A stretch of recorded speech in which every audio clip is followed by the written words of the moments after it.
Ooh, come get your man. Hey, come get your man. Come get your man. Come get your man. Aurora, come get your man. Come get your guy. Come get your bloke. It ain't no joke. Hey, come get your man. Come get your man. Cause we don't want him. Nobody's on him. Come get your dude. Come get your boy. Come get your man. Mama Clan. Hey. Yeah, yeah. Come get your man. Your Mama Clan man. Amanda, come get your man. Hey, he's right there acting up, man. Happy New Day to you. Sending this one out to the boy Fax. Go get your gal. Go and get your gal. Yeah. Too late to be a pal. Too late to be a pal. Go get your gal.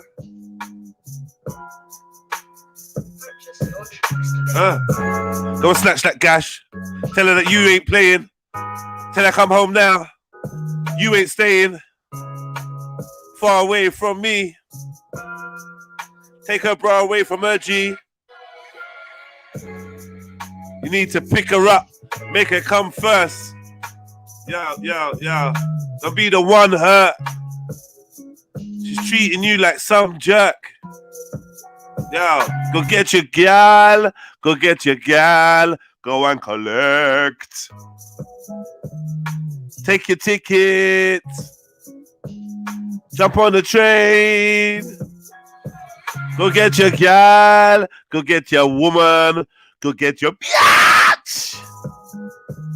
And then lick it till your tongue is in pain. Ooh, if that's your woman, then why you waiting for her to decide? Swallow your pride and follow what's inside. Just do it now. Go grab the cow. You ain't taking no vows, but still that's your wife. You built a life. You spent nights. You probably left it inside after you came in the rain and the snow. Now the sun's out. She wants to act like a... Go get your gal. Kick down the door. You ain't having it no more. Swing that hammer like 4. Hey, you came for pussy galore. And you ain't even James Bond. Tell that bitch, take off that thong. Bend over and take this schlong. Maybe she's with Tyrone. Getting dick down long.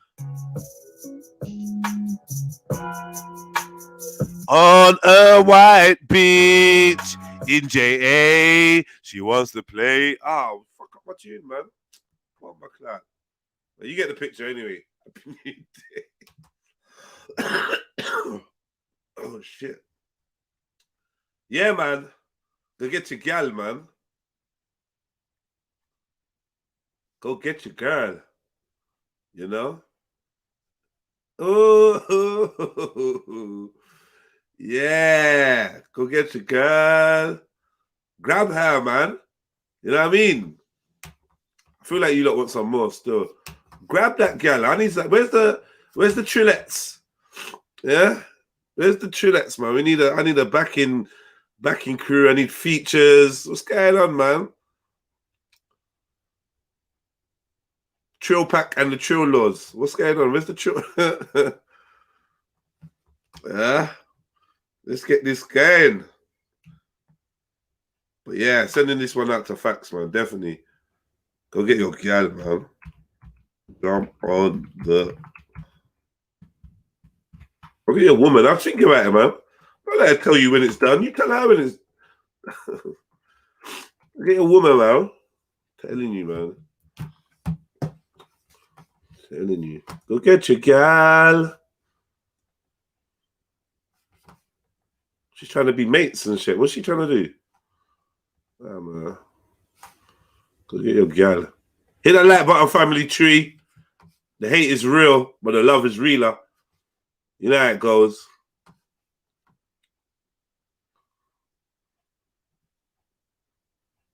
Yeah, yeah.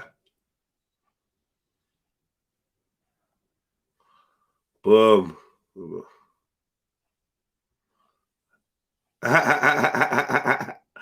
Yeah. I love that shit. I love that. Yeah, man. Don't forget to leave comments on the streams that pass and that, man. But yeah, hit that like button, family. Big up 77 Soldier. Come on. Big up Raw Trilly Beats in the building. Sash, Mary Trilly Jen, MD Gold Trill, Aurora Dawn. Yeah, man. Big up Michael Lewis, 208. Big up, man. Sash Trill, big up your chest. Trill OG. And everyone else in the chat, man. You get me? Let me know you're here. Hit a like.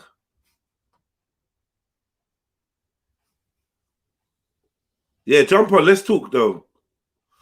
Let's talk. Sash, man says dirty agent, you know. Facts. Go get your gal. Go get your gal. It's official. Wait, come. Yes, let's do that. It's official. I'm single. I got the green light. I can certainly now mingle.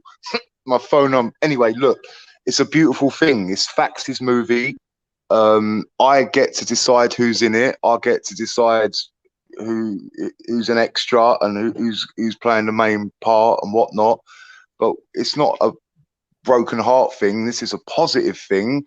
And watch what Fax is going to do next, because of the like schooling and advice I've kind of got from the Trill family. This is a positive thing. If that's the levels that I can set, and no one believed it, or because you all see me at my worst, like I don't do my hair when I do the workouts. I just get up and get on with it. So I promise you, the next girl you see around here, and I've got the praises from the Amanda, like we just got different plans. We're going in different directions. Amanda wanted to go back to that square life. I don't want anything to do with anything. I don't want to be a criminal. I don't want to be a PAYE work. I don't want. Just want to do me. Describe the square life, bro. Describe the square life that Amanda wanted to go back to. And happy New Day, by the way. And you know, come on. Glad to hear you're feeling optimistic about the future, man. That's always the way forward. Yeah. Obviously, you give yourself a little time to heal, though, because naturally you're not a cunt. Yeah, and you do that feeling. So, like, heal a bit. You get me?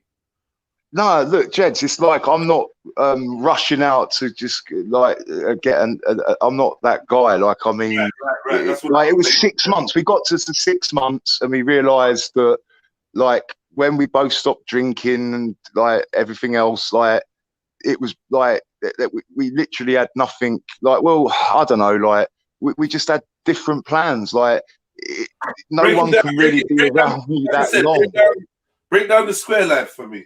Right. Okay. So Amanda is going to get a job, or like she's going to go and wants to go back to work. And she's got commitments from her past life, you know, that she's still got her honor. And I'm like, to be honest, I just don't want any of that around me. Like, I'm living my movie, and I don't want them IOUs on my back. Like, I don't want to put children through school that just indoctrinates them into a system that's got no love for them. So, like, and it's difficult, like, but because I haven't got any children, so what can you do? Like, everyone's got to go through that education system. It's just, I know how poisonous and toxic it is, and it was kind of getting a like bit on top like that. It was like it was just like, I just don't want any of that life or experiences. I don't want it around me. I just want to do me and live my life. And yeah, like, I've got my plans. I know where I'm heading, and like, I've made a friend for life, you know. And like, and this is the beautiful thing. I said, I'm that guy, yeah, that if it all falls to shit and no one else is going to knock on your door and help you, my door is always going to be open to you. Like, and the sofa's yours, yeah. If and I ain't rushing to get anyone else in my bed.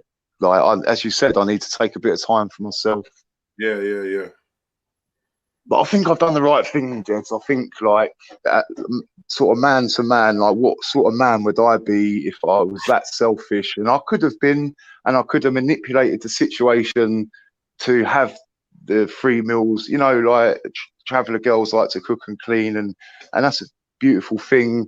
But it's just, you're emulating a life that you used to live, and it's not really necessary around here. It really isn't. Like, yeah, so I'm not that guy. I can't be that selfish and take someone hostage because their situation is. Distance obviously is going to held a big part in this, because clearly you guys are living, your hometowns or wherever were miles and miles apart. So, you know, distance is obviously we're 45 minutes away from each other in a car. Like, Amanda drives, and anyway, like, I don't drive, but so yeah, but yeah, like 5 minutes away from each other in the car is literally fuck all, though, bro. That's nothing. Yeah. No, and the thing is, like, we both agreed that this isn't like a separation. This is not. It's just like, we knew this moment was going to come. We both knew this moment was going to come. And a real man would want to reconnect a woman with her children. So I can't stand in the way of that. And I've done everything in my power to get Amanda strong and get her a flat, and I've done it. So yeah, it does hurt a little bit, because that's life. Yeah, I mean, all the time that you lot spent and all the closeness, like, you know, like, I just feel like if you... No one can take that away from us, though, Jedi. That's me and Amanda's moments that we share. I'm more concerned about the void that's left now the relationship's over. Well, you know what I mean? How are you feeling that void? Because with Amanda and her presence and you having enough to do and stuff to do at night and whatever, alcohol, started dropping that alcohol. So I guess what I'm asking practically, are there any strategies you have in place or can think of to keep you in good stead, like not smoking, like not, do you know what I mean? Not going back to the liquor, Yeah. Right. Basically, like, I spoke to my youngest brother yesterday, and he's like, look, right, you done it. You stopped drinking, you stopped smoking weed, and you've done it for like 3 weeks, yeah? So I don't want to hear about this, that, and the third. You've done it. So please continue doing it. You're my big brother. We are the only ones that talk in the family on the level. Don't do this to me. So, do you know, everything comes in threes, isn't it? So, like, so I've got people counting on me now, and that, I actually feel proud about that. That where I've come from, people like Amanda's, you know, I don't want to be that guy that drinks myself to death and goes back to that, and you know, leaves the sour taste in everyone's mouth of how far I've come. And yeah, like everyone, I get it. Everyone thinks Amanda was the best thing since sliced bread for me, but it was me that made that choice, that selection. And you know, now for me, I'm going to take my time and actually. Here's a question that the chat fam are asking you. They're saying, facts. Where was you used? What? Did you get used? Is what people are asking. But honestly, put your ego aside. Do you think that yeah. If that's what people want to interpret it as, of me helping another person get strong and get back to a life that should never have been taken from them, right, maybe I did. Let me put it again. Let me put it a different way. At the end of this encounter, this entanglement with a married woman, Salamander, yeah, with Amanda. A married woman, Amanda, yeah, do you feel that you gave more than you received? Do you believe that you ended with more than you started with? Let me know. Well, excuse me on having a quick wee, but like I gave my knowledge and wisdom because I've literally only got not a lot, so all I can be is myself. So financially, I probably got more. You know, it probably benefited me in so many ways.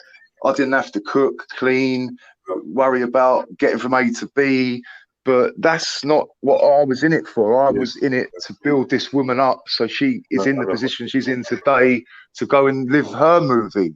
And I'm like, if it all turns to shit, my door's always open. It is. Maybe not like it was before, but I won't never see you go without. I'm not that guy. Like because for me, this is my movie. Like I just want to be true to myself, and I don't ever want to do what I done before, like be fake and all them promises that you make in relationships that everyone knows they can't keep, but they're kind of made just to get it to where it, like where you think it's at, but it really isn't. And that wasn't me and Amanda's experience. It was brutal to start with in the beginning, and then we both sorted ourselves out, and we both realised you want to go that way. What do you mean brutal? What do you mean brutal? Well, when we both met, you know, like we was both drinking, and you know, and we weren't in the right state of mind to really. And the taxi driver and all that. But look, listen, gentlemen, people on the panel, not here yet, or people in the chat. Was drinking really one thing part of your relationship? You keep mentioning it. I didn't realize it was such a big thing. Not. Let me come back to that. Look, people in the chat. If you've got a beautiful woman around you, you've got to expect incoming off other men. It's just the way, like the woman that I normally have around me would have just jumped out of that taxi and said, he's acted inappropriately. Can we get another taxi? And I didn't hear that. So I wasn't, you know, and that's where the growth, that was a red flag though. That was a big red flag. You can't, I know you braved it and you went through it and whatever, and you come out the other side, but like from an outsider's point of view, big up Amanda, because I do think she was good for you and whatnot. Big up Soldier. Sorry, let me just do this quickly. I know what these lot are fucking after, man. Fucking sickos, man. You getting it this morning? You know what they're after, man. The dance, yeah. When I remember the cruel trips, them wicked ships, when I remember British injustice, I am an African. I'm proud of me motherland. Don't doubt me. I'm proud of me ancestry. Yeah, big up Shakara, big up St. Vincent. Straight away, incoming on my Facebook. Straight away, can we talk? I'm back in the ends. I'm like, who's that gal? yes. Who's that gal? Yeah, straight away. Like, Yeah, Jed's but none of only these leave girls, my house. yeah, but hold on. once. Let's be real. What? 1 second. You didn't care about none of them girls when you had Amanda. So stop doing fucking. Do you know what I mean? Stop doing the big one, man. You didn't care. No, I'm not. You put them all in. No, that means that they're not. Listen. Hold on. I get the incoming, but you looking for quality, not quantity, bro. Because there was a girl that you was kind of checking for. Like you went on that one day. Church girl. The church girl, right? Boom. You dropped her out completely, which shows the levels, innit? So you're not gonna go backwards to none of these gal that just hollering, and you don't really feel them, bro. So it's long, innit? It was like the message I just sent back was yes, no. Like, yes, we can talk, but no, not like that. Like, so there's that. Like, I'm not ready for that. You're a young man out there. Gal them are onto you. So I'm just saying, innit? It's easy for you to distract yourself with new women, but I think the problem from before all of this facts was you were just reaching a stage where you was making a lot of self-realizations and focusing inwardly on yourself and your own development. Then you ended up with a love interest, which we was all happy for you. Yeah, Fax is gonna finally get his leg over. He's gonna have someone to spend some time with. Cool, but then you went in with your addictive personality, full 100, and I think this is what you need to avoid repeating that pattern, because there's obviously something you're avoiding. No, I'm not saying there was something you was avoiding from before, like which was really knuckling down and doing the hard work to shape things for yourself. So you made things easier. You got rid of a couple bad things in your life, but there was still a lot of work to do, and you decided that you was just gonna take a shortcut and jump into this Amanda thing, which I think probably was. She opened your eyes to something, man. Yeah, man. She woke you up a bit, and that's like this is why I feel like you can't be too. I get why you're like that. You've got to be grateful to her, and I am, and we are going to be friends for life. I promise you. Like, I want the best for that woman. I really do. And from day one, that's all I ever wanted. Like, and maybe. Like, all my family was like, "Oh, don't let Amanda go. Don't let her go back." And I'm like, "Look, Amanda's a big woman. She can make her own choices. I can manipulate it." No. Like, Amanda's got her own flat now, so I helped with that. So she's got her own spot, and she didn't want to obviously leave my spot because it was all like built up and nice and warm, and I had it all like it's quite nice here. And I get it when you move into a new place, you know, and what Amanda has been through is horrific. Like, she's recovering from cancer, Jedi. Like, it's not the one. Like, and so I done what everyone else in her life wasn't doing. I told the truth to the Amanda, and I done everything in my power to get that girl a flat, to get that girl a car. We bought that together, and that's her shit now. Like, it's cool. Like, it's You bought her a car? No. It was our money. Like, we shared everything. Everything. So we had a little windfall, and I was like, "Hold on. Now you get a windfall. You don't get a car. Now she's back up her ends." Happy New Day, everyone. New Day. Happy New Day. I hear what you're saying, Jeds, but it's not like that. Like, I promise you.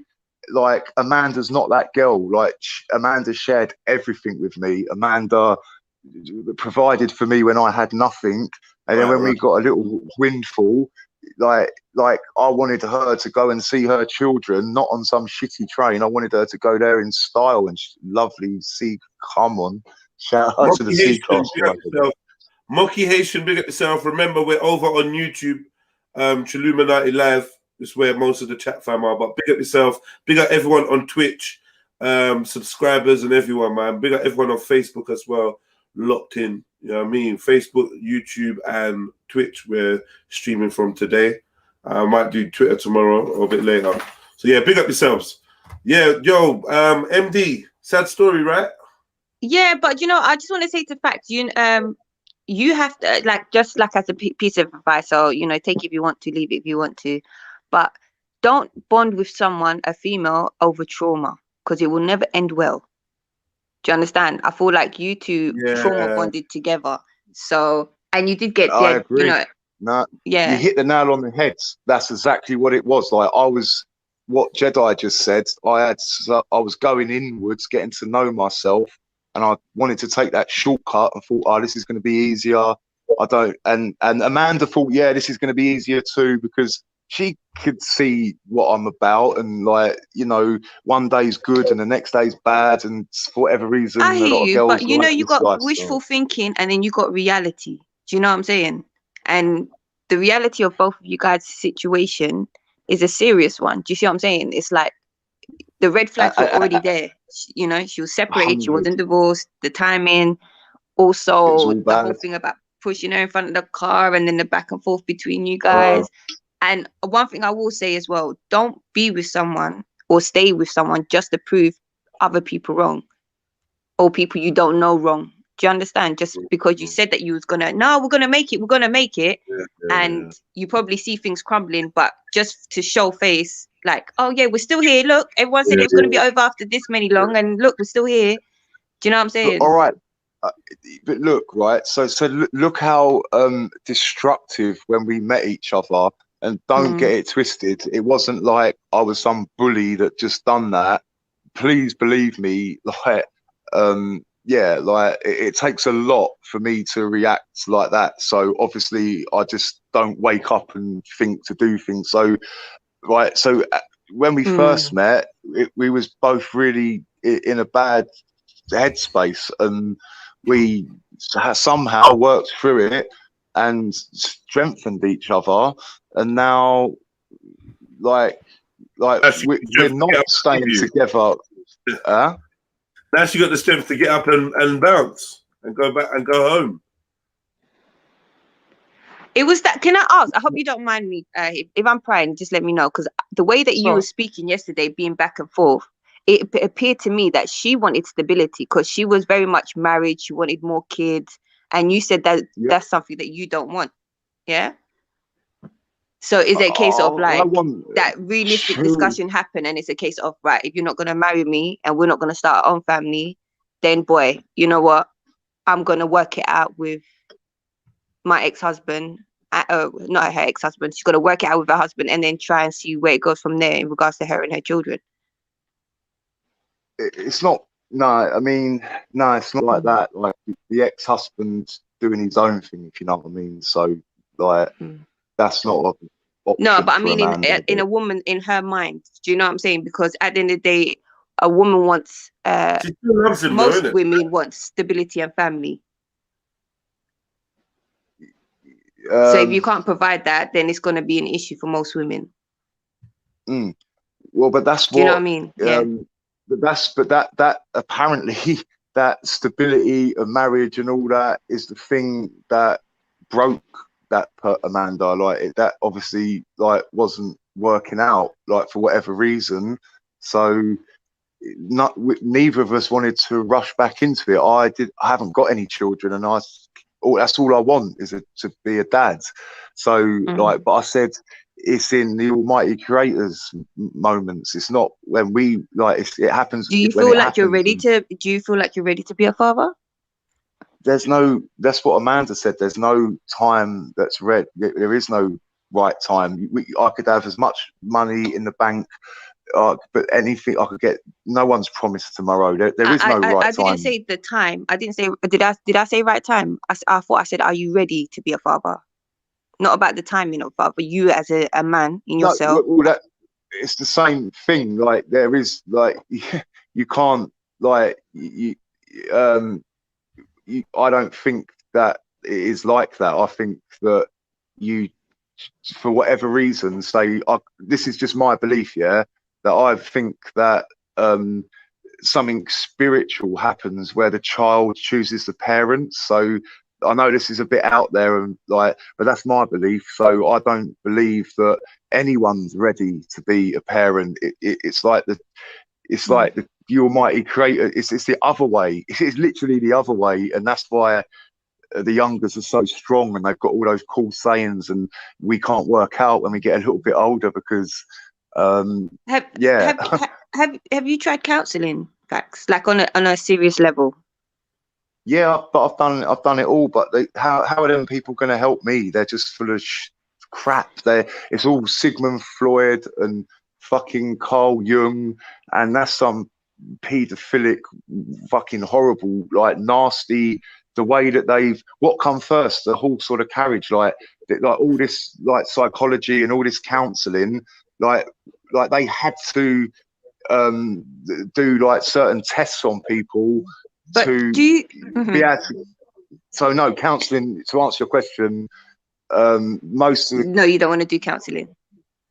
Counsellors, I've done a lot of counselling, but I end up counselling the counsellors, if that makes any sense. It's almost embarrassing. And how do you counsel yourself? By living my movie, by not being part of that life. I don't want to be part. I don't want to interact with squares. I don't want to interact with criminals. In your movie, a job. I don't want any more friends.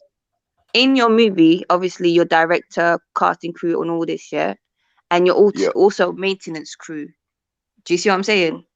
So I thought, like, I don't know, and I could be wrong. What do you mean by that? Like maintenance crew, as in he's also got to clean the set of his scene, yeah, Right. And with you Facts, like. You really seem like someone that struggles to hold yourself accountable to certain things, because although you might say, yes, I'm like this, but, you know, I did this and this and this for her, and, you know, I'm the one that pushed this and that. But because I've heard you speak quite a few times, and in regards with you and Amanda, it's like you might come on and say something, and then when she comes on, there's a slightly different turn of events, and then your version slightly adjusts as well. So it's a case of, are you truly taking accountability of yourself, or you're sugarcoating yourself? Give me an example, please, of when you like that happened. Do you know what? There was one. Oh, this was a while back. No, I believe you. I believe you. If that's what you truly feel, and you don't have to give me an example. And do you know what? That's either like peer pressure or where the relationship starts to break down because there's no communication. So where you're probably correct, I did probably sugarcoat it or try and style it out for me and Amanda's sake So I believe you. No, I'm not. I believe you. That did happen. Yeah, I'm not going to mug you off like that. It did happen. But I'm just saying, in relationships, that's the start of the end, because but we kind of worked through it, and then we come to the realization that, you know, this is maybe a little bit toxic, or maybe like we're not, you know, maybe we need to spend you need to give each other a fucking breathing space. Yes. Yeah, which is something that you but you lot did it on purpose, because I think I couldn't have been the only person saying to you, yo, take some days off, come back at it, take some days off, do it normal, don't just do it like nobody. Yeah, but Jed's, where I come from, there is no normal. It's like everything was fucking in a bag. Everything was instant. And so if the girl didn't want to sleep with you on the first night, but wanted to sleep with you on the second night, well, what the fuck was wrong with me the first night? So fuck off. I don't want to. So it was like, it was all or nothing. Like, you know, I mean, or maybe you don't. Like, but hold on 1 second. I can empathize. 1 second, sorry, bro. Sorry. Do you know what it is? Do you know what it is, Facts? You gotta not be. Maybe it's because of like certain history. You know, you kind of get addicted to a certain type of feeling of adrenaline rush. So that's where this all or nothing kind of mentality comes from. Do you see what I'm saying? No, but that's how I was living my life for like 30 years. Mm. You know, And like, do you not think there's more than one way to live your life? I mean, you know, the definition of insanity is doing the same thing over and over again and expecting a different result. So if what you're doing is still producing a negative end result, then common sense would be like, you know what, let me try a few different steps. Do you know what I'm saying? Sounds good. In a movie, you got sequels and all of that. I don't know what you're saying, because in theory it sounds really great, but in practice, now if you're on your counselor tip right now, you know what habitual, like if you do something 7 times, 30 times, for example, I used to have my PlayStation underneath my little white shelf. Now I've put it on top of it, but it was there for 2 years. So every time I come in, I still reach for the lower shelf because it's just habitual habit. Right. See, this is why counselling doesn't work, because no, but you can break habits. None of you lot have lived this life. You don't know what it is. I'm not saying you. Yeah, no, I hear you. The life that you're saying people ain't lived, you'd be surprised what life people have lived. You'd be surprised. Like I get this whole fast-paced thing. I think it's centered around tomorrow not being promised. When you live when you got a high-risk lifestyle, have a risk of jail or death or serious harm, you do kind of just rush into it's shit. what Huck said. It's set up for us to fail. So what the fuck? You let me out of jail with the jail clothes I'm wearing, with no release money because I ain't even done enough time, and I'm on remand and it's time served when I go to court. So I get kicked out in jail clothes with no money. What do you what outcome do you really think is going to come of that? So you keep me in this revolving door, then I go to a rehab, try and ask for help, a detox. I go in there with 1 drug problem, they give me 5 drugs to come off 1 drug. Are you kidding me? No, I hear that, bro. But like, you was at a point where obviously you're collecting your prescription, you're trundling along. You said you're not in a rush to fill your time with anything. And I said, facts. If you don't fill your time with something's going to fill your time. Yeah, it's going to take you off your fucking trajectory of where you're supposed to be heading for, which is like a healthier, constructive life. Yeah. So you did some great moves. Yeah. Then I feel like you deliberately threw all your eggs in the basket of love and relationship and cozying up. You deliberately to ignore the other things you blatantly had to work on. So I said, yo, is she helping you work on these things? You said, oh yeah, some things, blah, blah, blah. But mainly we just like to chill and spend time with each other. That's when that's when the alarm started going off for me. I'm like, yo, she's distracting herself from her life. Her kid's sick. Correct. She's going through a divorce or whatever, separation. Everything's up in the air. She's just come back from cancer. She don't give a fuck. She's just like, yo, I want to live. I want to feel something for a while. I want to feel. But that's how I was living my life for 30 years. So it was 2 fucking peas in a pod. And then we looked at each other and went, fuck that life. We don't want that life anymore. And we actually come closer together, started, you know, that's me and Amanda's moments that we can always look back on and share. But I'm saying I'm not perfect. And I've done things that I'm not proud of, and I'm sure Amanda probably say the same thing too. However, this is what I'm trying. This is the reality of the reality, that when you live your life fucked up, you know, and you kind of feel that it's been a setup and the whole world's against you, and then you find someone, and you know, we're kind of like playing let's pretend like it's all going to be all right. It's just going to be me and you. We're going to set business up. You know what I mean? Like some tall dreams that are never going to happen. Yeah, but let's pretend. Okay, so you're saying you needed that for some healing? You feel like you're better off for having done that let's pretend game? Or for how many? What I'm trying to say is this is the reality of the reality, that if you live your life a certain way. No, wait. 1 second. Did it pay off? As in, you know, like living that. Because anything built. No, because anything built on weak foundations will crumble. So we knew that this moment was going to come, but like. All right, yeah, but well, it's enough hindsight. I just wanted to understand the psychology of deliberately going through it when it was obvious that this would be the outcome. I just wanted to know why you wanted to. Because, You seem like you was enjoying it so much, but you were so desperate to burn the candle at both ends. Like you wanted to do it on purpose. Both of you wanted to burn the candle till there was nothing left. But Jeds, don't forget that Amanda's family, like, going, who's this guy? What, like, this is too soon. And then my family, like, oh, she's the best thing since sliced bread. Yeah. So they're straight away, like, my family. But you can understand Amanda, why her they family don't said like it. me.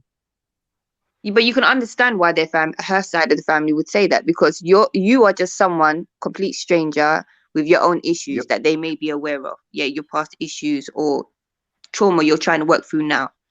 And their daughter or their sister or their mother is someone who was in a stable life, you know, like I can't remember. No. It was so stable that it was a fucking RTA, like a fucking head-on collision. It was that. All right, stable enough. No, but stable enough for her to have a home and for her to be raised in her kitchen. But look, it may not be perfect. Facts. It may not have been perfect. Too. No, you don't get it. Like, Amanda and me are really fortunate that we've got family that are in a position for one phone call to financially assist or whatever. That's a beautiful thing. But I mean, you can't act surprised that her family, knowing that she's not a divorced woman, doesn't want her to be with the next man. I'm saying just realistic. I'm not trying to put you down, facts. I'm just saying in reality, that's not something you can condemn her family for doing. But I don't. And facts, and facts. She'd been officially single for all of like 5-6 days, bro. On top of that, the whole remission from cancer as well. Her family is naturally going to be worried about her. Whoa. Slow down. That's not true. Amanda was single for about 2 years. So don't think that I'm just like some cuckoo that's come in there and like try to fuck the family. No. They were separated. This has been so she was like, they all fucking abandoned her. This is what I'm trying to say. Her own fucking people abandoned her. Do you know how that fucking feels? Because it's happened to me. Facts. We spoke about it. That, I mean, obviously, whatever. Anyway, it's not even an important part. But no, I know. It's like yesterday's shit back in the I would say the facts though that the separation thing, she was still living with the Don. She was still sleeping in his bed up to a week before she met you. We established that. We had the conversation. No, that's incorrect. Like, that was their home, but he hadn't been there for 2 years. So she's been living there. They've all abandoned her. The conversation, facts. Like you. This is the thing. I don't know what's been said or whatever, but we, Amanda, me, you, whatever, the public, we had this conversation, facts, and we established it wasn't until the week before where he turned around and said that he didn't love her or some shit like that, where she was broken and she went off. It was her. No.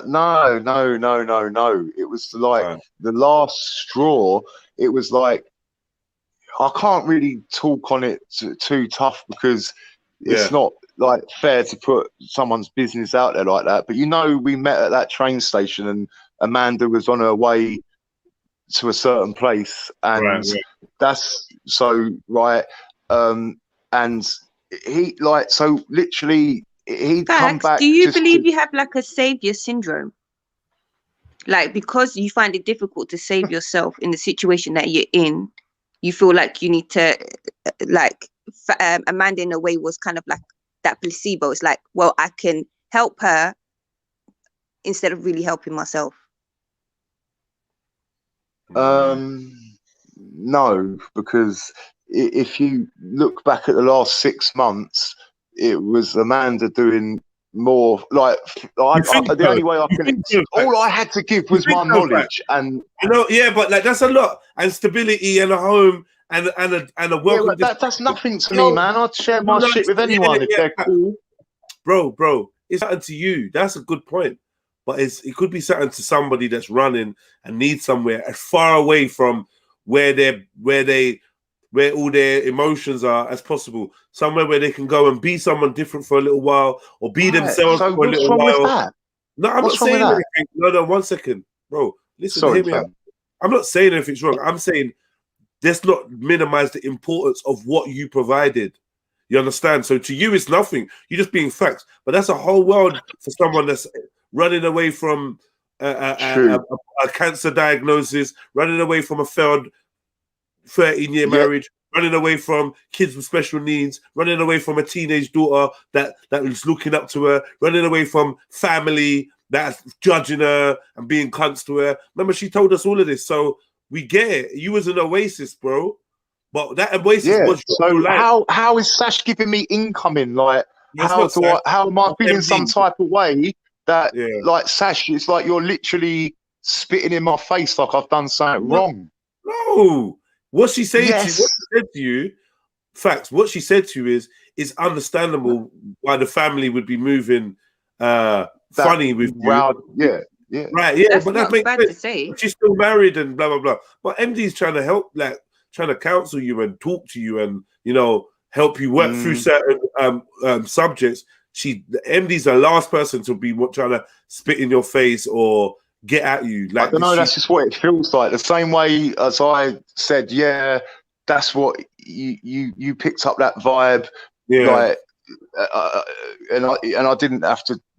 Like, if you felt I it, mean, then I know you're real, Sash. I know you're a real one. It's not So Sash. MD. 1 second. It's not Sash. It's MD. It's not MD, Sash. sorry. Yeah. I can't lie. When My he bad. mentioned Sash's name, I had to go into the chats. I was scrapping, thinking, what did she say?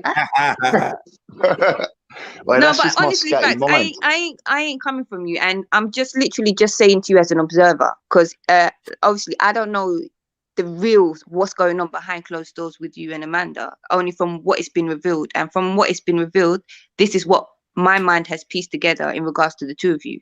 Now, like I said, no judgment, but can you imagine if I'm a stranger and this is what I see? Imagine those closest to her, what they're going to think and what they're going to see. Do you see what I'm saying? Because they actually know a certain part of her life. Same thing with your family. They're going to know different types of levels to you. So they're going to be looking at your situation slightly different. I'm just looking at it because I'm someone outside the box. Yeah, so I I'm hear less you. biased to what you guys are going through. Hope that But makes sense. this is But what- yeah, no offense, please. Like, I'm not trying to No, offend you. I'm not. All right, I'll retract that. But you did. I did anyway. But it's 180. Like as what Jedi said, it's like it's nothing to me to do something nice for someone. And like I get the way they was looking at me, like like what the and the like odd comment. I'm not stupid. Like I picked up on everything, but it was the other way. I was the one, like the only one saying, nah, you don't ever need to have them act on them faults. You don't ever need to put yourself in those situations again. Just hold tight. Like, let me show you what it is. Yeah. Let me show you something different about life. And that's all I did.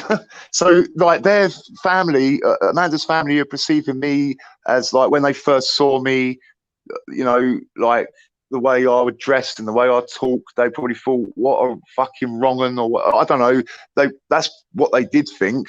But then as the months ticked on and they see Amanda going from strength to strength, they was like asking, oh, why isn't Facts coming over? I won't drop my real name. Or like, oh, it's good to see you getting more involved and helping, like with just some whatever, like moving or just like whereas before I was like, let me just hold tight because I don't want to get mugged off and be the gimp man and like, you know what I mean? Like, so they like the family was looking at me like, why doesn't he do anything? Why does he just sit there and smoke weed all day? Or why does he like say nothing or just make jokes? Or like why like they couldn't work me out. And then but they saw what I was about. They saw the strength of me, and now I've kind of got a new extended family. Like, I know that sounds a bit strange, but they can see like it could have so easily gone the other way.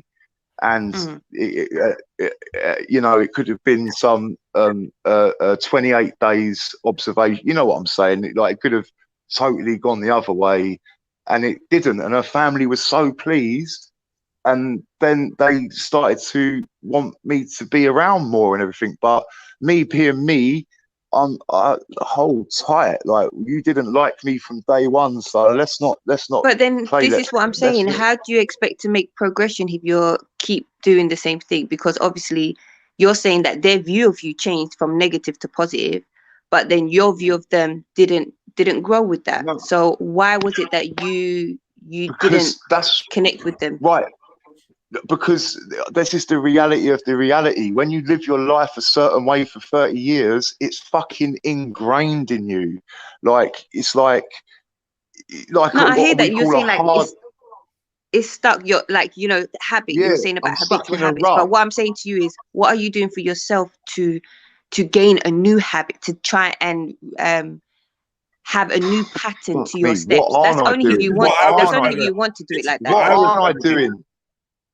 This is what I was exercising. Sorry, Jedson. This is what I was trying to get at with the whole patterns of behavior and that, like, ways for you to, that ways, coping mechanisms, ways for you to fill the voids with constructive, progressive behaviors, rather than just like waiting for the next thing to binge on, which was like your last binge, your last addiction was Amanda. You binged on that. You binged on her, man. Yeah. Do you know what I mean? So now it's time for you to start filling these voids in your life with constructive behaviors. You know, things that are gonna be positive for you, bro. Things that are gonna lead you in the direction of growth and understanding and happiness. So, like, exercise is definitely one of them. You can't fall off the exercise thing. So on Monday, stop stealing the words out of my mind. That's what you stole that out of my mind. Exercise is great. You found one, but you still need others. Like, you seem like you got a little bit of a passion for the music. So some creative writing is good. It focuses your mind. It's good. But I'm gonna be like a materialistic pussy. I'll put my materialistic hat on and say, come on in. Like, we gotta have to find ways for you to make some papers, because you and her got a windfall, and you both bought her a car, and now she's off driving it. Great, brilliant. But it'd be nice to have you a car. But hang on, though. So hold on. Like Amanda was holding me up. Yeah, like, and you know what I mean. You know what I mean. Like, putting food in the fridge. Like, we know you're not a mug. We know you're not a mug, and we know that Amanda's not selfish. So she clearly was, you know, earning her keep and that. She's staying in the crib. She's gonna make sure there's food in the crib and the crib's nice. And if you need shit, you get me, she's gonna look after you, man. Yeah. I can see that about Amanda. I get that, but I never had to put my hand in a mad way. She's gone now, isn't it? So even that void she was filling, can you take up the slack now? She's like, you, because you're accustomed to eating certain times a day, varied meals. Yesterday, I noticed that you had Chinese. I'm wondering, is your diet going to now take a knock? Shit turn, yeah. See, well, no, I mean, I've got to get on top of it. I'm gonna go. I mean, I've got food in my freezer. I mean, I've got to, like what my youngest brother says. I've got to get that negative voice in my head down to zero and lock that bitch in the corner, hit them workouts, hit that cup of tea instead of that beer, and so on and so on. Yeah. But like, I think time is going to be a friend and a foe to you. So, and by time, I mean the time you have to sit there and think, and maybe get a bit down, and maybe think, oh, fuck it, I'm going to go and smoke or drink or whatever. That you need to utilize that time with something else. That's why I'm trying to suggest hobbies and other focuses. So, like, even if you had a monetary target and you found a way to try and attain that, that could take up a lot of your time trying to. Do you know what? I do feel a bit wounded, Jed, because we had all these plans to go fishing. I've got all my fishing stuff. I've got everything ready, and now it's like I'm left holding the baby, but it's like, Yeah. you know, like in the back of your mind, like I get it. Like I've been there think, before, man. I've been there before. It's shit. She's feeling. yeah, Yeah, man. I've been there. It's shit. But you know what? You can obviously go fishing on your own and like. I mean, how are you like with spending time on your own? Like now, how do you think you're gonna be? I rided my bang up in this flat for 3 years. I didn't speak to them. The only people I spoke to was Raspect when I come on to the hangouts. Then I unfortunately found that other hangout that they bullied me and terrorized my family and whatnot. And then I found your hangout, and that's it. Literally, yeah. Yeah, man. Never spoke to another human being for 3 years, in the 3D. Big up, Yeah. Billy. Big up, So Billy. now, Big up. so like obviously you've got used to communicating. You've broken down some barriers, and we need to keep them barriers down.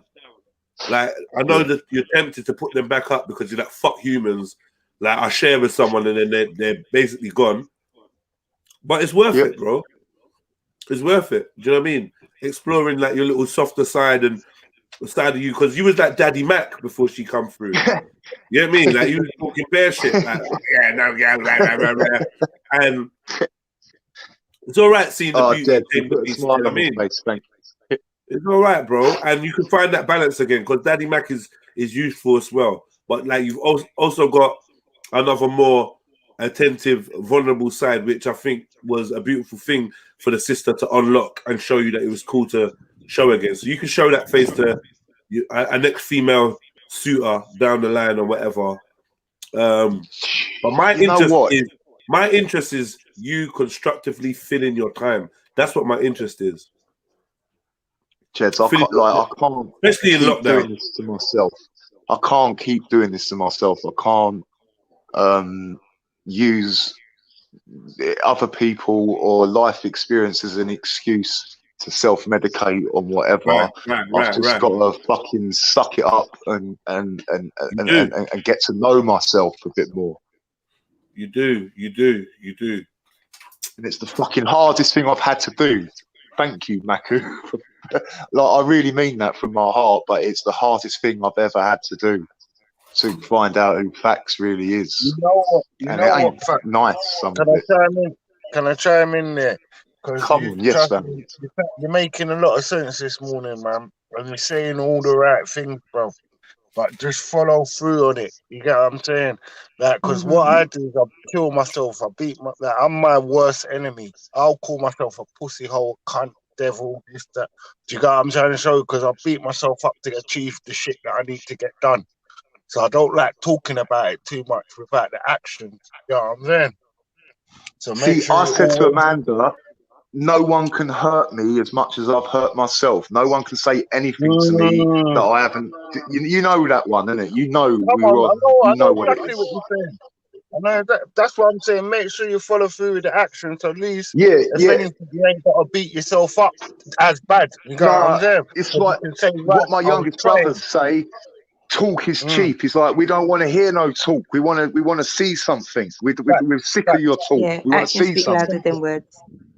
Yeah, simple. Yeah, there you go. And only my youngest brother could literally only say that to me because we love each other so much. Like we can really be real with each other. It's such like that's the thing that actually got me on my way. That I found someone in life that I could tell the truth to, and that was like 7 years ago.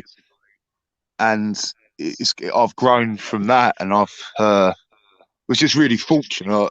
Well, I don't think I just think I do the right thing, and the right thing happens. And I'm not perfect, and you know what I mean? I've done things I'm not proud of, but however, where I come from and what I've been through, that ain't even a fucking thing. That's just that, like, we react, we don't even think.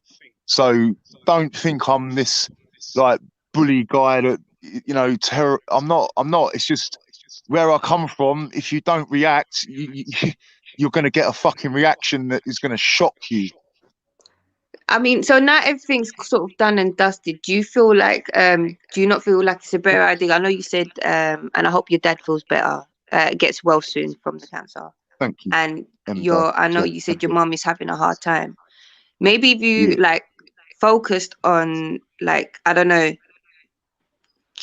trying to heal the dynamic that's within yourself and within your unit at home with your mom and your dad and with the situation that's going on. Maybe if you focused more on that than the escapism or finding that separation elsewhere, then you might attract a different type of woman to you. Do you see what I'm saying? Because sometimes the way you find someone is actually not looking for someone, but actually dealing with putting your head down and doing the work that you need to do. Does that make sense? I hope that makes sense. It does. I just think that women choose man, like unless when a man gets to know himself, he won't accept that. He'll choose the woman. But for most of my life, it's not been like this. It's been the other way. That I was so grateful that a girl showed me interest in my 20s and whatnot. Yeah, exactly what you said. But where do I start with my family? There's just so much bad water, bitter taste. Like it's, that's my biggest challenge to just to be a son to my mum and dad. Like, because the only way we showed each other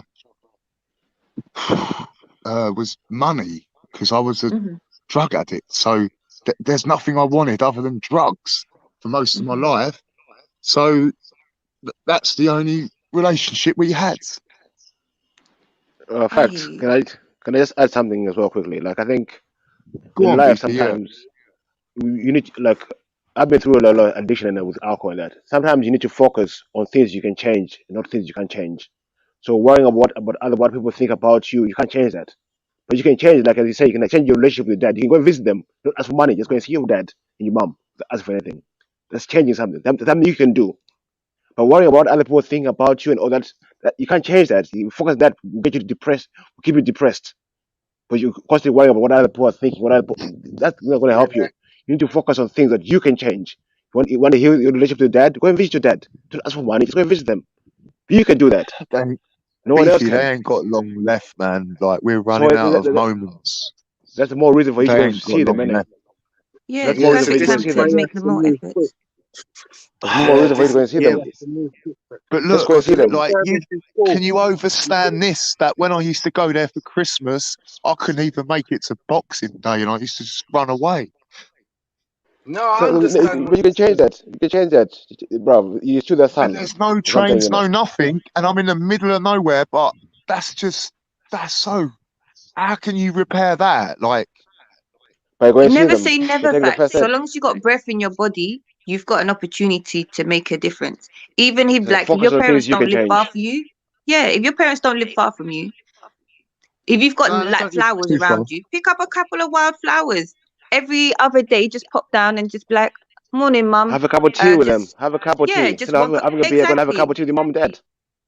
Yeah, Something but you can think change. about it. No, but that's not the reality. The reality is, when I go to knock on their door, they don't know if their son has gone back on drugs Yeah, and he but just wants I money You hear. see already. and all You that see, you're focusing bullshit. on So for facts. me, Listen, even facts. Stop. go knocking Facts. on their door, Stop. One it second. troubles Facts. them. Facts. Stop. Facts. Stop. Already, you see, you're already focusing on what they're thinking, so what you can change. That is true. You see what I'm saying? Don't focus And on what you people know, are all they thinking. say to Focus on me what is, you we can don't change. care about my mum and dad say, we don't care about the past. All we care about is you getting another day. We don't even want you to get a job, a girlfriend. We just don't want you to go back to that roundabout of jail and prison Of course, they're to your parents. detox. They want the best for you. yeah. Yeah. At the end of the day, you thinking about you should listen to Beefy, man, because it goes back to doing what you can now. Like, you're not doing what you can now. You're using your lips a lot, but you're not doing what you can now. Like, you're supposed to be round there ASAP, asking her if she needs anything from the shop or would bring or whatever. Do you know what I'm saying, fam? You can't be I using do. your lips and saying, "Oh, mummy kicked me out," and boo-hoo, and boo-hoo. This shit Pity happened. party for one is over. Whole life, bruv. We've had a fucking man's had the rough shit go on, bruv. So you're not gonna get no sympathy for getting kicked out on Christmas Day. You know what I'm saying? Fix up, bro. Serious shit, bro. No, all And right, you know yeah. what I you could do, mean, Fats? You could just give them a call because you know I hear the fact that you're saying they're nervous because they don't know what kind of state you're gonna come in. But there's no harm yeah, in the morning. Like, see how you're on the show?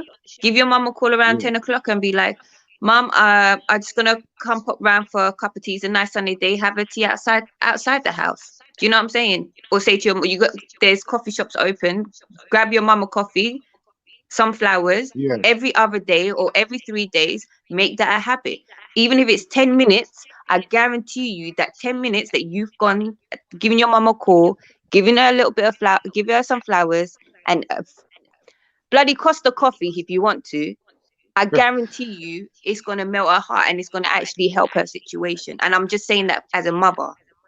Do you see what I'm saying? Yeah. No, no, no. I can So hear it those are from your little Yeah, things voice. you Yeah, can just yeah. do and that's maintain dope. without going too deep. Yeah. That's absolutely dope. Mm-hmm. Yeah, yeah, And yeah. look, yeah, I didn't mean to get the Christmas thing. Yeah, I'm embarrassed about it, but I can't undo it. So Yeah, yeah, I'm that's just there. saying. That's I'm there. just saying. Yeah, If we wallow in the past, then we wallow in all the negative shit, bro. We're never gonna be able to see the light. You know what I'm trying to say? And I want you to focus on the light, like going You around and asking her what she wants from the fucking shop, bro. Because she's gonna want you something. you yeah. can't change the past, you can't change the future, but you can change the present. That's. There it I is, never bro. thought of it like that. And the present is just that, a gift. So unwrap it back, go out there and, you know, make some more positive steps to connect with your family. Even if it's baby steps, rather it's better you take those baby steps than no steps at all. Do you see what I'm saying? And then you're gonna be in a worse Yo, position because then you're gonna be like, John I wish Stone, I I'm did this and phoning that. you. Huh? So, yo, John Stone, I'm phoning you. Big up John Stone. Sash, that like that I'll agree on. MD. Any steps better than no step. Facts. MD. MD, sorry, I know, my head's fried like at the best of times, and this is yeah, yeah, and the phone's Yeah, only got no, 70% charge. right now, you got the realest advice from Beefy and MD and the rest of us, man. Just Yeah, keep doing the baby steps, bro. You get me? And don't yeah, talk about them. You get me? Just do them. Like, so when you come back online next, you're supposed to be saying, Mum told me this. Or I had a conversation with her and she broke down this to me. Do you get what I'm saying? Because it's good to speak to them as well. You know what I mean? Make sure the that's communication levels are right.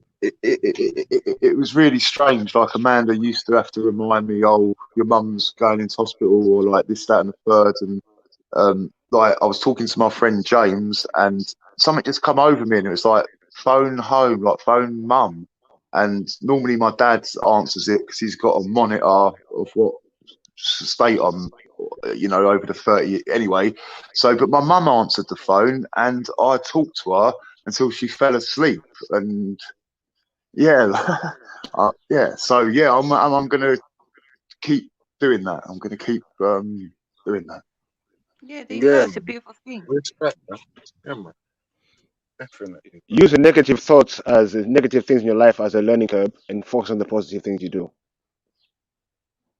You know what I mean? Don't focus on the negative Yeah, stuff. Use it as a learning curve. Don't focus on it because it's just going to keep you down. Bad experiences are so there for what? a reason. You learn from them and you keep it moving. You just keep it moving, yeah. And You learn from you learn from your where I experience and keep it just used moving. to sit in it, and I Yeah. used to just, I don't know, I just used to use it as like energy to, I don't know, just do horrible To things wallow to in. other people. And Yeah. yeah, I don't know what I was doing. I just got used to it. I just got used. So like my ex-missus used to say, if it weren't for bad luck, you wouldn't have any at all. Yeah, but it wasn't that. It was just me. Like, I don't know. I just felt that's where I felt most comfortable. In yeah, Hey, you know what? You know what? It's so easy to fall into the wallow trap, innit? And feel sorry for yourself, thing, because that's like a good human thing, looking for sympathy and all that. But really, lately, what I've tried to do to help myself. I don't want to bring it on to myself. But I've tried to do is just give thanks for what man's got. So if man's got a mum, be thankful to whoever that man's got a mum. Do create Be Almighty thankful for creator. my eyesight, my arms and my fucking legs and all the rest of it. You know what I'm saying as well? Yeah, and then situation, you find yourself like being thankful for more things. The universe gives you more things to be thankful for. So that's a good thing as well. Anytime you're feeling low or you're going back into the dumb zone. You know what I'm saying? Yeah, I mean, it's like I didn't really like imagine this one, yeah, like you spend 23 years of your life as a heroin addict, you finally sort your shit out, come off heroin, you realize that you've got a few other skeletons in the closet, like drinking and whatever, but like not obviously like no more hard food. So but like it's just so what I'm saying is I thought that this would be easy, like, oh, come to where I'm at now, stop taking the hard food, come off the government shit, then address the benefits. But I'm like, when I said to James, phase 1, phase 2, phase 3, I'm still on phase 2 3 years later, and I'm like, It might be frustrating, but at least you're in phase 2. Some people ain't even in phase 1 10 years down the line. Facts. This, I feel that like Trillbilly's right. You know, it's so easy for you to get drawn into that negative mindset, and that's what kind of sinks you further into a depression. Anytime you go through that, try writing down all the things that you're thankful for, or just look at your reflection in the mirror and say all the positive things about yourself or the things that you've achieved rather than the negatives, and then maybe that might help level up your mindset. oh yeah, no, sorry. What I was going to say, I forgot, is that so I come off all the hard food, I got to phase 2, then I got all this information, and it was like I was fucking right. Like that education system done nothing but lie to me. That PAYE job done nothing but hold me back. That like this like, and it's just like, what the fuck? Like, I've never voted in my life because I knew from early on that it was all bullshit. But then every interaction I've had with anyone else in my life, it seems to be a negative one, because they're all like, oh, who are you going to vote for? Like, they're all on that. And I'm just like, so I'm just saying it was a lot for me to take on board all in one sitting. Yeah. Like, But bro, trust me, I believe you, man. But I'm saying, bro, you come far, man. Remember you was on the thing, innit? You come far, bro. yeah, Remember how much man's not come so far as you. They died in the flat. You get what I'm trying to show you. yeah. So I this is where carried you people are. out. We put them in the lift. That's what There it you was. It go, was. fam. There you go. You tried to dump them off at the nearest A&E and get the fuck out of there. You get Yep. what I'm trying to show you? So I know how the thing goes. So I'm saying to you, make sure you understand the position that you're in now and not the position that you was in. And Do you get what I'm That's saying? a fucking beautiful point. grateful. Beautiful point. Thank you, Freddie. Thank you, A man. beautiful Really, fucking point, Freddie, bro. Yeah, Jungle, why you ask me for permission? Why you deal with? Jump on, man. Let me go and stick the phone back on charge for a sec. Yeah. I'll stay on Big mute up for a Facts, moment. man. Big up to everyone. Anyone making it through like a breakup or has lost a friend or family member. I know these times are nuts, man. I don't want to start tugging at your heartstrings. You know, when the sky starts looking blue and the sun starts blessing us, we start getting into these thought processes. Like, do you know what I mean? I just know it's mad. Spring, a new year, innit? You just start thinking about all the transitions and shit, man. But Facts, man. Is what it is, man. I don't know, man. I don't know. People just want to live fast and die young, innit? And just cram everything into like one little moment. There's no patience anymore because I don't think people feel very confident about the future. So they just want to get shit done and get shit out of the way and live now. I don't know, man. I get it, Facts, though, man. You got a lot to live for. You got a lot to be grateful for. Like, like Freddie was saying, you got a lot to be grateful for, a lot to live for, a lot to focus on. And I'm just saying, like, the focus of your life is just about putting the things into your life that you want and keeping the things that you don't want out. You got a lot on your hands. I just don't want you to be like left with all this time in your hands and you just, you know, you don't do the right thing with it. It'd be a shame. It'd be a shame, man. What is this? A whole restaurant. Yeah, walking down the canal is lovely, man. You know what I mean? John's big feet in them Tims, boy. Sweating. Ha! Sweating. You be summer Tim foot. You got Tim foot, boy.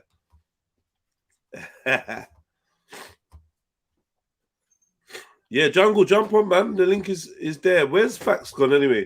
So he's gonna go and put the phone on charge. He'll be back. Yeah, that's what he said. Swimming pools are back open, Fax. Get yourself a pool, full body workout, and weightless. My fave. Yeah, man. Like up the show, people. Get into your fitness. Get into your sports. Get into your outdoor exploration. You know, this is what like our brother John's doing here. You know, every morning he gets out there and just, you know, finds locations, goes places, sightseeing in his own city that he was raised in, and you know, getting that fresh air, exercise, riding bikes, and that's beautiful, man. This is what you need to be doing, and you don't have to be afraid to spend time on your own. You know, enjoying your own company, realizing that you're the best company you could ever have. If you could meet someone that'd make you feel as comfortable as you do when you're on your own, and that's a fucking bonus. Do you know what I mean? Hey, bonus, Johnston must know some locations for some good videos, you know. Spots he goes to. Mad. Yeah, I know a few. Yeah, bro, sick. But this is where I filmed Tetragrammaton. John's gonna have to go a long distance to beat me for locations. Still, yeah, my city. No, a lot of the locations I know are out of town anyway. Ah, you got out of town ones, yeah. Yeah. All right. Yeah, these lot living life. Look at these lot sitting there, fucking living it up. I go there and spark up a big Zubi. Madness. That's my thoughts exactly. And then up ahead of us, we have St. Mary's Hospital coming up close. You can keep walking around there, you know. Yeah, you keep walking around. I was going to cross over. I didn't know if it was worth going that way. Yeah. No, keep going the way you're going. Go around that way. Yeah. And then there's a little left that takes you onto that bit. It's kind of beautiful around there.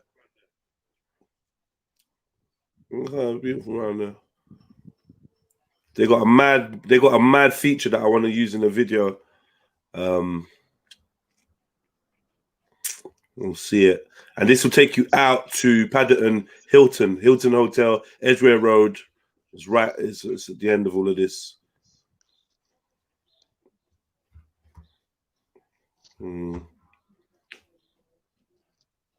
Cobblestones and that, man. Cobble flooring. Mad thing. Real Muse business. Yeah. Bust this left.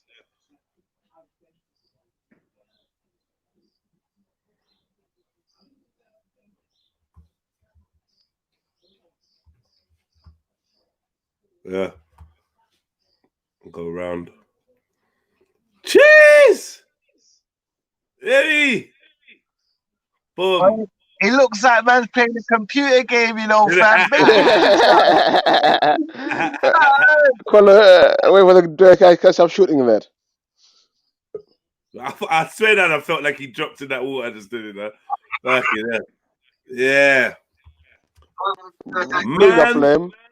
Man like flame. Big up flame. Yes! Man like flame. Come on. Fire. Teen Wolf. I want Teen Wolf.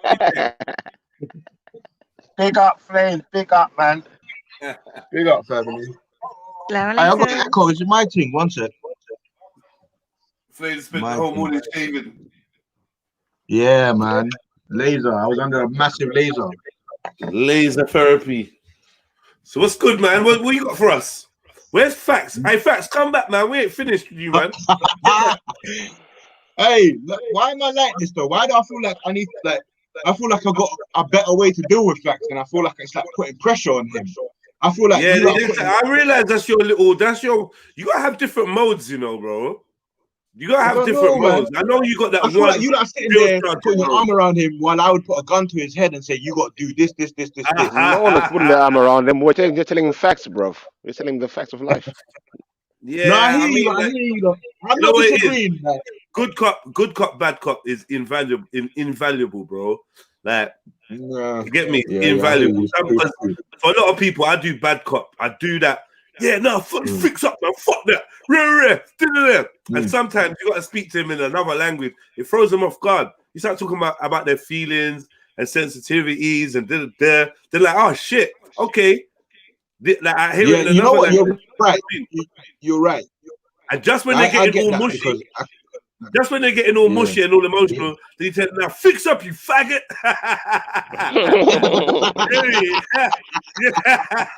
Yeah, I mean, shocking back. But yeah, I mean, humans respond differently, and sometimes when you go too hard on them, they just shut down. They're just like, yeah, you're a cunt. You just don't understand. You know what I mean? but because you know, sometimes I get the feeling like I'm not like you, Flames. But you're strong, Flames. I'm not like you. Like, nah, shut the fuck up. You're just like me, man. That's what I mean. But I feel like because I get the impression that he likes this, like he craves this sort of facts, whatever. What do you mean, the counselling? Nah, that the whole babysitting. He likes the feeling of that. Oh, people are feeling bad for him, and they're looking out for him now. He's the center. I get the center thing, and I don't have an issue with that. I can understand where that comes from. But the whole the whole liking, I know he likes it. People have said that in the past. People have accused him of this in the past, yeah, of him just liking advice but not taking it. And I've seen a couple of examples of him not really taking it. But who fucking takes advice, bro? Who takes advice? Who actually takes advice? I hear you. To a you know certain what I degree, mean? I hear you. Some people do. The point is that we plant seeds, and I mean, you know what I mean, though, innit? Right? Like, you know, you hear the advice and blah blah blah, but realistically, you just want to hear what you want to hear, and when someone says the right words, then you agree. But I think it hardly ever is a fresh perspective you've never considered. It's just like now someone's actually putting it into words. You probably feel it and know it. Now don't go back that way. Go the other way. Go the other way. Go back where you was going. There's an exit. Yeah, go that way. Yeah, no. John, you ain't got a choice. You ain't got a choice. It's like a GTA game. Yo, virtual tour. Get us playing GTA. Yeah, you gotta have a gun. You get me? Shoot. Jump on the boat. Now you're actually not supposed to be on that bit. This is people's houses. It's not taking you nowhere. No, don't go there. Jump on the boat. No. You should have stayed on the side. I said, yeah.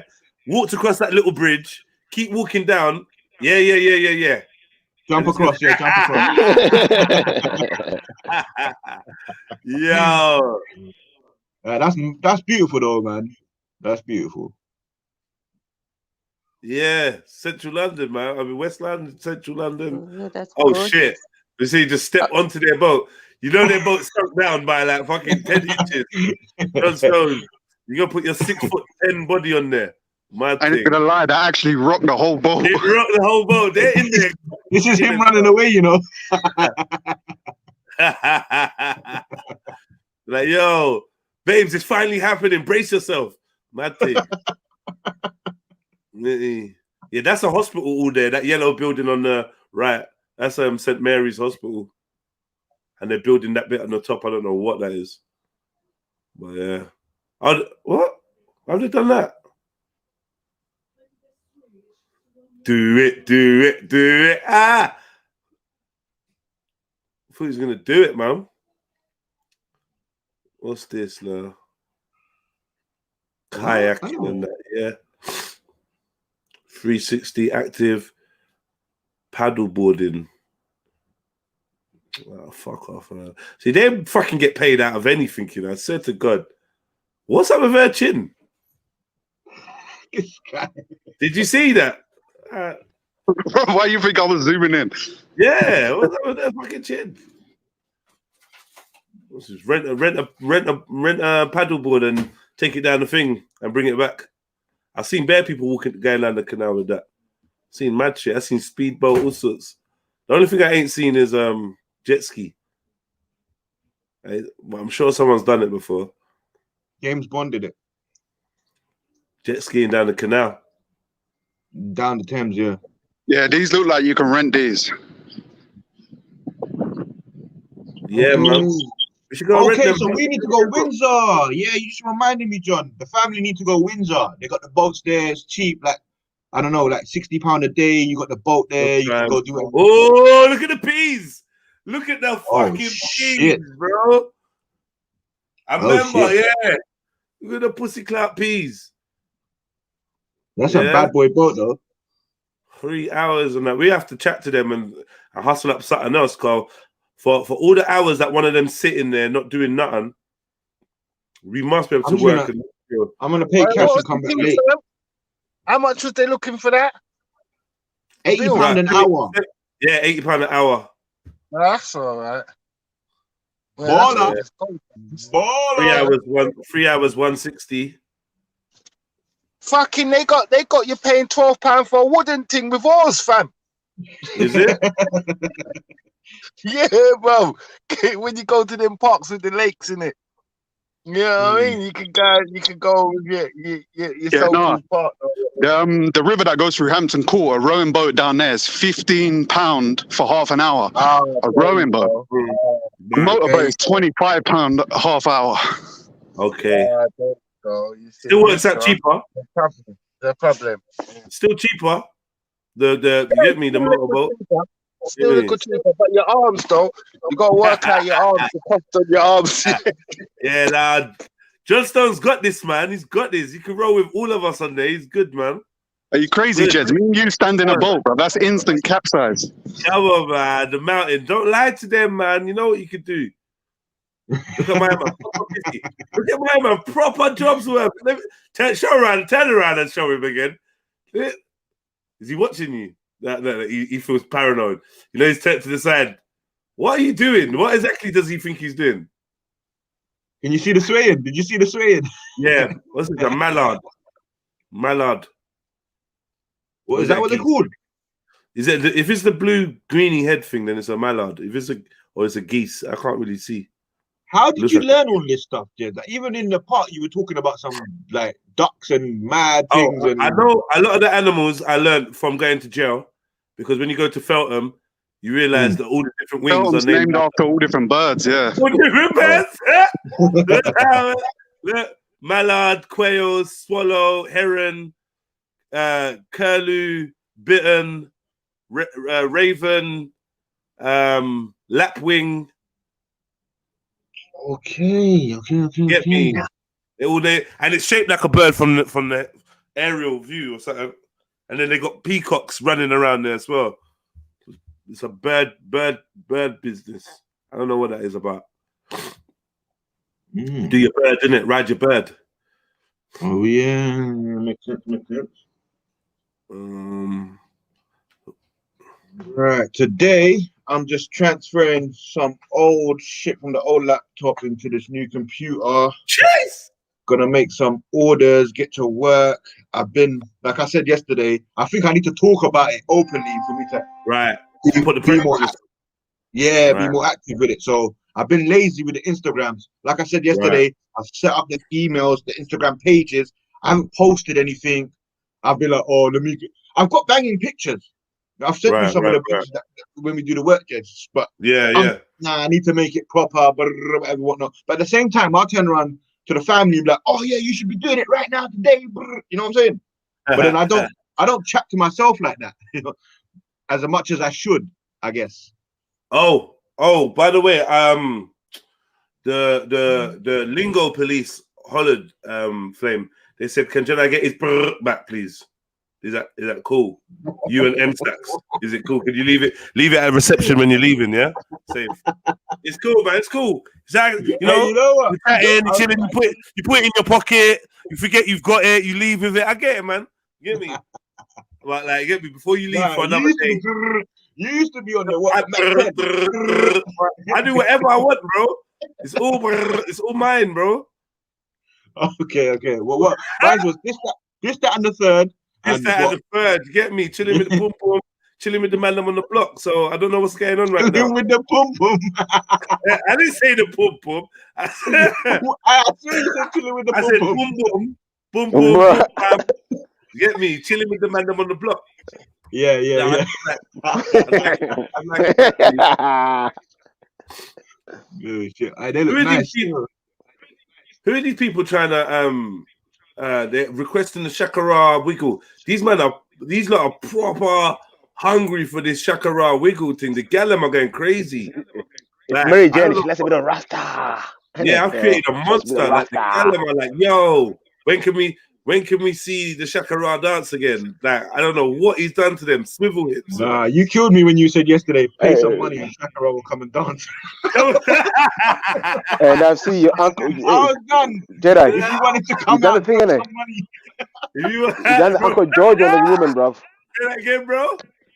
You done the Uncle George on the women, innit? So I want to see the wiggle. I swear that sign said don't walk on the grass. And John Stone was just like, yeah, fuck it. Fuck it. You hear me? No. Someone put in the group Shakira dancing to the Basset Challenge music. I'm not, nah. You lot proper violated. That's wickedness. That's wickedness. If there's anyone that, like Jedi always says to you, like, if you don't want to get added to the group, there's a vetting process, but you lot can get added to the WhatsApp. Yeah, group. man. Not everyone, but you can, innit? Like. Yeah, me.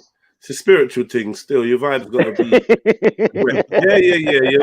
Your vibe's got to be correct. Therefore spiritual. Yeah. Spiritual. You might not come out the same. That's what I'm saying. For real? Well, yeah, the five in the group, they have a good time, man. They enjoy themselves and bust two jokes. Man, I remember old school, the group settings when Shani was in there. Oh, that was hilarious. And then I think, I still got shit on the phone in there, you know. Beefy made Shani cry, and that was something. I don't know what happened. Then Shani left, and Beefy left. It was just peak. We trying to have banter. Beefy trying to have some Islamic debate with Shani, and I don't know what he's gonna do. Yeah, what about your prophet? Mad thing. Shani had to yeah, you was on fuckery. Don't say it, man. You calm down a lot, Beefy. You was on fuckery. You was. listen. Don't chime with him. My ancestors are my prophet, innit? So if you go from my ancestors, I get mad, innit? So that's how it is, innit? Simple. Simple as that, bro. Nah, can they come back, man? Blue Red Trill, get out of here, man. M Stacks, you know, the little teeth, the little slang teeth.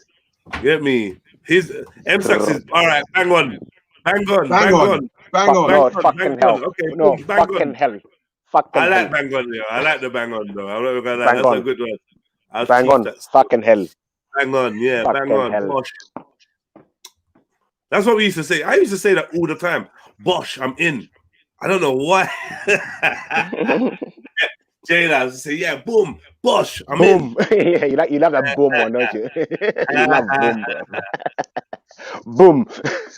Yeah, CA, you are correct. 10 points.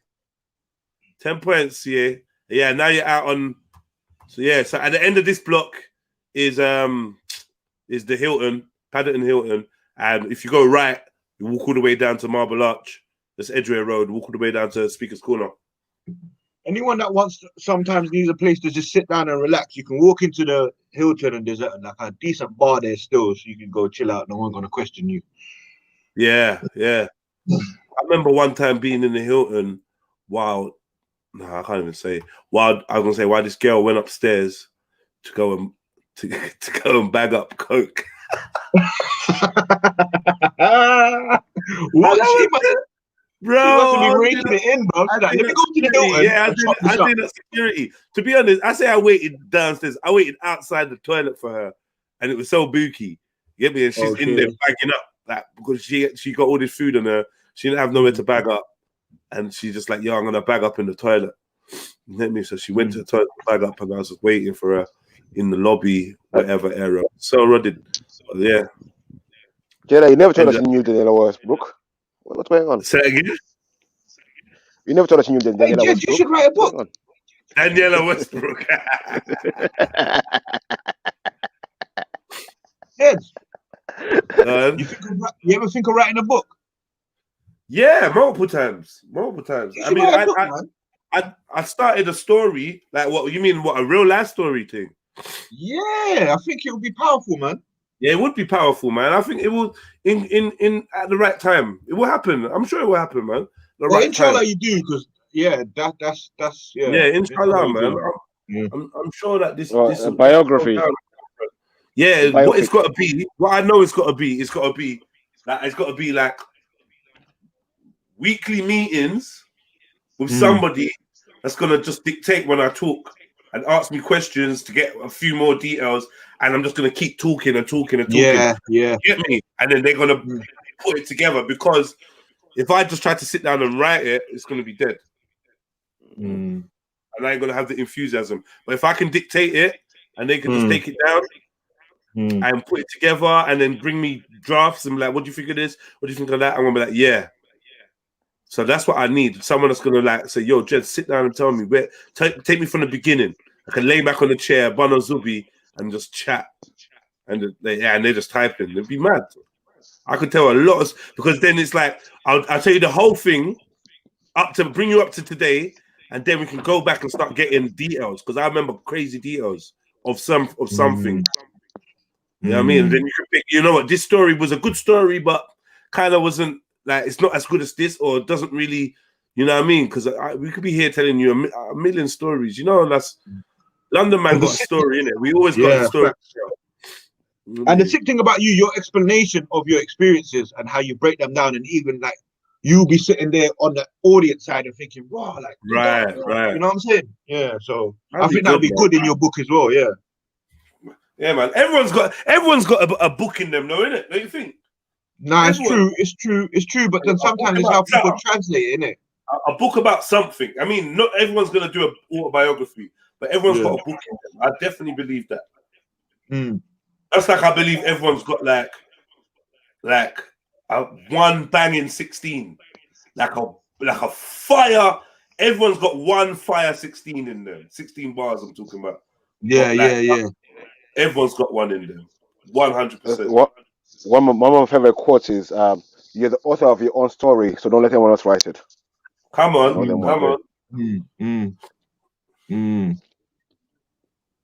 That's a big thing, though, you know, because the more time these people that are in power are writing our story. You know what I'm saying? Yeah. I feel bad for all these shopkeepers, you know. They're always putting this shit out every morning, and every night they got to take it back inside. Like, it's long. You see how much water was there? Yeah. Their little process. They got Abu doing it. No, that's all on trolleys. Yeah, or they just wheel that in and wheel it out every day. No big deal, bro. Yeah, they got the nephews that come and stack that shit, man. No, it's all a big trolley, Jedi. It all goes into one, moves into shopping cart, all as one. You don't have to repack every day. So bare people went 420, you know. Did you see that? Looked like, well, I don't know if I was imagining it. Bare people went 420. Yeah, there was. It was. I see on the socials as well. I'm just saying, that is completely dead. I'm not going to 420 in Hyde Park again. I doubt it very much. Listen, I was so high on 420, I forgot it was 420. How about that?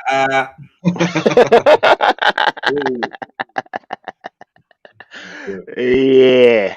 Was it 420 yesterday? Oh, fucking hell. I didn't know that. Okay. Let's move a spliff again. Hit the like button, family tree. Chevelle, come jump on. Say wagwan. Chill mimosa. Zion. Come who's through, the chat? Man. Big up Zion. Sash, where you hiding? Hey, this Friday. Yeah, Uncle Tony Brown. You know I do on Friday. I don't look to put in too much work. So jump on, car. I don't mind locking it. I'll literally hit the roads. Get me. Sunny day today. Sunny day. Jungle Jesus, I thought you was jumping on. What is this pattern of you saying you're jumping on and you just disappear? What is that, bro? I don't get it. Sunny days. Uh-oh. I hear someone knocking. Come on. Come on. There's bare sounds going on. One sound like a bird. One sound like he's practicing for the talent show. Yeah. Walk on though, family. What you lot saying, man? What you lot saying, man? Give us Friday. I chef, give us a little time. Give us a little sound.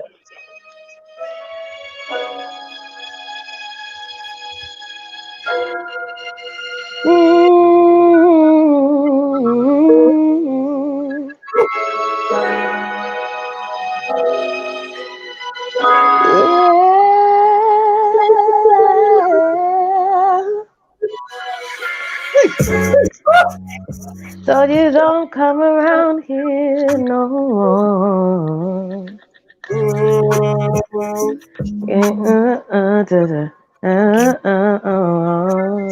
Come get your man. Come, you guys were killing me last night. Fucking hell. I was dying. Better come and get your man. Oh, it's so hard to talk to someone like that. Come and get your man. On all music platforms. Come and get your man. iTunes. Come and get your man. Man. Shelly Chevy. Come on. Shelly. I'm putting the link to this tune, yeah. To this Come and get you. No, we got work to do. Yeah, we do. no, for real. I feel like this would be lit now. If we took it seriously, it would be a good. If we took it seriously, it would be a banger. Can't lie. It is a banger. It is a banger. Here's the link. Yeah. Thank you. We're gonna do this. No, let me get and say, yo. Come and get your man. Come and get your man. Are you free for studio? What, today? Today, tomorrow, one of these days. Yeah, tomorrow I'll be free tomorrow. I'm going to Dean Cow's studio today. Oh yeah? Yeah. Verified Studios. You working on the house again? On the house music? Nah, this is for somebody else. Another guy wants me on something because his name is Nick. He introduced me to another producer. Okay. So he wanted me on something today. So we're gonna go down there today. I got some plans for you, anyways, Jeds. I won't talk too much right now, but simply because of the. What? Yeah, I genuinely do, and I feel like this will be a banger. I'ma send you over the fucking. Come on, do you know what I need to hear now? Note. You know what I need to hear now? What you need to hear? Let me tell you what I need to hear. What you gonna do? I'm over that. Are you over it? Okay. I'm over it. No, it's been a while since I heard that one. What you gonna do? But fucking here we go. Here's the youth. Here's the youth. Hold on. Can get you, man. Come and get your man, Amanda.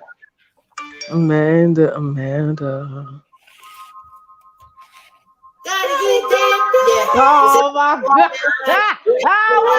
He played this out loud.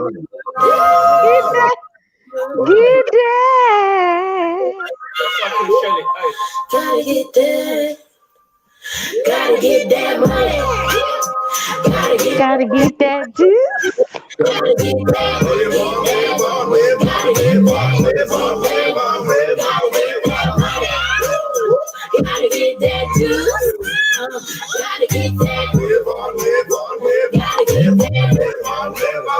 Gotta get that money. Gotta get that juice. Gotta get that. Gotta get that. Gotta get that money.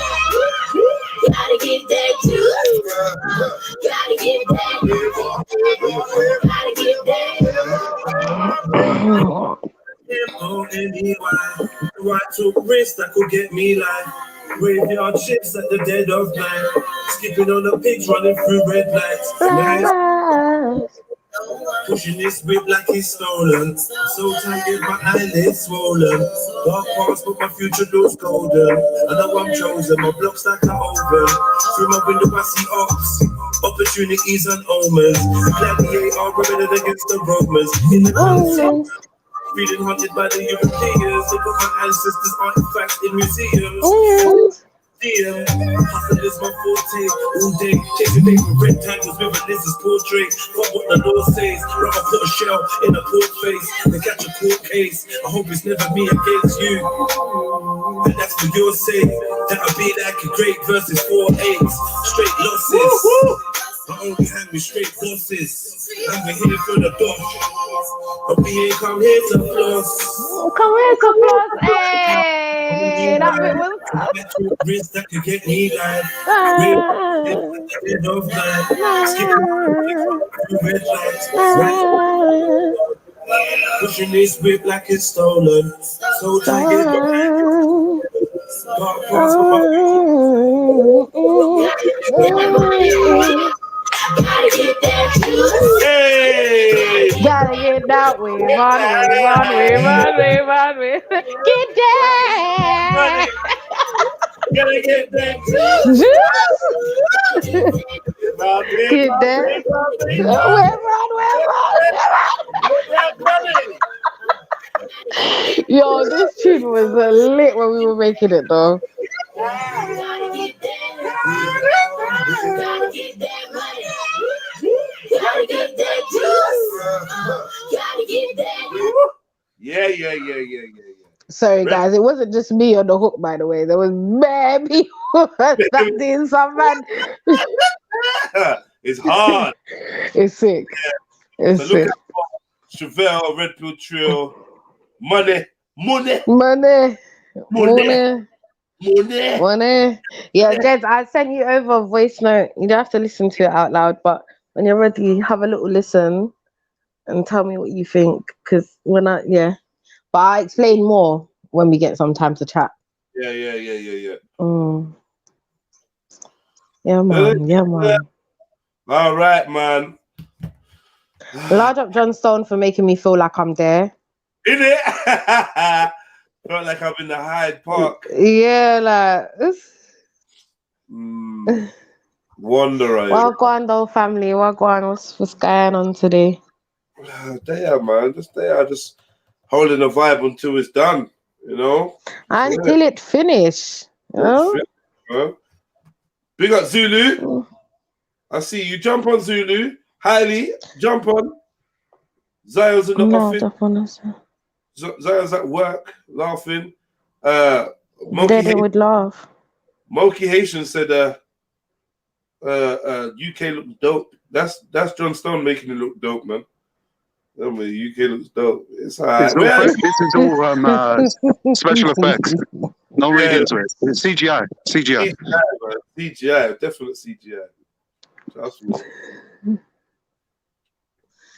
Bro, you see this, yeah? When you go St. James Park, they lock these. These are free, bruv. Is it? Yeah. They be charging out here, man. But the guy will usually like hook you up. What I usually do, I just put a $5 in his hand and just tell him allow us, and he just goes away. You get me? I tell him, don't put this through the machine. Give us, you get me, $5 and just chill out. Cool. Take it for yourself. Yeah, take it for yourself, man, and just run it down. Yeah.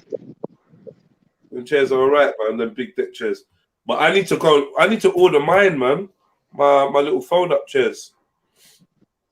Trust me, I was looking last night, you know. Listen, Deds, I don't know if Nay or Todd has called you as yet. Yeah. But yeah, birthday settings is gonna be a madness. So I've got plans. I need to chat to you as well. See? Yes. Yeah, we need to But you need to pick up your phone. Big man thing. You need to actually. What's this guy doing now?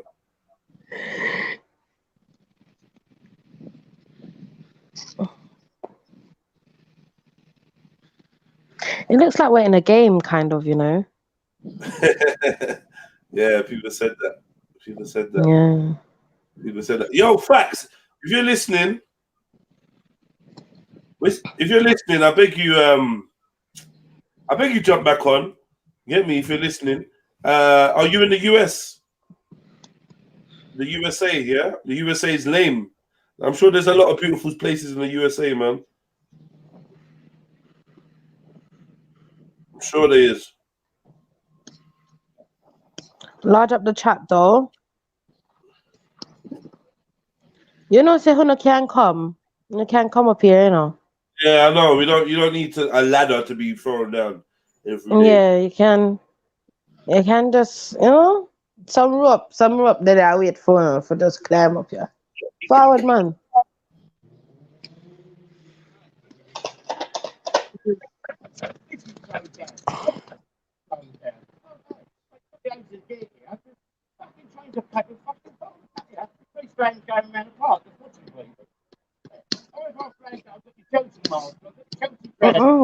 What's all this conversation going on?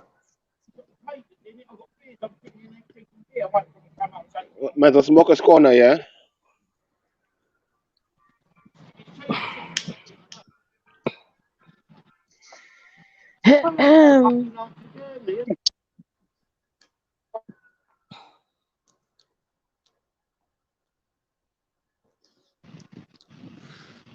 Yo, Chris. How you see the man where it says come in like one blue turtle, sea turtle, blue fish, puffer fish. I love that video. Chris, how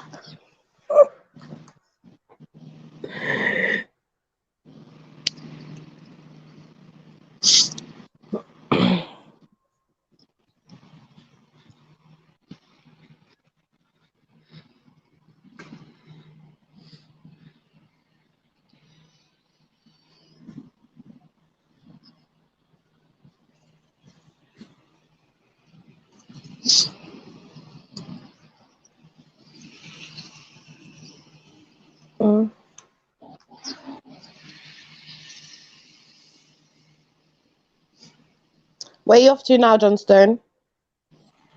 Just take me where my legs go, man. Okay. Now, what I was saying to Jed's, just like I just always try and find like these secret little places, you know, for people to just relax. And I said it to Jez when he called me earlier. I like to show people that, like, we all live in a city and we're all surrounded by concrete so much. I like to find like these little holes that you can go and just chill. You know what I mean? It's just away from everything. Yeah. Yeah.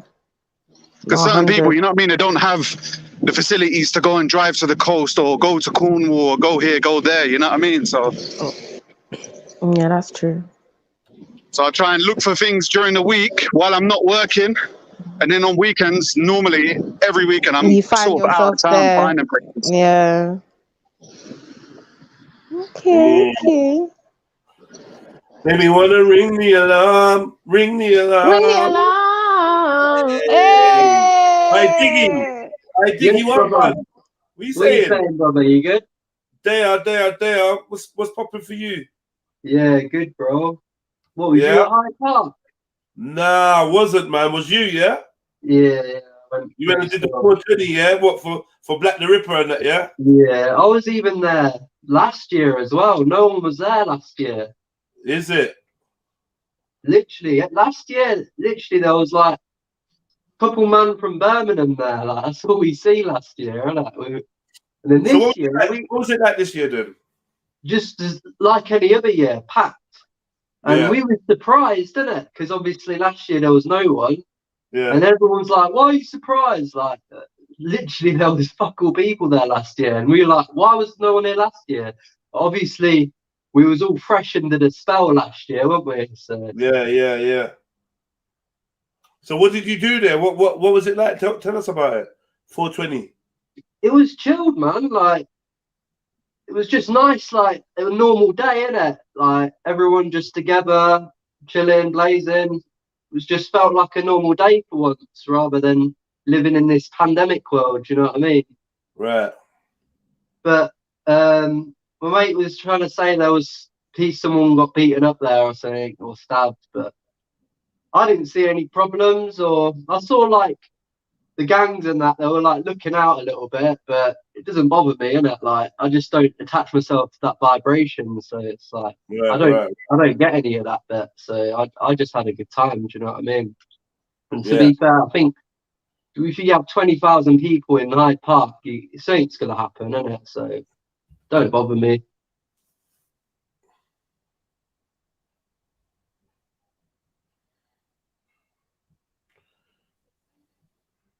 Yeah, man. Yeah. MJ, what you saying, MJ? Have you even spoken? Speak, woman, I command thee. I implore thee to speak. Hello? Yeah. Sorry. As soon as I jumped on the panel, my phone rang, and then I'm trying to do like fuck 6 your million phone, things man. at once. Fuck your phone, man. No thanks. And fuck your private life. Wow, Jedi. This is stream time. You know what? Whenever Jedi wows me, it's just Jedi. Not for real. Don't you realize, Jed? No, but don't you realize? Yeah, he cracks me up. You're like, wow, Jedi. You remind me of someone still. Like, no, don't do that. Like, oh shit. Don't do that. Don't do that. What's going on now? Am I in trouble? Like, what's going on? No, don't do that one day. It was a whole heap of shit in the park. Trust pure youths this year still. Oh, but you went, yeah, Freddie? I've been telling him, say, me now I go there again. We have to do somewhere else on our own. Yeah, you're better off to do your own event for 420 than go to Hyde Park, because there's too much. I think 420 should be something where people doing a 420 event in bare different places. I think it should be that. That's more like the spirit of 420. Rather than us all going Hyde Park, there should be one in Hyde Park, one in St. James, someone here, one there. You know what I mean? Like for your local area, you lot can run and do a thing. Because really and truly, like, yeah, we want the weed to like be everywhere, not just in Hyde Park. You know what I mean? So I feel like Hyde Park should be a main place, but other parks should be stepping up. Other man should be stepping up, creating events. We're not trying to just hide for real. In one corner in London. Trying to hide, Hyde Park. You get me? We want to give them some work. Give them some work to do so that it's not just Hyde Park they're coming to and trying to round up. You get me? We need to be scattered so that they don't know where they're going to be. Where they're going to be. Exactly. You know what I hate about Hyde Park, yeah? And like gatherings like that, they always bring out them machines that fuck up your data. So you can't phone no one, and I hate that shit, man. Oh yeah, I swear, if you got to get to Hyde Park, you probably got to go under bare cameras. Say that again. Like to get to Hyde Park, you've definitely been on camera. Yeah, 100%. How are you gonna get there? Yeah, 100. There's no way. And yeah, they just keep messing up the reception. It's shit, man. What part's this? What's this? Grosvenor Square. Oh, Grosvenor Square. Yeah. Look, bear raves around here, man. Around this, bear raves around here. They're parties, man. Do you know what I'm looking forward to? A nice summer afternoon, evening in like Shoreditch, Brick Lane area. Cheers! With the gang. Ooh, yeah. We just go out, roll out real quick. Yeah. On them Brick Lane, show up. Yeah. What? Hello. Yep. Chatting to the mad heads on that. You get me? Yeah. That's mad, isn't it? Bird song. Mad. What's this? See through. Climbing frame. Don't try to do a pull up on it, John Stone. Please. You fuck up their whole Oh, you're so wicked. We say the whole thing come tumbling down. Mud. Joy, missing you. What is this? It's looking like some Blair Witch thing, man. I ain't feeling this. Thinking about us all. Who? What? I don't like this one. It looks a bit LGBT, innit? I don't like it. I've made up my mind. I don't like it. Yeah, Oh so my I guess God. you can try to do a pull up, John Stone now. Yeah. Do a pull up on it. Yeah? Make happy. They're not even talking in proper English. I don't like it. It makes me I uncomfortable. think they're just putting words together now. They're just putting words together. I got a question. Today's question. I'm anti this. Oh. What do we feel about the term and the word luck? Luck. Oh, I've never had a conversation about luck before. Ooh. Actually, you know what? Genuinely, I don't believe in luck. I don't. Nah? Why not? Nah, I don't. Why not? Because I don't know. Like, Make it's your own never luck. been something that. What is luck? Not What even is luck? like luck. What is Yeah, luck? that's what I'm What's saying. luck to Like you? What's luck to you? LUCK. It's like Yeah, they what just is it? took. They. I think I feel like it's a made up thing for some things. It's like the word coincidence. Like people use these terms just because they can't figure shit out. Like the word what? Like the term what? Coincidence not made up, but they've used coincidence and random and accident. So growing up, as a Jehovah's Witness, luck was seen to be like you're pandering towards like the occult, like, or you're saying that there's some other spirit or lady luck is a spirit or something that's guiding you. Wow. So you're That's pulling on some kind of entity. And I think a lot of people kind of, get that. Like luck is for like putting your faith in something other than God. And there's something other than God that you can have good luck or bad luck, and it can influence the outcome of things. So I think from that perspective, they just was like, yeah, bun luck is occult, blah blah blah. And I think there's a lot of truth to it. There's a lot of truth to the notion of luck, having good luck, a good luck charm. Right, right. I think perception as well, though, because something really bad could happen to you, and you could think, "Oh, I was lucky it weren't like this bad." Do you know what I mean? But the same thing could happen to somebody else, and they just think, "Oh, my life's just shit. I'm unlucky." Do you know what I mean? So I'm bad. Yeah, I got bad luck or something. Yeah, I like think that's a sometimes big bad luck spell. can happen, That but luck people is a can big feel spell. lucky it went worse. I just feel like, okay, if we look at the rest of the word, which is uck, yeah. Okay. Yeah. If we just look at that, yeah. No. Yeah. And it's like they've just replaced the L with S in it. They've replaced the S with L in it, which would normally be suck. Yeah, cool. So I'm just thinking like liquid luck. Or why didn't they? Yeah, why didn't they replace the F with the L? Answer your phone, man. Big man thing. Answer the phone. Sorry, Jay. But yeah, man. It's just to me, it just means something else. This luck thing. They're taking something from us. In Islam, we can see that as shirky, innit? Like something that you're donating power to something else rather than the Most High. Or you're trying to put some spookiness in it. You know what I mean? Yeah, for man. me, Zulu, I jump feel on. like this luck thing. I feel like if anything, it takes more than it gives. Can you stop, Trillo? Stop just typing what I'm saying. Like, you get me? You can do that when Jedi's writing in his book, innit? I wish she's dictated. Yeah. Yeah, Cacti, jump on. Give us 10 minutes, man. We ain't spoke to you for time, so just jump on. Zulu, please. I feel like this is a great convo for you to get involved in. MD Gold, if you're not too busy, it'd be lovely. MJ, the luck of the Irish. And now, what are we talking about when we say the luck of the Irish? What's luck?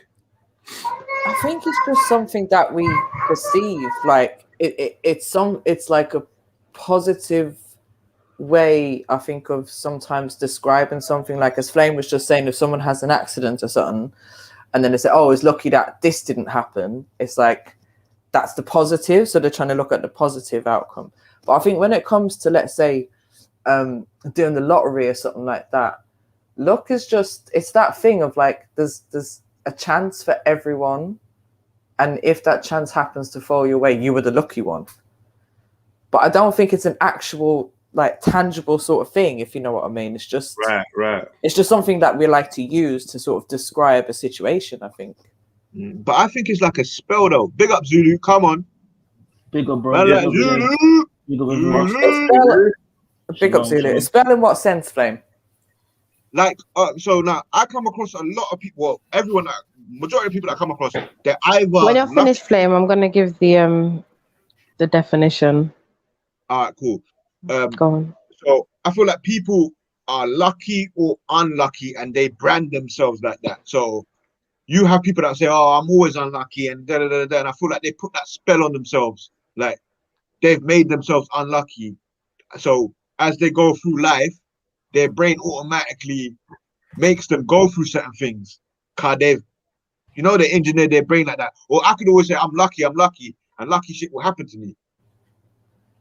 Supposedly. But again, is that not just the term that they're using to describe their experience? Yeah, but I feel like they bring on more experiences because they're using these words. Because they have but it's the mindset. That's more about the mindset. You've got the positive or negative mindset. That's essentially the spell, though, State of mind. State of mind. It's your state of mind. Well, it says success or failure apparently brought by chance rather than through one's own actions. So would you say gambling? Would you say gambling is a form of luck? If you win, luck. You're the lucky one. No, how is it luck? Because you went and got the tickets and pick the numbers. That's not luck. You done it. No, but you hope that you win. You hope that you win. You lucky through luck. Because it's down to chance. Because those numbers haven't been predicted beforehand, so it's down to chance when the numbers are drawn. Then, which goes back to the definition that just read out. It says the word luck itself is Middle Dutch in origin, according to Mental Floss. The word comes from luck, a shortening of luck, meaning happiness, good fortune. Okay. The word was probably introduced into the English language in the 15th century as a gambling term. Okay. So that was a good point that Zulu made still. What are you gonna say, Freddie? Yeah, no, pick up everybody, man. I was gonna say, well, you make your own luck in life, innit? It's like someone giving me something for free, like a free plate of food, and I'm saying, oh, I'm lucky. No, because he's gonna want something else tomorrow. Like, do you know what I'm saying? He's gonna remind me about the plate of food that he gave me. So therefore, he's gonna want some. Like, that's how the world works, in my, you know what I mean, humble opinion. You know what I mean? And obviously, like, I think the luck of the Irish is similar to the luck of the African. Lucky that white people didn't extinct us. Do you know what I'm trying to say? Right, it all. Similar. It's very, very similar. You know what I'm saying? This is why perspective is key, because I just did not see that coming. Did not see that coming at all. Slap me. What are you saying, Zulu? What? Pardon? I didn't say anything. Was this that's what I'm saying. What you saying? You can say about luck. Yeah. Yeah, I think it's pagan. I think it stems from idolatry, worshipping. Do you use the word though? Do you use it? Be honest, because I do, but I don't really fuck with it. But I use it, and I feel like. But do you know what's funny? I find that I don't use that word. It's not one of the words that come to mind at all. Me too. Like, you know, I mean, I don't really say good luck. I'm more or less like say like, you know, God willing. And if I'm talking to a muggle, then I'll use it. What's a muggle? It's like a normal person. Oh, okay. So, Zulu, can I ask a question? Is there a difference between God willing and luck? No. I mean, yes, there is a difference. The difference is when I'm saying God willing, I'm saying by the will of God. If He wills it, can whatever's happening to you happen to you positively. But when I say good luck, I'm calling upon an entity named luck. This is a European language we're using, right? English language, and a lot of these words like God, Goth, they're all pagan deities. So when you're calling upon luck, you're calling upon a deity. But you say you believe in God all the time. Okay, but I don't believe in luck. I'm not a luckist. I don't believe in the great luck. I'm not a I luckiest. I always don't say believe when in the someone great got luck. No, I'm not Zulu. Like when you say God willing, when you say God willing, is it anything bad or it's always something good? No, if I'm saying no, God willing, I'm saying no, if it's God wills it, let it be. But I'm but asking This is when you're saying that, is crazy. it for good stuff or for bad stuff? I'm asking. no, I for mean, both. I think for for both, you know, because if you get shot and you can't walk again, lucky that God blessed you that you're not dead. He blessed you. Like for bad things, you can get blessings as well.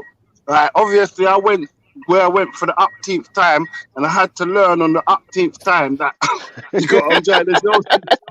Stay safe for me. You got what I'm trying to show you. I So mean, I had to Beefy, see it as a give me an blessing. example when I would will something bad to happen to somebody, when I would will God for to do. Like, give me an example. Oh, I don't know, but that's what I was asking you. Like, Because it's not something that comes to mind when I think God willing. I'm putting luck with something good happen to you, and God. When you say God willing, there was something good to happen. So I'm putting those two together like that. But you're calling upon luck. I'm calling upon the Most High. There's a difference there. You're calling upon an idolatrous figure. I think what he's And I'm- saying is the meaning is essentially the same. Because if you're saying like, God willing, you're wishing someone like a positive outcome. If you say, oh, best of luck, again, you're wishing them a positive outcome again, but it's in a different way. Terminology. It's like saying Godspeed, right? These are just terms of hoping. Yeah, it's good. just all language, and has language not been given to us by God? What does Godspeed mean, though? I've always heard it my whole life. Godspeed is the same as saying good luck. It basically means like God be with you. Travel Or well. like that. It's what the NASA astronauts or the people would say to the people that are going onto the spaceships. They'll say Godspeed. It's a NASA term. Okay. Okay, I'm out of that one.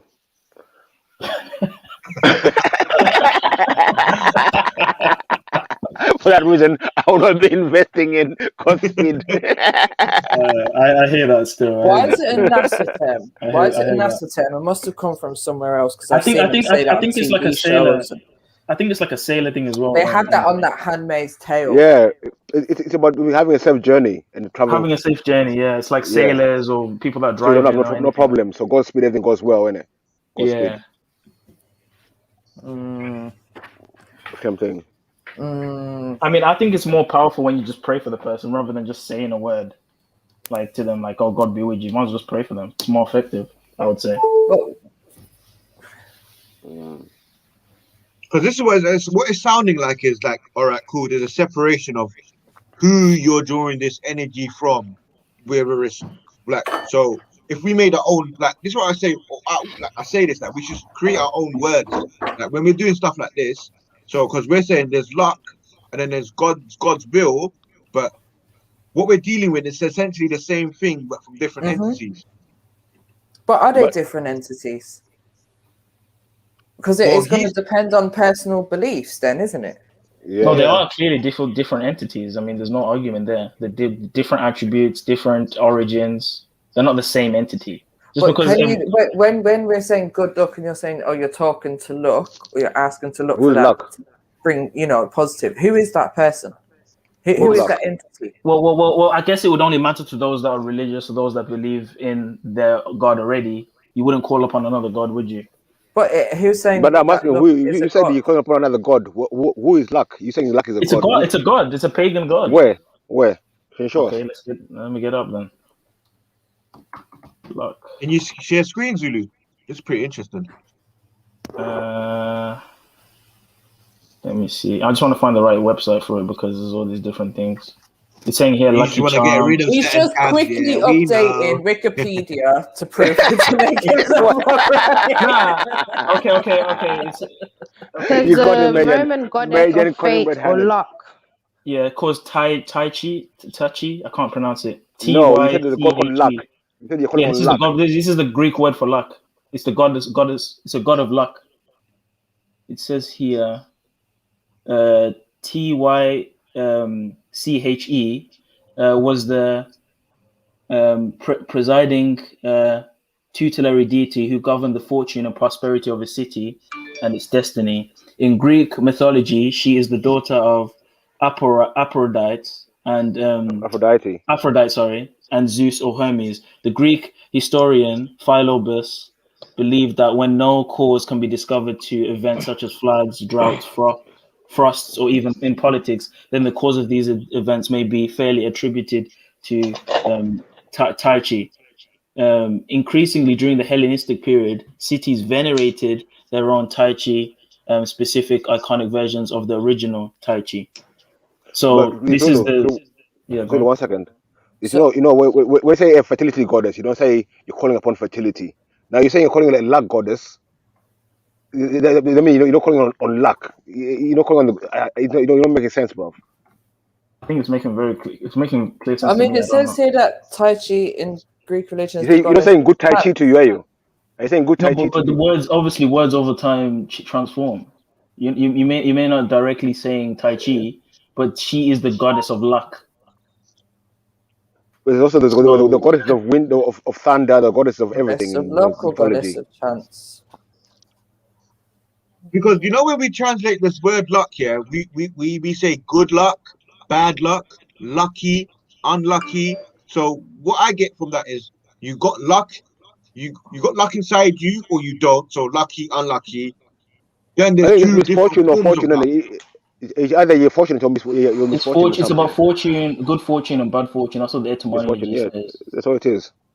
Okay, so when it's got disseminated to us, we've broken it down into. All right, okay, But obviously, these things have roots because we don't just put it in our language for no reason. We don't say good luck for no reason. It has a root. It has a ritual or a spiritual origin to why people would use this in their vocabulary. It's communication, maybe. How about that? Same way how we say Thursday, and we know it comes from Thor. Or when you're dealing with the English language, there's going to be some paganism in there. It's common. We know this. Because I feel like luck alludes to random possibility that it was lucky, it was random. Like we would have known if this could be happened or whatever. It's like some sort of randomness. But for me, I don't believe in randomness. I believe everything's connected. Everything happens for a reason, whether we can pinpoint that reason or not. Right. It's all interwoven together. We're all connected. And here's another thing as well, Flame. If we're saying good luck, are we saying that luck is outside of the will of God? This is my thing, though. This is the thing, though. This is what I'm saying. So I feel like ultimately, like there is some. It's connected to something. Now, people might come and say it's the God of fortune, or it's the Most High, or it's this deity or that deity, or whatever, whatnot, blah blah. But like, see now how we're dealing with luck. Now we're talking about this entity. You know what I'm saying? We've already elevated our thought of luck. You get what I'm saying? We've deleted the randomness. I think for me, it's about things being agreeable and disagreeable. It's not to do with luck per se. Something that's agreeable with you, something that's disagreeable with you, and you just have to move on with it. But so Beefy, like say if you were walking, Jedi, John's in the back. Pause. Yeah. So say if you're walking down the road. You didn't have to say pause. No one's in the back. No one's in the back. It wasn't that pausey. It wasn't that pausey. Pause, Zulu. Pause. Red flag. Red flag. Yeah. So now, let's say I know the reason. And then you go past like a construction site, and a bucket of paint drops, but it drops right behind you. No splash on you. Nothing. What would you consider that? Oh, you got lucky. No, it was meant to be. It's just an unfortunate circumstance. Paint came on me. Whatever it happened, didn't it? I this thought yesterday. Yeah, I saw someone saying natural selection. Then I started thinking, how can something be natural and have a selection? But selection is a choice. Yeah, if it's natural, it's just meant to be in it.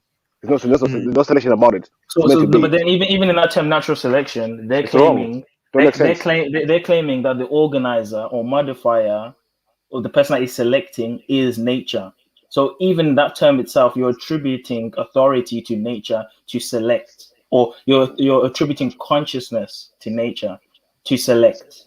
Nature is nature. Nature is just it's what it is. It's not, So a lot of the it terms we use, we're actually doing idolatry in a lot of the words we say and a lot of the terms we use, which is But interesting. that's why I say when I say spell, innit? That's what we're doing, innit? Yeah, right. We're casting spells on ourselves. Books are full of spellings, isn't it? So Sentencing someone to a spell. You spell a Say that again, sentence. Yeah. You sentence someone to a spell when we verbally say a sentence. As you said, it's a spell. Yeah. Right. Yeah. Yeah. So what's your opinion on the luck thing that we're talking about? I've literally just jumped on. What are we talking about? The love thing or the luck? What you think about luck?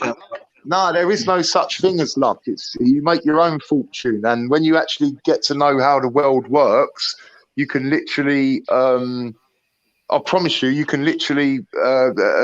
I Magic Nation. You imagine it first, and it will materialize. But you have to be on a natural balance with that source creator, and I promise you that stuff will happen in your life.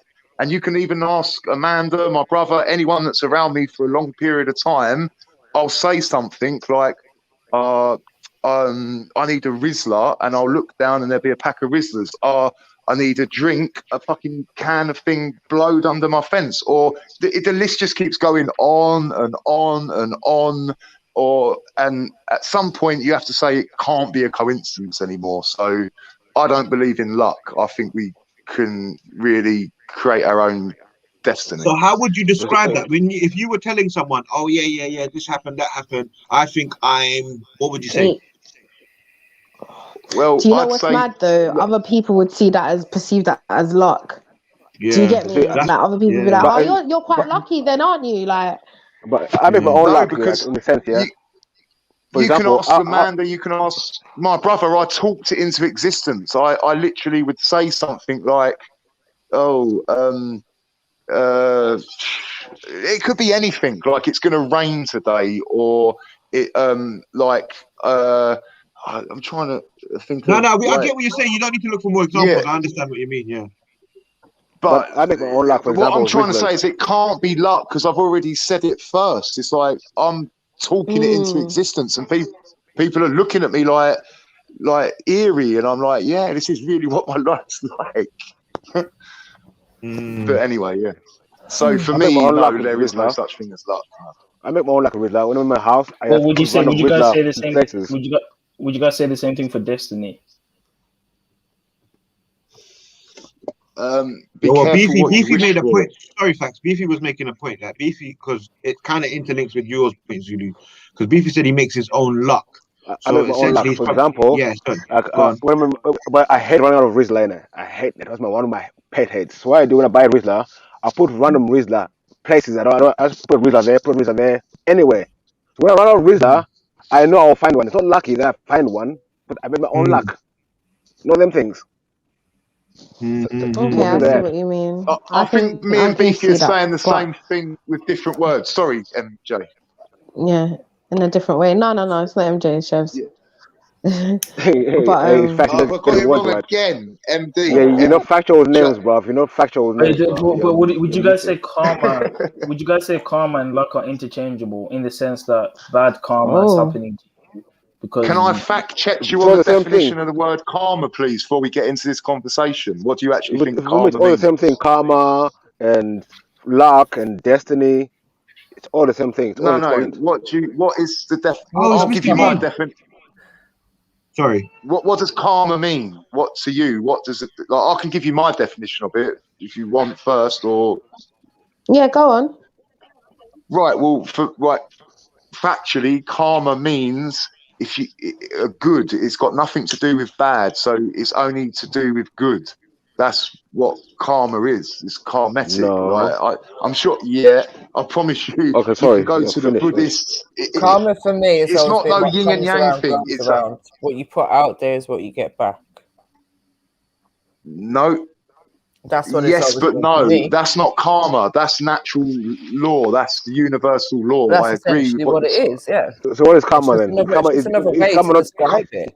And these are all all right. Can I retract that and say the Buddhists definition for karma is if you do good, you get good back. It's got nothing to do with yin and yang. Like there's no Exactly, but this is what badness I'm in it. saying. It's essentially it's all the same thing. There's just loads of If you different do bad, ways you get bad of back. If you do good, describing you it. do good back.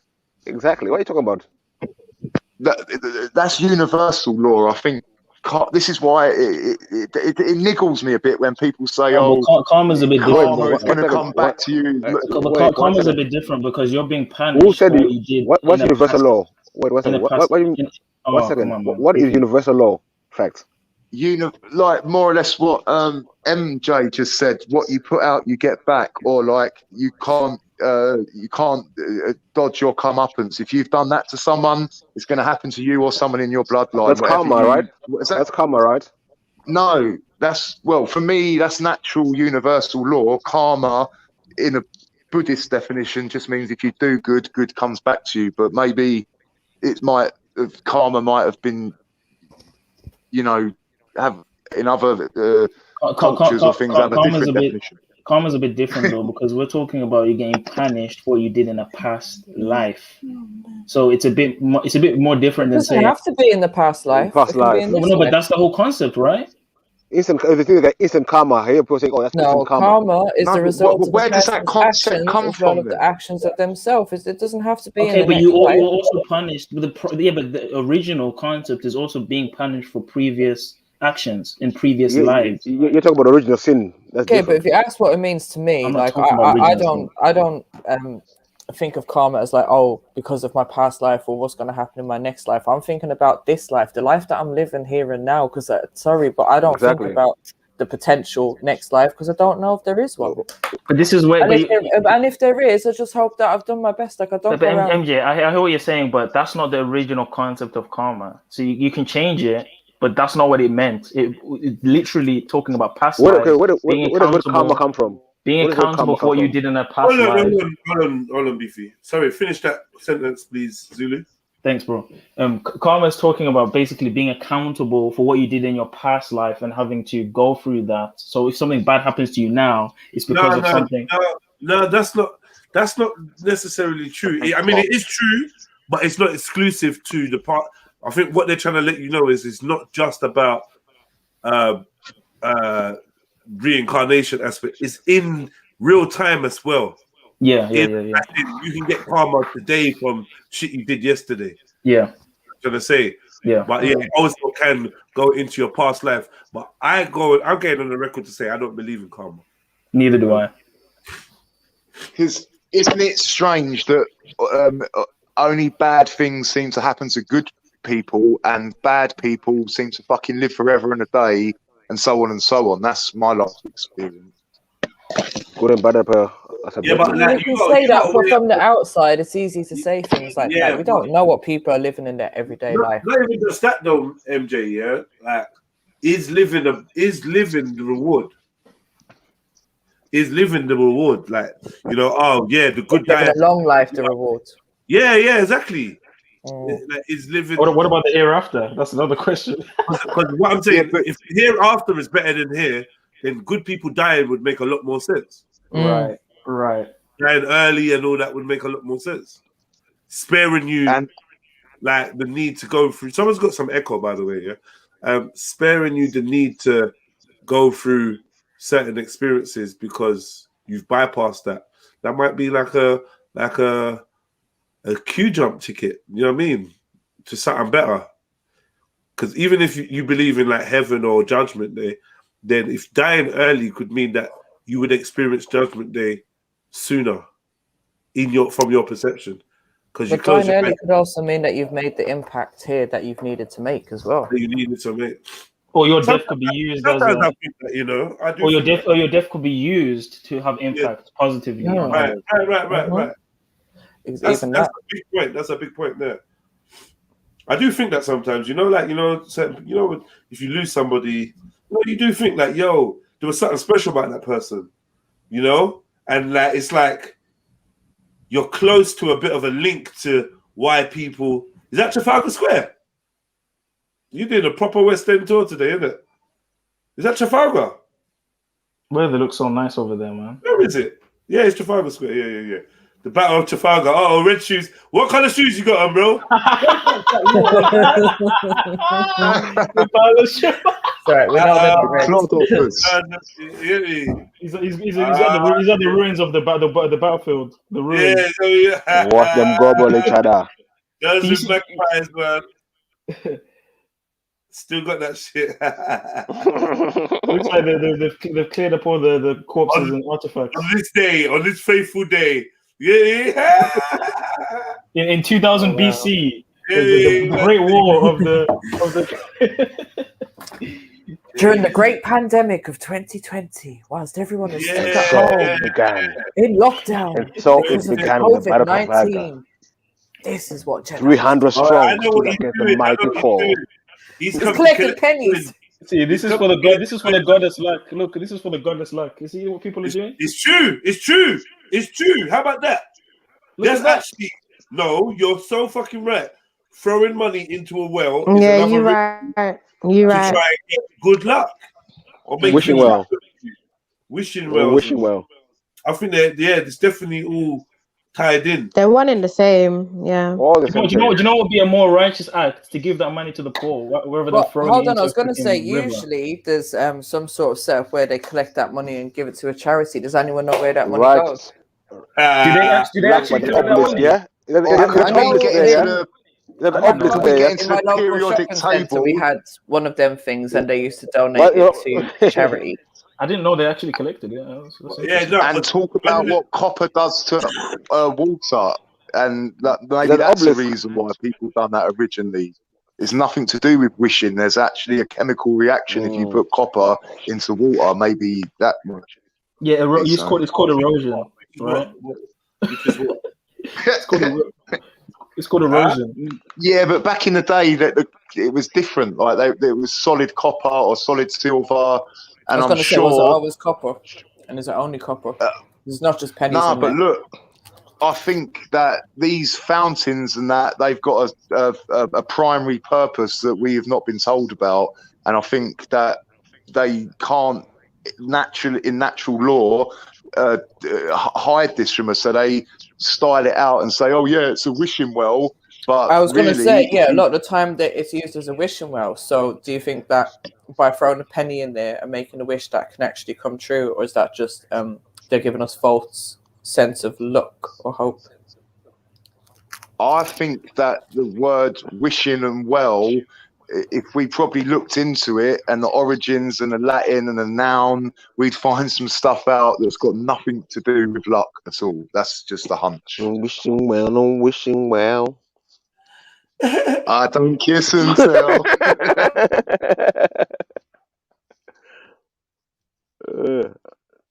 I think it's always intertwined, but it depends on the region where you come from. They use different words, karma, There's even luck, a thing and all these things. There's even a thing in France where they put their locks and they put their initials, right? Yeah, they're on the Isn't that a love yeah. kind of thing? Yeah. That's something to do with love, isn't it? Rather than luck. Boy, I'm sure there's origins to a goddess of love in that one as well, or something. That's juju. They also do that in Amsterdam Juju. as well. There's a bridge where they put locks and stuff. Locking your love, juju. I'm telling you guys, I'm telling you. Juju. There's a Chinese Juju. restaurant in Park Royal, and they have one of them wishing wells as well. And I was Oh, thinking, like, the Chinese believe in good luck and Yeah, I've fortune. seen that. Juju, man. Or the fortune cookie, right? No, the Chinese give money away to people for luck. Red envelope. In the red envelope, yeah. Yeah, they don't dash it away in the, you know what I mean? Just into Yeah. I'll throw my money into a pool. They're like, yo, let me give you No, something but they've good. got one in a restaurant in Park Royal. They've literally got one inside the Karma, restaurant. Look, Give and it will come back to you. that's a scam. That's a charity scam. I know, right? Exactly. But It's I like, was saying, 'cause they who don't collects get all no this money? tips, they just wait for you to put your Who change collects in all this there money from his instead. wells? Who collects all the money from the wells? Well, if it's in the restaurant, then they're collecting it. But if that's what I'm saying. If it's in public, then someone good luck in to the them, local innit? authority's got to be They're sorting that making out. their own luck there. That's what they call What's making your their own luck. opinion on the fortune cookies? Whoever selling them is making the fortune, isn't it? Dun, dun, dun. Dun, dun, dun. Fortune cookie, yeah. At the end of the day, it's just like one of them. It's so ambiguous. You're gonna find something that's relative to you in anything that's said. Right. So Like That's star just how, signs.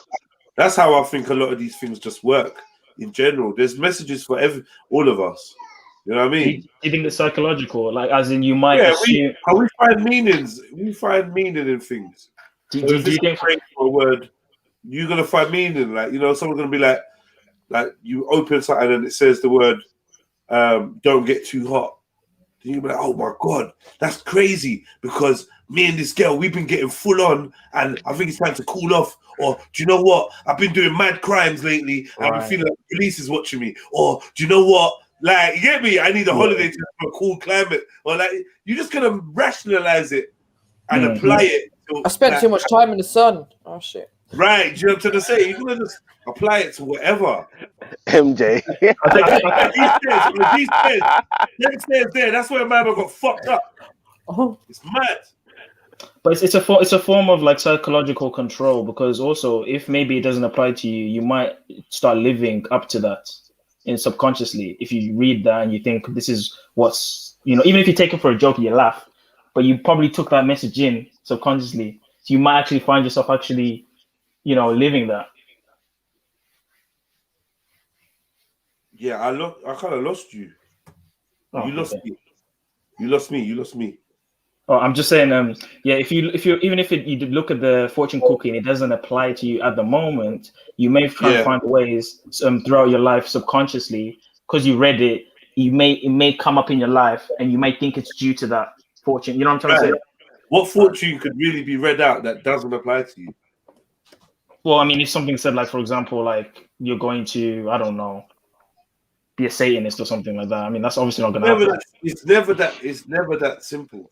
It's never that blatant, direct. It's always more ambiguous, right? That's the nature of them. Mm-hmm. You know what I mean? So it's never going to be like, oh, on Wednesday you're going to be a Satanist. It could say, in the near future, you may experience pain. something that way of life. Something that shakes your faith or may change the way you see things. Do you know what I mean? Where it's a lot more open for interpretation. It's the language used, which is a psychological. It's just like, bro, everything's gonna fit. Anything's gonna fit. Do you know what I mean? Anything's gonna fit. Like, here's another one. I just typed in fortune cookie messages. Here's one. It says, "Success lies in the hands of those who want it." Like, yeah, man. Boom. Yeah, man. So that means that I just really got to go out there and make it. And yeah, today's interview that I'm having, or or Monday, or yeah, this mixtape I'm about to release, or yeah, I'm about to homeschool my child, and I just know that it's just like you can apply it to everything. Everything. You know like a lottery. Your relationship, your professional life, whatever. It's just oh, my, this one. A pleasant surprise is in store for you tonight. Oh, yeah. And then you get a phone call from your friend. You get a phone call from your friend you ain't spoken to for a while. Oh my God, I just read it. Like, I knew I was going to get a pleasant surprise. Or like, Julie, what are you thinking about? Dick. Exactly. No, you think of vampires. You think of vampires in the dream. What are you thinking about? The dream vampire. Because that laugh, the more he was laughing, the dirtier it sounded. What are you saying? Exactly. He was thinking, I remember the dreams he has. You think about What you want, Zulu? What you want? He wants a lucid dream the vampires. That's what he wants. And Zulu. No, bro, I don't do that. I don't have dreams of nothing. Yeah. My dreams are peaceful. Karma does relate it to past life, because according to the religion, if you've sinned and been a rebel, you come back as a lower life form, aka an animal, until one learns their lesson. Right. Yeah, no, I get that. I get that aspect of it. I don't think we were saying it doesn't relate to past lives. We were saying it's not exclusive to relating to your past life. I think that's what we were saying. So in that religion, if you're killing an animal, you're killing a person then? In what religion? The religion that was just spoken about now. It's a life force, isn't it? It's life. Okay, so what religion does karma belong to then? Because I've heard of karma, but like Hinduism. I would say, you say Hinduism. Buddhism, Hinduism, Sikhism. Yeah. So the same thing, isn't it? Sikhs believe in branch of another. reincarnation. Sikhs believe in reincarnation and coming back as animals if you do bad in this life. It's the Okay, same. yeah. It's the same stuff. Yeah. It's all Hindu, Sikhism, and Buddhism. It's all the same thing. It's all the same It's stuff. different branches. Yeah. Even Zoroastrianism as well, I think. Even all the other religions, but I'll just keep quiet. Can you interpret that, Beefy? I didn't understand. I didn't catch that. Why? No. This is the thing, Zulu. Yeah, you actually. No, but he couldn't help himself, Jez. He couldn't You help actually himself. want this fuckery. This is the thing. You want the fuckery, Zulu. But he couldn't help himself. He had to mention other religions. He couldn't help Yeah, himself. and you had to now ask him to explain. We could have just moved on. That's true. That's Exactly. Let's move on, bro. I can't You do know, that. truth hurts. I take full responsibility for that. Yeah, because when it starts explaining now, we get down a whole next route. Yeah, Here you're we right. Mm-hmm. I take full responsibility. Mm-hmm. Yeah, I spoke So, to sorry, maybe Zulu. tomorrow. Zulu, I've just looked up. Sorry? The You had. I seen actually as didn't bringing hear upon anything you said. oneself inevitable results, good or bad, either in this life or in reincarnation. So, yeah, you're right. It could be for this life or it could be in the afterlife. Mm-hmm. What's your guys' opinion on star signs? Because I have the default impression that it's pagan and I shouldn't mess with it. But some people have made the argument that there are some biological or real-time proofs that star signs are true, like zodiac signs and stuff like that. So First what of do you all, guys, what do you for guys me- think about all that?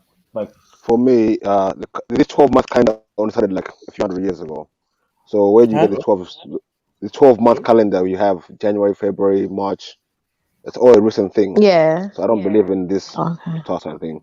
so you Bullshit. don't think the Sumerians had the 365 day, 12-month, 7-day week? Because they did. And so did the Egyptians. I don't. So The wait, Sundays. that's a side point though. What do you think about There's Sundays. There's a Sunday and that's it. Sunday. Every day is Sunday. Man. what do you think about the zodiac though? That's what I'm asking because I'm It's all pagan. unfamiliar. Pagan. Okay, so there's no truth to it then. I don't believe in it. So you think if someone's born during a certain time of the year, during the certain constellation, they're not going to have certain personality traits? No. Okay. Interesting. I thought the same as well because I don't see how that correlates. How does the star constellation correlate to your personality type? That means everyone born at the same time of year will all be the same, which is bullshit. We don't see that around every day. Yeah. Do you know what? I can't lie. I'm a bit intrigued by it. It's intriguing, right? But I feel like there's a darkness behind it too. Right. I think there's a basis level, but I also feel like it can get deep, man. Because even with the whole pairing up certain zodiac signs with others and which one's more compatible with this, it's like there's a whole philosophy, there's a whole like structure behind it. Like how did they come up with this? Isn't it all to do with astrology?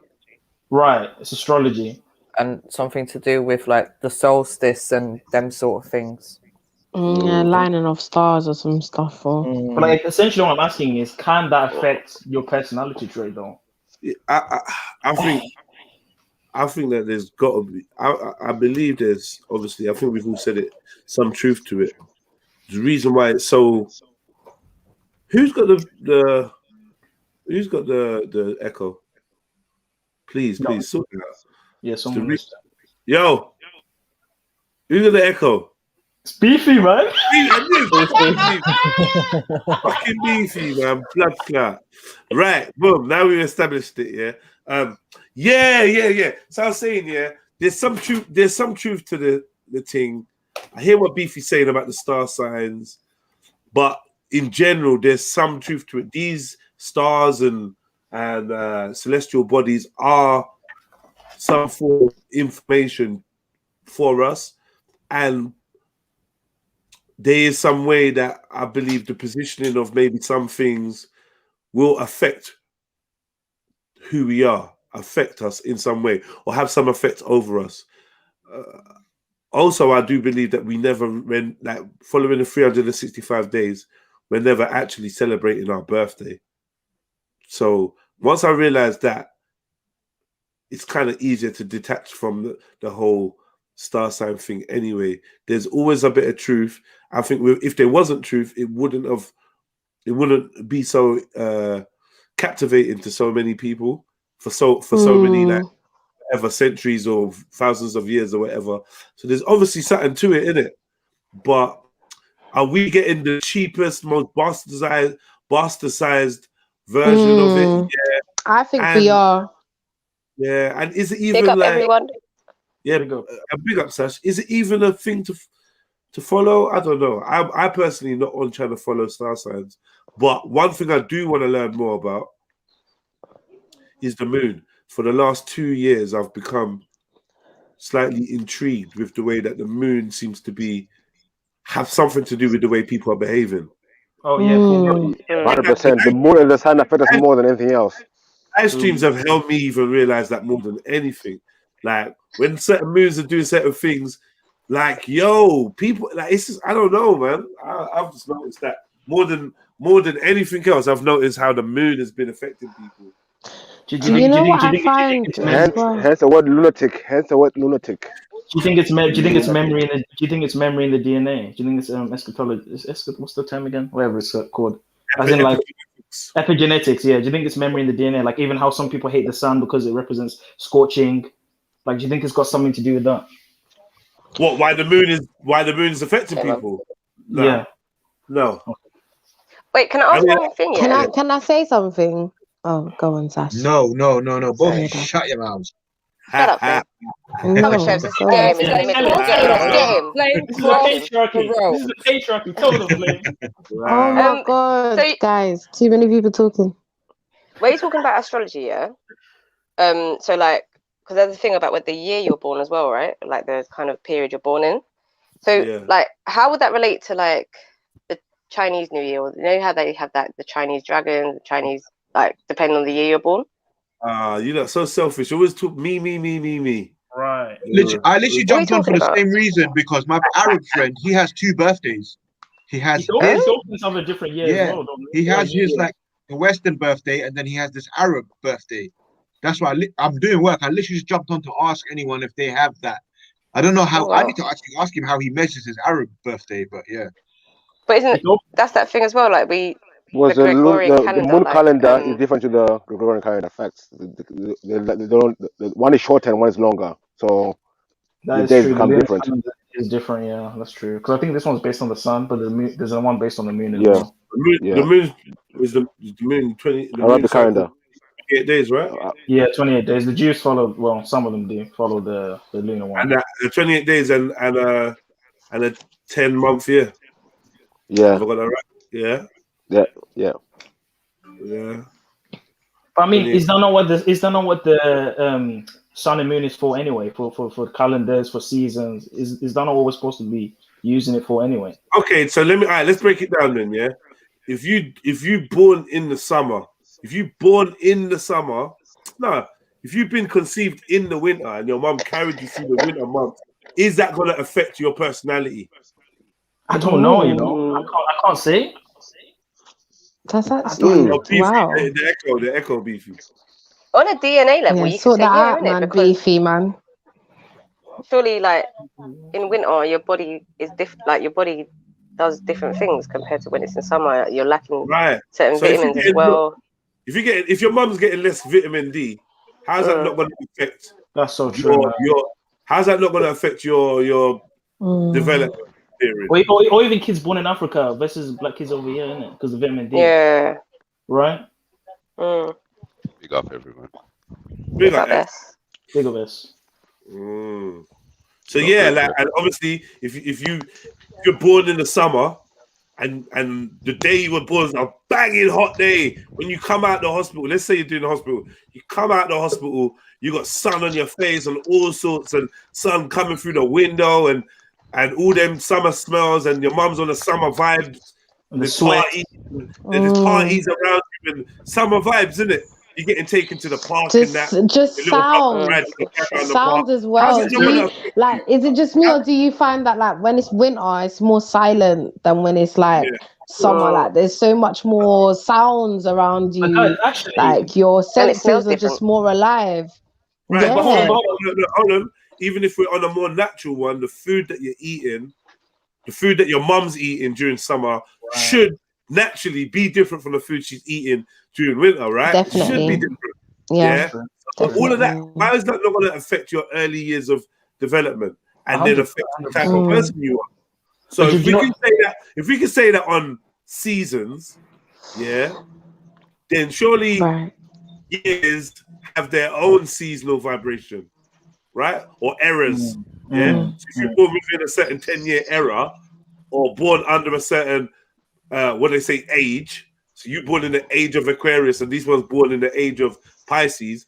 Surely that's going to have an effect, no? This is the next question I want to ask you as well, Jeds. Oh, can I just say one quick thing?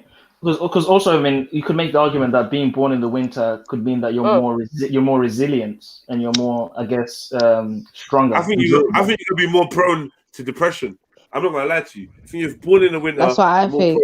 prone to depression. Of course you are. So not about being resilient or not about being durable. Yeah, you could be still If you're prone born to in the winter, you might be stoic.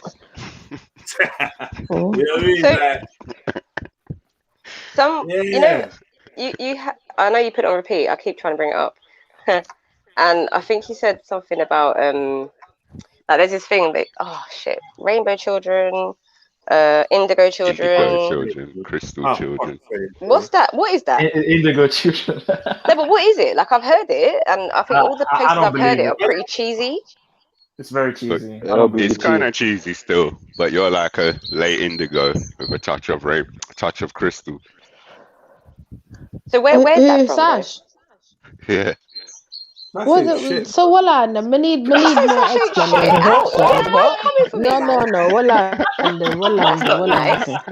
That's not very What nice. is going on? So I'm trying to establish. Excuse me, man. Bye. Sorry. Sash, no. No, I'm joking. No, Sash, come back, man. Don't let them bully you, man. Oh, she's not leaving. That's mean, isn't it? That's so mean. Where's this Can I place, get my question Johnstone? answered, please? Go on, what was the question, Sash? Where did it come from? Where did the actual thing come from? For as I said, every time I've seen it, it's been very cheesy. It's been a very cheesy. I heard some white woman talking about it. I can't remember her name. She did have a doctor before her name, but I don't know what that meant, what kind of doctor she was. But yeah, she had. I heard her just spreading the whole thing. I don't know. Other people talk about it, I guess. But when you say cheesy, you mean like it's like a cheesy, like airy fairy, like. Yeah, I guess kind of like a bit like with star signs when people act like a prick and blow us because I'm a Scorpio. Like, do you know what I mean? It's that kind of cheesy. I just typed it in. So what, all them people chatting shit to each other then? It's not. What do you mean? All those people chatting shit to each other. Talking about star signs. Yeah, well, you just made a statement. Like, Yeah, but I mean, it can be kind of cheesy though. Like, I mean. Right, the woman I saw talking about it, she was like one of them, like angel, like she's into angels and all of that, like Archangel Michael and all that bollocks. Yeah. So I get what she's saying, like cheesy like that, like it's typical run-of-the-mill mainstream prescription. New age. Yeah, and I want to know esoteric. The untruth of it. That's the new age. I just typed in. It says it's a new age concept, and it's about the next stage of human evolution. That's what they're saying. Let me just say, new age concepts. Like, right, let me just say though, don't let the term new age fool you into thinking it's a new concept. No, this is what I'm trying to establish. Where did it originate from? Oh, but they're saying it's the next stage of evolution. They're saying this telepathy and all these paranormal abilities. This is what these kids are able to do. It's the next stage of human evolution. This is what they're claiming. Yeah, this is roughly what it's about to a degree, also, but it's not just telepathy and shit like that. I think it's bullshit. And also the whole concept of also used in a very cheesy manner, animal spirits. Oh, like I'm a wolf. Still never watched my damn film. I put it on the TV, yeah. I did go to watch it. It was it was on in the background. I saw the whole thing of like the parallel universe, and in that universe they got whatever, man. Listen. But I mean, like, that's no one else ignorance. wants to watch it in the house. Ignorant. What can I do? Ignorant. Ignorant. So who But has the yeah, spirit? Who has the spirit of a meerkat here? Because not me. Yeah, but, so Spirit things like of a that. Anyway. meerkat. Kids have the spirit of meerkats at times. I have a spirit of a lion. I don't know about you guys. Oh, whatever, man. I have the spirit of a lion, bro. A lion. You got a spirit of a tabby Zulu. A tabby. Yeah. Tabby cat. Oh my day. Tabby cat, you know. Piss alleyway cat, man. Some of you guys are like giraffes. Some of you guys are built like giraffes, so I don't know. Zulu's on smoke today, isn't it? That. Meow. He gave himself the lion, you know, like yeah. Just started smoking people at random. Shut down the box of the rest of the animals there. You lot pick an animal, but he's got no, it's not even letting man pick animals. So some of you lot are built like giraffes. That's why. No offense, Zulu, but that's why it's kind of cheesy. Like, I mean, people might look through the meanings and be like, no, not. I don't mean you, but just general people do that and be like, oh, well, okay, my spirit animal was an eagle because they read the description of it. Like, do you see what I mean? It's corny like that. Yeah, my spirit animal, but yeah, that shit's corny. But I think that's the way Westerners ingest this kind of information and the way it's packaged up for them. Do you know what I mean? I think humans can have. It's always meant to be instantly accessible to a Westerner who's going to buy the book. This shit has meaning, man. Of course, but I'm saying the way it's been presented to Sash is it's just packaged in this way where it's just instantly accessible to any Westerner that's willing to buy it. Yeah. Not that there's not meaning underneath, but they just make it so superficial and weird and surfacey. And the people who are promoting it just seem to come across like that. It's similar to the Necharu, right? These are beings that have animal, faces and body parts. The animal body parts and faces have attributes. There's meanings behind it. So if I said I have the spirit of a lion, I'm basically essentially saying I have the attributes of a lion. I'm akin to like a lion. So it could be that meaning, which I don't have a problem with. But then when you start saying like, being possessed and acting like wild and saying I'm possessed by lion spirit, and that's when I start thinking, I don't know about that. Because some African tribes did that, like the Zulus did that kind of thing where they were like, some chiefs would say like, I've got the lion in me or something like that. Like they would go on the battlefield and fight like a lion in their mind. Like psychologically, they would make themselves think they're a lion or something. So I think that's a bit true, Zulu. I think it's more like it's like how is it like communication and how you communicate with people in it. So we've got things called totems. We call them totems. Yeah. So it's like when you display certain behaviors, characteristics, you attribute it to animal in the wild, isn't it? We would do nature, innit? So your attributes reflect that of animal in nature. That means it's like bad attribute. The Lion of Judah, like the Lion of Judah. It's the same concept in even religious concepts. There's nothing wrong with being called after an animal in some. So attribute is just reflecting an attribute of nature. That's all it is. Right. So like you may see in Egypt when the guy with the dog Anubis. It's underworld, but dogs can see in the dark. That's why they give him the figure of a dog. Because dogs can see in the dark, so he's either go to the underworld where it's dark. Is that the reason? Yes. I don't. Yeah, I think there's more. There's more. I think there's more to that. Yeah, there's more to it though. Like this definitely sounds like a good reason. But it's like with all these things, there's some complicated. What's the words? I don't know, man. Ideas behind this shit, man. Layers. Layers, yeah, there's layers of that shit, man. But I definitely agree that sounds like a good one. But like even as she was saying it, the head of a dog, the underworld, or dog is backwards, dog backwards is God. It's like it's the inverse of what's above. It's mad, like you know what I mean? You know, at that time, like some of them were worshipping the cats or the cat holistic kind of mythology. So you're gonna put the cat at the top and the dog on the bottom. Then you got the underdog, the dog of the underworld. It's deep. What about Seth? I think for me, when you pull back all the layers, it's a very simplistic ideology. But I think throughout the ages, many layers have been added on top to make it look complicated. But I think when you peel back everything, no, I think everything that's simple can be no. That's no. It's complicated because it's fucking genius, yeah, and simple at the same time. And if you break it down, you're gonna see more and more correlations. It's not that the complication is being added; the complication is already there. This is why these symbols are both exoteric and esoteric, because it can convey a multitude of things just in one symbol. Do you know what I mean? I think that's the nature of these divine principles, if you like. They're actually deep, like, you get me, and simple at the same time. I don't think it was made. I don't think anyone's added that. Right. That's what it is. That's what it is. It's a simple truth that can be delved in. Like, yo, the echo's got to go though, beefy. It's a simple truth that can be delved in to, like, till infinity. You know, the microcosm and the macrocosm till infinity. You can keep exploring and finding more gems, or you can remove yourself and just see the simplicity of the big picture. Do you know what I mean? So the dot turns into the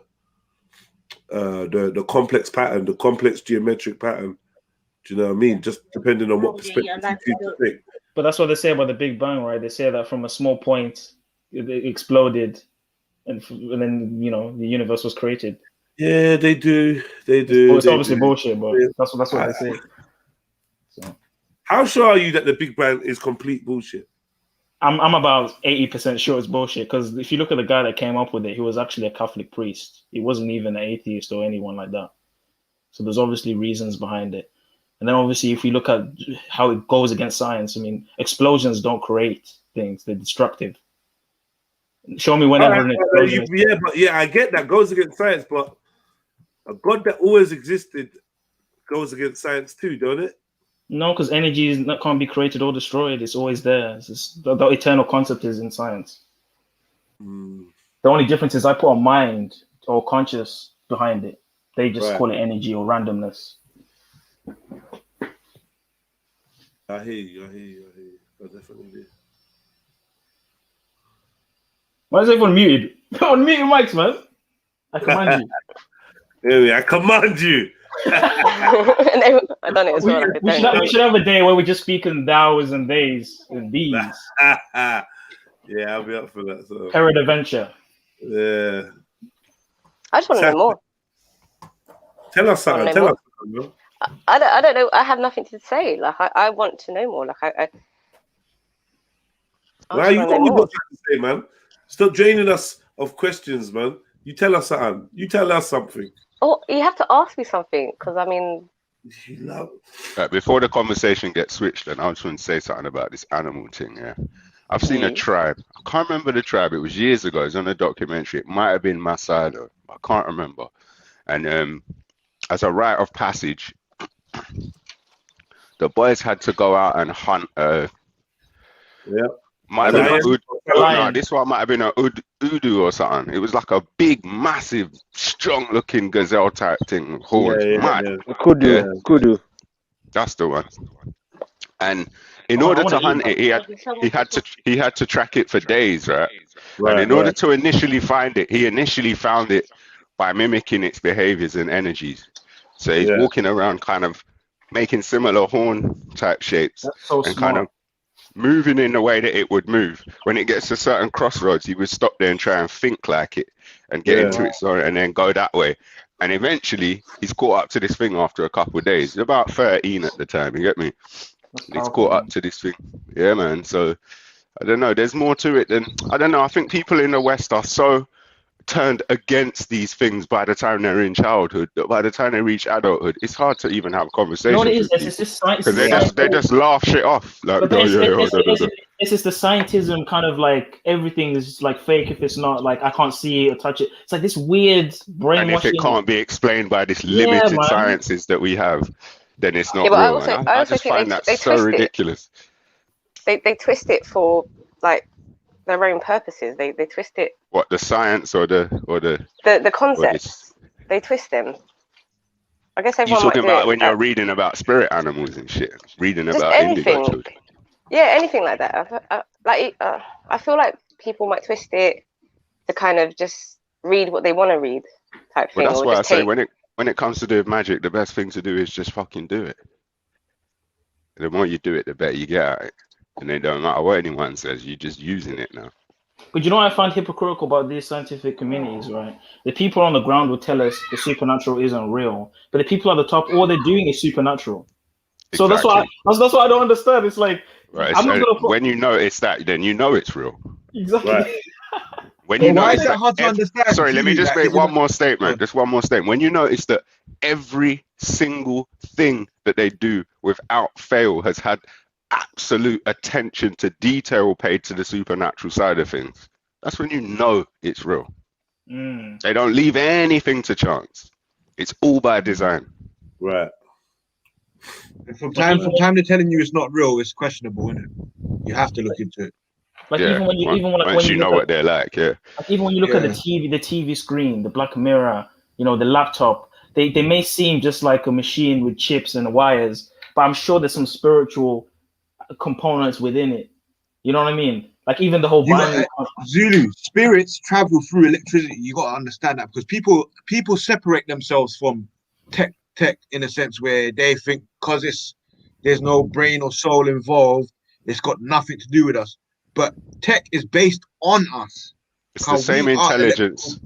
The same intelligence that makes a plant grow is the same thing that makes a TV work.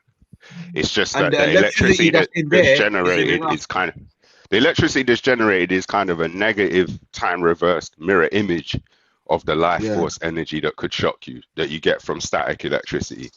It's just hot and it burns. Like if you open up a motherboard, a PC, right, which I've done before, you can clearly see that a lot of what's in there is based on the human body. Like all the different functioning parts, like the central nervous system, like is the CPU, like the computer processing unit. Then you have the graphics, like all these different parts within the PC. It's kind of like a body. Like obviously it's metal, it's chips, it's wires, but there's something spiritual behind all these different devices. It's a universe simulator. The computer was designed Computer to hold is a universe soul. simulator. So it was first designed to hold a soul. What do you mean by that? Deep think, AI, artificial intelligence. Oh, the original first the first computers were mechanical. No, but that's why they designed them for. That's why they said the idea came from not because one people come to help us think of something.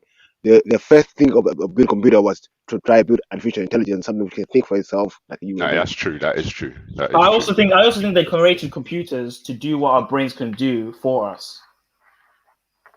But it was, if I remember rightly, when I was reading this history, something very much like what Beefy was talking about. The people of the time were fascinated with this idea of machines being able to think, and so they began building towards it. That is true.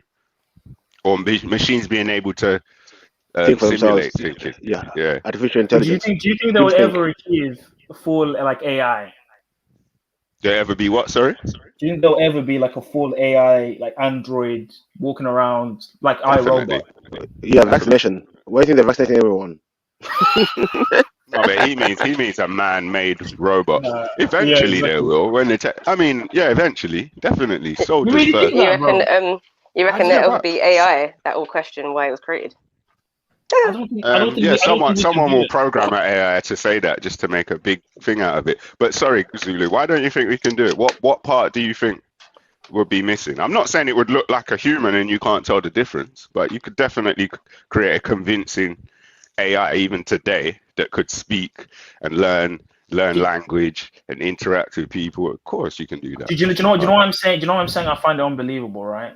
I'm not saying it's impossible, but I just find it unbelievable because I'm thinking of three aspects, right? The power source of this thing, the storage, like the memories of this thing to contain all the different possibilities of conversation, of information, and then even just the like, for example, is this thing like connected to the internet? Like I'm thinking of all the different factors. Yeah, it would be the storage. It can be stored at computers in a building. The thing's connected wirelessly to the internet, and it can store any memories it can't store on its internal storage. It can store off-site.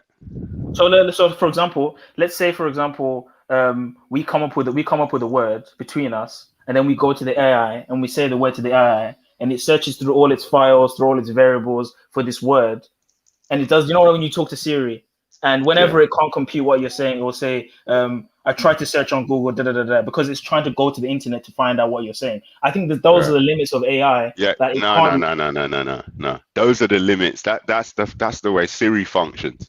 But if you said a new word around the AI is going to now it's going to store that new word in its memory cloud, if you want to call it that. It's out there already, Sophia. Exactly. Yeah, but that's and fake. not only That's the thing is fake. Sorry, one sec though, bro. One sec. Not only that, not only will it store that new word in its memory cloud, but it will mash down the context that we're all using it in. And it will be able to infer from the context what that word means, such that if after 5-10 minutes of us using the word, we say, AI, what do you think that word means? It will tell us with a certain % probability that it thinks it means this, or this. True. Okay, so then what about the second point I made about storage? Are you saying it would be a cloud thing then? Well, both. How much storage you need? You could have a 2 terabyte SSD in there that will store years of data, depending on what the data is. And if you need to send data off-site, you can send it off-site, of course. But wouldn't that indicate a cap? Because a terabyte is a big size, but eventually, you know what I mean, it will be full, isn't it? Because imagine it's recording and learning. So it's continuously how big is the World Wide Web? How big is a web? How big is a web? Like a spider web. No, like internet, the interweb. How big is it? Information wise. I don't think it has a size, bro. So now, if something is hooked to that, what do you think about? What are you talking about?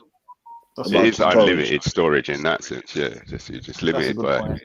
Okay, then the only like discrepancy would probably be like the bandwidth, because it would continuously have to connect to obtain information. 5G, that's why they want it. The thing about AI, what they're trying to do is, if a computer can decide who decides to live and die, that's a problem.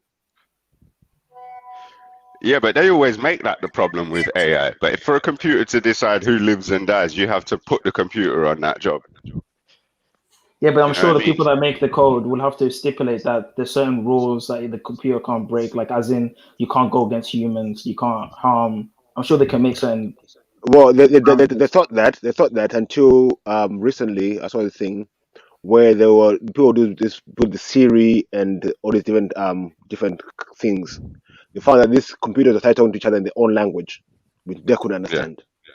They began talking to each other in their own language. A lot of bots do that online. But so there you go. But what is it? Yeah, but you see that in itself is not such a big deal, because all these AIs we're talking about right now, they reside on computers that are connected to the wall. Like this idea of hitting the power switch is so real. Do you know what I mean? Like, let's just say AI started fucking around and someone just got onto like the power company, like cut the power, and there's just.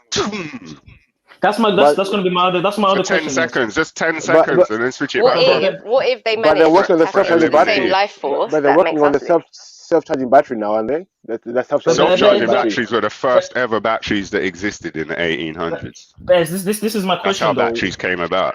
This is my question though for you though. In terms of the power source, I know there's like solar and there's charging and stuff like that, but like, what do you think the power source would have to be? Because you talk about something walking around, continuously functioning. You know what I mean? Yeah, that's what I'm saying. Like, what if they tap into the natural life force? Like, what if they develop such a intelligence, like the same life force we're talking about that can grow a plant or can whatever? What if they tap into that? But I don't think we know what that life force is. Scientifically. Yeah, we do. People are tapping into that all over the world right now, Zulu. So yeah, that's another option. Yeah. That's what she's talking about. The natural energy that you can tap into, however you do it, but you can extract energy. So thermal. You have to be a living, breathing organism to do that. No. That's you could build a contraption to do it. A generator does it. That's how a generator works. It creates little, what would you call them, spikes, by running magnets past each other. So you're saying by energy, heat, and those spikes are captured and turned into electricity. Actually, that's true. Yeah, there's many ways to do it. Heat, wind, solar. So then in that case, if they could tap into the thing that I guess makes us, what would make them different from us? They're just fucking stupid little machines. Yeah, but the point is Well, that they're tapping into it, so they'll just be vessels then, right? Indestructible. It's the They're same just thing as machines. It's just computers like a smartphone or a PC or a tablet. It's got Put instead it of in having water, a it'll be keyboard and a dead. mouse, it would just listen to you. And it's the instead of same. having a It's the same screen, thing it would like a speak clone. back. It's like a But clone, is your right? body your clone? Is your body a machine though? Not a No. man-made crude machine that needs to be oiled and kept out of the rain, or it's going to rust, or it's going to short circuit. An organism. But we're viewed as a machine though. If you look at biology and the way they view the body is like a machine, which is why you've got separate surgeons, if you like, and doctors for different organs and different That's systems. the way So they view it, though. Yeah, You know exactly. what I mean? They're just they call it an Yeah, but organism they just though. equate it to. Anyway, sorry, go on. I lost what I was saying. It's an organism. I wouldn't say it's a machine. No, I But, agree, but I'm saying it's viewed as one. But it's like even like you say your soul and your body are two different things, and your body holds your soul in it. I don't believe that. Yeah, I'm not so sure about that. I know that's the way it's kind of been sold to us, but I'm not so sure about that. Just like the electricity doesn't run through the wire, it runs around the outside. Do you know what I mean? That just blew my mind. I think the But soul is. we were all taught it runs through the wire, but it runs outside the wire. That's what I thought. I think there's a difference between soul and spirit. You might be referring to spirit, but soul, from my understanding, is a combination of the body and the spirit. Okay, soul, spirit. Okay, like your spirit and the spirit and the body, two different things. Yeah, the body holds the spirit. Yeah. So your body is like basically like a machine in it for something. It's not really a machine. It's more of a sleeve or like a home. Sleeve, that's a word. A home. Yeah. A home. The word A home. sleeve. A home. I know why. Zulu, you watch Alternative Carbon, haven't you? Oh, a I wasn't carbon, yeah, man said sleeve. How good Season 1 was sick. Season 1 was sick. I was disappointed at season 2 still. But season 1 was my shit. How many hidden messages are in that show, bro? It's crazy. Yeah, bro. Mad, yeah. That Crazy, show's mad. bro. So you're saying you describe yourself as a sleeve Zulu? Yeah? No. I'm my own team. I've only ever been in this body, so I don't know about that. But what do you think though? Like, do you think something like that's possible, like the sleeve thing that they were doing on that show in the future? Wow, that's what I'm thinking now. Like, are we just sleeves already? Are we there already? So you're saying that it used to be something else before you were this? Like, so is there a separation between our bodies and then the I guess the spiritual aspect? Is there a separation there then? Because if we're talking about AI tapping into like life energy, the life force, whatever you want to call it, but yet they still can never be us or replicate nature. Like, so what is it? How are we connected? I think the spirit is possession as well. You're going to possession as well. People get possessed. What do you say? Right. How is people get possessed? But hold on, Beefy. The possession even supports my argument, because if demon possession or possession is a spirit entering in, it means that spirits can enter into your body, right? So that means the body is just a vessel. The body can be just the body is a vessel. Then. Exactly. The so machine, there is a separation. Like a car. Yeah. So there is a separation between the spirit and the body, but I think the soul is a much more different to the spirit. It's more or less the conscious or the observer within you, like the combination of the two. I think that's what that is. Yeah. That's what. So what's the spirit then, Zulu? I think the spirit is see. There's two ways I can describe it. I can describe it as a animating force or a conscious being. There's two ways. So why do you separate the two? I've been hearing this a lot in the last few days. Because I've seen. I think it's plausible for both. Like to be different. Like there's different types of spirits. I would say. I don't think like every spirit is conscious. I don't think every spirit is an animating force. I think there's different types of spirits. But I mean, in terms of the human experience, the human soul and the human spirit. I mean, I've heard other people saying it. You're not the first. I just heard others saying it in the last couple of days. So in terms of the human experience, human spirit, human soul, what is it you're seeing as like? Why do you find a difference useful to have a difference between them? Is what I'm saying. Because it allows us to understand the components of what makes us us. If you put it all together, then you kind of simplifying it or kind of like generalizing it. I mean, just like, for example, on a physical level, there's different parts of the body. Why wouldn't they be different parts of your spirit or different parts of your No, I soul? get that, but I'm saying I get until a that. couple of days ago, I'd never really even thought of the soul and the spirit to be separate things Me until too. I I think they're heard it a couple synonymous. of days ago on here. Well, Maybe I'm talking the about I'm question not to saying ask they is, are synonymous. I'm just saying that's the way I'd always thought of it. I always maybe, thought a bit like that as well until I looked up maybe the we're asking the definition. wrong question. Maybe the question should be, what's the function of the soul? What's the function of the spirit? The function of the spirit is to give life to the soul. My head hurts. Hang on a second. Give life to the soul, but the soul is the ultimate observer. The soul is the life, right? The soul is the behind the life. If in your model, then the soul is the observer and the spirit animates, then the soul observes the spirit animating. It's like saying like the blood, right? Blood in your body gives nutrients or gives oxygen to other organs in your body, right?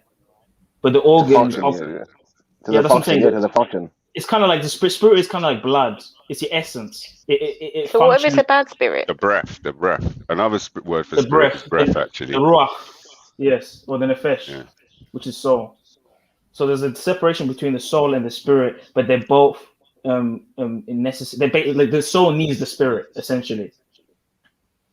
So what did God breathe? What did God breathe into? Did you breathe the spirit or did you breathe the soul? He breathes. It says he breathed the breath of life, which is in Hebrew ruach, which is spirit, and he became a living soul. So it says after he breathed the breath of life into him and created him from dust, he became a living soul. So the soul is a combination of the breath of life, which is this animating force, the spirit, and the body. Okay, it's making a bit more sense to me now. So it became a living soul, as in became a living being. So a soul is a mixture of God's Wasn't the breath and. spirit the breath of life that God gave him? That's what we're saying. The spirit is the breath of life. Okay. Yeah. He said Sorry, I that thought you said breath of soul. life. Sorry. Then he became a living soul. It's like it's like electricity in a battery, or it charges up. It sparks. It's energy. It brings life to something. So the spirit is a spark. Yeah, it's the spark. It's the And the energy soul is a result of it. Is the result of it. I think isn't the soul supposed to be? Isn't the soul? If the soul is the observer, isn't the soul part of the great fucking like tiny little piece of God, the little soul? Isn't that what that is? That's what I said. Your soul returns to God. But the fact that the soul if came the from energy God and source returns is to God. but you're right, S, because if the energy source is from God, Oh, then we are essentially sharing that same connection because it's his energy source is from him, right? So it's just, you're right. It is the same observer, but in a different vehicle, in a different lens. It's in a smaller lens. Yeah. Having this particular experience. Right. Mm-hmm. So like even the whole concept of outer body experiences, I have a different view on those. I don't necessarily think you're a separate thing outside of your body walking around. I think it's more of a perceptional argument. Like it's a different perception of reality, but I don't think it's the body outside of you. The soul outside of you. Malcolm made a good point the other day I was listening in. He said about the dreaming, that you're having an outer body experience when you're dreaming. So I don't think that's a believe very that. good point. So okay, when you're observing yourself dreaming, who's observing you? I think a dream is basically a creation of the mind. No, but you don't answer my question. When you're observing yourself in the dream, who's doing the observing? Your soul. When you say observing yourself in a dream, do you mean like you see yourself in a dream? In the third person. In the third person. Well, not everyone has third person dreams. I have first person dreams. I don't. I have many I first have person dreams. first person dreams. I believe I've had some third person dreams. It's a mixture, right? I mostly dream in first person. Yeah. Have you guys had this experience? Yeah. I don't know if it's the same thing for you guys, but for me, it's kind of like a movie. Do you know, like when you're watching a movie, it's like it will be like you're watching it like from the third person, but then sometimes you can be in the first person when you're feeling the action towards you, like someone hurts you, or it kind of moves. Like it's different kind of perceptions. You get what I'm trying to say? Based You on the can intensity move from one scene to another. Quickly. Yeah. When you're dreaming, yes, you're sleeping in your bed, isn't it? But when you're experiencing stuff, you're experiencing stuff everywhere else with different people, different things. So Okay, so let where's me your ask you a body? question, Beefy. Where's your body? Is it in the dream or is it with you on That's the a bed? perfect question, Beefy. Let me ask you a question. When you put on a VR headset, are you in another place? Or are you still in your body? I think you go Viewing? to another place. I think you do go to another place. No, you're still in You your have a body. headset on. No, you're still in your body viewing something else in your body. Yeah, you're But just we live viewing in. something else. You've got two But screens in front of your eyes. Right. I believe space is space, but there are different dimensions in space. So I think when you do go into VR, you enter in a different dimension. Dreaming is not like VR though. I'm more leaning towards the idea what Beefy's got. Like dreaming is something, 3 dimensions of time. So let me ask you a question then, because I mean I'm not against what you're saying, but I'm trying to like be as skeptical as possible. So in terms of like it being in a different place, how can we all see different environments? How come it's not the same dimension? Who says it's not?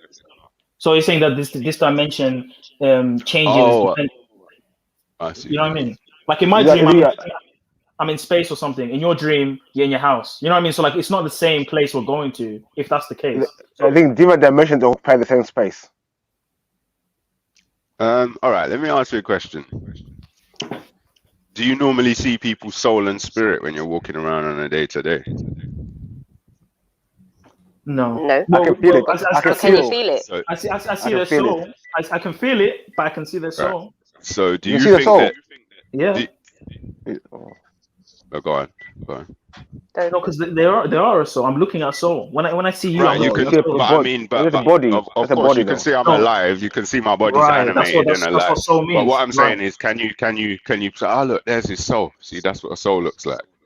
You can't really see that. So I'm not saying this is what is, but if people are having out of body experiences in their dreams, which I'm not sure that that's necessarily what they're having, but that's the way it was described, and their souls or spirits was in this dimension on this plane, we wouldn't see it anyway. Because you can't see it when they're walking around awake. So why would you see it if their spirit's floating around observing shit? So would you not say that it's better to say you're peeking into a dimension rather to say you're going into a dimension? Because by saying I'm not going, even using the word dimension myself, because I still to this day don't truly understand what that means, even though I've heard it in so many contexts. It's like it's not something that my mind can tangibly make sense of. Do you know what I mean? Would you say it's like the Russian doll? No, I don't think so. No, I'm not saying it's not, but I'm not saying I think it is. I have no idea how it works. I think it works in a way that has never been explained by humans. Because every human tries to explain it in a way that someone can visualize it physically, like Russian dolls or I don't know, Bubbles. just yeah, exactly. So there's Snow always globes. got to be some kind of human type explanation. I don't think it works like that. I don't think it needs to. Do you know what I mean? Any experience I've had of anything extra normal, supernatural, it didn't follow the normal physical laws. It doesn't follow the stream of time and stuff like that. Do you know what I mean? So I don't really know what to say. Well, I mean, that's expected if you think about it. Because if they say that different planets have different times and perceptions of time, wouldn't that be the same for dimensions? But who says planets have different perceptions of time? Well, because if it's based around the sun, if you're in a further away from the sun, you might have a longer days or shorter days. Because the time is, yeah. I don't want to speak about other planets, but what I can say is, on this land, in waking life, I've experienced things, will experience things again in the future, which the only word I can use to describe what they feel like is balance. That's the only thing I can think of. I can't think Russian dolls. I don't feel like I transported into any dimension. I don't feel like I brought anything from any other dimension. That to me, it just feels like balance. That's the only word I can use. Would you think there's a veil over humanity, that our eyes are closed? Yeah, I think this mark of the beast thing is like inability to see the truth. Is that programming though? It's come about by programming in today's modern world, yeah. I believe that the veil is going to be opened during the end times, as it already is being opened now. And I think So that a who lot of hold on, let me put the finish. veil? Can I just finish? Sorry. A lot of places like CERN with the Hadron Collider and all these other facilities that are trying to open portals to lower dimensions or higher dimensions. They're trying to bring these entities to our reality and slowly open our veils. And obviously, you've got the New Age, the movement with meditation, astral projection, psychedelics. These are all ways to slowly open the veil so that you could see the fullness of reality. And this is how they're going to entrap us. Well, so I'm Entrap who? confused, Lulu. I'm confused. And So you're saying up until the end, I weren't thinking about trap until you said, and this is how they're gonna entrap us. Because I'm if they leave us, well. if they open our veils, right, we're babies in this thing. Like in the sense of like we don't fully understand all of these entities. Like we don't know them 100%, right? We have books on them, religions on them, all these things. So when they open everything up, some people are gonna get played. They're gonna get confused. They're gonna get taken over. They're gonna get possessed. All these things. Because when you open yourself up like that, I'm glad. I'm confused. I'm confused, first. Who put the veil on us, first of all? We did. And I'm glad you said we did. And who's lifting up the veil? We are. He's saying that the process of life at the moment, all this different bullshit going on, and psychedelics and new age stuff, and we're slowly being given the tools to lift our own veils, I guess is what he's saying. Right. So you just got to fuck off. You got to fuck off the tools and just lift the veil, push further yourself. Don't use any tools. This sounds like Go by Lucifer, the bring of the yourself lights. and push further. Open the veil yourself. No tools. No system, no book. I'll give you an example. It's kind of like with psychiatry or with medicine, right? They try and give you these ways to help you fix the problem, but it doesn't actually fix the problem. It causes other problems. So they'll give you all these psychedelics, all these meditations, all these sort of things, and to try and get you to open the veil, but it leaves holes in your door. It allows other entities to come in. It leaves you vulnerable. What if psychiatry stops the veil from lifting? That's probably what it does. I mean, so a lot of these people on these drugs, they look brain dead. So they do say that. They do say you only use about 5% of our brain. So what other than 5% of the brain is supposed to be done for useful? You believe that? I don't believe that. Do you know, I want to say something? It's definitely not an attack on Beefy, because everybody says this. Yeah. If we're going to be responsible with the way we communicate, we have to stop saying shit like, well, they say this and, well, they say that. Well, do you know what I mean? Well, they said this, well, they said that. Because these they we're referring to are the ones we're supposedly not following. But we're constantly, yeah, but they said this, yeah, but they said that. And they are fucking liars. Anything that they said that requires blind faith, I don't believe. That's just as a basic rule. And I might be wrong sometimes, but I'll only discover that I'm wrong by putting work in. Anything that they say that requires blind faith, like, oh, we're only using 5%, I don't believe that. Do you know that I just typed it in and they're telling everyone now it's a myth? That's actually not true. The neurologists are saying that this isn't even I don't true. believe that either. I was just about to say, do they not just manipulate truth? Like, no, I think I worded it wrong. I worded it wrong. I think I worded it wrong. I've heard that before, Beefy. I've heard that many times over. I know what I was meant to say. They only know what 5% of our brain does. They don't know what other 5% other part does. They only know what 5% does. I don't believe that either. Yeah. I just but I'm not trying to pick apart your words. I'm trying to pick apart their words. They're fucking liars, bro. All they do is fucking lie. Like, they've pushed out mountains of lies that are now taken as fact. And I'm not talking about in the last year. I'm talking about long before I was born till now. Yeah, they're just pushing out mountains of lies, and lies on top of lies, built on top of lies, built on top of lies, to now where everyone's walking around lying. Well, I'll give you. And they can't even see the truth. Well, what do you think about this though when they say that? Because if you think about it, you only control your motor functions, like moving your hands, moving your body, speaking, if some aspects of thinking. Like, when you look at the things you don't control, like your heart beating, you can't tell your heart to stop beating. You kind of, unless you choke yourself, you're gonna have to breathe. The body's gonna like instinctively force you to breathe. There's many things that you can train yourself to stop. You have to lower your heart rate. Yeah, you can. You can lower it, but you can't stop it from beating. It beats. You know what I mean? You can't I believe you can train it all the way to stop. Really? Yeah. but only for a certain amount of time though. You can't have it forever. Only for a certain amount Yeah, of time. obviously you would die, but you Yeah. can train it to stop though. But You what I'm mean saying is, how much control do you have of your body, though? it's training. You train your body, innit? Like, can what possible do you mean? unless you In what train. way? It's a good question. But in what like for way? example, could you tell like a blood cell to go here, or could you like how much control do you have of every cell in your body? How connected is Right, your? so I guess Beefy was closer to the answer. I would say the average person very little, but with training we can gain more and more.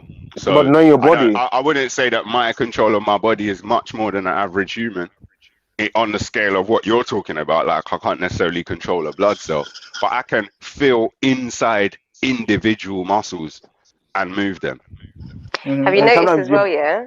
Like the thing at the moment is that people have fully disconnected from their body in terms of like, so painkillers, for example, like anytime someone feels pain, it's to avoid the feeling, so they would put painkillers. It's like, yeah. yeah, Instead of going inside the muscles and just sitting and feeling it with your mind and helping it move out of its way so the pain can go. Yeah. yeah. So like, it's like we've completely disconnected. Like, well, That's so true, Sasha. Because even like breathing techniques. Yeah, have you guys heard of Wim? Have you guys heard of Wim Hof? Yeah. What do you not think about that? Because I get a Bro, funny that feeling guy from is that. a G, man. I don't know, man. I get a funky I've got feeling arthritis, from innit? that. I've got arthritis, so I get some serious pain sometimes, and I have to. What's the person's name? Wim Hof. Please look up Wim Hof S. You'll be so fascinated, bro. This guy's a G, bro. Yeah, man. I suffer from arthritis, and this thing about Is talking that the a pain away surname or works. two names? Wim Hof. Wim Hof is like the full name. Wim and then Hof. WIM. Yeah. Yeah. That And what's guy he is talking about? dope. Breathing.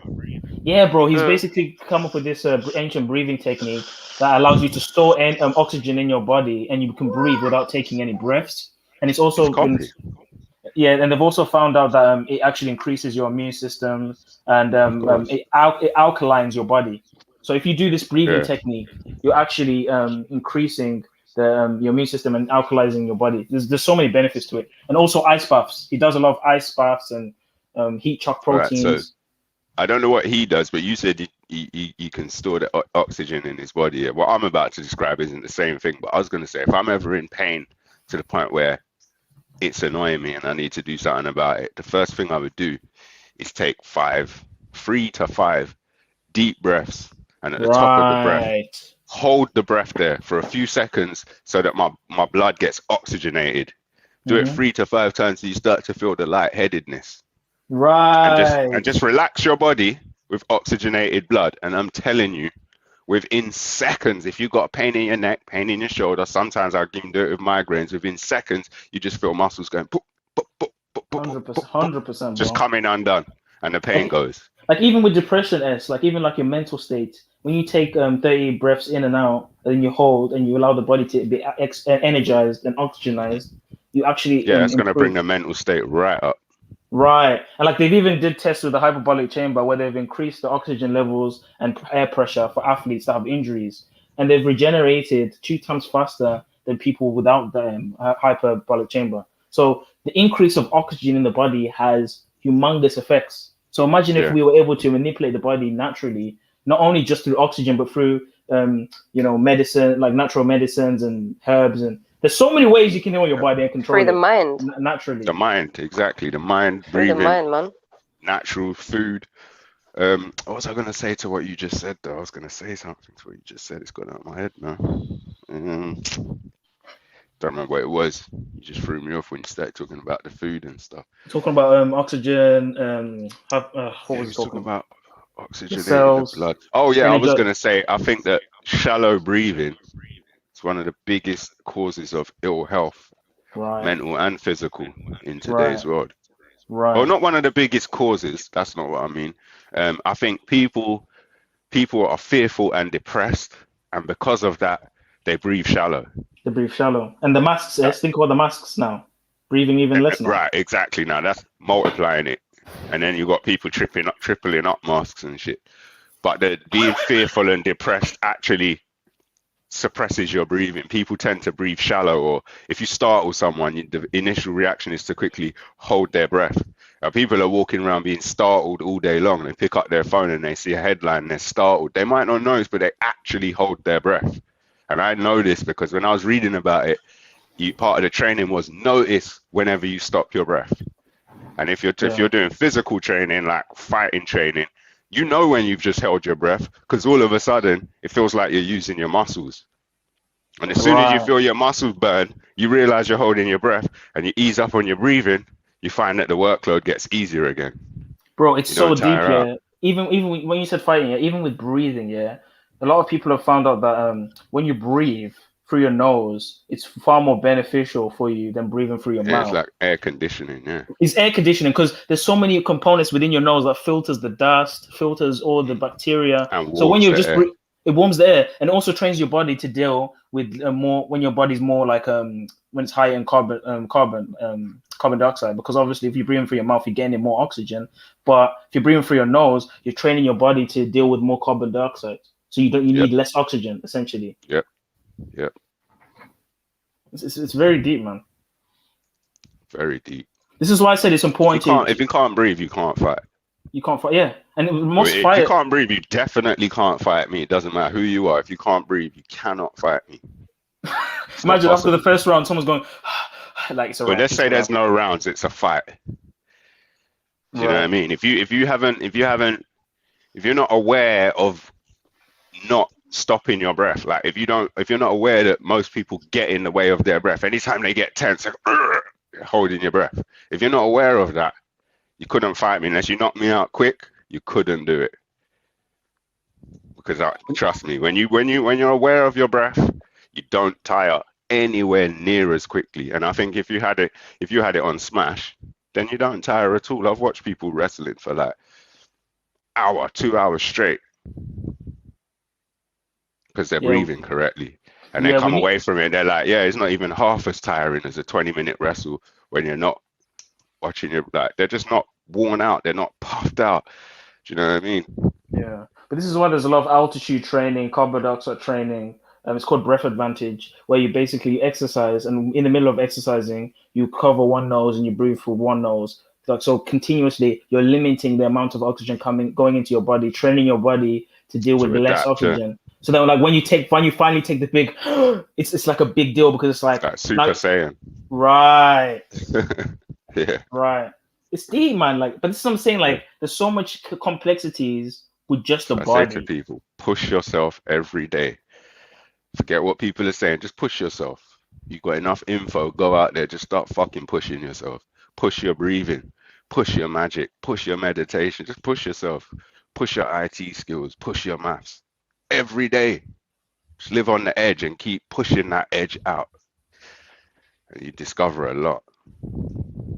Like even when it comes to stress, inducing stress upon yourself to adapt, it's the best thing you can do, right? Whether it's waking up in the morning and having a cold shower or going to a sauna, putting stress on your body, it energizes it, wakes it up, it causes the reproduction of cells. It sharpens the mind. Imagine if you wake up every day. Sharpens the mind completely. If you're in a dangerous situation or any situation of heightened awareness, you learn like a sponge.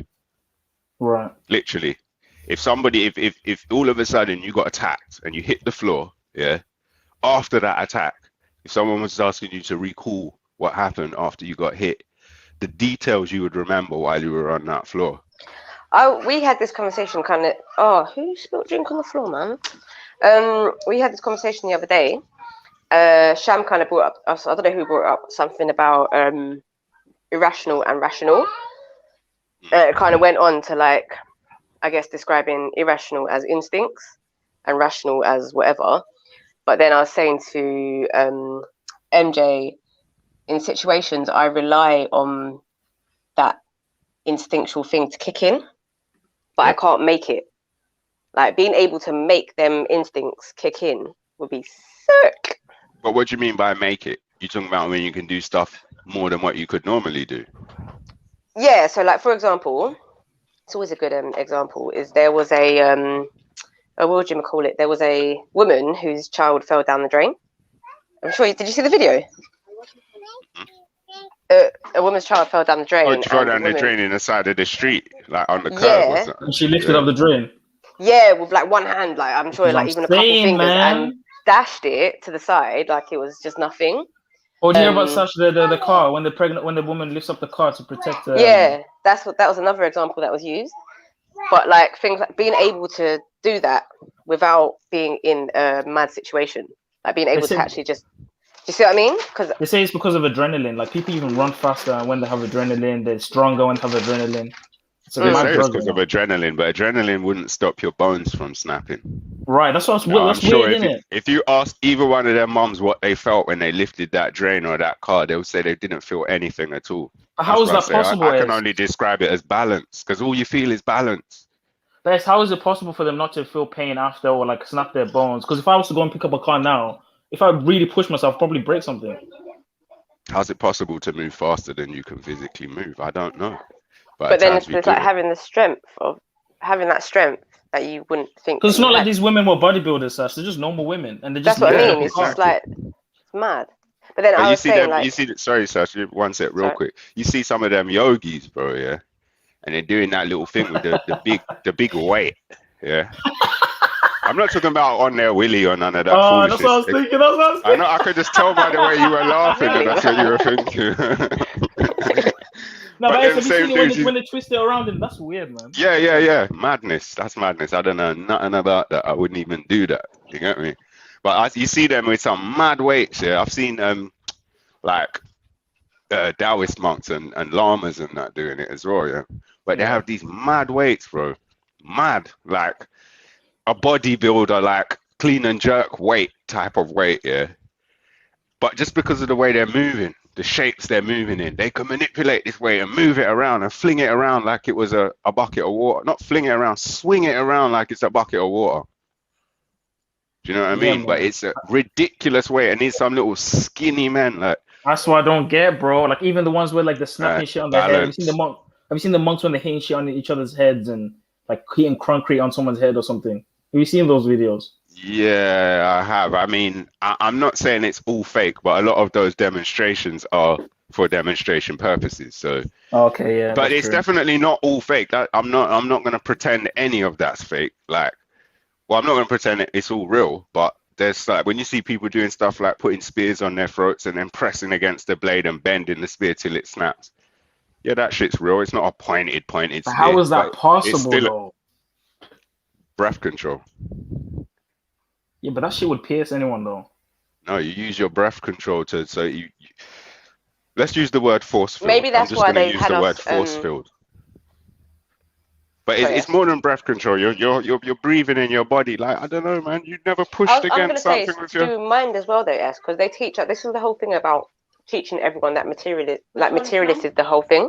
Yeah. Yeah, I got it. Well, yeah, the chi follows the mind. Yeah, mind is what you use to command it. You can't do any of it without mind. Yeah. Yeah, so they push this very materialistic narrative, isn't it? Like everything's always material. It's got to be scientific. It's got to be explainable. So with our mind in boxes like that, you would never think you can even do it because you're still exactly. But what am I doing? What am I doing wrong then? Because I don't laugh, but sometimes I've what is it you try to do? I tried to like move shit with my mind, and you know when you're just sitting there playing and in your head just messing around. Like, I just don't think you believe it. You don't believe it. And maybe you're trying to do too much. Maybe you're trying to like clean and jerk a metric ton, and it's your first day in the gym. So you're saying I should do like paper or something? Maybe roll up a piece of paper into like a roll, and just roll it up, and so it could just roll backwards and forwards on the table. That might move a lot easier. Or make a paper boat, put it in some water. I don't know. Like you're really trying to move stuff with your mind. Yeah, man. I was just trying to. I used to. Do you know why I was trying to do it? Because I was watching all these videos about stress and about all these hidden abilities, unlocking DNA. And I think, there's so many abilities that we naturally probably had. Like, I mean, the construction of the pyramids, people were speculating that they used telepathy to move the stones. So, like, there's so many things that we probably were able to do that I don't think some were like we've been. What martial arts did you do? I did karate. Oh, fucking hell. I know it's shit, isn't it? I want to do jiu-jitsu now. I was hoping you said jiu-jitsu. I don't know much about it, but I know enough to know that there's got to be something useful in there to help you on your path. I'm definitely going to do jiu-jitsu 100%, man. That's the way. Everyone says that. You're being led Well, to jujitsu. You know, you're all being I led don't, I, there. don't, I don't even think boxing is all that good either, because like if it gets to the ground, it's peak. Yeah. Again, boxing's sick, but it's too orthodox now. And like, if you watch boxing back in the day from 100 years ago, that style of boxing, it's very useful in a fight. Put it that way. More than a lot of martial arts, especially close infighting. Like all that Wing Chun, all that fancy flying kicks, and I don't know about all that, bro. Yeah, Wing Chun's not fancy at all, but all them Chinese traditional ones. Wing Chun's not fancy, that's scientific. You think that's effective though? Wing Chun? Yeah. Do you think it's not?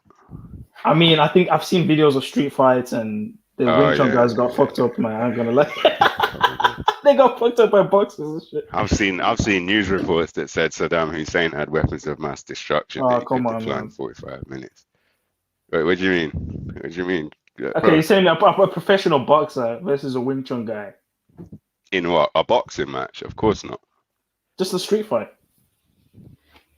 Well, all right. What, a proper professional boxer versus a regular just dude who goes to Wing Chun? Nah. Okay, I'll give you even a professional Wing Chun. What, someone like, say, Jet Li? Yeah. And they're just gonna fight, no gloves. Man's just gonna pop off. Right. Who wins? Well, I'm surprised you'd even ask that. I think you need to watch. It's completely. It's right. I've seen these things you're talking about, bro. But this is nothing. When you watch these things, it's got nothing to do with Wing Chun, other than the title.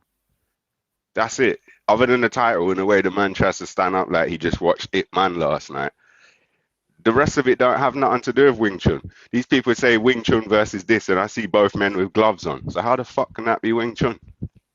True. Do you know what I mean? How can it be? You can't do Wing Chun with gloves on. I mean, you can use what you've learned, but like if someone put gloves on your hands and you're fighting for your life, yeah, you're going to try and survive, but you're not supposed to have no gloves on. Mm. And who would put gloves on? If I would say, bro, definitely organized, right? Bro, it's just someone there in a fight who says, yeah, I do Wing Chun. I do Wing Chun, ass boss. Yeah, just got your ass boss. That's true. Do you know what I mean? He don't represent Wing Chun. That's like saying you go down to the gym, your local boxing gym, and then smack up some you and say, bro, Mike Tyson's a dickhead. I can smack him up. You know what I mean? It don't make no sense.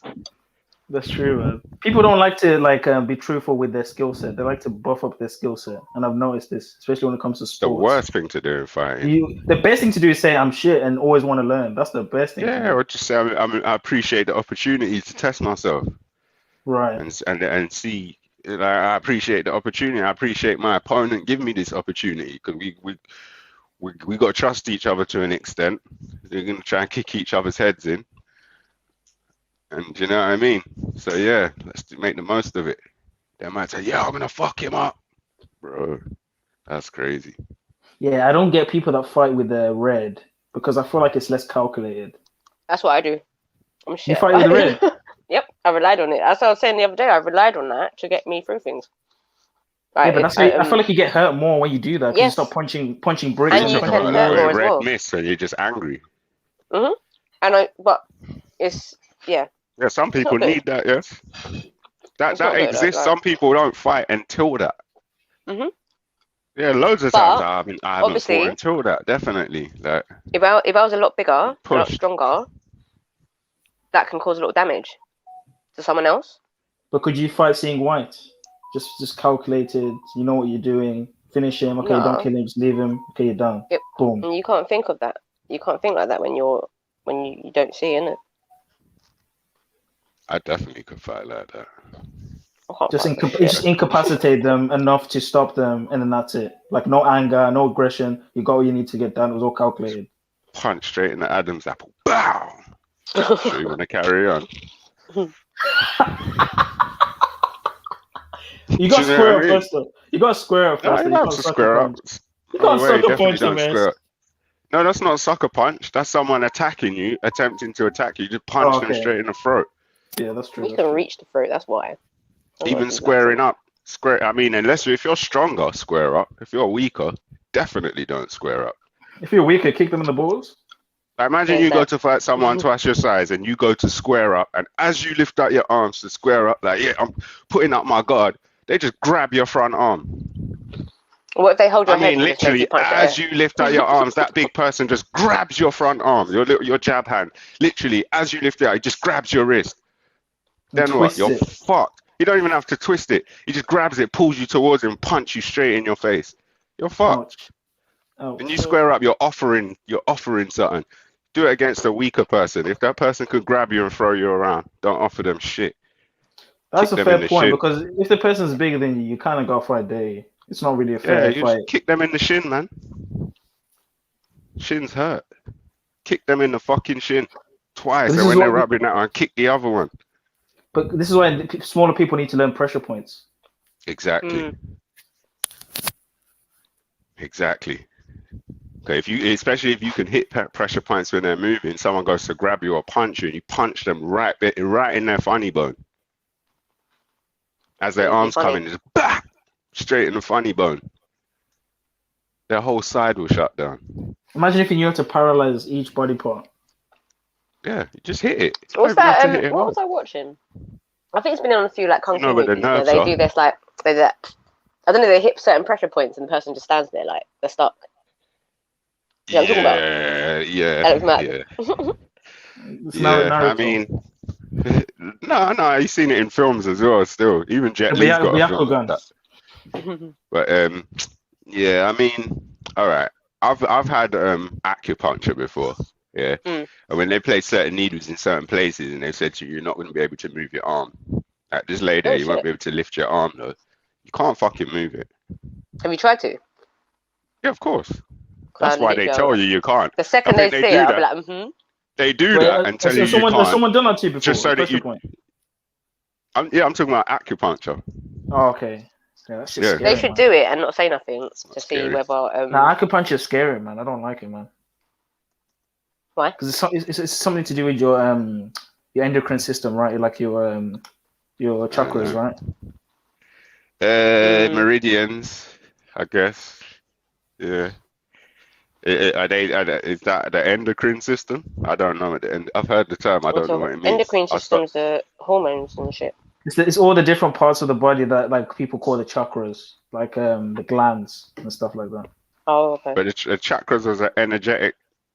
But it's based on the endocrine system. These points in the body that secrete hormones and that secrete certain energies and frequencies. No. What I can't say because I don't know enough about acupuncture, but what I do know is they use the body's so-called energy meridians. Energy, yeah. And they're trying to like restore the flow of energy in the body where it blocks. But do you think the fact that it doesn't bleed, it's a bit scary? Like there's no blood. They don't bleed. They put the needles in and twist them as well. And sometimes the needles are flat, not circular. But they put them in and twist them. It don't bleed. Yeah, there is that energy one. They use like one I go to or have been to, like the 5 elements as well. You've done it before, Sash? Yeah. Did it hurt? I'm sorry. They use the 5 demons. Tell me more. What did they do? Did it hurt? This is why I mentioned it, because what the fuck is that? No, if you did one in my hand, it hurt. Like one in my hand hurt. Have you tried Reiki and guided? That's fake. That shit is fake. I tried that. No. Bro, I tried it, bro. That's I tried it. That don't make sense. Bro, I tried it, bro. I can put you in touch with someone, and her name's Suzanne, and she's a witch. There's no other way to describe. Okay, I'm out. I'm out. Zulu's out. Yeah, you lost Zulu. I promise you, it's an experience, and it took me over 1.5 years to trust this person to guide me to the regression of what I experienced, but every time we tried to do it, I'd flinch and come out of it. And then the year went by, and then finally, it was literally seconds, and I regressed all back through my life. And I spoke to my mum and dad, and I was like, Torridon Road, this carpet, that colour. And they're like, how do you know this? And I went back through the womb, and I saw some other stuff. Oh my! It was just like Yeah. What is There's it no that you words think's for not it because real it, about Reiki, Zulu? Do you know what it is? Like their whole argument is that basically it's energy fields, and you can use the energy fields or your own energy to heal other people. But the weird thing I find about it is, like, I've seen like the techniques or how to do it. That's the part that I'm like, because some people will say, oh, you move your hands in a circular motion. Like, it's very subjective and interpretive. Like, there's no definitive way. Like, the way I understand it being, working in the sense of like intention, like you're praying for someone to get better, and you're sending that request out there. Exactly. Right. Exactly. That's what it is. Can I Let me give just one quickly more say one thing, example? and then I'll move it over to you, Facts. What I was going to say about Reiki, the only reason why I don't like it, why I wouldn't promote it, don't co-sign it, is because it is energy healing. But the way it's designed and written, like the dogma is like, you have to learn Reiki from a master. And so it's this pyramid scheme leading up to this this ultimate master, which, in my opinion, is going to be Lucifer or some kind of deity. Mm-hmm. And the other thing, hang on, sorry, Facts. There's other thing. Go on, Sash. I think that the person doing it on you can drain your energy rather than so you heal them with your energy. Ah, damn, my phone's because there was a they woman, steal your energy or whatever, because they're maybe unintentional, they might have all the good intentions. There's one woman I know, she's a fucking weirdo. Why are they always widows? No, do you know, she's just a weirdo in the sense where she chats shit, man. She just chats bare shit, she hasn't got a clue. Yeah. That's the only way I can really explain it. And she's like, every time someone's upset, oh, come on, I'll give you some Reiki, some healing, blah, blah, blah, blah, blah. Never let her come near me. But someone else said they had it. And they was like, I was just so drained afterwards. She's like, I just didn't feel it. Did you? How did you feel after? But anyway, I'm just talking about the person doing it themselves as well. Might have. I felt good still, but I had Reiki and crystal healing at the same time. But not only that, I knew the person well. I knew the person from when they started Reiki to at that point when they did that healing on me. They also did crystal healing as well. I knew the person well. Plus, I was in a zone where I was accelerating in them whole worlds, the whole energy thing anyway. So at that point, I was highly sensitive to even just feeling energy. Yeah. So to me, it was a good experience. But I did tell her from then, this Reiki thing's dead. You need to get on some Qigong or something. I know what this master business is, and that bit, I don't like that master bit. Just command the energy yourself. You know what I mean? Oh, yeah, but isn't it the same stuff as this whole Qi stuff? Qigong? I don't know. I don't trust it, man. That's something energy weird about work, bro. Energy work. That's what Qigong is. Energy work. My thing is just who the hell can you trust? Who can you trust? But who do you need to trust? You use your mind, you command the energy. But these people are teaching us these things, though. We're not knowing it ourselves. No. Listen to this. I'm going to give you the instructions again. Use your mind, command the energy. Don't look at no book. Don't follow no one's system. Don't take up no position no one tells you to take. Don't chant no one's chant. Don't no one's Use your mind and command the energy. Mind, I command you to allow me to levitate this mug. So now you use your mind to command you're looking at your a mug mind. right now, and it's not working. It's not working. It's not working. No, you didn't see. All right, cool. That's a good example. No, but you weren't doing it in good faith. You were genuinely mocking the process. So I wouldn't expect. And like I said, lifting a mug, that might be the equivalent of trying to clean and jerk 1,000 kilos on day one at the gym. Do you know what I mean? But it's only the equivalent of that because of the limitations of your mind. Let me try this. If I move something with my mind, I would shit myself on the spot. I'd actually shit myself. I don't know how I feel about it. Right. So you never been sitting in a room by yourself and something dropped off a shelf? That's not you moving it, that's not you moving it. It's been sitting on the shelf for years. How can it just move by itself? I don't know. Sometimes things like that have happened and it felt like it was me. Just because of the intensity of thought at the time that I'm having. I'm in deep thought. I spend a lot of time in deep thought. And if I'm by myself, I'll be in deep thought in silence. And the thought's so deep that when I snap out of it, I hear a in my ears when I come out of the thought. And a lot of times when I've done that and I hear that sound as I'm coming out of the thought, the lights blow. But been happening I since I have was had a it child. where I've done when you the lights low blowing. key like scared like it was a ghost or something, I would have been like, When the whoa, lights are already on and it just blows. That's Yeah, of like, course. what? In the past, That's mad. in the past, at times, definitely that terrified me as a kid, or a 15-year-old who's butting a big spliff, and then Okay, put something like just this, yeah. drops down like. But I'm not putting it down to ghosts. I'm not So like accepting that. if the door was open, it just went BAM. Oh no, Like, that's would you be different. like, I'm out. whoa? I'm putting that down to ghosts. I'm out. Like the door just goes BAM. It's Alright, like, so check this, yeah. whoa. So Mind you, no, do you know what I do? Sorry, Sash. I'll tap into my white jeans and I'll be like, who goes there? Show yourself. Show yourself. Show yourself at once. I mean, I'll be gone, mate. I'm out. The door just goes BAM. Violent Imagine like it's that as nighttime well. and you're about to go to bed and the door just goes BAM. I'm moving out and then in pajamas. you hear footsteps. You hear boom, boom, boom, boom, boom on the stairs. I'm moving out in bro. boxers, right then on the spot, in boxers, I just hopping in the pictured whip. you in pajamas. Yeah, running down the road. yeah, literally. If it's cold, I'm putting on pajamas and going. In a No. Yeah, you're going too far now, bro. Wait, Yeah. you say, hold on. I was born in 80, so onesie is just completely against my law. What's wrong with the man wearing a onesie? That's masculine. Wow. What was that masculine? Bro, do you wear onesies? Is that what you're trying to say? Onesies are not feminine. Onesies are not feminine. Someone chiming in. I'm actually online searching for a new onesie, you know. I swear to God. my God. Oh, allow it. Men's novelty onesie. I wanted what's wrong with Which one are you getting, Jez? Which one are you getting? Nah, I wanted like a nice gangster one. They ain't got no nice ones. They got ones are hard, man. Zulu can tell you where to get you one. I tell you a gangster one is, yeah. I had one that looked like you could wear it on the road.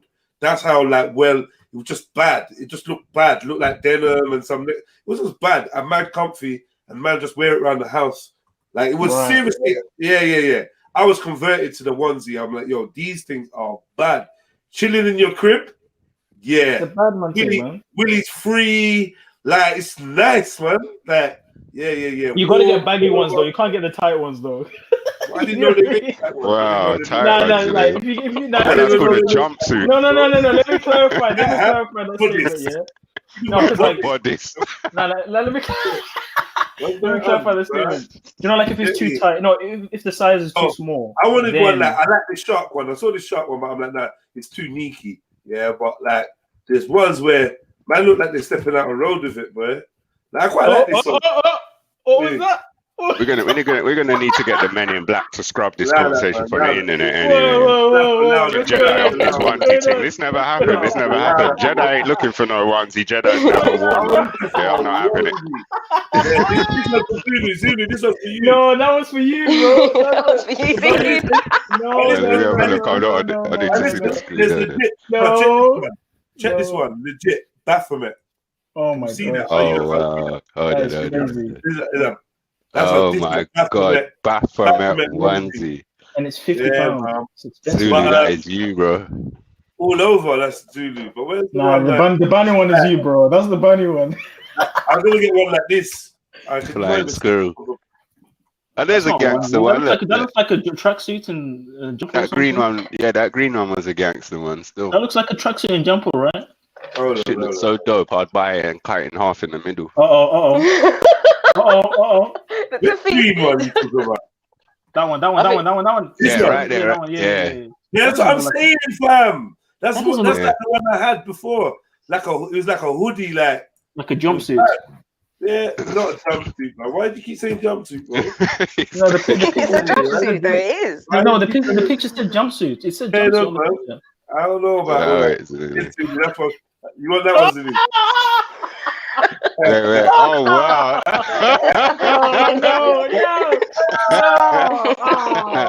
Oh shit! Hey, yeah, wait. Yeah, I'll find one, man. I'm not close signing.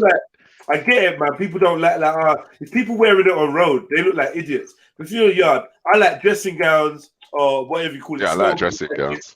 Yeah, man. And I like onesies. That's house attire, man. I wonder if there's any Kwanzaa. Realize the more you talk about this, the harder it's gonna be for me to scrub the internet. Like, now look at this one though. Look at this one. Telling me I can't wear that in my yard to just lounging. What man? What's the man them saying, bro? You know, I've been sick. I think you can wear that going out, bro. Let's be honest. I'm not going out in that. I'm not going out. No, like if you're going to the corner shop, I'm not going out in it, bro. No, you can step outside. You can step outside with that. Let's be honest. Allow it. Just go to the shop. No, if you're going to the shop. Nah, bro, you can't do that. What do you mean? Nah, Bridget. Throw a jacket over it. That shit looks G'd up for the house. You understand what I'm saying, fam? It looks G'd up. Like at first glance, it's like, right, that tracksuit's dope. Oh shit, that ain't even a tracksuit. That's what it looks like. Yeah, like a baby girl, isn't it? Baby girls. They're like adult baby girls. Chilling in your crib. No, so how'd you do a poo? I'm not gonna lie. You get cold, innit? That's when you start thinking. It's a full step out scenario. It's a full step out. Yeah, that's what I was Get me? They do so whatever. You're sitting on the toilet naked. You could wear a diaper. They make ones with little bum flaps and that. Oh, bro. The little bum flap. Shit. I'm not involved in the bum flap. No bum flap. No way, bro. That's crazy. No. Let's talking about pre-swinging with a bum flap. I look. I'm looking away. Bum flap. I don't know about that. Yeah, I don't know about that bum flap thing. Yeah. I see one man had one on and it said "Hungry Bear" on the butt flap. I'm like, nah. Wow. You hear me? That's obviously like somebody's like some kind of gay something going in there. Yeah.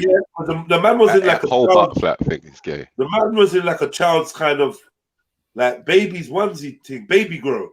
Like, yeah, this thing looks well pedo. That's what I don't like about them. A onesie is a baby grow. No, that's what pissed me off about it. Yeah, that's what it is. It's an overall. A onesie is a overall. Wait a second, Jed. Don't try it. Don't try it. Overall. Oh my god. A onesie, is a soft overall. A soft overall. Yeah. Or a play-suit. No, jumpsuit, sorry. Wow, play-suit, yeah. Jumpsuit. Play-suits are short. No, that's galley. Play-suits are short, jumpsuit is long. Yeah. This is Randy's clothes, man. It's not a jumpsuit. Overalls. It's a baby grow, man. It's a costume. It's dungarees with long arms. Costume, bro. Pause.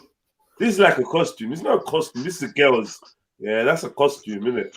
Nah, man. It's some warm overalls for the house. Oh wow.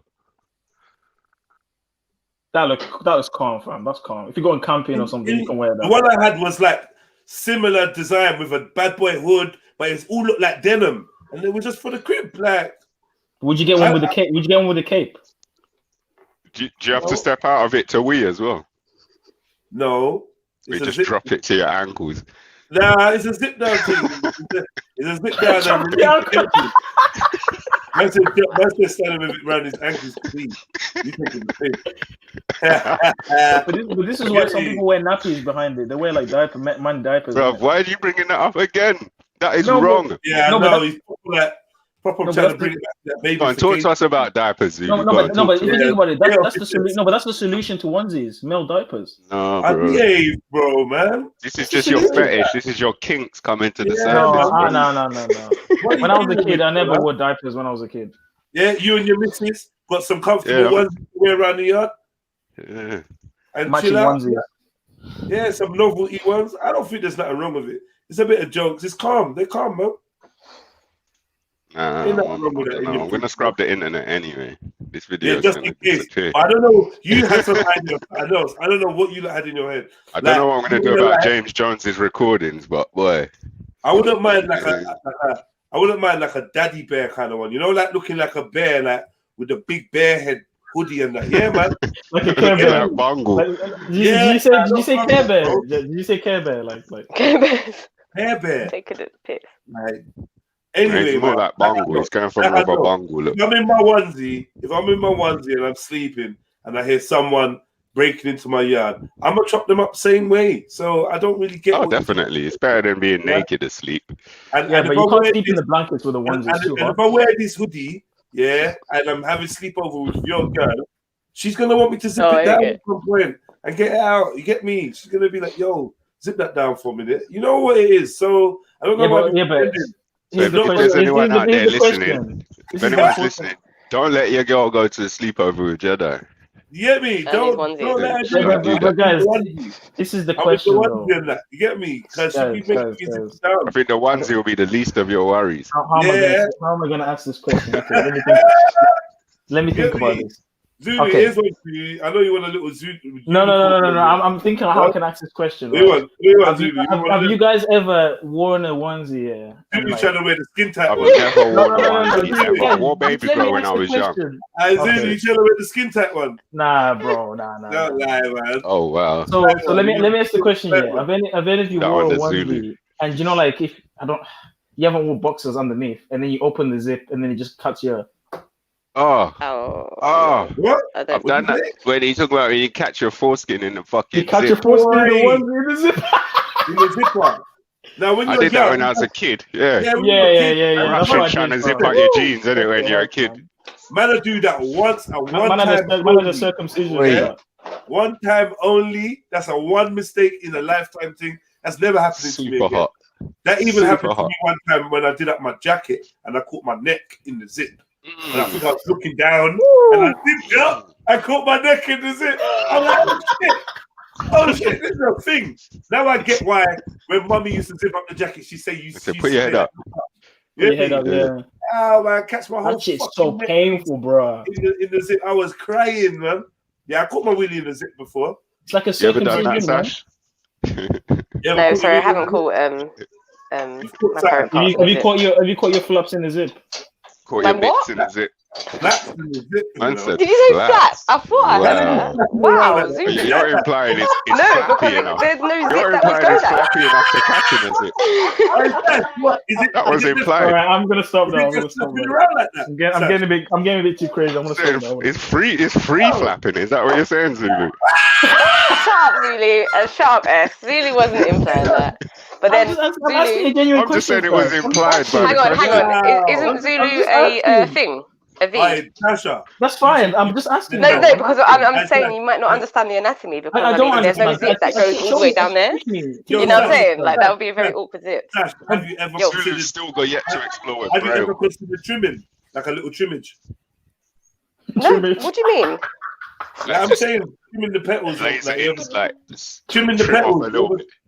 You ever felt like? You ever thought like, maybe I could trim the petals?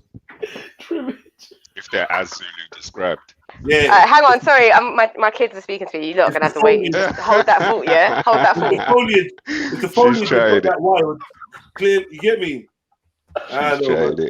it. Kids are speaking. I a whole new meaning to the term green thumbs. Wait, hold on. When I I'm said back. I flaps, don't understand what you're talking about. But guys, when I said flaps, was I wrong? Is that Wow. not a part of the body? Like, what's going on?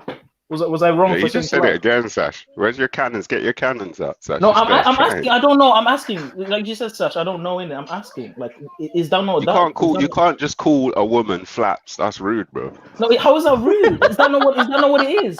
You can't call her flaps. Her name is Sasha. You can't just say flap. No. I didn't call her Supposed flaps. No, I didn't call her flaps. No, but like, what would you call that? What would you call that body part then? If that's not what it is. Lips, bro. Lips. Is that Coochie more lips. They're polite? called coochie lips. Is that more That's the politically scientific correct? term. I think flaps are more, it's more hardcore in it. Flaps. They're petals. Jedi called them petals. That's the right name. Okay. Tools. So I'm sorry for using the wrong word, Sash. I apologize. Lowy, where's the women at, man? So basically, Zulu's asking, have you ever snagged your petals in a zip? No, because zips don't go down There that you far. go, Zulu. For God's sake. There you go, Zulu.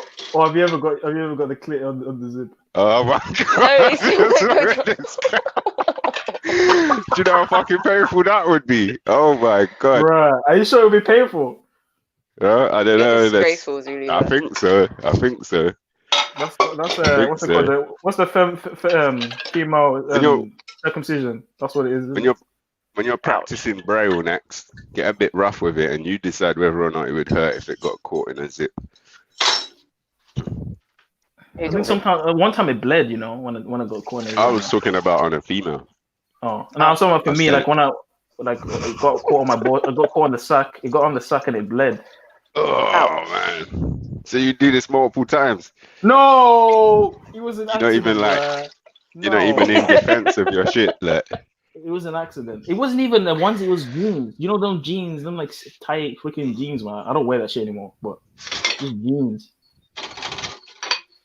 So it's jumpsuits, tight jeans, diapers under one. What else is it you're not telling us, dude? See, this is what I mean now. Now that's gonna be a thing now. Goodness gracious. Oh shit. Now that's gonna. Oh, here we go. Go on, say it, Jen. Say it. Go on. Say nothing, man. I'll say nothing. Okay. You said enough, Zulu. You said it yourself, man. I think you've all worn jeans where it's cut yourself a bit. You know, you've all worn jeans like that. Like the zipper when you close the zipper and the jeans are a bit. It wasn't because the jeans was tight, because my shit was long. No, my shit is long. That's the problem. No, my shit's long too. No. I'm I'm so sorry, Zeus. So how do you wedge it in? Which leg do you wedge it in on the tight jeans? The left leg or the right leg? I don't know how to answer that question. He curls it into a little cinnamon. He puts it on like he curls it into a little cinnamon bun and rests it on. Cinnamon swirl. That's it. And rest it on like the pubis. Or tuck it back up on like by the perineum. But don't you feel like jeans are suffocating? Tape it back. I feel like jeans were invented to lower the sperm count. Yeah, change the subject, really. I think jeans were invented. No. It sounds like you wear some tight jeans, bro. There's air between my dick and the jeans right now. I don't wear jeans anymore. I can move the jeans between my dick and the jeans right now, bro. Yeah, but you probably got a bigger size though. No, the jeans. I'm saying the jeans. You see what I mean? You guys are laughing at this now, not me. I'm not laughing. Oh no, we're not laughing, bro. You're just dropping better gems. No, I'm saying like if you get baggy jeans, but if you get bigger jeans, obviously you're not gonna feel that But I'm saying like just normal size jeans. If you wear normal size jeans and sit down, it hurts, man. It hurts, bro. Why is everyone laughing at me? Stop laughing at me, man. Look at the screen, bro. You guys are rude, man. Look at the screen. I'm asking questions, in there. You guys are laughing at me. Yeah, stop laughing at the screen, man. Yeah, one of these resting on your pubis. I ain't gonna lie.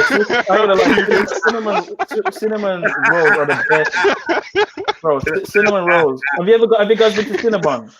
Huh? Have you ever been to Cinnabon? What? It's a cinnamon roll, please. What's that? We just let ours hang, bro. We just let ours hang. I'm out. We don't need to make Cinnabons to put our jeans on. What's Cinnabon? Are you telling me you've never been to Cinnabon? I've been there. You sound like you sound like you've got like half-price tickets to Cinnabons. What's going on? Bro, That's some millennial code for something I don't do as well. If you go to Piccadilly Circus, I went there. It's there in London. Even Piccadilly. Is it like Soho side?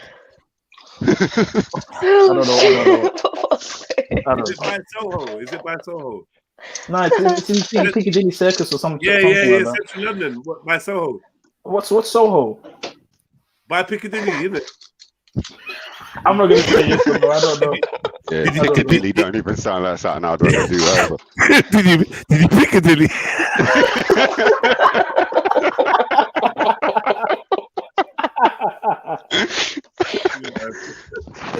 I'm glad I'm not the only one that's had the zipper incident. I think we've all had that incident, which is good. Which is good, man. But I don't own many pairs of jeans anymore because I think there's an agenda behind it. You know? You know what? Come to think of it, I got jeans. I just don't fucking fit in them. So yeah, I ain't really buying them. Again. It's very uncomfortable. You can't run in it. You can't do anything in it. What's the purpose of it? There's no purpose of jeans. You too. There's no purpose of jeans. You can't do anything in them. Bro, I'm not sure what kind of jeans you're wearing, but I think jeans are probably the most diverse pants out there. Diverse where they've pants? taken the lead. As in, like, yeah, jeans. Everyone's wearing jeans now. They've literally grown in popularity over the last 3 decades to where it's just like staple clothing. Yes, it's because the men of them. It's because the soy boys that are promoting jeans want to wear them to have shorter. It's like they're becoming like women, bro. Like, see, I'm confused. You got this experience of jeans where they're like tight and to do with homosexuality, and But these are the people that I've never made viewed them. jeans that way ever. But it's made by those people though. These But just people that made jeans in general. Yeah, Like you say, most of them. denim's a batty man thing. This is what you're saying. Yeah. I wouldn't be surprised though. Like, if in all honesty, I actually wouldn't be surprised because the history of jeans is that, you know, I can't remember who was wearing jeans, but I swear it was like more workmen and all them kind of. I don't know. Jeans was just durable. What are you saying? What you guys saying? You right, yeah? Yeah, big up. I was looking at low, but my thing was muted and that. What's going on? But no, I remember just on the back of the Levi's jeans, there was like that old image of people working with jeans, 18 something like that. Maybe there's the origins there, right? Levi Strauss and whatnot. Yeah, durable denim. Yeah, Right. I can't see it being a batty man focus on the angle. suffocation. Focus on the suffocation though, because think about it like this, yeah. The suffocation. Think You're about talking like, about this again. No, but no, guys, please, let me we're speak, confused. please. We don't. Jeans is only a new I'll thing. let you No, speak. I'll let you speak. Very But new we don't thing. understand the suffocation part. Guys, just picture this in your mind. This is very important, right? Look at the native tribe. Look at the native tribes. No, yeah? I'm out. No, guys, come on. Oh, come on, man. This is important, but this is some woke shit though. But this is some woke shit. No, I'm listening, though. I'm listening. What was you telling man to picture in their mind? Yeah. Nah, think about the native tribes that don't wear trousers or jeans. Oh goodness gracious.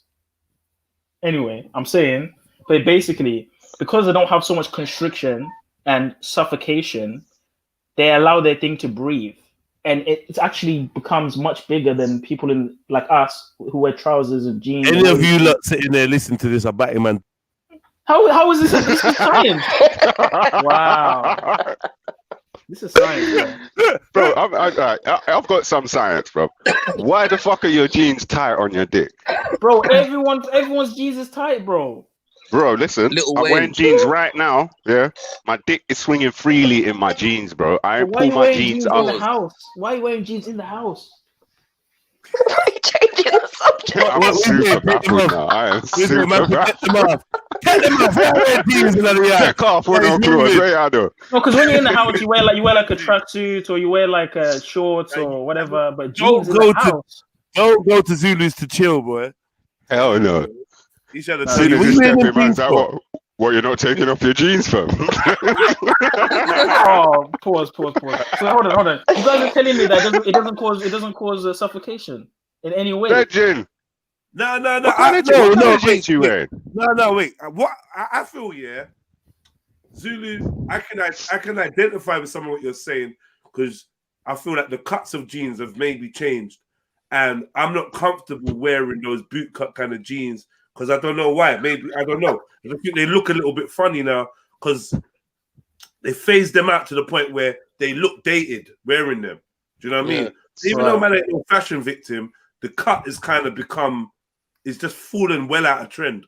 So man tries to do the happy medium where they're cut in a more modern way, but they give man room to maneuver. This is really why man prefers tracksuit bottoms now. 100%. Do you know what I mean? Like, I'm not gonna lie. You're a slim dude, isn't it? You're a slim dude. So that might make it easier. Yeah, that might make it easier for me. But the thing is, but man's got big ties on them there, and it's not. It's like I'm tall, and then I've got to find ones that are not too tight. So obviously, you go for a bigger size to get more room because they're making more straight leg jeans or even tapered jeans. cool. I get What's that. your I view get on that. But I think You this gotta is buy this is bigger more about the jeans. waist Bro, and the they leg. don't have African So I jeans for think like big thighs and like when I hard buy cut. my Yeah, jeans, they're yeah, making it now, so that your thighs, how jeans used to be is your thighs are in your jeans, but now they're yeah, just making it so that squeeze you up, can. yeah, They're making it now so you can see the shape of your thighs in the jeans. of your thighs, yeah. So And what I'm Right. saying is this thing what about the balls, though, yeah, it's like when you buy your jeans, don't buy hipsters or bumsters or whatever. Buy old school jeans where when you put the waist bit around your waist, yeah, when you put the waist bit, when you put the waistband that must around be your some new waist, school thing. hold on, New yeah, car. I got that one. exactly. When you put the waistband around your waist, yeah, and you grab the crotch bit, it should be loose and free. It don't matter how tight the legs are. There should be space for your dick. You see what I'm saying? That If you sound got, like if you got that sound like a hobo invented a new fashion line. Bombster. Bumsters, bumsters, yeah, they're ones that show the little bum cleavage at the back like and all of that. even like Like, don't buy the low cut waist jeans. Buy regular man jeans. Oh, low riders and that. Low riders. But even though and they make hipsters for men now and just put them on the shelf and don't label it as hipsters. Yeah, but even They though just call it the jeans. ripped up jeans and all, that's all faggot shit. That's all. What's your opinion on the Baller Main vibe that's coming in the last 5 years? I've never been a fan of them, me personally. What's that? Baller Main. What's that though? Now, what's that? What style is that you're discussing? So like, you know, like the kind of, I don't know how to describe them. They've got like these little patchy bits in them, rips. Oh, they look so weird, bro. I'm looking at them now. Baller Main, innit? Baller Main or Bow Main. Bow Main. I call them Baller Main. Nah, that's weird, To me, man. that shit's old. It's That like, ain't new. For me. I said 5 years. I said last 5 years. I had a nice pair of jeans that had a little little patch in them or little slash in them. I draw the line when your knee is out of door. I can't stand that shit, bro. When your knee is out of door, or if you sit down and the jeans revealing your knee, but like some of them little slashes and that, I don't really care. Man grew up. You fuck with them slashes and that. I don't. It's old. Yeah, that's what I'm saying. It's old in the 90s. Yeah, in the 90s, man, you do bullet holes and rips and that. Yeah. Nah, I'm not really. I'm not You really. like jeans with rips in them? But we are I all don't- I man, you know, never dog. rock jeans with no rips on them, bro. Like, who did you hear say that? Like, no one said that. No, someone said holes in them and stuff. Holes in them. Man.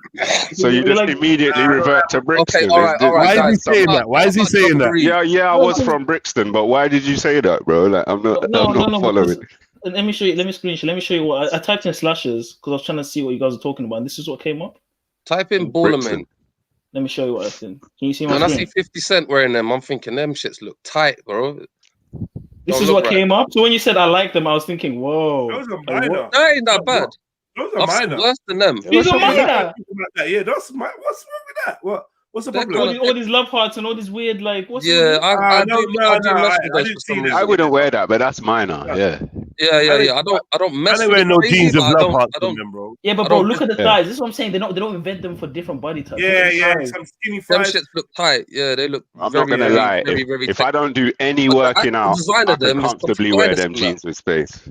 Yeah. I could never That's wear all I'm this. saying. I wouldn't even be able to fit in this. I could never wear this. All right, bro. What is it? What are you doing, bro? Some people are built different, Jez. Like some people have You're big. on a madness. You're on an absolute madness right now. No, because some people naturally have bigger components than others. I understand All that. right. All right, what about dungarees? Described that Who's earlier. busting the dungarees? I can imagine Jedi busting a pair of Right, dungarees stop back in the day. imagining me busting anything. Wow, Don't man's imagine imagining everything. Jedi busting. What the Yeah, fuck? don't imagine that I'm busting none. No. Literally, Yeah, someone could pause that statement, and you literally Yeah, just said, "I could imagine Jedi busting." If your brain was full up with that, Yo, I'm saying, don't imagine man busting nothing. No. Don't imagine me busting my head. Don't imagine me busting canes. Get me? Yeah. Don't imagine Don't me even getting imagine on a I'm bus. busting jokes. Yeah, don't imagine me busting no buses. You're right. You're right. Dungarees, you know. Yeah, men should not be wearing dungarees. For real, who's wearing men dungarees? should I've not be never worn dungarees. We I've said never worn dungarees dungarees. with the one shoulder down and that mad thing. You're Nah, not taking can't be it. done. Hey, Can't be done. with the round glasses, Jodeci with the Boys flap men up glasses. vibes. I've got the round glasses. I got the Yeah. round glasses with the flap up Jodeci glasses. in the middle of the Old desert. school. Nah, that's not me. Jodeci in the middle of the desert. I can't do What that. do you think about those 70s jeans where the bomb sticks out, like it kind of like goes outward? Bro, man, what's up You with the said it bomb, yourself. man? You said it yourself. Yeah, you said it yourself, bro. It was in the question. Bum? I said, man, bum. What? Yeah, What you said jeans? bomb. What? That was it. What jeans No. where your bum stick out, bro? What's No, that? I didn't say was bum. I written. said no, the bottom sticks out. Like you know, like the Yeah, Oh, that's- bell bottoms, bell bottoms, Bell flares. no, like no, Yeah, like no, yeah. like no, like there's Flares, 70s, flares. You talking about jeans. flares? Those Yeah. flares where them That was shits come out. That shit's weird, isn't it? Do you think it's uncomfortable? Wait, is he talking about bell bottoms or not? I'm so Or confused. Derriere, which one? Said the 70s jeans, bro. You do Juicy Couture. Flares. What are you I talking think it was flares. No, it's just 70s jeans. But you I don't say know- with I the don't know bottom what- Yeah, hanging out. 70s It was jeans. a bit Talking about flares. wide leg Never something. know what bell Wide bottom Bell leg are. jeans. bottoms, yeah. Oh yeah, these shits. Is that called Wide bell leg bottoms? jeans. For women? Now Oh, men them wore them as well. sacky looking ones, and the women pull it all the way out to their belly button, and they You try know and what's look like funny? they're poorer I've than they actually are. seen a few. I've actually seen like this style starting to like make its way back in. The flary look. Yeah, man. Yeah, it is. What the Jaden Smiths and Willow Smiths? They're wearing this weird shit, man. That's what they're wearing, man. Bloody hell, man. They're trying to be the 70s again now. I said dungarees, you know. Dungarees. Yeah, no, I mean, like, I just feel like there's a time and a place. You can rock them at some point. Get Nah, me? you can never work dungarees, bro. You Never. can rock them in '92, Never. definitely. Yeah, you can. Never. You can do what you want. You can do what you Nah, want. you Why- can. No, You if you're can hold do on, if it. you're bro. painting, You if you're can painting, do it. Rubbish, man. no, if you're And painting, that's a challenge. That's a you can challenge. do it. Before the summer ends, man's got to turn up to a function in dungarees with one leg up. Dungarees. Oh One my leg up, one God. strap One leg down. up. Whoa. The You thing- can't And you say got to make that. everyone say, "Raw, that You looks know, dope." you need a pager. You need to get a pager. You need to get a headband. pager. Did you get the flap up glasses off Jedi? Yeah, you know, Dungarees are okay if you're doing painting. You're now. moving crazy, man. If you're painting, get the little pager in the headband, and you're good to go. no, if you're Yeah. building or And you have to painting, get 3 numbers in that outfit on Right. video. 3 numbers. Mad thing. Yeah. That's insane, bro. But it's funny because like all it would take was 3 or 4 influencers in the future to rock dungarees, and then the whole world's rocking dungarees again. Yeah, exactly. So, Exactly. It's mad. Dungarees are Literally. not that far out of fashion, though. I don't think. Oh wait, it's that no. far. Yeah, you can rock dungarees still. What's the name of those things that hold the trousers and it goes around your shoulders? Braces. Braces. Yeah, but you know, like when Braces. you wear like a fancy suit with that. You want to call them suspenders? What do you want to call them? Suspenders. Yeah. No, I They're think called braces, but you want to call them suspenders. I've That's never heard rubbish. braces. I've never heard that. that's what they're called. That's what they're called, bro. They're called braces, bro. Who calls them Suspenders braces? will hold out No your one missus calls them stockings. braces. No one calls them Men do, braces. bro. Men And I do. know that's the old way of saying it. When you Suspenders, type it on the bro. internet, Oh they my are god! braces. No one calls them braces. Always No, but knew when them you as type it on the braces. internet, it does come up as braces. Braces go in your teeth, not on your clothes. bro. What do you say? Garter belt. What you? Well, to go with that Braces bodies. are on the teeth. Bodies. Back to the bodies. Back to the bodies. Bodies and suspenders. I know bare of the uncles. I know bare of the uncles. Bodies and suspenders with a diaper, yeah? Fuck it, I ain't gonna lie, hard, it's the first time I've ever heard them called braces. I was the thing that the girls wear and Wow. it clips underneath the crotch. Underneath That's the crotch. suspend. Nah, What? the thing the girl wear. Yo, Sash. Oh, those things, stockings. Sash, come off mute, man. Stockings. Sash, help us. No. Hey, Sash, He come said off it mute, clips man. under the crotch. Stop playing games. Come off mute. Tell us about. What's she doing? Who you been linking? Tell us about the lips. Sash. Oh, wow. What the hell? Zulu's getting mad edgy Someone's today. like trying to act like they're not noticed in the That's corner what of the room, and Jedi's like, Sash. Nah, yeah, because you know Sash's flowers would be like spilling out the edge, bare cabbage, looking like a burger. Right. You know what I'm saying? lettuce spilling out from the bun and that is mad.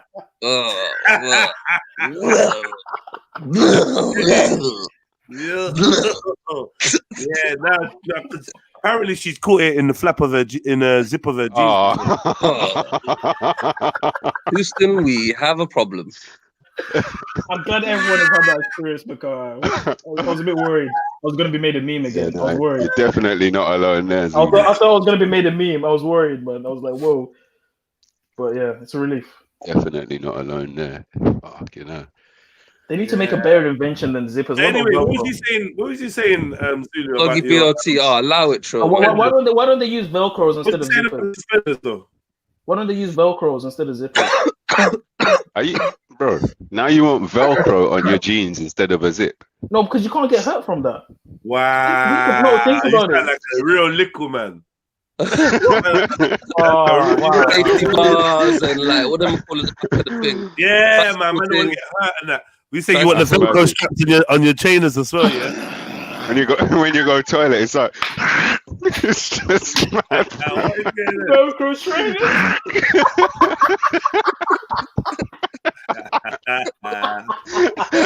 And they can see man sitting on his bum doing up the Velcro and quickly running off when it's done, isn't it?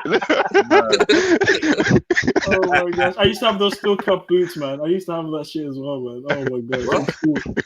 You know those steel cup shoes. That did up with Velcro. I don't think it had Velcro. I think it was laces. What's going on, bro?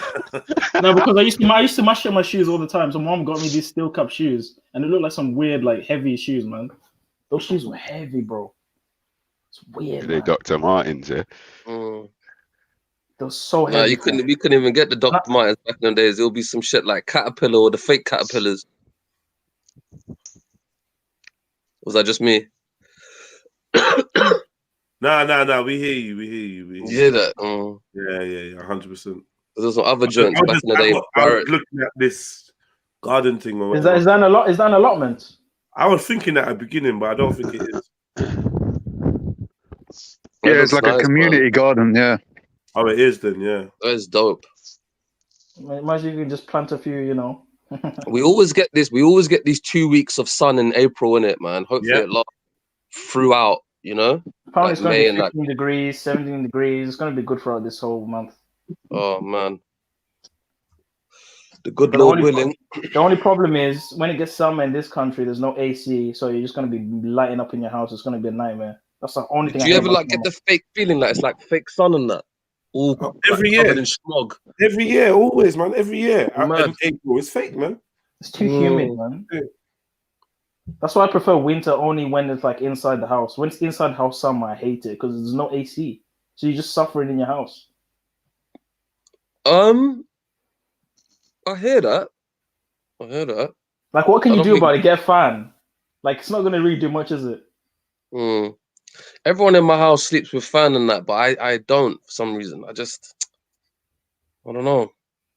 And you know how bad it is, yeah, when you open the window and outside is hotter than it is inside. Oh, have you ever had that? That's terrible. That's the end. The window, hot air just hot air from outside. There was a radiator outside the car and shit, and I was like, why is the heat coming into the shit? Like, bro, I've never experienced this. That's like someone, you know, when you walk into a store and you stand under that little heated wind, you're like, oh, this is ill.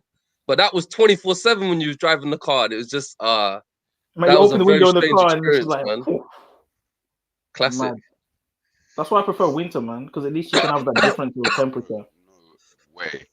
For me, winter for sleeping, summer for living. So you'd rather go through that? Summer is harder to sleep, but it's better to sleep. I hardly even need to eat. I love it. I love summer. I hate winter. I detest cold. Like my body feels a bit of cold. It's like, what is the point in this fucking country? Why does anyone live here? Like, what's wrong with my I can't stand the cold weather, man. As a kid. Yeah, but you're saying that, but when it's nighttime and you can get to wrap in the blankets, is that not like relief? That's the only point where it's like peak for me. When it's summer though, you can't sleep under the blankets, bro. It's a wrap because you're gonna melt. But you can't do anything in the winter, Zulu. Like you can't do nothing in the day. You can't go anywhere. You can go out in the snow, go for a walk, put your jacket on. You know, you can wrap up warm, but I hate the cold. Like you can wrap up warm and insulate yourself from the cold so you don't feel it. I don't. Try go speaker's corner in the winter and see what happens to you. Woo! Yeah, standing around and that. It's mad. But in the summer, it's lit. You know what I mean? Yeah, man. I like in the summer when it reaches 4 o'clock in the morning. It's still t-shirt weather, and you're just chilling outside in the garden, and the sun's coming up. And you get me? 10 o'clock, and you're running around in shorts, and you're calm. Like that's the but guys, it's only best when there's breeze. When there's a little bit of breeze, you can't have it when it's just full blown, just like beam, because it's a lot, man. It's a lot to handle. But we in England, bro, beggars can't be choosers. Summertime, man. I'll fall asleep outside.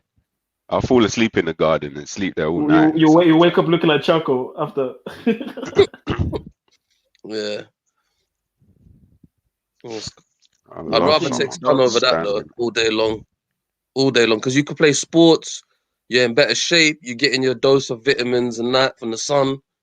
Just the whole world is just nicer. But don't Yeah. you hear the whole sweaty and like BO aspect of summer? I don't A personally. shower. Yeah, but you have to shower like sometimes 3 times. Yep. But it's good for you though, you It's know just that, what it right? is, Like though. to do all that. It's good. It's actually beneficial for you, all your organs and all the rest of it. If it wasn't hot in the house, I would love summer. But the fact that Yeah, I you're definitely get suffering, that. you know Yeah, what I mean? I fully get that. Yeah, it can be like suffering in the house. But then again, in the summertime, I'm a cave person, but in the summertime, especially if the house is hot, I'll be out all day long. I'm pretty sure there's Don't good even want to techniques come you could home. do to like counter that, yeah. And I think there's also it's also based on basically where your room is in the house. Sometimes your room's going to be the hottest room, and other rooms are going to be less hotter because the sun will be rising on one side of the house. That's so true. It's so true. Did you say?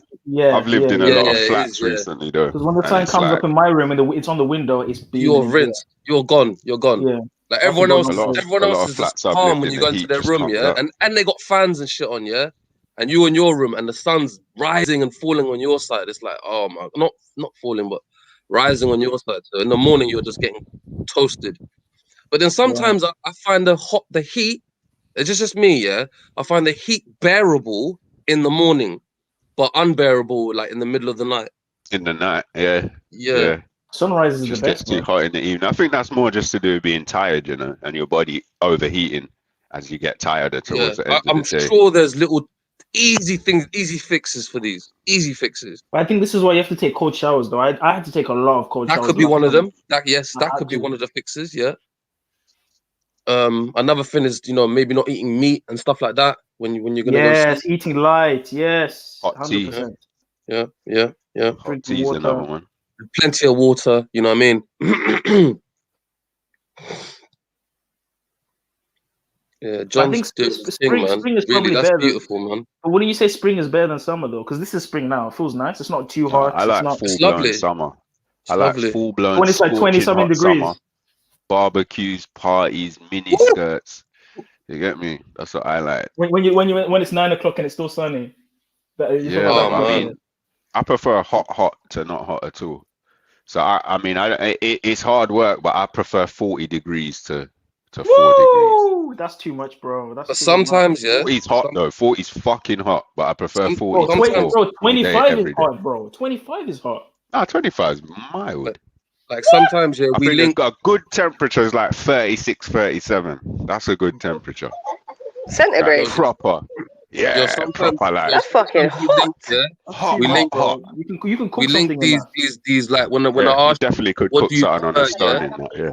When I ask you what do you prefer, yeah, and you say I prefer summer, and man like Zulu says I prefer winter. Sometimes we answer these questions, yeah, by linking.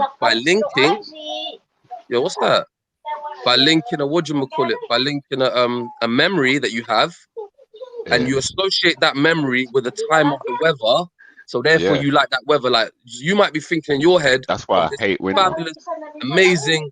You know what I mean? Yeah, One of the I best know. days of your life that you had in the summer, and for you now you love summer.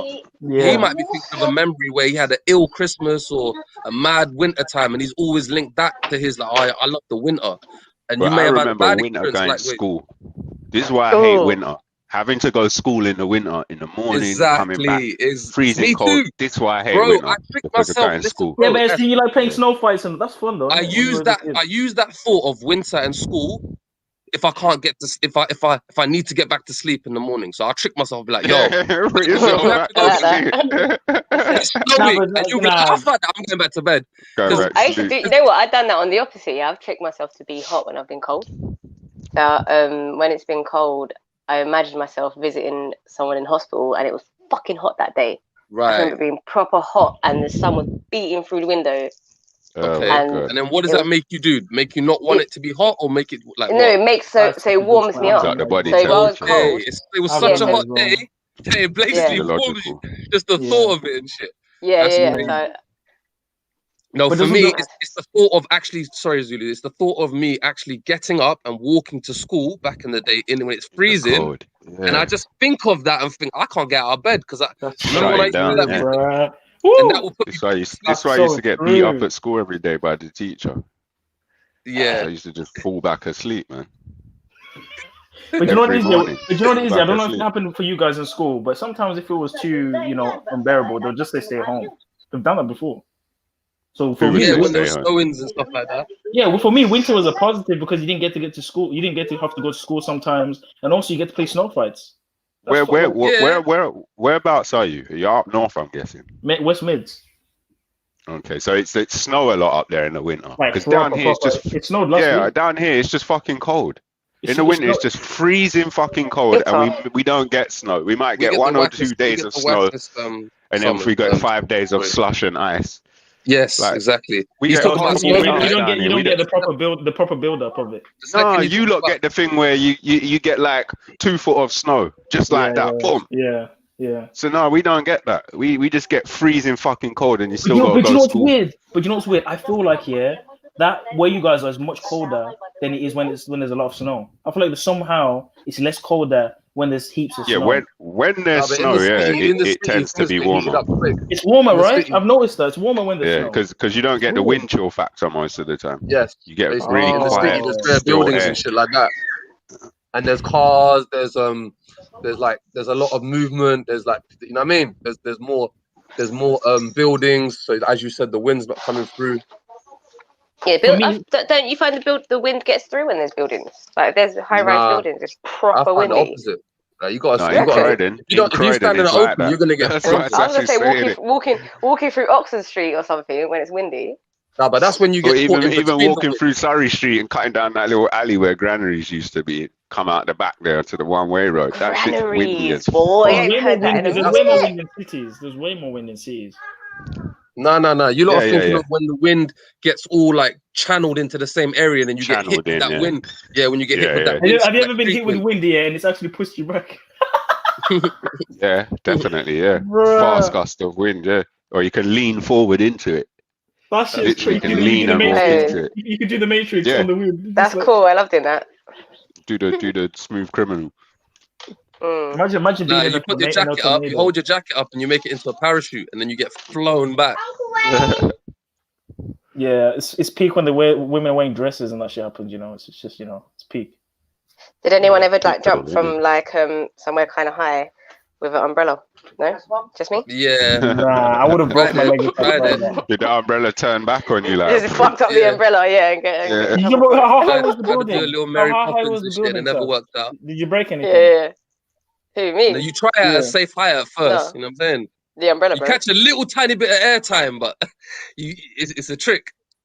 You fuck around and try that in a higher height. I ain't gonna lie, I've tried to fly before with like a cape when I was a kid. I put on like my towel. Oh, Zulu, you're so cute. You know? Down Do you know like your the other baby? day. What are you talking about? You know like your baby? I swear I could fly when I did the was other 2, day? bro. Like, Well, I you see? swear I could fly. You Bruv, I'm wouldn't not even even remember. joking. Like your mum could have walked out the room Vivid and you could have been memories. flying in there. Bro, I used to get those what's it called, those stringy things, yeah. I used to think I was Spider-Man because I would spray them on the top of the thing and I would try and grab them and climb with them. I'm so weird, man. But those shits were ill. The Spider-Man silly string ones when they used to have them. You'd have to be rich to get them. Yeah, and they don't last long as well, man. It's so annoying. I know someone that tried to eat them. Bro, there's people that will eat Play-Doh. Come on, guys. Oh, fam, when I was in primary school, they used to have these particular rubbers in primary school that smelled like they tasted delicious, brother. Every time I tasted it, it didn't taste like. No, you ain't lying. I know what you're talking about. They smelled so banging. I'm like, what flavor is this? Like some kind of tropical, smelled like an American sweet or something. And when you bite it, it just tastes like rubber. Play-Doh used to look delicious, I ain't gonna lie. Yeah, I'm sure I tried Play-Doh and plasticine as well. That was whack. Have you ever tried eating them? Have you ever ate a marble? Nope.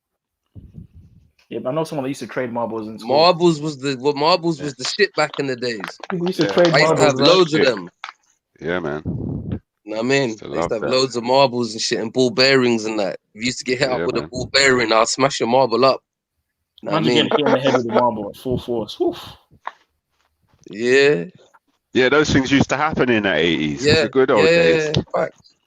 You get hit with a marble, you get hit with a yo-yo. You get Oh hit my with god, a marble. Yo-yos used to be the thing, bro.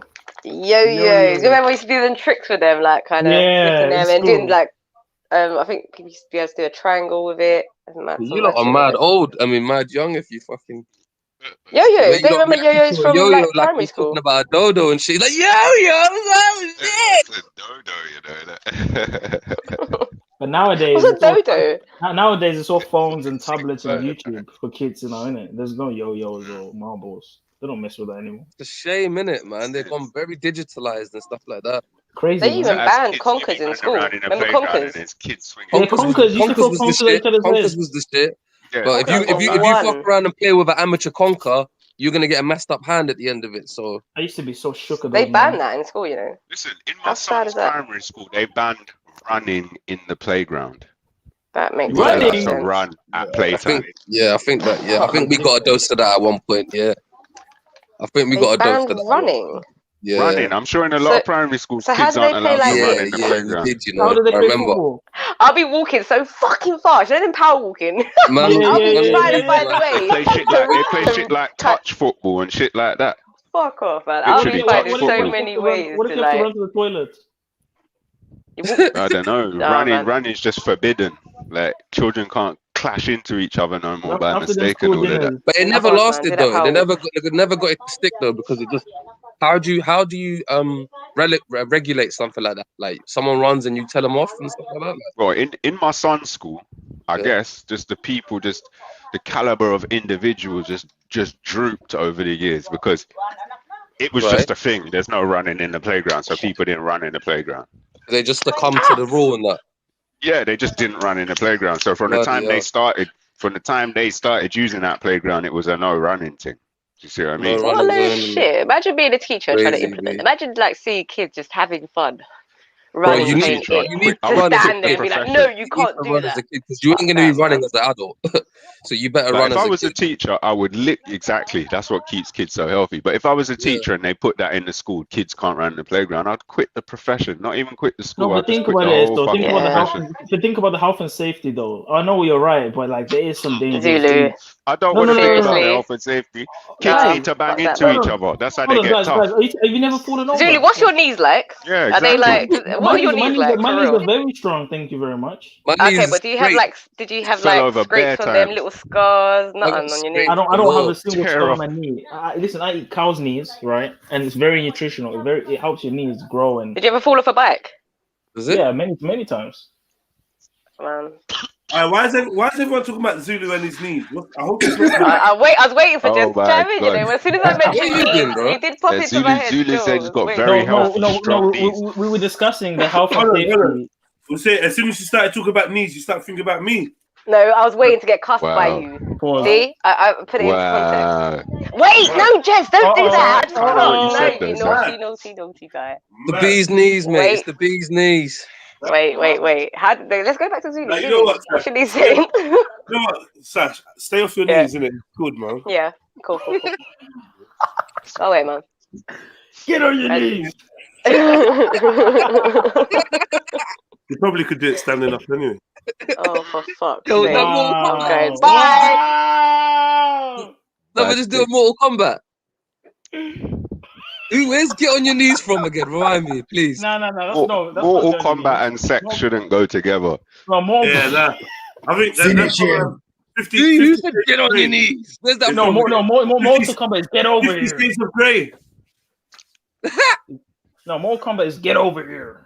So what's get on your knees? I forgot. I don't know where I heard That was the way you remember Mortal Kombat, I'm guessing. Get on your knees. Get on your knees. We say when you and your branch, is that what? Should we play Mortal Kombat? Get on your knees. What did he say now? But the funny thing is, I never even said it. Zulu, Hold on, you said it, and I'm getting No, shot. I didn't say you What said is it. I didn't say You said it, bro. Hold on. I want to know what shot. What you said, Zulu. You said it, bro. What? See when he Jed's says got a get on your question, bro. knees. See when he says get on your knees, what is it that shoots out and grabs them? Exactly. Mad thing. I don't know why Omar's saying this, guys. This How would you weird. describe the compound? Yeah, well, you get me.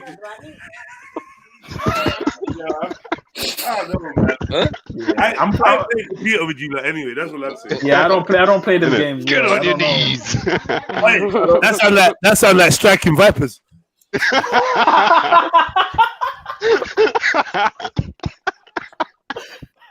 Yeah, that ain't Mortal Kombat. That's striking vipers for true. There's more than combat I going on actually, in don't that even, game. I actually don't even know what that is. So that must be some inside homo fucking erotic joke that you lot know about. Oh, here we go. Saying that. You know, said, what's striking Wow. vipers? Do you remember, Omar? Do you remember when you game told where you tell your Black brethren, Mirrors? get on your knees? Wait, Omar, you're the one that told us about striking vipers. Yeah, do you remember you told man about Black Mirror? You're the one that told us about No. that. What's Black Mirror?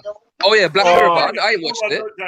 Don't try it. I ain't watched Don't, it. Omar, you told us about striking Omar, vipers, don't bro. say what's Black Mirror. That's you're lying now when you say No, for a second, I know what it is now, but I don't watch it. I don't watch it. Wait a minute. I don't know. I heard it's pretty good, but I don't watch it. Hold on a So second. it was striking Are we vipers you saying were that playing Black in. Mirror is gay now? Yeah. I'm not saying that. Okay, so I'm saying I saying ain't the watched episode- it. the episode. I'm saying the what's episode. problem? I'm saying that Why episode. do I need to lie about that? I don't know. Why? Tell us. That's Yeah, the question is, Omar, why are you lying about it? Okay, so Omar, there's a simple way to fix this. Let's see your Netflix history. I don't have Netflix. Wow. Believe it or not, I don't have Netflix. Not that I can't afford it, but I wanna Oh, watch so you it, weren't yeah, recommending? I can get Hold it on, you easily. weren't. Hold on. You weren't recommend. Hold on. So you wasn't recommending me to watch a Netflix show a month ago. Man, which is what? Striking vipers. You weren't recommending me to watch. You weren't watching. What? You weren't recommending me. Hold on, Omar. Hold on. You wasn't recommending me to watch Upgrade. which is on Netflix. Is that on Netflix? Really? Really? You're gonna? Yeah. Really? Yeah, Okay, really? Okay. There's a lot of recommendations, Omar. A lot of recommendations. yeah, I know. Omar be recommending like a motherfucker, man. I know. I'll recommend the motherfucker to hell, man. I swear.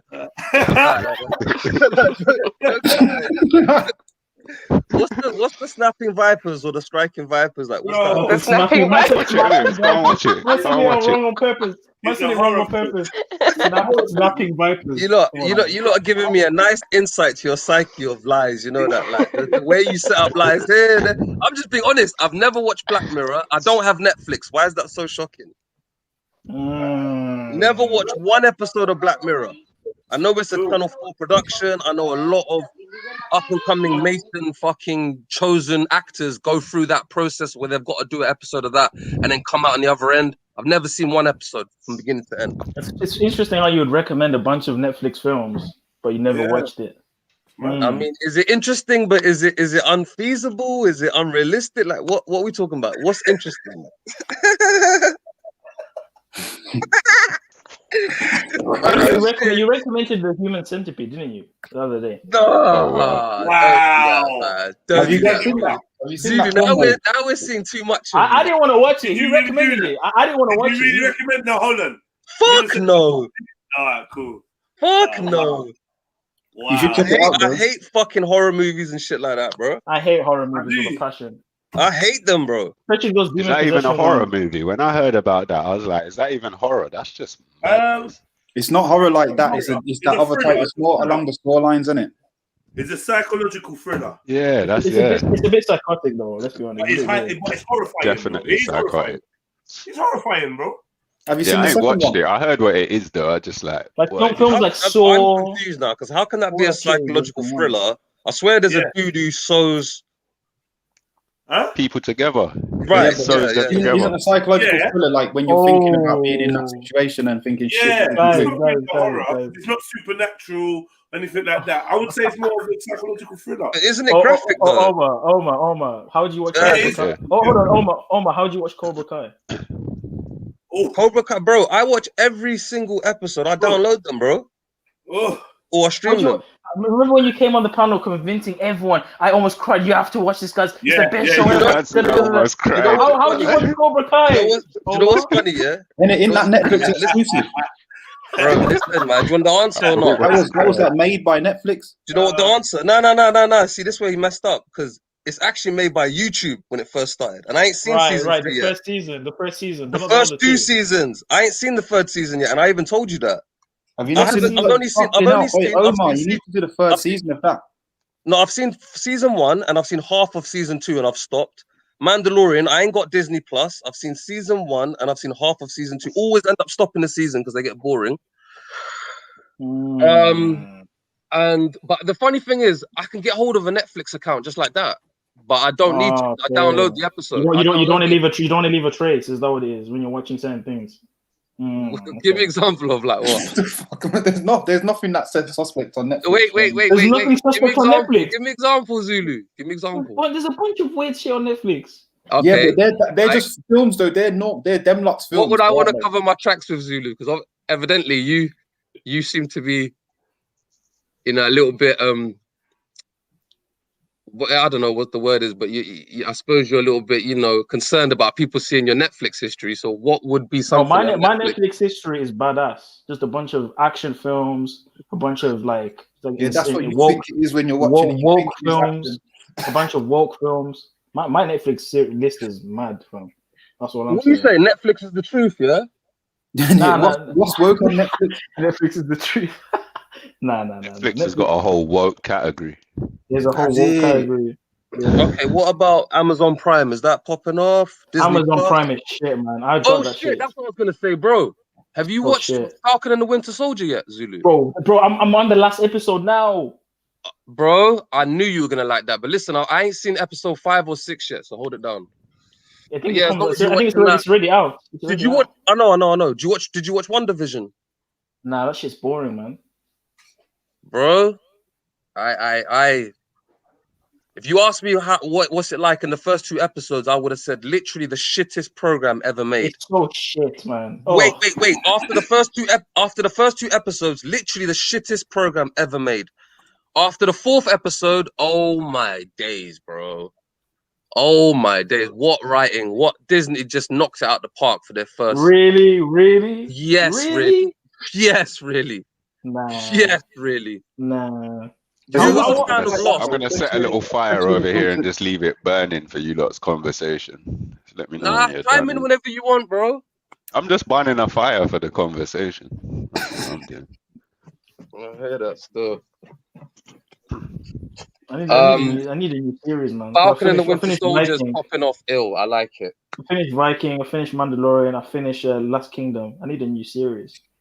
Bro, I was gonna say, Jedi. The other day you said to me, you said something quite deep to me that just went under the radar. Are you still there, Jeds? I think he's cut out. But he said something to me the other day. He was like, "Nah, I'm not watching a film because you never watch any of my films." And there is that thing where people like to give out movies. They don't want to take anyone else's recommendations. So I'm like, all right. What movie were you recommending? No, just generally, I was about to give Jedi one. Jedi was like, "Nah, don't give me one. You never watch my ones." And I was like, "All right, fair enough. I'll watch one of yours." But then he gives me a season to watch, so I was gonna ask him. Is that how it works, though? You have to watch what people tell you to watch. There is a bit of respect there. If you're giving out movies and you don't trust next man's opinion, but you trust your own, it's not nice, is it? Really? But the first recommendation is key because if you can, it is. When you recommended, trust me. I ain't gonna lie, that was like, bro, I was so proud. I was like, whoa, okay, I get you now. Bro, when I give out a movie, people go ape shit when I give out movies because I'm a movie dude. Nah, he's a movie. What was that one you were proud of though? He recommended Cobra Kai. I was super proud. I was like, yo, this is a good one still. And upgrade. Then upgrade, exactly. 100%. And the thing is, right, you got to remember. Have you not seen The Accountant? If you give away, with the guy that plays Batman, Ben Affleck, I want to watch that. Yeah. It's on BBC. You know that BBC iPlayer is actually free to watch. Trust me, watch that. That's a bad boy movie. That's one of my movies on my list. Have you seen the what's it called? One with Denzel Washington. What's it called, man? Equalizer. Yes. Equalizer. Woo! That I used to watch the show back in the day with Edward Woodward. I didn't even know they had a show. Yeah, of course. It was based on a long running seasons, should I say? The Equalizer. They don't make anything new anymore, man. They just do old shit, man. Even Shaft. You seen Shaft? It's because all these different things are different archetypes, isn't it? So they're just promoting the same archetypes to the social psyche. After stories are like That's exactly what it is. Hundreds, maybe thousands of years old, man. If you when you deep a lot of the themes and that are coming up. That's probably one of the main things I enjoy about films nowadays. Is like it's seeing the kind of the patterns, the subtext, the alternative message. You know what I mean? They're actually doing an Equalizer TV show with the black woman now, with Queen Latifah. She's the star. What, a new one? It's already been going on now. It's 11 episodes, and she's the Equalizer. But the Equalizer's a woman. Yeah, it's Queen there you Latifah. go. So now the archetypes shifted from a black man to a black woman, just in line with what's going on politically. Yeah, that exactly. The LGBT black woman. But you know what's stupid about this show? I see you, Sharon. My brother. Could you ever imagine someone like Queen Latifah running and jumping off things and doing action? She's done action films, but she herself is an actual archetype as well. She's an archetypal. Bro, she would be perfect in a movie where she's kicking the shit out of other women and she'll set it off. Bro, look at her set it build. off. She was on stuff. Bro, she can't run, bro. She can't run. She can't do shit. Look at her build. Set it off was an LGBT fucking gateway drug. Advert, Yeah. Queen Latifah is obese. She can't run. She can't action. She can't. We all love Set It Off because they allowed some emotion and some real tellings of some real stories, but only to introduce all these female gays. Lesbian shit. First time I ever thought about that, and it does kind of fit the glove. To be honest, it does make sense. 100%, bro. Yeah, this film definitely. And if you think about it, if you think about the position of Latifah, the position of Jada. It's not a coincidence, is it? Yeah, two bosses. Right. And they're both lesbians. Like actual lesbians. Latifah's a lesbo. Don't do this to me. She's a proud lesbo. Proud. She's a card carrying statue of a lesbian. Oh my God. Why does she do that? I don't know. She used to kiss guys in films and be straight. I don't know what happened to her. She just but that's in films though, isn't it? She was always nothing happened to her. This is her. When she traps in a dude in a fucking film, it's all fake, man. Come on, man. Yeah, but it was believable. She looked like a girl. She's a good actor. That's why. Hold on. You tell me she doesn't look attractive. Well, okay. So is Jada a dyke? Jeds? Is that what you said? Is Jada a dyke? Yeah. 100%. No, she sleeps with the August Ashley, whatever his name is. She's not a lesbian. Oh, whatever, man. She's a lesbian, man. She might be bi. She's a lesbian. That rumor about her being a lesbian has been out for longer than fucking, I don't know, longer than anything. She's got so is August actually a woman? A lesbian, man. She had a lesbian. Hold on, 1 second, lads. 1 second. Tomboy. Remember, she was a tomboy. She had a lesbian, bisexual, whatever. So is that August guy a woman? The August guy looks like a gal anyway. But no, he looked like some bisexual male, some pansexual. That's what. He's definitely on the spectrum. He's definitely they just contort on a bed full of limbs. Whoever, man, it's whatever. Will is homo for sure. But Will's a fruity don too, so it is what it is. They're definitely from that open section. Do you know what I mean? They're open. But it's weird how all the women who attract all these men, these famous men, they're all weird. They're all homos, man. Or most of them, like Chris Hemsworth, all these, they're all homos. I don't know who that is. That Thor, the guy that plays Thor, and even that guy that plays what's it called on Game of Thrones, and Aquaman. All these guys are all weird, man. Yeah, but isn't that just a Hollywood thing, though, isn't it? It's like that's just how that place is. Like we know that. Yeah. Exactly. Do you know what I mean? Like I don't know. Like I get if people have their little problem with it and that, but I don't like the shocked thing because it's like it has to be a given by now. They're all into a lot of stuff. Like straight actors dress up like women and things like that. Yeah, and they always made the black guy straight actors take it out the arse before they get the role. Well, that exactly. It's called gravy. Like what was man coerced to do and what man's really into, and you know, it's called gravy. What? Would they? The casting couch. Yeah, fair enough. Yeah, well, it's all their little stuff in it. So Harvey Weinstein did, isn't it? Again, he's just a fall guy. Like if something's like the way of doing things, like don't just target a guy. Like target. Look, the defending Jason Momoa in the chat. Jason Momoa is homo, bro. Look at the way he interacts with guys. He's very touchy. I've never seen how he interacts. To be fair, He's very touchy and grabbing them, and he's weird, I man. don't know who that is. The guy that plays Aquaman, the guy that was on Game of Thrones. Oh, fucking hell. Do you think he's a bit weird? Who was he on Game of Thrones? Oh, you talking about for the Aquaman movie? I was thinking of someone else. I was thinking of that other. What was that superhero show that came out recently? Was it like not Netflix? It was on Amazon. It was called something like The Boys. Have you seen that one? The Boys. No. Oh my days! Has anyone else seen that? nah. What's it about?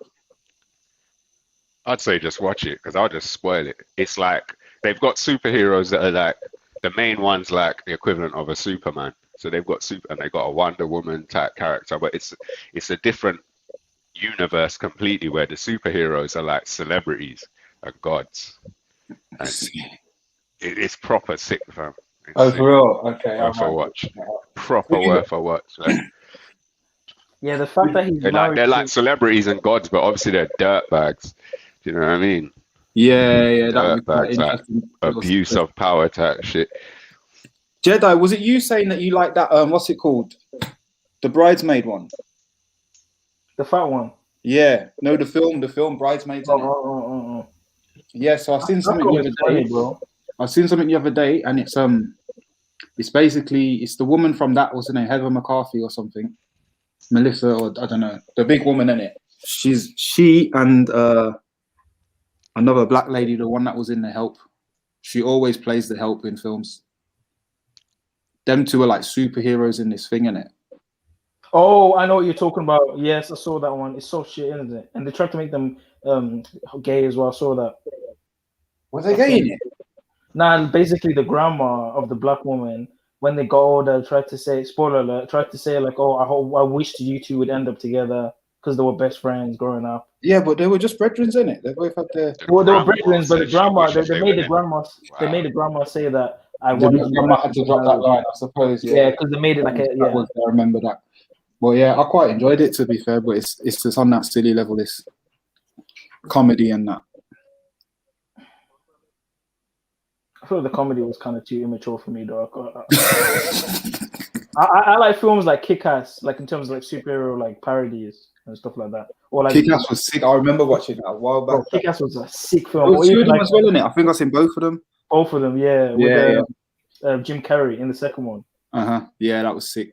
Or even Dragonfly.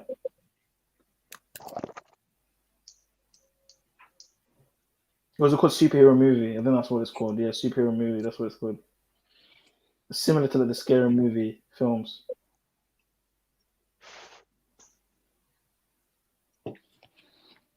Are you guys fans of what's his Tyler Perry? No, he's hell no, bro. He's the reason that all these situations. I mean, if you look at what he's the ringleader in it. I think he was touched when he was a kid. I think he said something like that before. There's more to it than that, because he's under the current whatever it is we're being fed. He's who's protecting Prince Harry and Meghan. I know he's giving them their yard, innit? Giving them his Not yard. just the yard, security as well. He gave them his yard. Yeah, a house and security. Oh, that's very interesting. It has some according to what we're being told. Yeah, it's a weird one. That's so if you can protect them if they've supposedly been ousted by the royal family and security's been taken away, and you can step in and offer protection, you got to be more than someone that just got touched as a kid. Maybe you got to be someone's kid. It's probably Mason. Yeah, someone powerful family. I don't know nothing. To be fair, I don't know nothing about him, man. I've seen a couple of his films recently, because obviously I've always heard about him, and I heard some of the critique and that. Like I've seen, and Big Mama's House is a good film. No, obviously there's elements of all kind of films that are good, like, and it's like you get that little buzz, like, oh yeah, representation, but then it's the subject matter of the films. Martin Lawrence is the best comedian. You know what I mean? It was all that kind of like, I don't even know what it is. It's just like bare stereotypes. This is what they do. Yeah. What's your opinion on Martin Lawrence? I don't really know. Again, I don't know his work like that. I just know him as a comedy actor. And a man in a dress. Man in a dress. Yeah, well, that's what I'm saying. They've all worn a dress, so I have to kind of like call it quits and say that if I'm going to watch films, I have to accept that there's weirdos in them, or just not watch films. Have you not seen Blue Streak? Yeah, I've seen that. What's about getting diamonds or something? Yeah. Yeah, I've seen that a while back though. And Black Knight. Yeah. There's bare gems in that, man. They kept calling him a Moor the whole time in the movie. I was like, what the hell? What are you trying to say? Yeah, fucking. You see, sometimes you need to watch things back and that because when I watched it before, I didn't even register that. But obviously, yeah, now, that was definitely over my head because I was like, what, teenager probably then. So, but obviously now you watch that now and be like, oh, they're calling him a Moor, and you start connecting the dots. But it shows that we were present in the medieval times. Like it's not like, oh, you only see us now after slavery. Like we were here before. Fair enough, yeah. But yeah, like there's a lot of stuff like I do enjoy a lot of the kind of some of the younger stuff, some of the adventure things, and that like they go into deep stuff. I feel like they act like parents aren't watching or some shit. I don't even know. How is this movie a PG? I just looked up as a PG. PGs, old school PGs was different though. Yeah, old school PGs are like 12s. Yeah, exactly. And then old school R-rated is like some mad, like don't even watch that, bro. I don't even know about ours. Ours is the American thing, isn't it? Or like 18, old 18s are yeah. Freaking. It's true that it's I Proper don't know. old school R movies would be like fucking snuff movies almost. Some like slasher flicks, like yeah. It's some of them subliminal messages of real dead bodies and all kinds of shit. Like either that or pornography. Some of it's like it's the sustainedness of the violence. But like even like some Schwarzenegger things. Like what? Like what's that one where he comes from Russia? Red Heat or something. Oh, Red. Is it Red? I think it's called Red Heat. Or Red Heat. No, it might be Red like Heat. Is that the one when he has a baby? No. Have you seen that one? Oh yeah, it's the other end of the spectrum. What was that all about though? Like, why did they even make that film? Junior. Mad thing. Yeah, mad thing, bro. Genuinely. Danny DeVito as well, just like stirring it all. Was that Junior though, or was that twins? The one with him and Danny DeVito is twins. Imagine everything, man. He's like, there's a complete opposite of each other. Like DeVito's the scumbag cheat. yeah, that's it. Now Junior's a next separate thing. I remember that. That was horrible. No films together as well, man. DeVito and Schwarzenegger. Yeah. That's why I asked if he was in Junior as well, because he could have been in it. Could have been the doctor that did the procedure or some bullshit. That happens a bit as well. Like again, like once you start watching things, you realize there's people who just like working together in that order. Even if like you would just appear as a sidekick. They did quite a few films together, man. They did.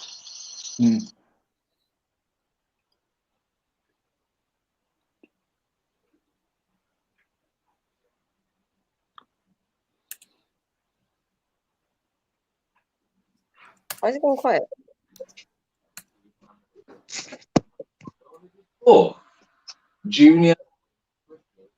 That's that. I think you're breaking up, H. Where's Uli go?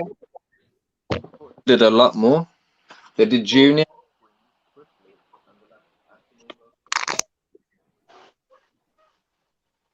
Yeah, all I heard was that they did Junior and then it cut.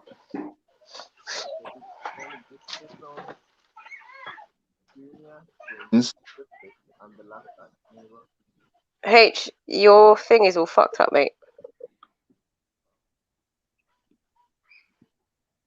You're standing on the wire of the mic or something.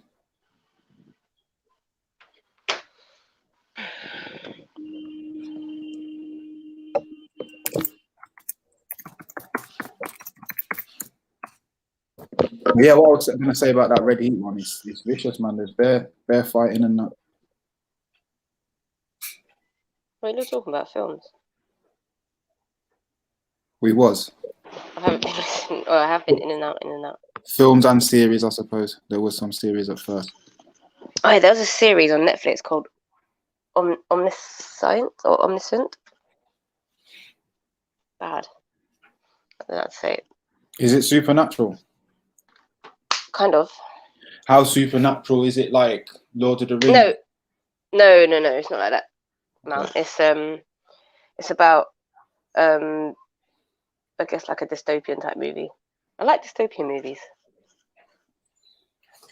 Dystopian movies are sick. Yeah, no, they're good in it because again they got a lot of the gems, but sometimes I find myself sighing. Especially, do you know what? Kind of like one thing I noticed again, probably over the last year, I've watched more films than I have in my life. I was like, Netflix they put They Live on there. Is it? Yeah, they put Demolition Man on there. Obviously, when this thing, Demolition Man is one of my favorite movies. Okay. I only found out. I never seen it all these years until recently, and then they put. Yeah, it's like again it was mentioned on the panel. I thought, well, let me just check that out. I didn't realize, but all them have been getting snuck onto there. Like in the last, even Contagion, that was the first one that they kind of started with, and since that, it's like, oh, you're just gonna put all these on here now. Like, what are you trying to run with? Ouch. Sorry.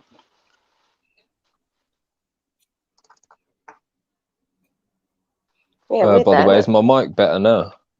Yeah, I can hear you now. Yeah, man. Yeah, I wonder what they're trying to achieve with that.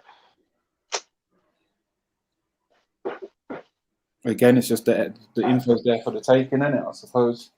Just rubbing it in everyone's face and laughing.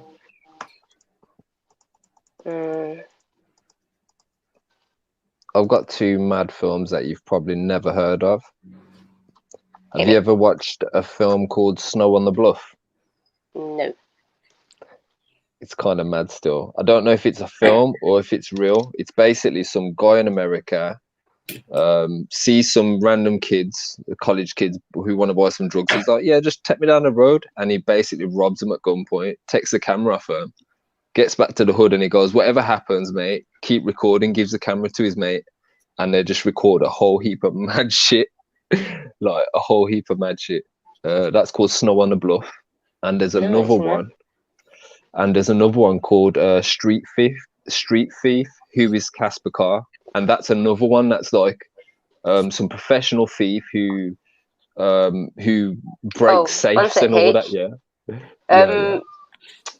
Oh God, Jedi. Omar said he's in the back. Yeah, go on. Sorry. This other one's called P-E-R-C-A-R. Casper Carr, Street Thief. I heard that one. And basically this guy, Street Thief, Who is Casper Carr? It's 2006, and it's some guy, and he just robs safes and all this, and he's got this random documentary guy just following him around. Like he's like, I'll let you document me, but don't ask too many questions. And like it ends up doing some mad shit as well. But I don't know if it's real or if it's all acted because it looks like it's actually real. Like I don't know about that one. It's kind of sick. Like the opening scene of it is like him just breaking into a liquor store or something and drilling the safe with an angle saw, and he goes through like his process and stuff. He goes, what made you be a thief and that? It goes, it's like a little disease that started when I was a kid. Like when it was like Halloween, we had no money and all the kids were getting candy, so they went to this shop, and his mum just walked to the back of the store because all the shops were all too busy serving and that. Started filling up the bag, started filling up his bag. They walk out of the shop, nothing happens. They walk down the road, nothing happens. They get home, nothing happens. He's eating the candy, nothing happens. And he's like, wow, I haven't got caught. That is when you cock though, isn't it? That is literally the process of cocking, like how. And he goes, it was that getting away, that was the addiction kind of. It's mad, you know, it's a mad little fucking thing. But yeah, I recommend them two little things, man. They're both American made as well. But they're on YouTube. You can just watch them for free. But, yeah, man. That's what I'd say. Two sick little things. Let me check this one. Has anyone seen that series? It was on Channel 4. Oh God, Misfits. Yeah, that Anyone was watching mad. Misfits? Misfits was sick. I only seen a couple episodes of that, you know. That was funny, man. I like that. That was when I was really like, my mind was just going fuck television and that. It was kind of when I was in like college, maybe maybe uni, fuck knows, 2010 type of time, innit? I just remember thinking, shit, this is just a fake X-Men. But I've heard so much good things about it, and I just never saw it. I heard it was sick as well. Be like that though. There's so many things that are like, you know, top of the range in terms of like film and movies, and I don't care. Just not seen them.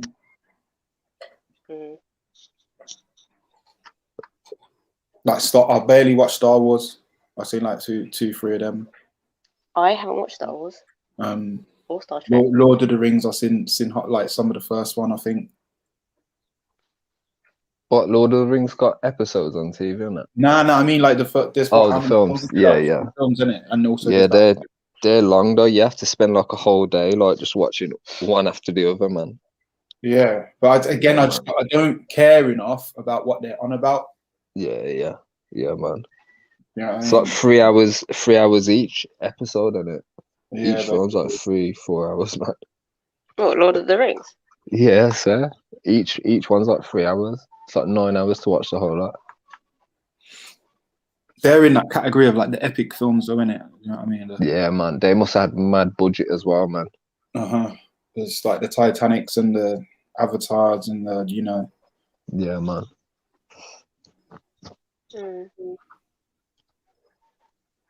I think they were sick though. Like the Lord of the Rings films, they were way sicker than like, I don't know, like it's just the graphics and all the detail that they put into it, man. Yeah, of course. And it's mad though to watch the films now with CGI compared to back in the day when we was kids and it was like plastic toys and blatantly a toy, like a close up of like some stop motion and that. Yeah. Literally, yeah. Because the ones that was on TV when we was young. I remember watching Jason and the Argonauts back in the day. That's exactly what I was thinking about. That's exactly the one I was thinking about. Clash of the Titans and all that. Clash of the Titans, all them, like the way they looked on the TV, we were just like, are you serious? Like watching it growing up and that. I remember my granddad used to rant and rave like, yo, this is good, like watch him. And I was just like, granddad, nah. Like you can see, because of the images. Do you know when you see a kid with a toy and they're like imagining like it's alive and stuff? Yeah. I see like that when I see it in the films, like some adults there like actually. Yeah, that's what you must have all been like for everything. I suppose it's like you'd never seen nothing better. Yeah. It's their way of putting things in a visual kind of. And then I think kind of when I was a kid, it was like that. I wonder what their budget was back in the day. Kind of like, you know, like combining just straight up cartoon. Do you know what? I wonder what the budget was for like Clash of the Titans from back in the day compared to the films now. That'd be interesting, actually. Like, to be fair though, you see with those, like it would have been a lower budget because like budgets have just gone up and up, haven't they? But like honestly, see with some of these old films and that, people died. Like, do you know what I mean? Like people just falling off things or getting into scraps and all sorts. Trust, man, they didn't have like health and safety back then. Well, exactly, yeah, part of it. 15 million US dollars. The budget was 15 million back then, 1981.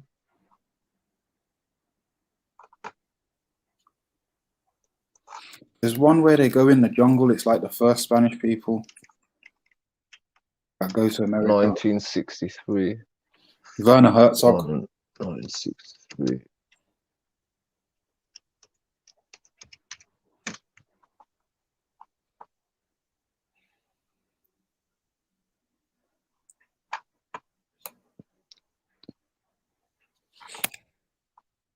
See the budget for like Jason and the Argonauts, it's coming up with 1 mil and 3 mil. Oh yeah, 3 mil budget. So even back then, it was still in the millions. Yeah. And obviously Yeah, that money would have went much further in that then. Yeah. But do you know, it would have been graft though. Do you know what I mean? There would have been like teams of people, like bare sketches, bare Yeah, photos. but back then, 10 grand was like having 100 grand, man. Like you was rich if you had 10 grand. Yeah. But it's like, do you know what it is? It's not the tech. Yeah. People power. Do you know, like the amount of like little bods that you need, like work. And if somebody don't know how to make something actually happen, they can put their own price on it, man. Yeah, trust. That's the other thing as well. Like people, everything was made from scratch. So everything's brand new. Bare things broke and fuck all sorts. Yeah, man.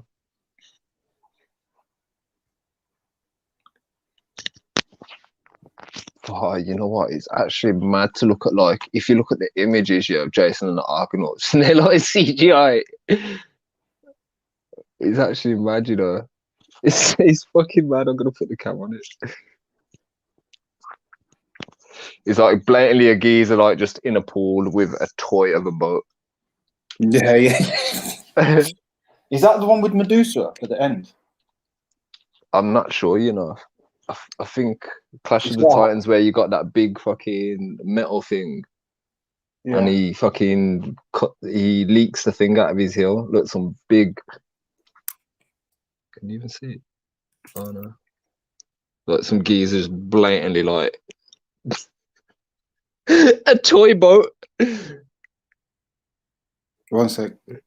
That is true. Yeah. It's like blatantly a toy boat. Well, that's one of the more effective parts of the film, though. Do you know what I mean? Like that worked. Yo! Waiting in the back for like 20 minutes, bro. The fuck? Yeah. We said Sniper. Yo, Mayor, I was just gonna say, man, them shits was crazy back in the day. Jason and the Argonauts and the Golden Calf and all them. Graphics was ill. Fully ill. Especially when those little snakes, even the Medusa scene has stayed with me all these years. That's what I was gonna. It was the Medusa bit where he's got to hide behind the shield and use the mirror. And that. Yeah, that was crazy. We're talking about how many years ago was that? We're not talking about like 1963, Jason. Nah, Jason and the when was Argonauts the first one? Because Jason and the Argonauts and Jason and the Golden Calf. Yeah, there's two different ones. So where was the first one where they had that? I forget what that kind of CGI is called. Golden Fleece. Something. What's it called? Got Jason and the Golden Fleece. Yeah, Jason and the Golden Fleece. But what was the actual name of that type of special effect? I think it's called animatronics or something like that, where they move each model slightly and then they get the special effect. I find that shit look crazy. And remember, I'm sorry to say this last bit. Remember in RoboCop Part 1 and Part 2 when he's fighting the massive thing, similar special effect even till them. When this is what I'm trying to say. Do you remember that kind of weird movement? It's almost something. Jurassic Park. Okay, but Jurassic Park was the next evolution of the special effects when they got motion capture in it. Motion capture, exactly. Yeah, man. Yeah. But I mean, stop motion. There you go, MA. Stop motion. So it's like they take a picture, move it slightly, take a picture, move it slightly. It's like hundreds of photos, thousands of photos. Remember when he was fighting the skeletons and they were breaking up and shit like that, and they were coming out the ground? Yeah. It was fully lit. People had to put in work for that. Imagine the impact when people are watching that in the cinema back then. They must have been running out the cinema, giving it. This is the absolute truth. You know, this is Avatar. I mean, on steroids and shit. No, but for real, man. Have you seen that one with Jesus and all sorts in it? Ben-Hur. Yeah, I heard about that's it. That's a new one, in it. That's recent, in it. Ben-Hur. No, it's from way back them times. Maybe they've remade it, but again, it's got all sorts of it's a good 4 hours. They'll put it on like Christmas and shit.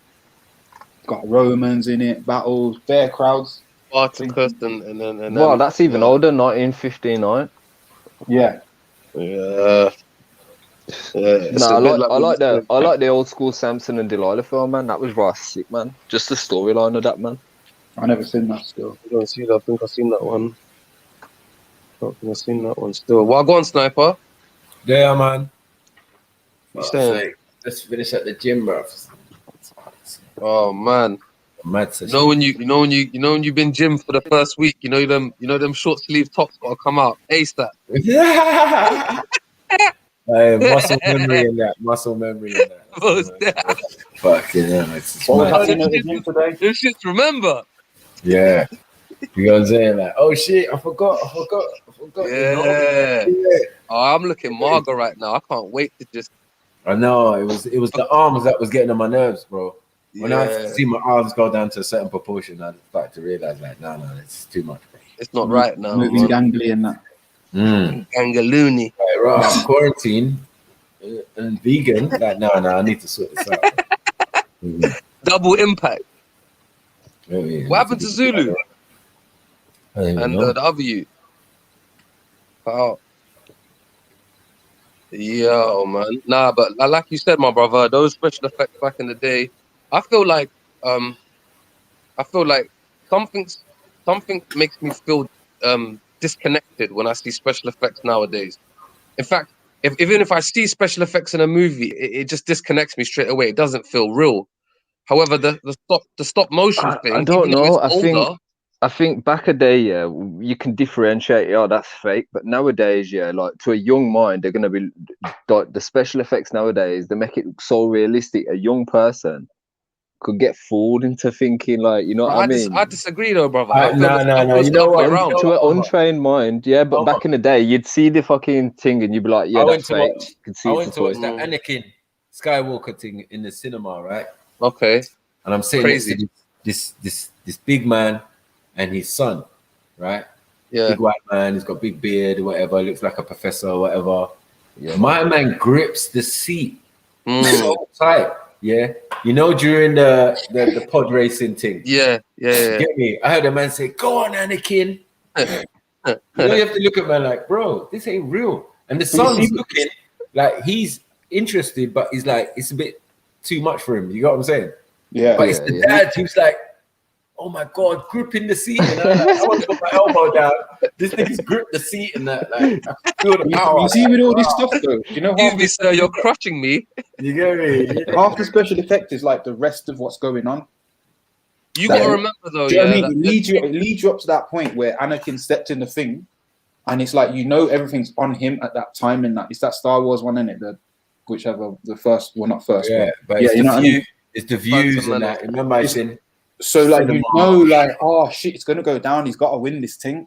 Do you know what I mean? And he's also, I swear, like from what I remember, like his race is like, it's kind of self-made, a bit rickety. He's got to show but everybody's a youth. So it's like you're rooting for him now.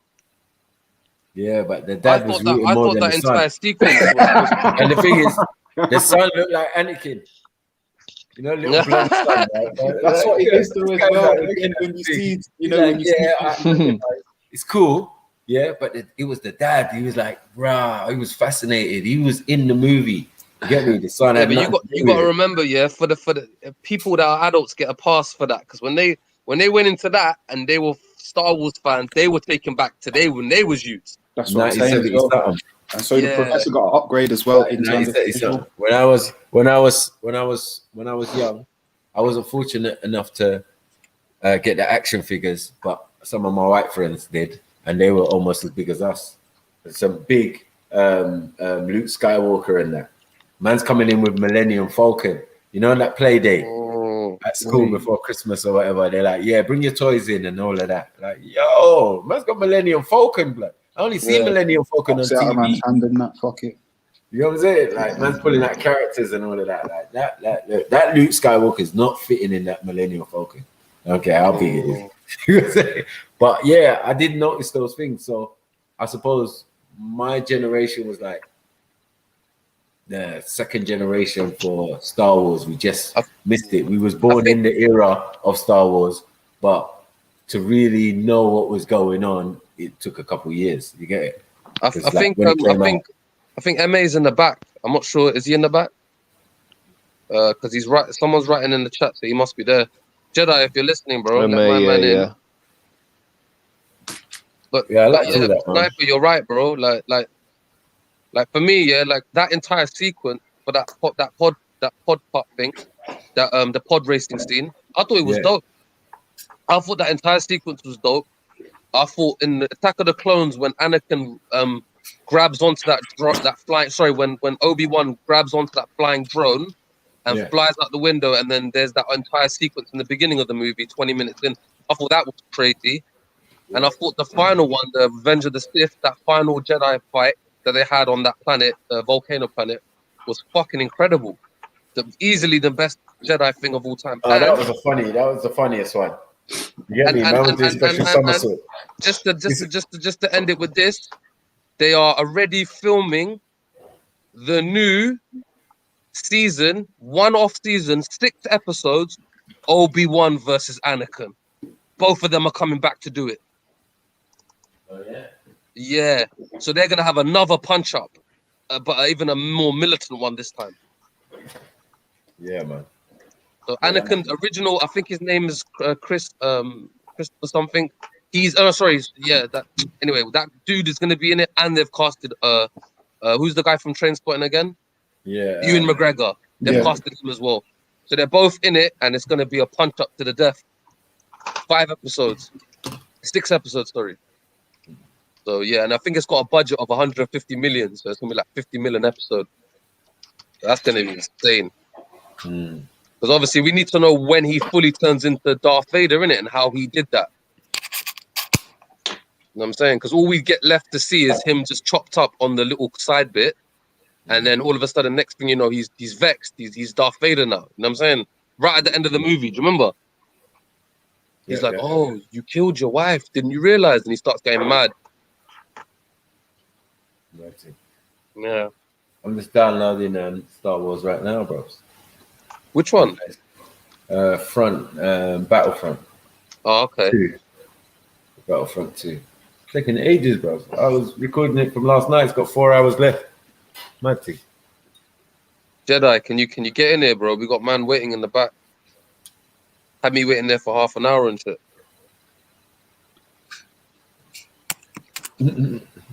But I don't know, man.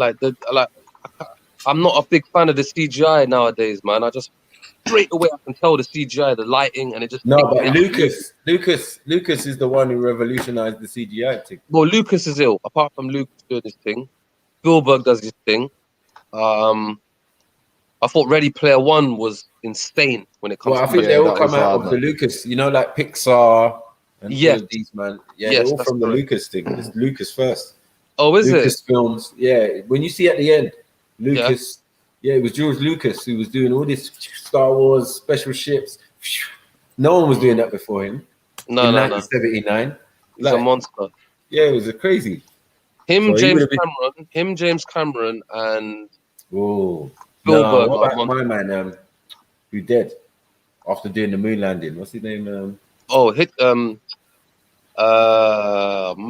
what's the guy's name? Orange guy. Yes, I know you're talking about. What's his name? Stanley Kubrick. Stanley Kubrick. Yeah. He was. Stanley Kubrick was a bad man. I'm not gonna lie. I'm not gonna lie like I'm some snobby film guy. I've not seen all his films, but the way other directors 2001 Space Odyssey. the way man's talk about him, they're blown away by him, man. The way Spielberg talks about him is nuts. In all of his films, he left breadcrumbs to show that he filmed the moon. It was him. He left breadcrumbs to say he hoaxed the filming, basically. Yeah, of course. Yeah, because there's a scene where he walks past the shop, where the character walks past the shop, and on the TV screen, it's like, you know how NASA show the moon, exactly the same, but like he's basically just leaving breadcrumbs to say, look, it's doable. It's doable to fake this shit. And his daughter, when he died, I think his daughter was trying to expose it and all that, but I don't know. I've not really looked into it that much. Yeah, look into it, man. It's deep. Yeah, I need. I'm ashamed to say this. I have not seen Space Odyssey. Yeah, 2001 Space Odyssey, all of that. I've not seen it. I know it because I've had spoilers. I've watched documentaries on it. What the fuck? You just said Space Odyssey. I've just turned on my fucking. Is it Google? No, it's Firefox. Yeah. And it's come up straight away. Nah, but remember Space Odyssey where you got that big pillar thing? Can you see it? Yeah. Hold up, I can't see. Where's Look that? there. Yeah, that's 2001 Space Odyssey. Yeah. Yeah, that's That's the monkeys. Yeah. yeah. the That's just monkey and random. You just the said bait that, and that and the just bait came cover. on, man. Yeah, I literally just opened that, and it's just randomly there like that. That's weird. Is that a Look. Kaaba? Is that a cube? Let the brother in, man. Chillin'. We got people in the back, Jedstar. We got people in the back, family. We need you here. Let them in.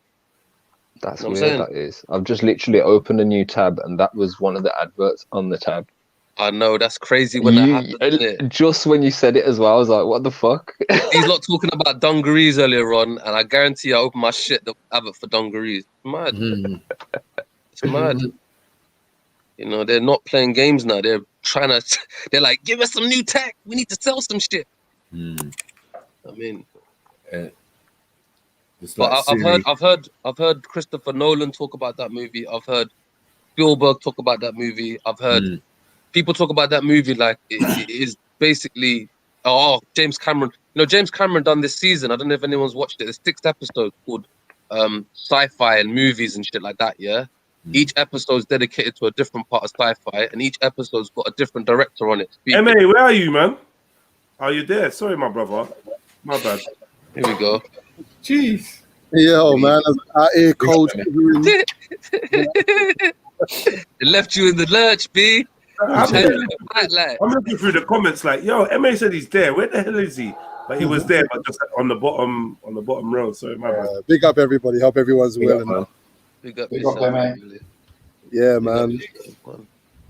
Yeah, man. Them. You lot took me back with the Jason and the Argonaut. Jason and the Argonaut. I see you pop up the minute that was said. You're like, man got gas. No, but come on, Sinbad wasn't that good. It was good. It was good as in the idea of Sinbad, but the actual graphics. Oh my god, the Griffin, the one-eyed Cyclops. Like, oh my god, terrible.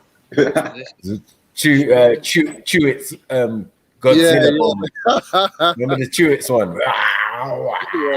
Yeah, it was like that, man. It was. They used. It was funny when when Power Rangers came out. Yeah, we got that late.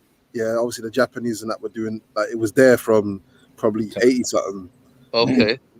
But yeah, they obviously used the actual people dressed up as dinosaurs and that in it to do the thing, like to fight and that.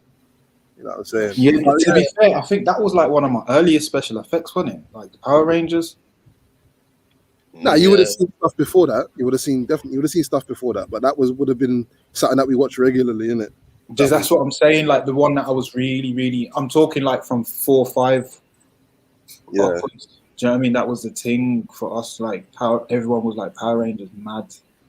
Yeah. Every like so often, yeah, every generation, something will step it up, like with special effects. So they say the first crazy special effect is when they had that train. There was a train, and they done you know, like this is the first time actual film was put together. So people were shocked. They were running out of the cinema when the train. They thought the train was going to hit the crowd. Yeah, when they seen the train arrive. Yeah, I heard about this. Another leap forward would be, yeah, exactly. Another leap forward would be Dorothy and the Wizard of Oz. When people first saw color for the first time, they were like, "Oh my!" You know what I'm saying? Like shocked out of their feet. Yeah. For me, I would say, you know, Jason and the Argonauts was definitely up there. But my experience of that recently I've had was Ready Player One. When I saw that in the cinema, I was like, this is fucking crazy, that race. When they just start going, yeah, and they're just all coming together. Has anyone seen that scene? I haven't even seen that film. No, I haven't seen Ready that movie. Player One, Spielberg, man. He uses a different type of technology in it. It's all CGI. Ain't none of it fucking real. It's all green screen. Is that the first person thing? It's the first person. It's like a 3D. I think it's basically you wear 3D goggles in it, but the person who you are in the movie is actually in a simulation type thing. So it's like VR. That makes sense. Yeah. So it switches from real life to VR, but only the real life one is shit, but the VR thing is just not. Oh, I don't want to spoil it, but there's a scene where they revisit the movie The Shining, and that is just absolutely trippy because they actually go into the movie The Shining and they take you through the movie. If that makes sense. Yeah, I need to check this out still. It is insane. I will say one thing, yeah. These movies, like I went to film school, innit? I didn't finish it, but I did enough to know, you know what I'm saying? But yeah, they're different. What? Did you meet George there? Huh? Jaws is another one. Jaws is another one. Massive leap forward. Model special effect. Tell me what you said. You and Sarah was at acting college together. Mad thing. Who said that? I don't know. Time that person out, man. Yeah, fuck out, man. Fucking whatever, man. But yeah, man. Like I watch, like there's different ways to watch movies, isn't it? Like you can watch it passively or actively. Okay. And like I even try and get my missus to practice watching it with a different eye, innit? Could you explain those two, please, brother, if you don't mind? Yeah, man. So from a scientific point of view, I'm not an expert on this, but like the brain frequency, the brain waves that are kind of in gear when you're watching a movie is similar to hypnosis.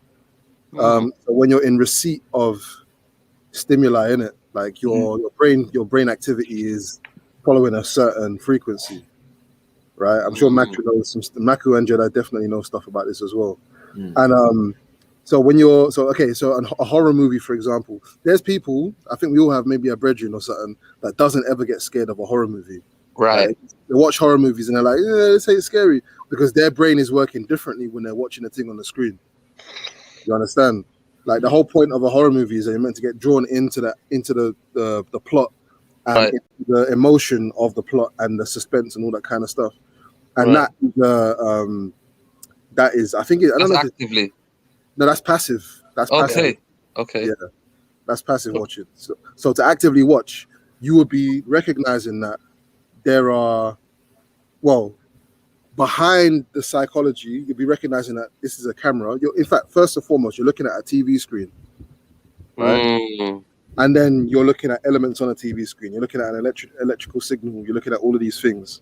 Then you can get down to what they call the mise en scène, which is the way that a scene is constructed. So all of the elements on the screen, they play a particular role, and they have different conventions that you're now used to at your age, in it. But if someone had never seen TV before, you would have to teach them these conventions. But we were taught them very early.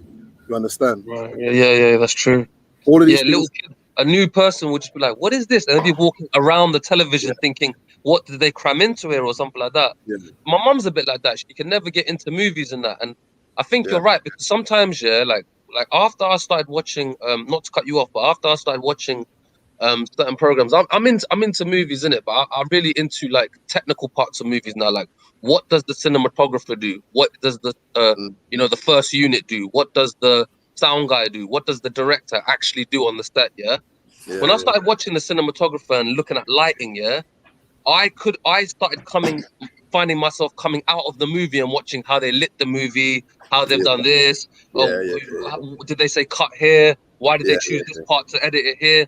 And it does take you out of the movie. So I know what you're talking about. Listen. Yeah, that's exactly that. It's exactly that. And if you've been on a film set, like you can figure out, you know what I'm saying? That's actually some exercises that they have you do is they're like, okay, here's a scene. How was this scene lit? You've got to look at all the detail. You've got to look, okay, the guy's got blue tint. Exactly. They got that blue tint sometimes and the green tint on the other side. What the hell is that? Why did they do that? But sometimes they film shit in normal light and then they just darken it and all sorts. Do you know what I mean? Like, you look at the way things are filmed. It's actually mad. Like, no, but even those movies, bro. Like we were talking about the other day about Midsummer. Someone was saying watch that Midsummer, and that Midsummer's shot was so much light, hardly any shadows, and he wanted an extreme light. Ari Aster, the guy who directed it, he wanted this like dead, like this, like see. Look at MA right now. Look at MA right now. You see the sun coming through and that lighting. He wanted that effect, so he wanted extreme lighting, so it felt like the sun was like pouring through the movie, and that's why it's called Midsummer. I know what you're on. I just searched that Midsummer film. I know exactly what you're on about now. I watched it before. Right.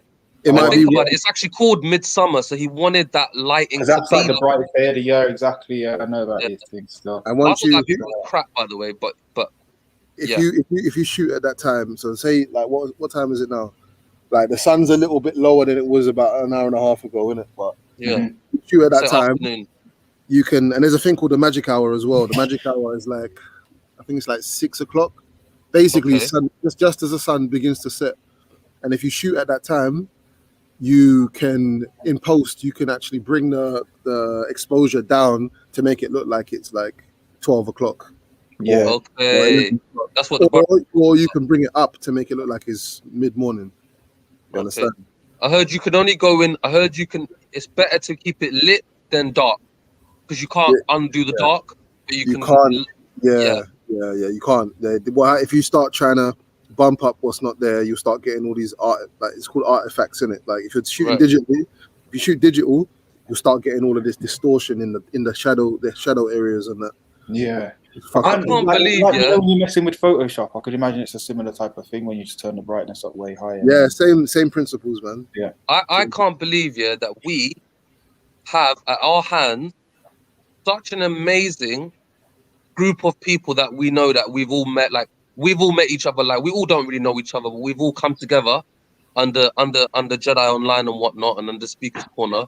We have such an array of different talent and different individual faces that look unusual, and we're here and we've got a lot of free time. I can't believe we can't put together an ill movie. I'm shocked. I sometimes think of movies and be like, yo, I need to write a half an hour movie and just take advantage of all these people I know, like interesting looking characters like Jedi, a hench dude. You know what I'm saying? You got another dude, who was I thinking of? Like some of the people in the chats and stuff like that could be, villains, aka this person. Yeah, man, we could put together a crazy movie for free if we just had the little. I know what you mean. I know what you mean. Like, I'm talking about. I'm talking about a good movie as well, not no crappy hood movie.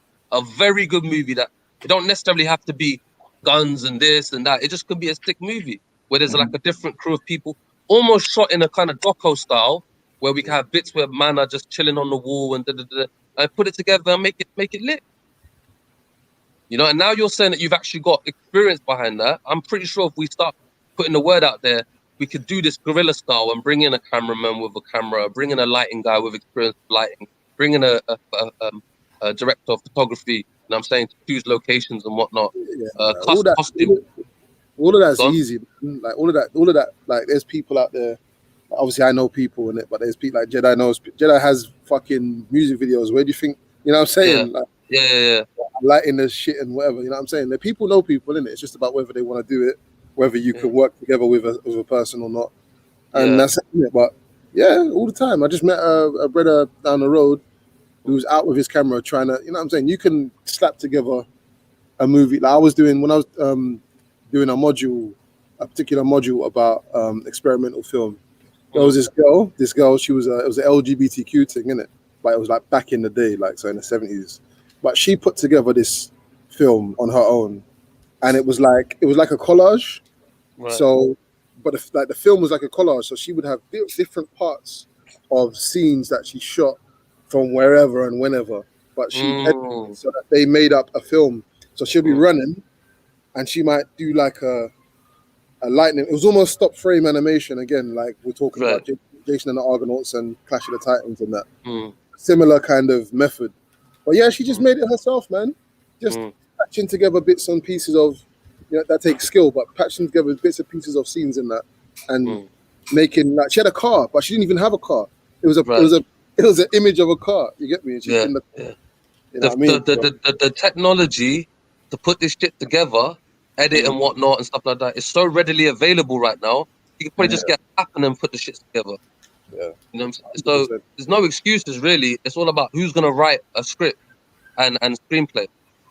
Because you got to have that done before you do anything. You're sounding kind of passionate, Omar. I'm not gonna lie. Bro, you're sounding like you're full of ideas. You got the dude that's gone. Like you're just all abstract and that. Like for real, yeah. Like when you say. When I remember the cruel trips, them wicked ships. When I remember man. I'm proud of me motherland. Don't doubt me. I'm proud of me ancestry. Oh man. Yeah, I played my wife that yesterday. She was busting up.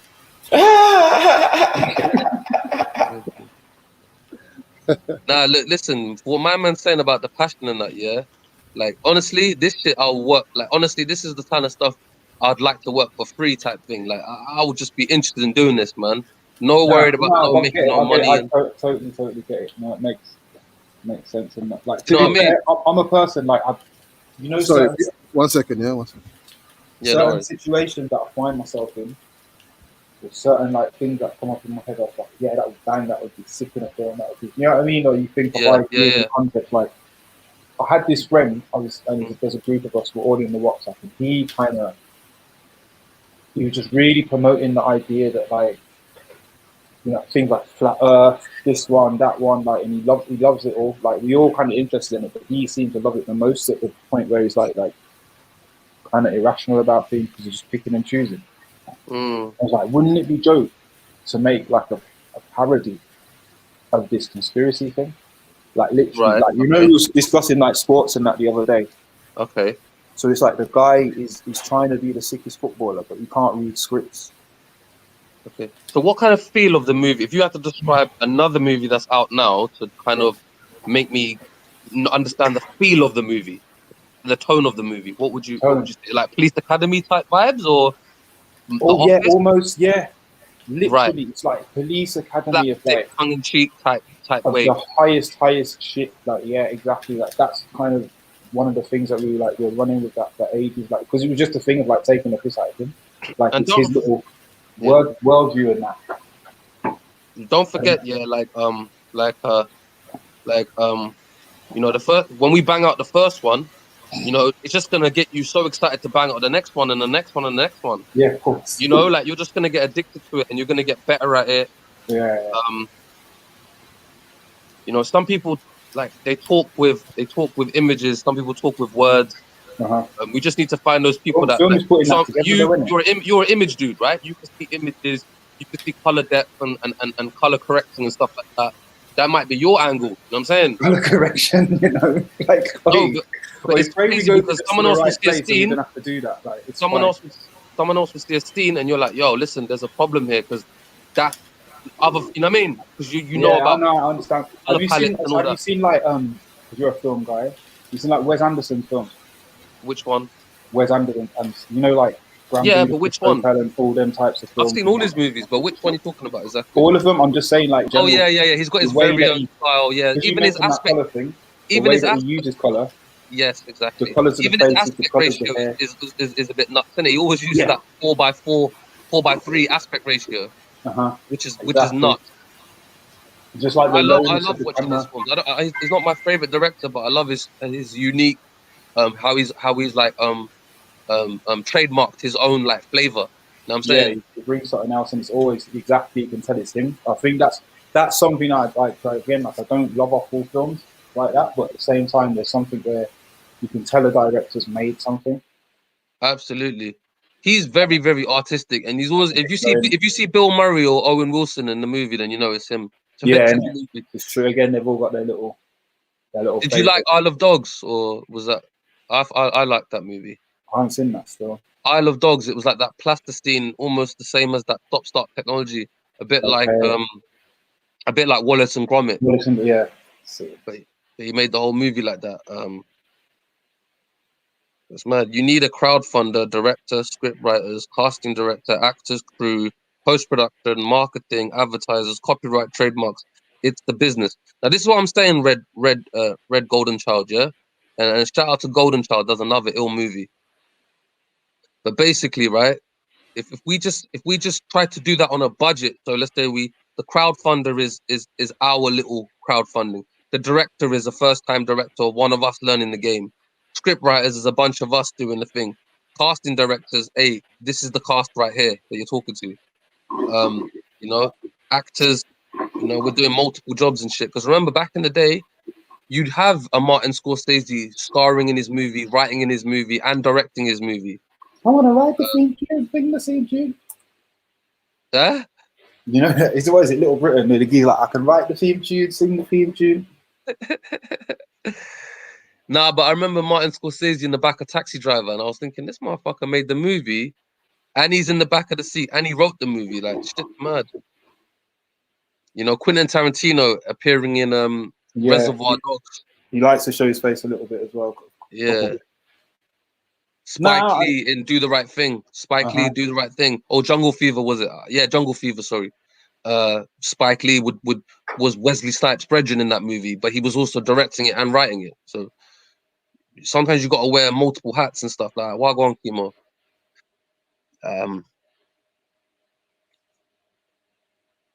So it's mad, like.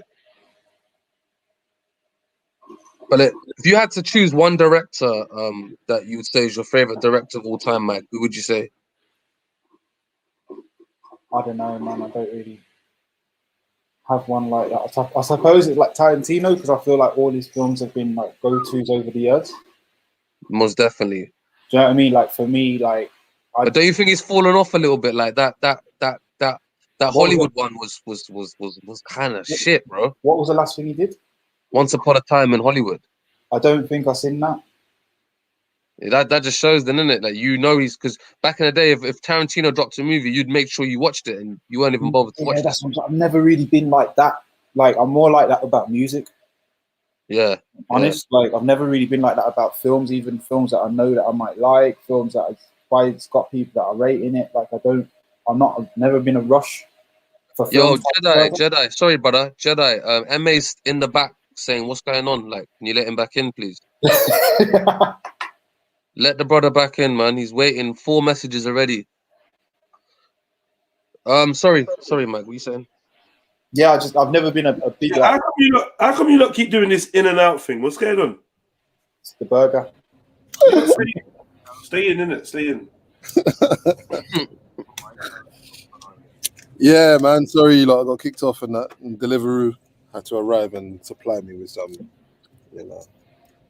Goodness. But yeah, so what you on about favorite director? Yeah, I was gonna say. I'd say him. Right. But, yeah, I do need to like. So I think the newest thing I've seen by him was was it Inglourious Bastards? Yeah. What was you thinking about that? I enjoyed it, but it's not the same. But again, it's like you can't expect someone to do the same as they always done. Yeah. It's about bringing yourself to a new scenario, but then again, it's like subject matter for me makes me very fussy about a film. So like, I get that he's sick, but war films are dead to me. Right. Do you know what I mean? So it makes the film less good as it could have been. Like, it had a few good little violent scenes. They get their own back at Hitler at the end. Yeah, all that stuff. But it's like framing these Jews in a different way, as like, instead of being like the little victim and stuff like that, like elements of that are rated. Mm. But at the same time, I weren't overly convinced by Brad Pitt, and I don't like war. Mm. Do you know what I mean? I've also got a different kind of version of event. Fuck Tarantino, man. Fuck Tarantino. Oh, MA, is that MA just said that? Yeah, man. What is going on? Can you explain, please? Tarantino, yeah? He's a director who basically copies stole off Chinese movies and shit, right? Yeah, he just copies archetypes of films and then puts them together. Mm-hmm. And that's it. Like, I don't think he's that talented as a filmmaker. Or definitely not. I watched something the other day. By the way, guys, Sorry, go on. By the way, guys, that's what I'm learning: filmmaking, documentary making, and stuff like that. So if you got any ideas on that, man, hit me up, man. Yeah. That's what I'm learning, man. That's what I'm doing right now, man. MA, I think if you watch this thing I watched, you would change your mind about what you just said there. Nah. Because basically, right, this copying thing, someone in university, you know those like film pieces on YouTube where it's for university, and someone will do like a 25-minute thing on something. Someone done a 25-minute thing on Tarantino, and they showed the Beatles. You know the Beatles? Yeah. there was that album cover for the Beatles. Let me find out what's the name of it. Is it the one crossing the road? No, not that one. Beatles album cover. Was It's it the one with that Jedi Bear always talks about with Sergeant Pepper's Lonely Hearts Club or something? It is, yes, Sergeant Pepper's Lonely Hearts Club, right? Now, what this was about, yeah. This is not me saying this. I'm just stealing this from the sort of article that I watched, yeah.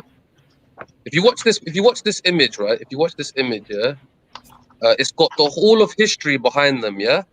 It's got all these people from history and the modern day culture who is behind them. Okay, are you watching this, Ma? Let me share my screen. Yeah, If you can get on your internet and look at Sergeant Pepper's, the album cover of that, you'll see all these people in the background that were of the past.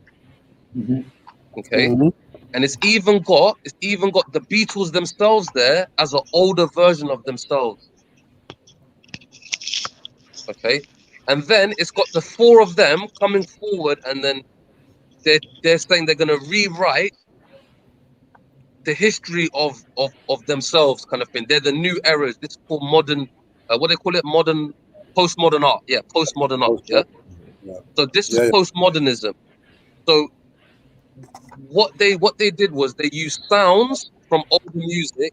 They used all these things, and instead of copying them, they reinvented them. And this is how this guy's article starts. He starts with this thing and then goes to the yellow suit in the Kill Bill thing, or Infernal Affairs when Reservoir Dogs, when they all shoot each other, and he references these popular moments in culture, and doesn't copy them. He doesn't pay homage to them. He doesn't pay homage to them. He copies them, but he rewrites the message of them. So he's No, I hear that.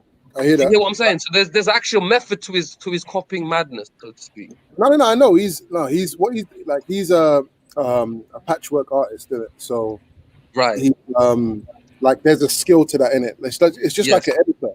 Like when you're editing a story, like often the edit actually is divergent from the edit diverges from the original storyline in some shape or form, innit? So it's the same principle. The problem. So in Glorious Bastards, instead of Hitler winning, Hitler gets shot up at the end. It's a different look at the history that was there and rewriting, using the same characters but rewriting the actual events. No, man, I hear you. I know what he does. I know he does. No, I'm not into it, but that's what his method of his madness, so to speak. Yeah. My thing is this, yeah. The way that I see film now is different to how I thought when I first went to college and that. In many ways, I actually hate cinema. I think it's a secondary art form. It's not as kind of elemental as dance and the original formats of theater, and music itself. Like it's for me, it's like a secondary art form that I don't know how to put it, man. Like you see what you just said, yeah, about he's taking old concepts or whatever and kind of retelling the story. I'd say that was quite commonplace in that industry, though. I'd say that, like, but he started that postmodern look. Remember when they're doing the dance scene? Okay, so this is the most iconic moment. We all know John Travolta. Wait. Before you get into that, okay, why is postmodernism good? Because I know what that is, and I know that that's what film is really based on. Why is that a good thing? So they went into this as well, yeah, and they talked about like the death of how Hollywood's cinema went, and then European movie had a really, really strong wave, and because of this, it's also because of the movements, and it's a very devilish thing if you actually look at it. There's a lot of fucking new age devilish sort of anti-god, anti-Christ, like sort of wave to it. But essentially, this new form of directors started coming through. The more sort of by the way, Jedi, we got a donation here. So yeah, there you go. Big spliff for that. Whoa. So you know what man's leaner. Blood, I'd rather die before I let them hit me with a vaccine. Never that. Mandatory for everybody. You know what I lean up, keep ties with the mob. Stay on job for the peace. MOB, why would I run? Why would I if I got my machine? When I got that best TV. You wanna be free? Skackle. Yeah. So we got Happy St. George Floyd's Day. Oh, snap! Sorry, my bad. I didn't see that first bit. Anyway, look back to the postmodernism. Yeah. So what happened was Hollywood needed a revamp because the age of cinema was dying. Yeah. So this new wave of directors started coming through, aka the man like who's the guy done Taxi Driver again? Scorsese. You know, all these new age cinema people that was taken after the French Revolution of cinema and bringing it to America. Is that close to what I'm thinking of, MA? Or you Sorry, what? Was that like kind of right there of how the postmodern thing started, or did you even catch that? No, I was chatting to my wife. Yeah, don't worry about it. I was chatting to my wife and then I dribbled for some reason. I don't know why. Yeah, you meant to laugh with me still. I'm laughing on the inside, man. I'm laughing on it. We're laughing on the inside. These things happen. No, you're saying cinema was dying. Oh yeah. So like basically there was a wave of like these French directors and stuff, and then the Americans art school started following that sort of trend, and then after that there was another death, and then Tarantino came and he was like bought that French Revolution. So look, we were talking about like rewriting the history, but making it different rather than copying it or paying homage to it, actually stealing it. Someone actually wrote, you know what, there's a saying, stealing is the most, like copying is something, but stealing is the highest form of flattery. Or let me find out. No, I don't even know why you're making excuses for Tarantino. Robert Rodriguez is the one who should be given the credit. Right. Robert Rodriguez as well. Yeah, most definitely. like, more often than not, he is the actual director of the movie, and Tarantino is probably the one who came with the storyline.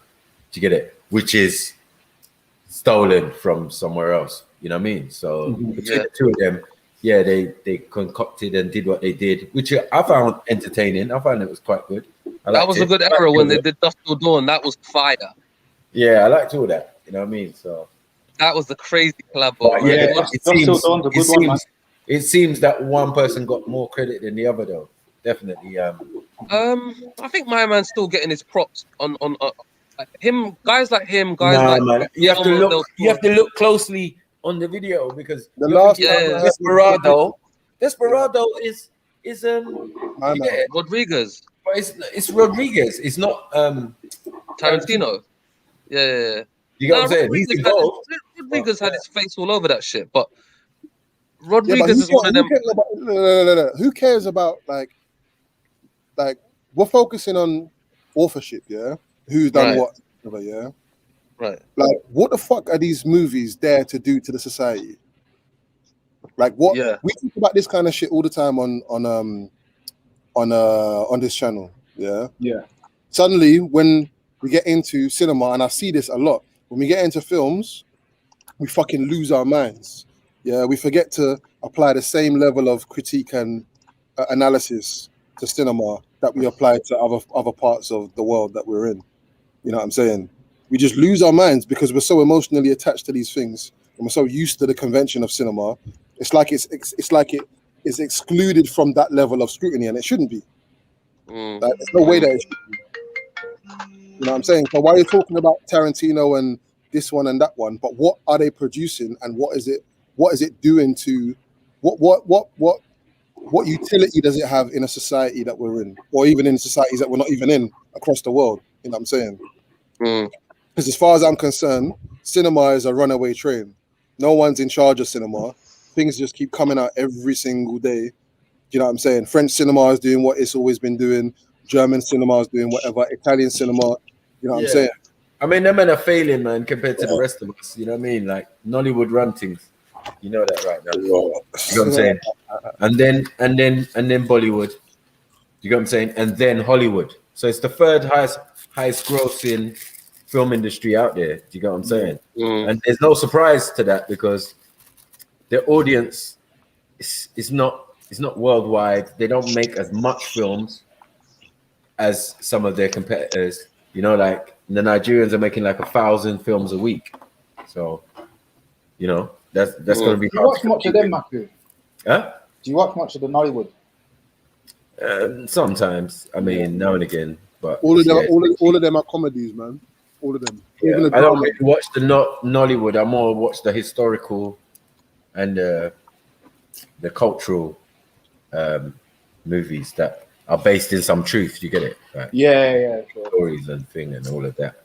But yeah, now there's a good few Nollywoods that I've seen now. My missus likes them, innit? So Sometimes mans are definitely doing that type of CGI where man's just there and then man just disappears. Yeah.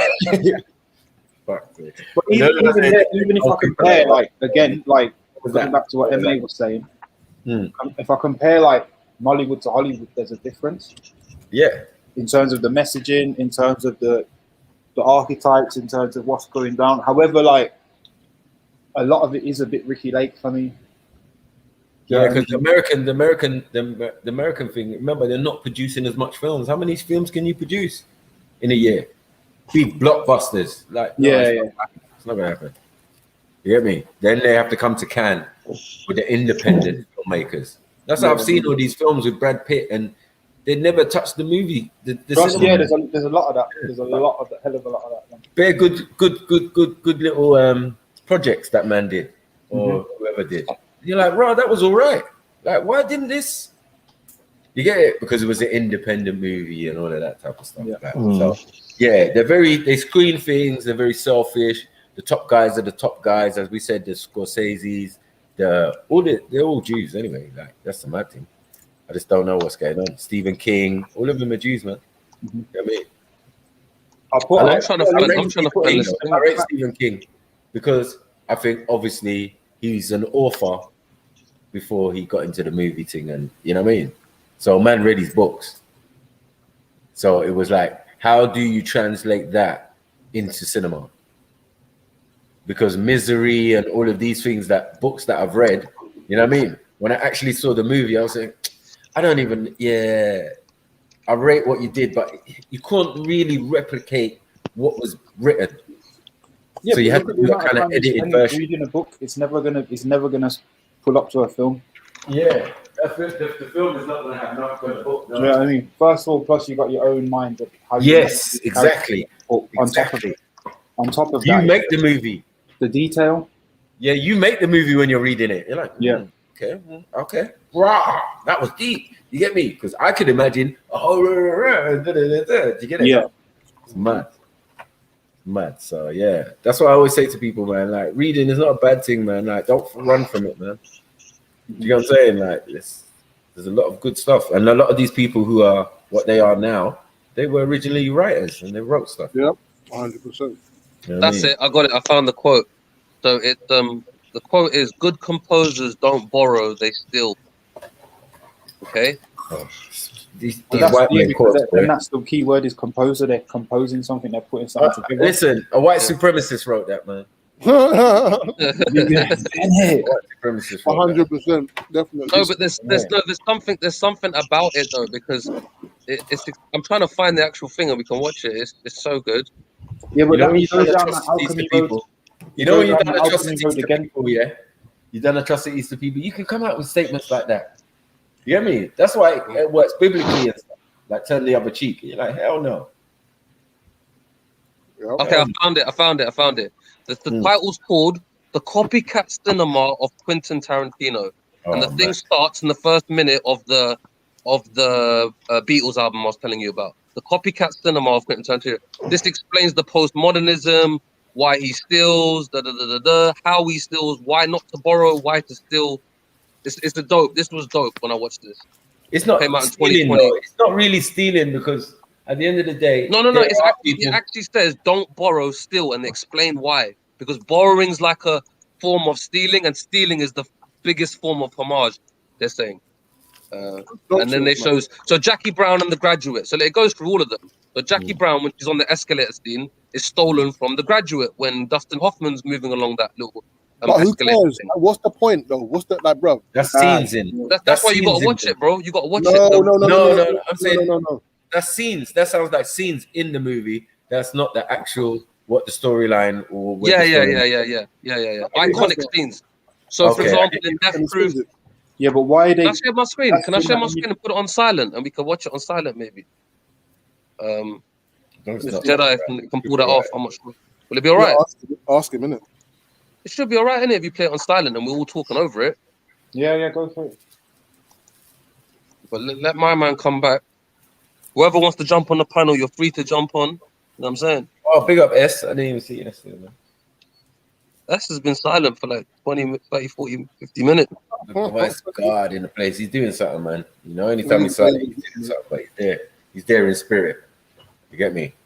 Yeah. Until something pricks his interest, then you'll hear him. So look, You still got that maybe we'll fire just play it burning. with the sound then. Can you not hear this? Tell me if you can hear this. I can't hear nothing. No, rubbish, man. You can't hear it? Oh, that's a shame. All right, hold on. Cancelling something, I think. Okay, I got the cap. All right, let me do it like this. Let me do it like this. Let me do it like this.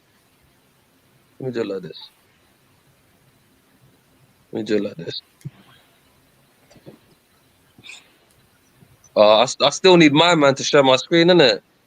Yeah, I haven't played pro for ages, bro. So I just went on there and had an online game, yeah, and beat up the guy, bro. I'm fucking cold. I'm cold-blooded. Can you not see my screen, or? Nah, my screen ain't changed, isn't it? It's only when my man clicks. Okay, say nothing.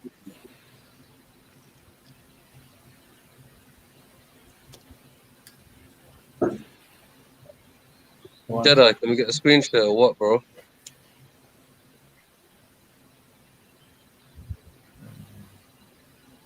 Hey, who employed the Hateful Eight? Thought that was underrated. I thought that was crazy. Oh, sorry, who enjoyed Hateful Eight was bad, man. I thought it was a great movie. Good film. Didn't like what they Well did. thought out, man. Didn't like my man getting a blowjob at the end of it by a dude. That kind of just put me off. But it's crazy. Oh shit, I forgot about that bit. That bit was fucked up. Yeah, that kind of ruined it for me. But yeah, other than that bit was a good film. And even that's based on The Thing. And actually, the person who scored that movie was the same person who scored the movie The Thing, when they're all stuck in the snow and one of them's a baddie, one of them's a creature. And the soundtrack that's used for the Hateful Eight, which got an Oscar, by the way, it was done by a legendary Italian like movie maker, not movie maker, like soundtrack maker, who scores movies. The actual soundtrack for that was from The Thing, but he didn't use it in the actual movie. And he goes to him, "Look, I got this movie from the 70s, The Thing. Would you want to hear it?" And then he used that. I don't know if you lot seen The Thing. It's absolutely insane movie with Kurt Russell back in the day. You lot seen that? I've seen it. Insane. Into this day, when you watch the special effects and that, it's scary as anything, bro. Because there's all models back then, and no CGI, so they had to make crazy models like, Alien 2 and Alien 1. Shit ripping out your body. Like, we forgot about that special effect. Practical special effects, man. People are sleeping on practical special effects nowadays.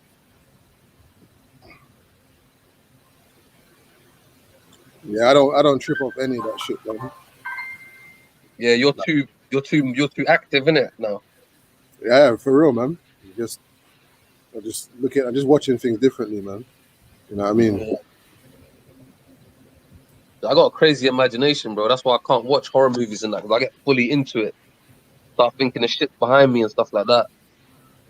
when really they're just saying cut, action. Okay, can we take it again from the top? I remember one time, I took this youth.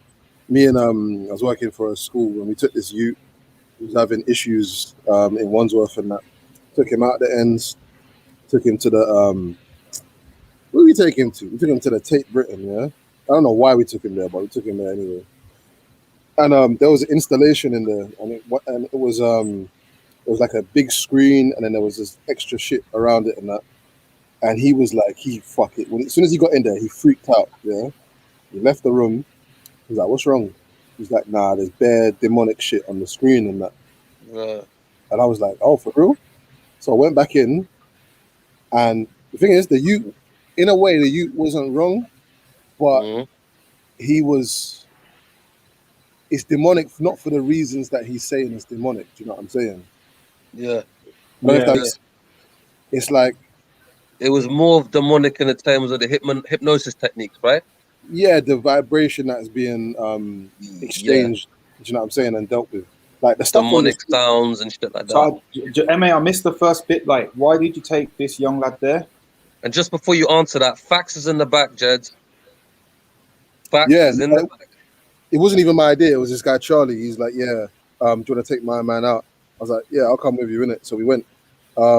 These types of schools, they don't have a whole wide range of ideas in it. So it's a museum or it's a gallery or some shit like that. You know what I'm saying? Yeah, sure. So I don't know if there was an exhibition there that was interesting. I don't know. I know the youth weren't fucking with none of it anyway, so it really didn't matter. But yeah. But yeah, I had to break it down to him a little bit, like in terms of, look, someone has shot that. I said we could do all the stuff on the screen right now and film it. It's like when I tried to teach I taught my nephew how to not be ticklish by, like, you know you can do that, right? Is any one of you lot ticklish, by the way? I am. I can be. Yeah. You can train yourself not to be ticklish, right? Do you know that? Yeah, I know. But what if I try that shit? Possibly. Are you? Depends if you're thinking the same way as me. What do you mean? Go on, speak. So, like, one thing that's helped with it, I was studying martial arts for the last couple of years, and it's just about relaxing. Mm-hmm. And yeah, so it's kind of like, it's thinking about a situation differently, but also relaxing your muscles and not kind of absorbing every little piece of contact that you get. I'd say that's probably a deeper way of. There's probably more work that you're doing there than what I was doing. That's what I'm thinking. I don't know if it's the same thing, but that's like, because man get walked on and all sorts, and your thing is, it can be also really fucking ticklish. Yeah, your thing is deeper. Like what you were doing there was deeper than what the little exercise I was doing with my nephew. Much deeper. Sure. Like with him, I was literally saying, look, I can show you how to not be ticklish, because it's weird. Like you can't tickle yourself. So the next step is to get someone else's hand and to see if you can make yourself be ticklish with someone else's hand. Mm-hmm. And then the next step is to just let go. And it's like, I even forgot, I was with him the other day and we was play fighting. I tried to tickle him and he's like, but I'm not ticklish. You taught me how not to be ticklish. I'm like, oh shit. Like, I taught you that when you were 3 years old, man. He's 14 now, so. See. Yeah, mind over matter, bro. This is, I mean, yeah, I could see that working out, you know. And I think it's the same with something like cinema and all types of stimuli that are coming at people. You can definitely train yourself to respond to it differently. But cinema and them things there, like you're not only fighting kind of your brain to not be sucked into it, but you're fighting your emotions as well. You're fighting your conditioning as well. Your conditioning, as you said. Yeah. Like, you know, if the next person came from an untouched tribe or something like that, they won't be thinking, oh shit, like it's scary music. They'll be like, what the hell's this inside a box? Yeah. Why are you standing there? What's this? Am I supposed to be obtaining something out of this? Pleasure? Or are we looking into like what? Yeah, what is this? Yeah, it's true what you said about the music. Yeah. It's true, very true. But then I think that's again another thing that I highlight when I watch the Nollywood and that, because the role the music plays is like, some of it's a bit copycatting, but then the music is like, from my kind of indoctrinated Hollywood perspective, I'm listening to tunes, I'm like, this is not appropriate. Do you know what I mean? Like, and so it breaks your relationship between music and film, because you're looking at it and it's like, or the song just keeps coming back round again and again for the whole length of the film, and then most people don't even notice the fucking sound in movies. It Yeah, doesn't. yeah. It's It's like literally, when you go back to watching again, like your Hollywood stuff and that, you're realizing like what's all this about? Especially when you look into how they're using all sorts of sounds like lions roaring and God knows what to make a car chase. Yeah, but you know what? For me, it's actually about that escapism for me. So I'm not trying to like not be taken. I'm trying to get fully involved in the movie and just completely like divulged of with like just completely embrace the movie and just like act like I'm there kind of thing. that's why everyone watches movies, though. And I think it's the Yeah, same. escapism. I don't know if I like to escape. I just like to enjoy what someone made. While you're escaping, you're trapping yourself in a different thing as well at the same time. Bro. Like that's what's happening, isn't it? Your subconscious. I can't even lie. I know I'm doing it to myself, but I just do it anyway because you need to get caught up, man. Yeah, I ain't trying to listen. I'm one of them boffins, man. Like I need to see every single Easter egg in the movie, man. If there's a reason why they're doing this and doing that, and he played with 3 strings rather than 4 strings, and what was the lighting here? I'm into all that shit, man. You know what I mean? Hold on 1 sec. Someone's at my door.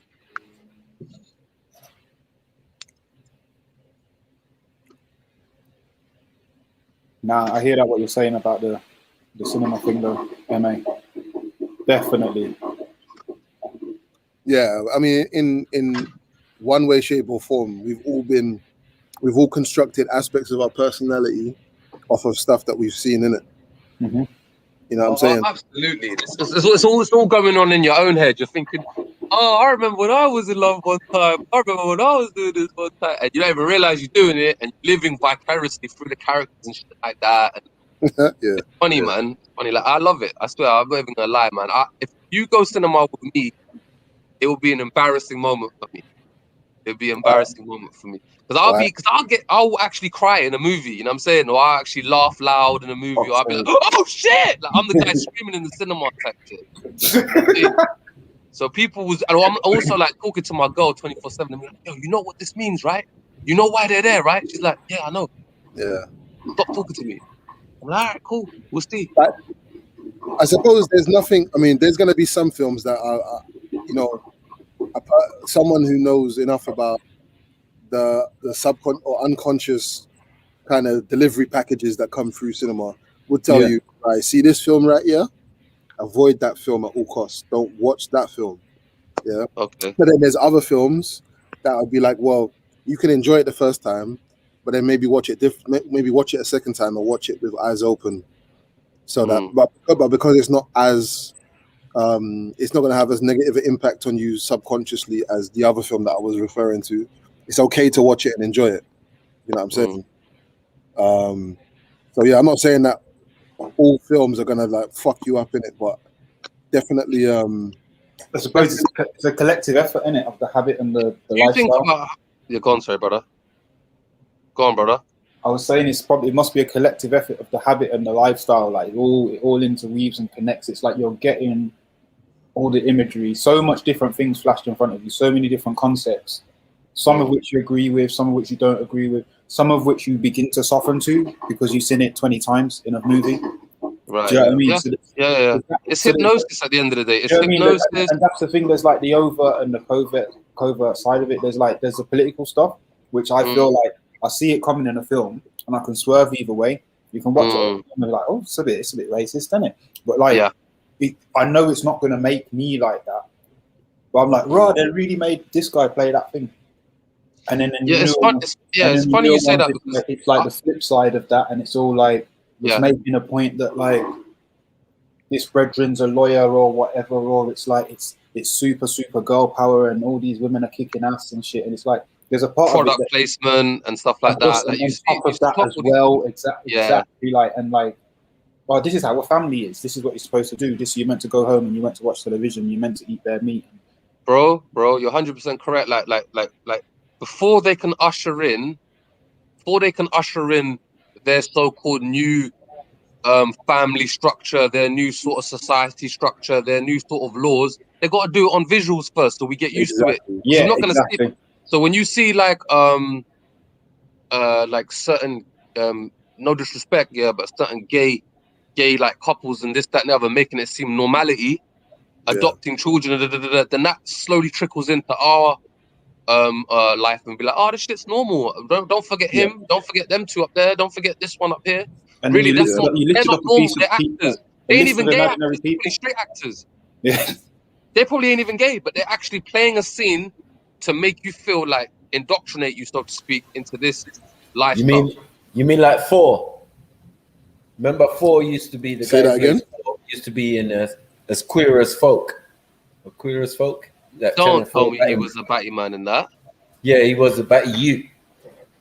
What? Teenage gay guy, yeah. Before he became Wow. and before it became 4. Go and look it up. Matty. I'm out. Peak. But yeah, I think I was also on about like the other stuff, the stuff that maybe you can't really see, you can't recognize it politically. Do you know what I mean? So, Like yeah, of course. So, for example, in Falcon and the Winter Soldier, everybody seems to be a certain color, a certain this, a certain that. If you look at James Bond movies back in the day, every villain used to be Russian. Now they've all turned like Taliban looking. You know what I mean? Yeah, but this is what I'm saying. Like, this is all the stuff that's like, I feel like we can see it, and there's always somebody around in society who can kind of call it out or criticize it. Do you know what I mean? Even like we got this new thing now, you know, like stuff. You heard that one, Cuties?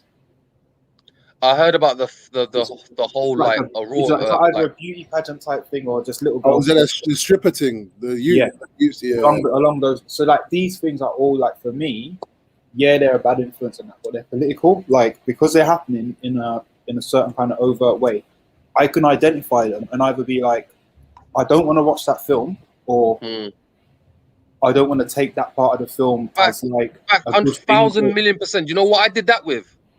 Guess what I did that with? What?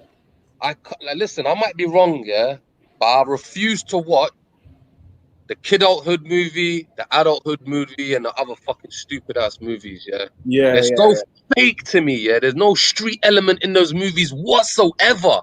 I have not watched 1 second. I've not watched Top Boy. I tried to see a little glimpse of it. I saw the old one where they were like doing the pills and all this. I was like, this is fake as fuck. Ain't nothing like this happening in Southampton whatsoever in this way.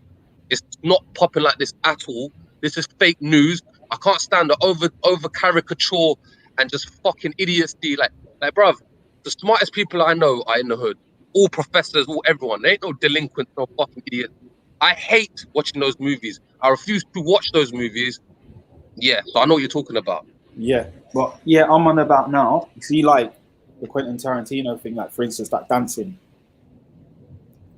Right. The dancing scene. Do you know what I mean? Yes. Like, there's a reason why the original person used the dancing thing. Well, that comes under the thing of like, so as we say, we know of John Travolta in his famous and iconic Saturday Night Fever, okay, where we saw him dancing and the whole world saw him dancing.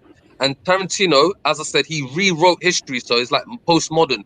He done another scene of them where he's looking like a heroin addict, half buzzing, no socks on, and he's doing the same dance, and that became iconic at the time as well.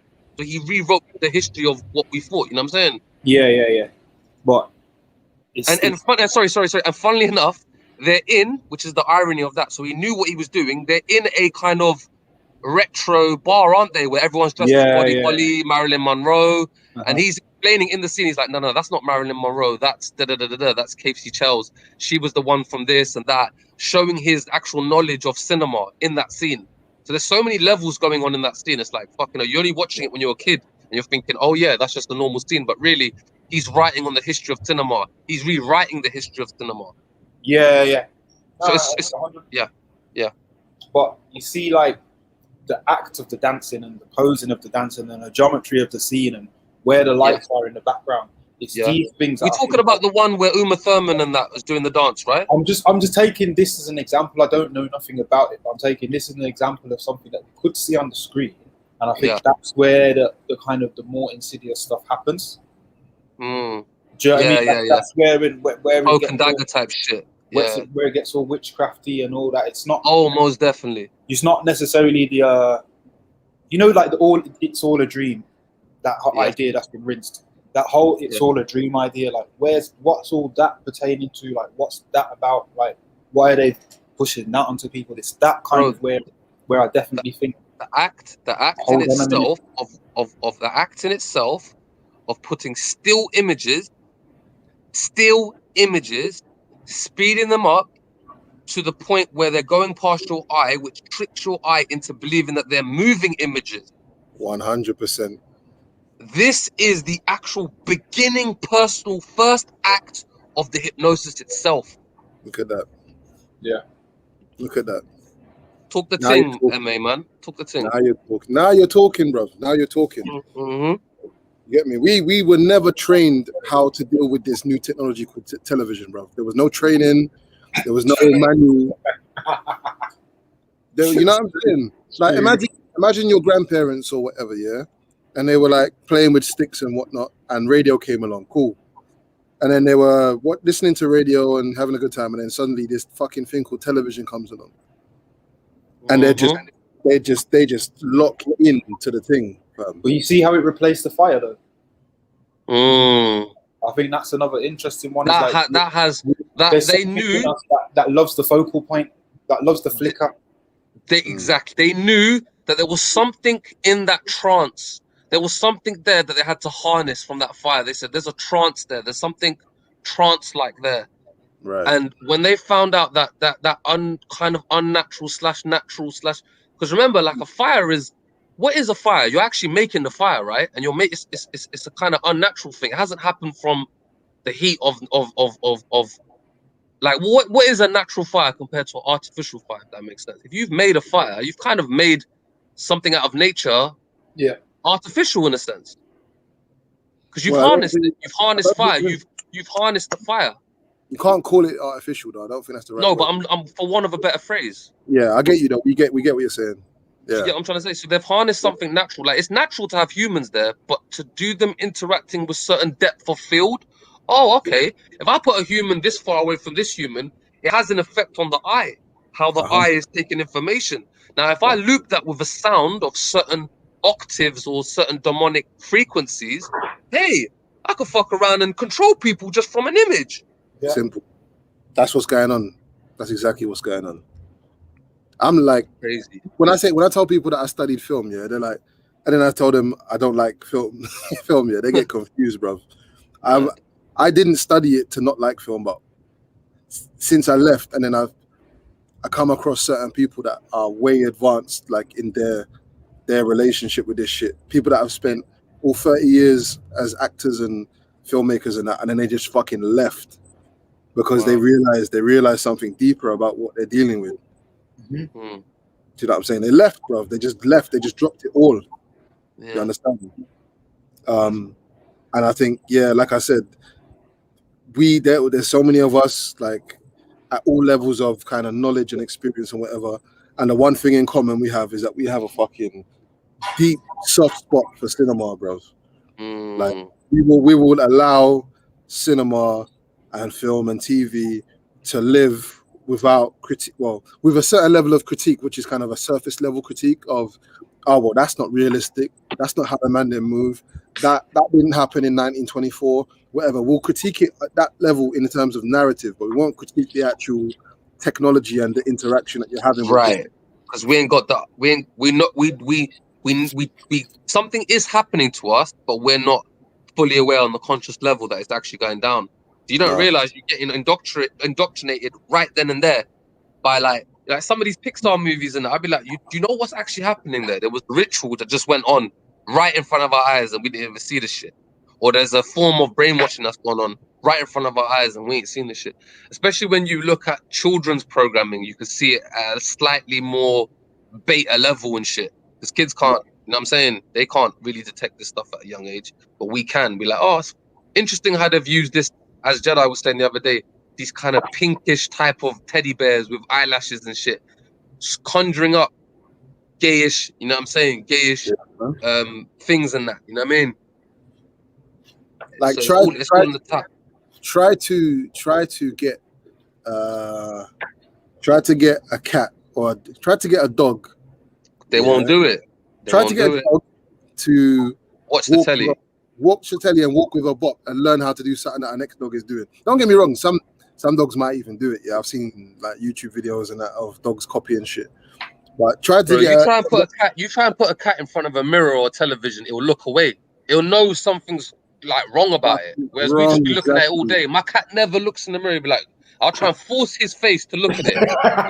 Because I want to see what's going on. And he's like, yeah, you don't want to look at it. That exact same thing. I tried the exact same thing, man. And it's like, cat ain't got time for the mirror like that.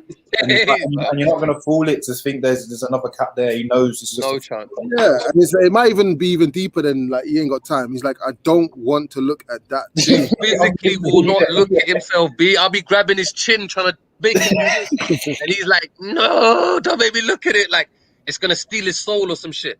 And by the way, in certain cultures to this day, at nighttime they cover the mirrors in the house. Yeah, Aborigines and that, like they don't do photographs and mirrors again. Like, and it's again like I remember when they taught me that in school, and it's like they were teaching it us in school, like, and that's why you kind of got to be nice to people sometimes. But like, obviously, they never taught us the side of like maybe their man could be right. Yeah, almost mocking them, innit? You know, what I'm saying? Yeah, it's the mocking they thing. Didn't quite mock us. They were because they were trying to tell us it from the perspective of like, look, everyone's got a different thing. But at the same time, it's not just a different thing. Like them man on facts, like they might be closer to the truth than we kind of take them for. 100%, definitely. There's some tribes that won't allow you to filter you. You cannot take their picture, bro. No, they'll kill you. You buy yourself. Yeah, for sure. They will. That's real talk, man. They won't let you take their picture. Red Indians and whatnot. Is it me or is the chat stopped moving for like 10 minutes? Are they either engrossed in our conversation differently? Well, there's 50 people watching. There was like 40 a minute ago. 41. I mean, there was 41 a minute ago, so it's going up steadily. We just locked off 3 people. Sorry, guys. Didn't want to take you out. They didn't want to be reminded that they're watching a show. They wanted to be consciously like... yeah, that one, innit? There's like, literally, there's only Jedi, Middlesex Omar, and some next person in the participants thing, innit? Yeah. So it's a lie. Okay. Oh, here we go. They're all in. That usually somewhere. Huh? No, it's a good thing sometimes when the comment section is not moving. That means that the conversation's so lit here, everyone's just paying attention. When it's dead in here, then you see the comment section cussing each other out and shit like that. I think the comments help the algorithm though. Like, so the more comments you have, the more my man's thing's going to be present on the searches and that. Brusler wants like to that get on Jed James. I think Raw Beat is saying, I don't know about the cat thing though, because saw a vid of a cat jumping on a TV. Yeah. There are the rather odd thing, but I'm talking about mirror specifically. Yeah, my cat does look at the TV. The cat and definitely they'll respond to what's on the screen, but they won't sit and watch it. That's what I'm saying. Yeah, most definitely.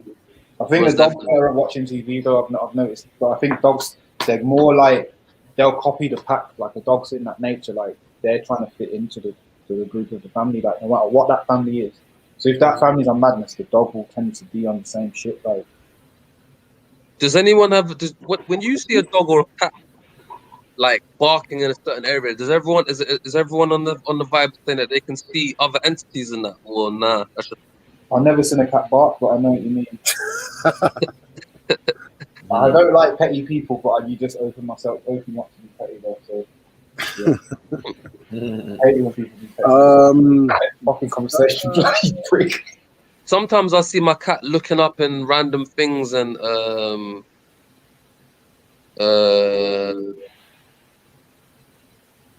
what I don't get that. Who just wrote that stupid fucking comment there?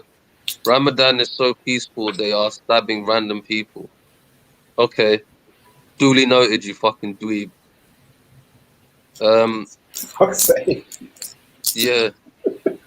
That's the only you get so many like freaks in the comment section talking about Islam, like Islam. We're talking about. We're not talking about that today, man. Yeah, man.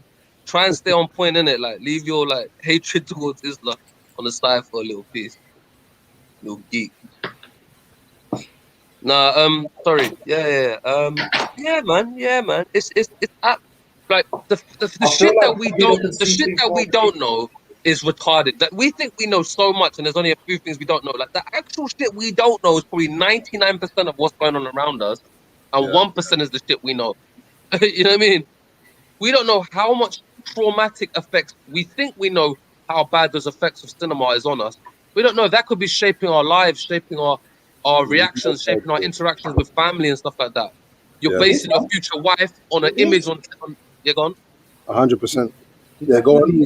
We see. I think it's like it's come to a time where it's like we've had a good 100 years of this thing. We can see. Say that again.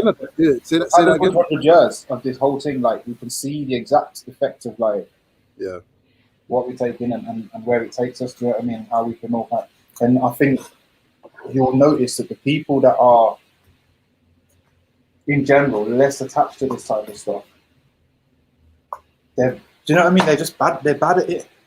You know, like I was saying, like I don't rush to see films. I know, like the friends that I have that feel the same way about films and TV.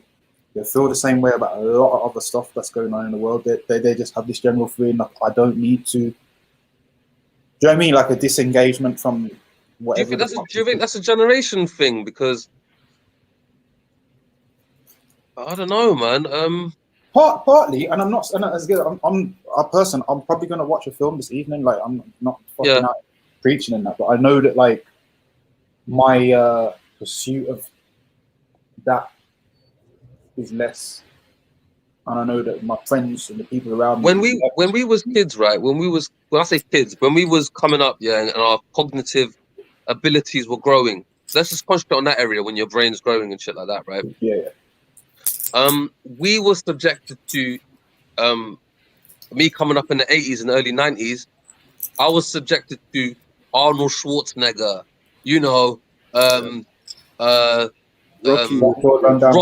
Sylvester Stallone, Van Damme. These were my archetypes of men that I was looking towards. You know what I'm saying? Yeah. So we've come up now, and I think, are we all hardcore dudes? I think we are kind of seriously hardcore people, yeah. You know what I mean? Like the way we go on is a bit hardcore. But then if you look even if you're not a hardcore person, there's a reverence and there's a kind of thing that you expect from a hardcore person. So it's not necessarily about like how you are as well. It's about like when the person who you think is hardcore because he fucking pushes 4 plates or whatever, or he's got a scar on his face or he's taller than you, you start acting and reacting a certain way, and then that reaction passes on to your missus, it passes on to your kids, it passes on to everyone else. And I was going to say, next thing you know, like the police have fucking mob-handed somebody. Because I was going to say, like if you think about like what you said about rushing to the cinema, remember there was waves. So for us, that was on tape.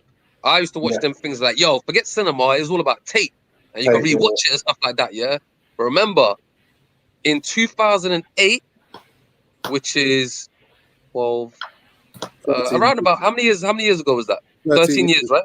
Right. Okay.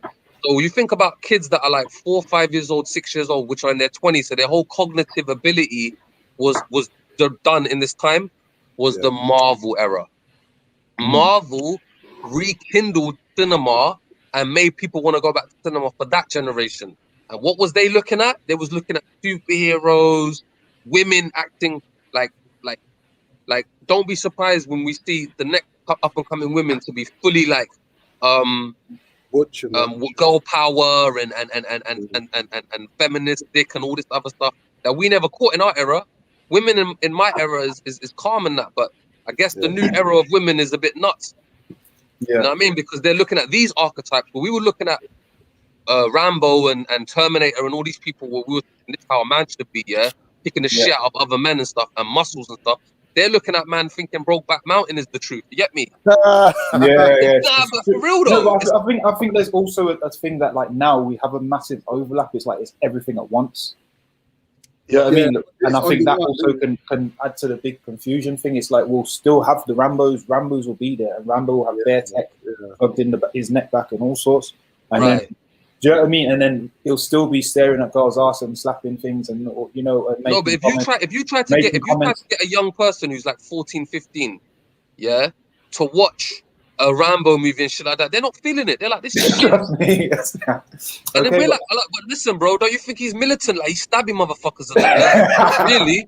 Not Yeah, really, because like obviously, because the new guy is all slick with the tech and like he'll do it all from far away and the whole thing just big right. He's hitting underneath you the with a laser. drone. So then All you drones, it's all drone oh, style. It's you like want there you go, fam. There depressurized. you Or drone or technology and shit. he'll send a YG to go and do it instead. You get me? Right, yeah. So have you seen the Modern old day films? Though? indoctrination of cowardness and shit, man. It's Trust fucked. me. Have you seen the old lines? Like, you know them, like, I don't know what they're about. There's all sorts, like the 50s type of things. It's just like the woman gets Yeah, like hysterical. John Wayne and stuff like that. And she just holds a slap. She's like, oh, what are we going to do?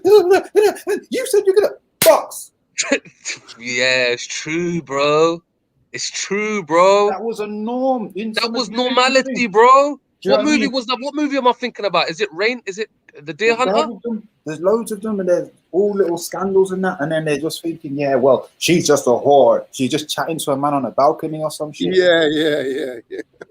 Bro, it's crazy, bro. It's But that's why I'm crazy. And saying it's a even runaway- racism, even you know, the archetype, as you said, in a house. I remember that movie Deer Hunter, which ain't even that old, but I watched it when I was old because I heard it was a good film, and That it De was a good Niro, film. yeah? That's the one with De Niro, and they do the Russian roulette, and so much from the zeitgeist has come from that as well. The Russian roulette has obviously stuck in our brain forever until this day. But there's a scene where this dude's like on the dance in the wedding with his wife, and he just slaps his wife, and I was like, whoa! Like, and it was the thing is, there wasn't a major reaction to it. It was normality then. It was like, oh, a wife has been slapped because she's acting out of order. But times change, bro. You know, you got Captain Marvel running around now, being the strongest superhero and shit, and Mazza. It's a runaway train. I'm saying that's what I'm saying, man. The whole thing. It's art imitating life, imitating art, imitating life, imitating art, imitating life. You get me, and so on. Yeah, man. Yeah. You know. Shout out Tupac, man. That bro was as much of a victim as anybody else. Most definitely. Saying as Most much definitely. of a He was a very, very passionate person. I think that's when like he could get susceptible. There's a lot of people who are open to these kind of spirits. Let's call them spirits, isn't it? Like channeling these type of things. It is mad how like they could play a scene, like, and then they play the music and they overlap the music with the scene, and then the speed and the color of the thing, and then get you behind the characters, and that's it, bro. You're paying merchandise, you're paying for like blankets, you're buying action figures, computer games, you're taking your kid to the fucking you know, to the Disneyland to go on the ride with Harry Potter and that. Like, it's all connected. Yeah, it's true. Still, when people are talking about other dimensions, yeah, right. not considering television to be a dimension, bro. They're not considering it. Yeah, because it looks like this one though. It looks exactly like this one, and you know somebody made it. So then you can overlook it in that sense, but for real, it's overlooked. Yeah, exactly. Do you think Snapchat has got an ability of doing some stuff like that? Because really, you're not even looking at yourself there. It's kind of a mad thing going on. Like you're changing your face, and it's actually like it's a mirror image of your face, isn't it? It's like a reflection. It's not. It's like a what do they call it? You know, like an inversion of yourself. It's not real you. Projection. It's a projection, but I'm saying if you put letters up there, it's warped back to front. It's not really you. It's a reversed image of you. Sure. Yeah. If your nose is bent left, you always look at your face and you think your nose is bent right. Then you see a real image of yourself. You're like, hold on a minute, I look different here. You're like, bro, because that's the real you, bro. You've been looking at a reflection of yourself, which is the opposite of your face. That person you've been looking at don't exist. Yeah. It's mad. That camera on my phone just does not get used, you know. It's fresh. Yeah, what you said just there was serious, bro. Serious. Yeah, man. That I'm gonna make my locks look like this today and whatever. And yeah, that looks. I like the angle there. You know, I like that. It's not real, man. That's never been that angle of you. Never been. 100%. You're doing side partings and thinking, I'll never get my hair side parted to the left. Excuse me, my brother. Your shit. Yeah. It's crazy, man. It's fucked up. When I saw a real image of myself, I thought I was butters. I was like, bro, I thought I was better looking than this. Nah, bro, your shit bent in a fucked up angle. You just got used to your shit. Okay, 1 second. Yeah, these are the levels of dissection we need to be dealing with, man. To be saying, you know what I mean? Yeah, yes, brother. Give me 2 seconds. I'm just gonna do a little mission. Yeah, man. Yeah.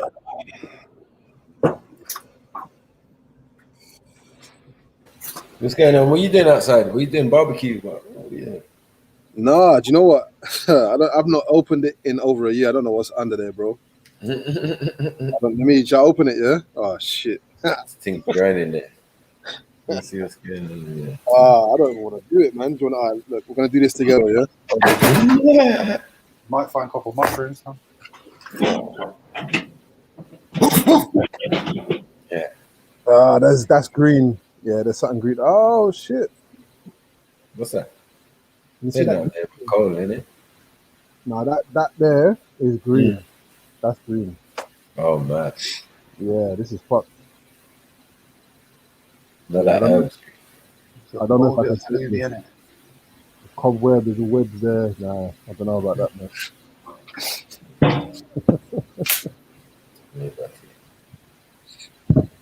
I don't know about that.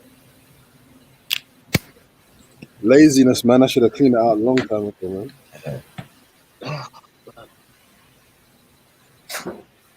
How do you see the image of yourself? Go on and Grossler. Fill us in. He's backstage as well, isn't it? Jedi, if you're about, Beefy's backstage, yeah? Yep.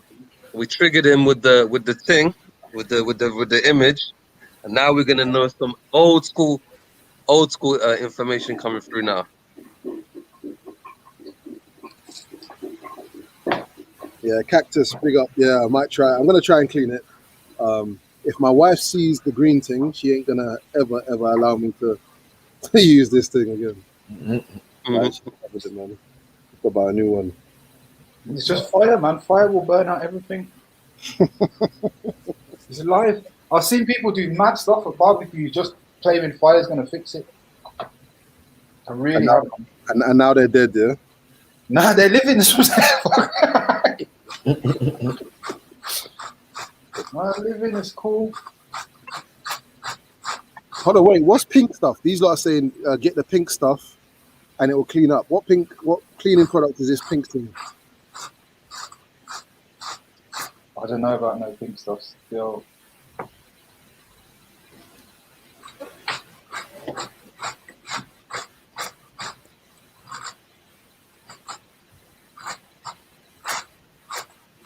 Sorry, I'm using the grater.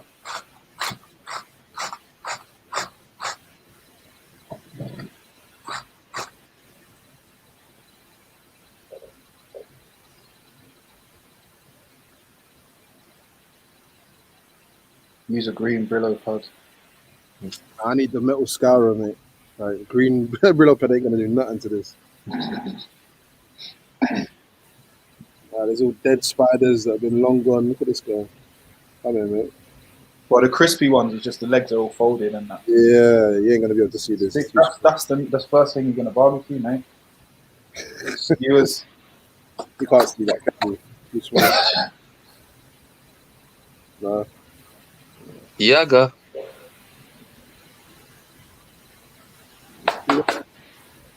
What's that? What am I looking at?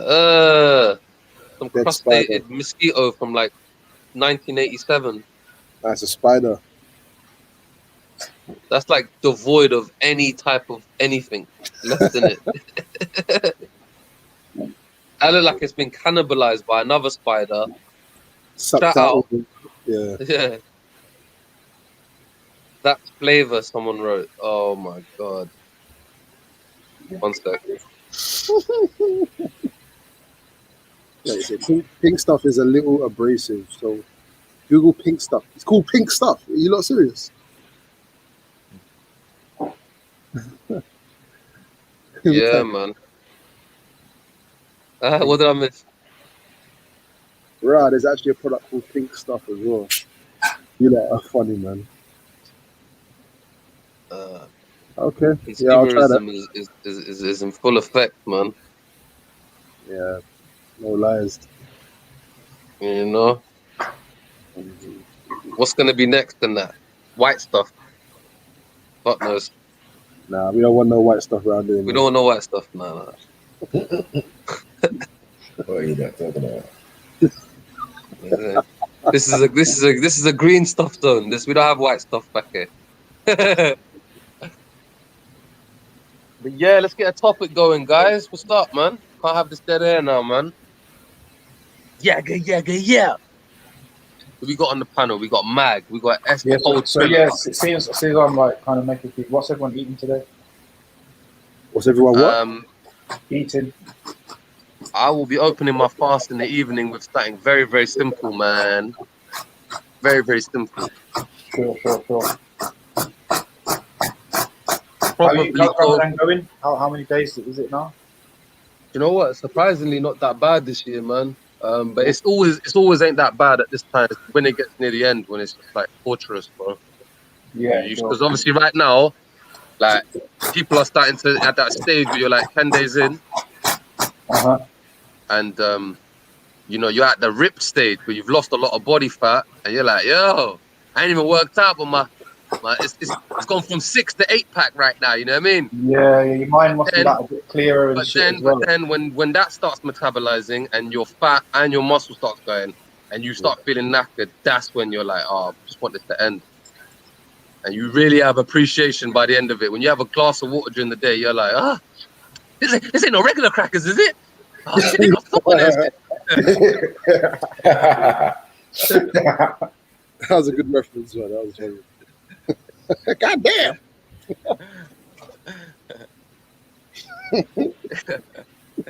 Shout out my brother Eddie. Yeah, man. You know how many kids that bro's got? I know, man. I know. He's got youth with Melanie B in it and all that. Yeah. Twice. No, but when you got that much kind of paper, bro, them man's dumb paper, bro. Him, Steinfeld, and all them bros. Crazy loot, man. What's up for bossing, joking?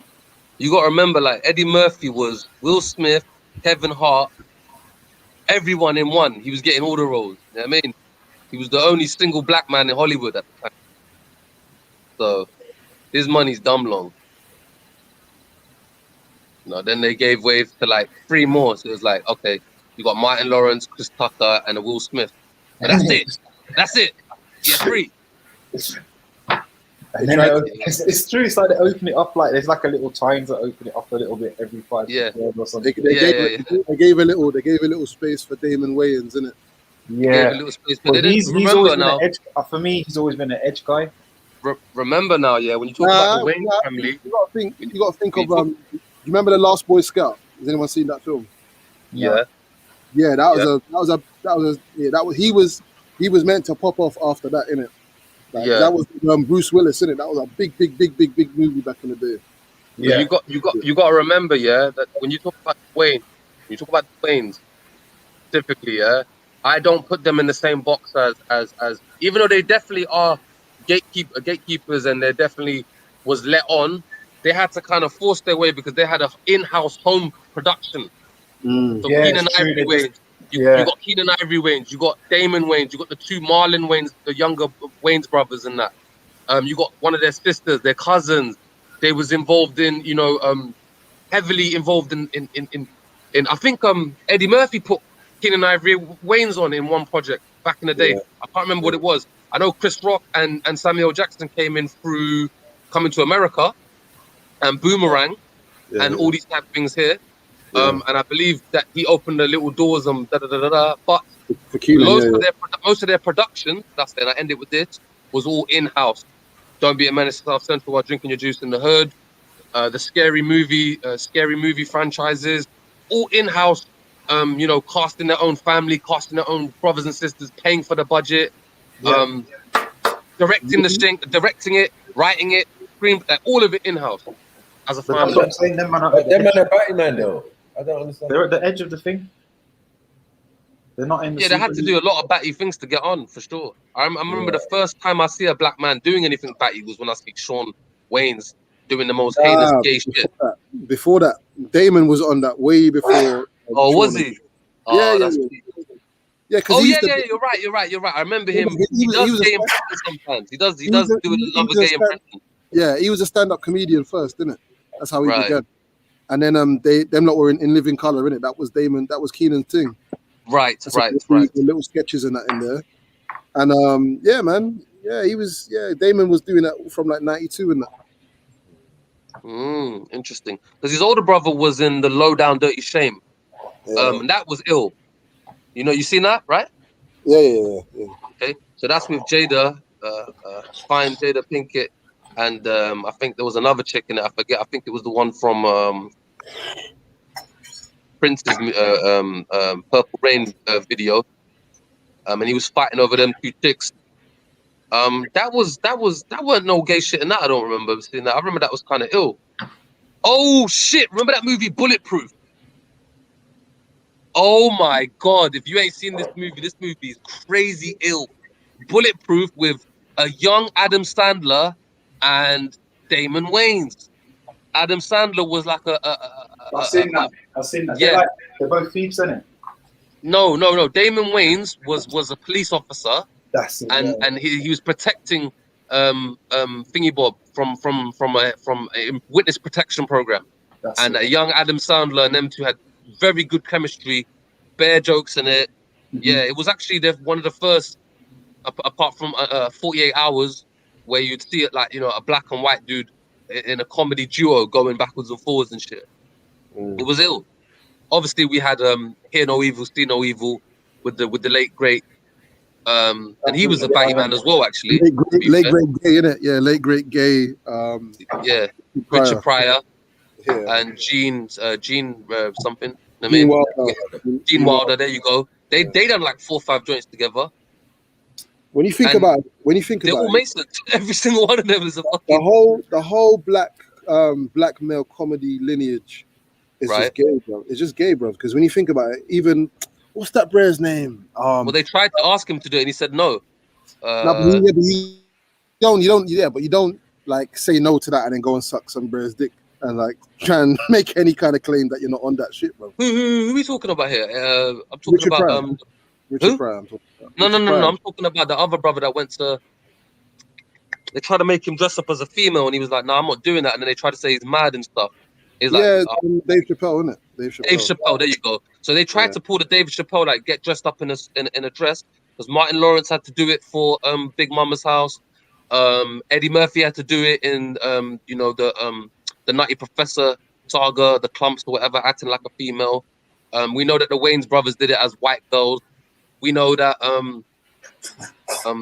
have to go through this. They have to go through this humiliating act to do it. I don't think Thingy Bob's to come to that yet, has he? No, but he did Robin Hood Men in Tights, isn't it?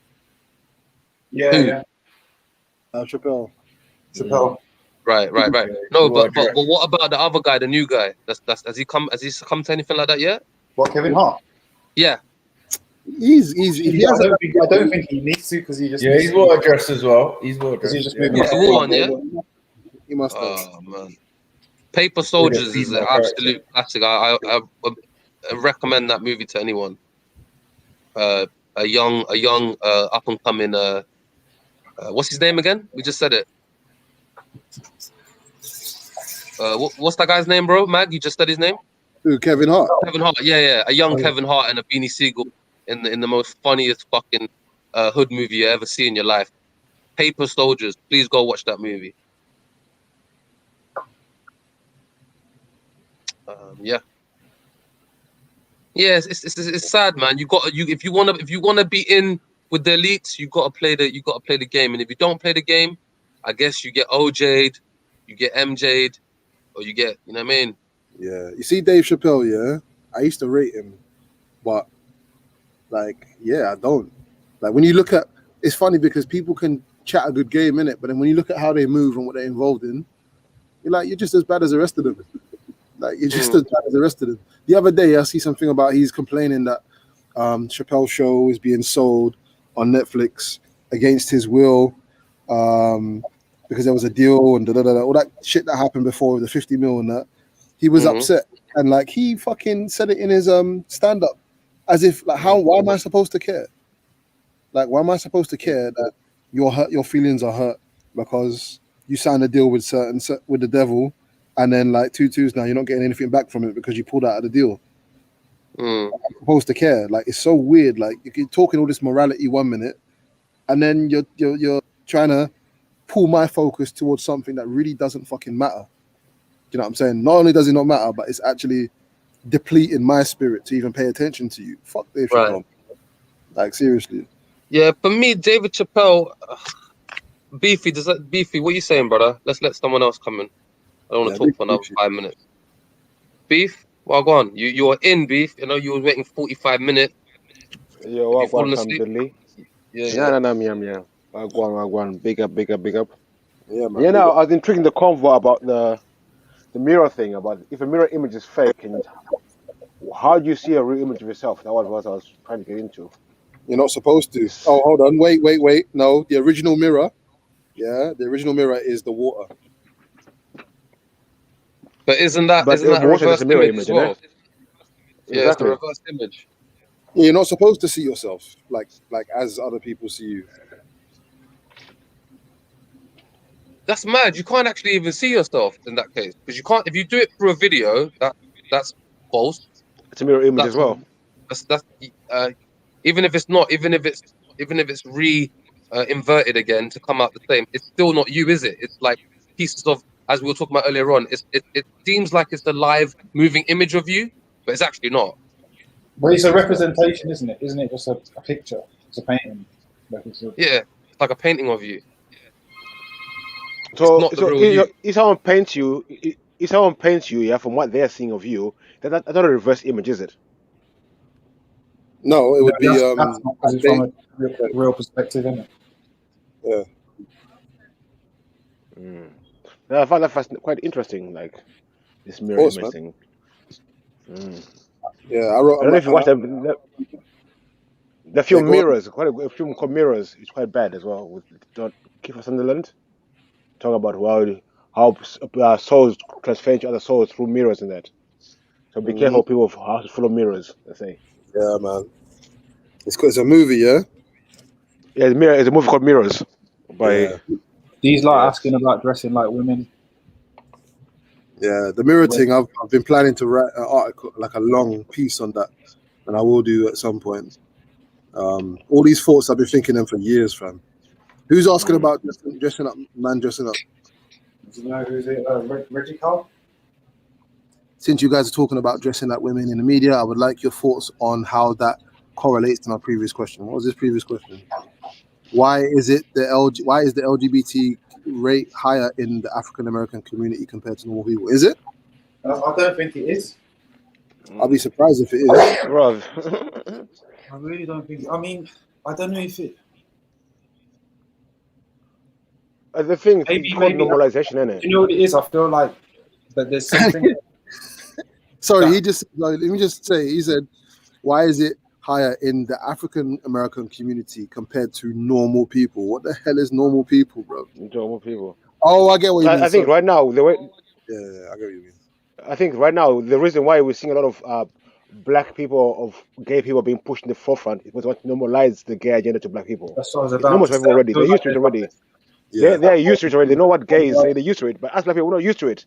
So they need to normalize us into this shit. Yeah, I agree. I think that's what Regicidal was seeing. You're seeing the promotion of it through African Americans, but it doesn't mean that there's a higher rate. I don't know. Maybe if you've got if you got stats in it, and show us in it. But I would imagine that even in the African American community, there's less people that are willing to come out and admit that to be counted. Do you know what I'm saying? So I can't see how there could be any data that suggests that there are a higher ratio of gays in the black community than in others. Yeah, I get people's concern, but sometimes I feel like it's a red herring as well. Like, I don't like it when you have to go down this road of like hunting for the gay boy. Like, for what? To live a righteous life. Like, if you don't agree with something, that's fair enough. But these men exist, innit? Like, the issue for me is when it's being promoted in a certain way, like it's the best possible choice. or it's like it's what makes you a safe human, or do you know what I mean?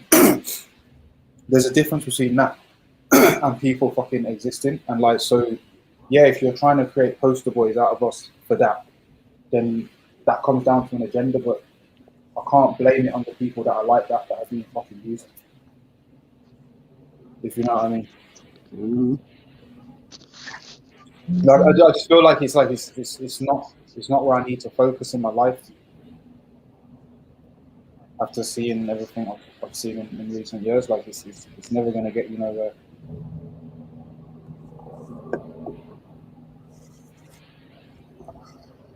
It's a normalization. Also, I heard I see something about in the group chat. Someone posted a video of some weird stuff. And I'm thinking, why is this happening? Like, then you realize it's just normalization, isn't it? Some pedophilia stuff. Oh yeah, there was a magician guy. This was it.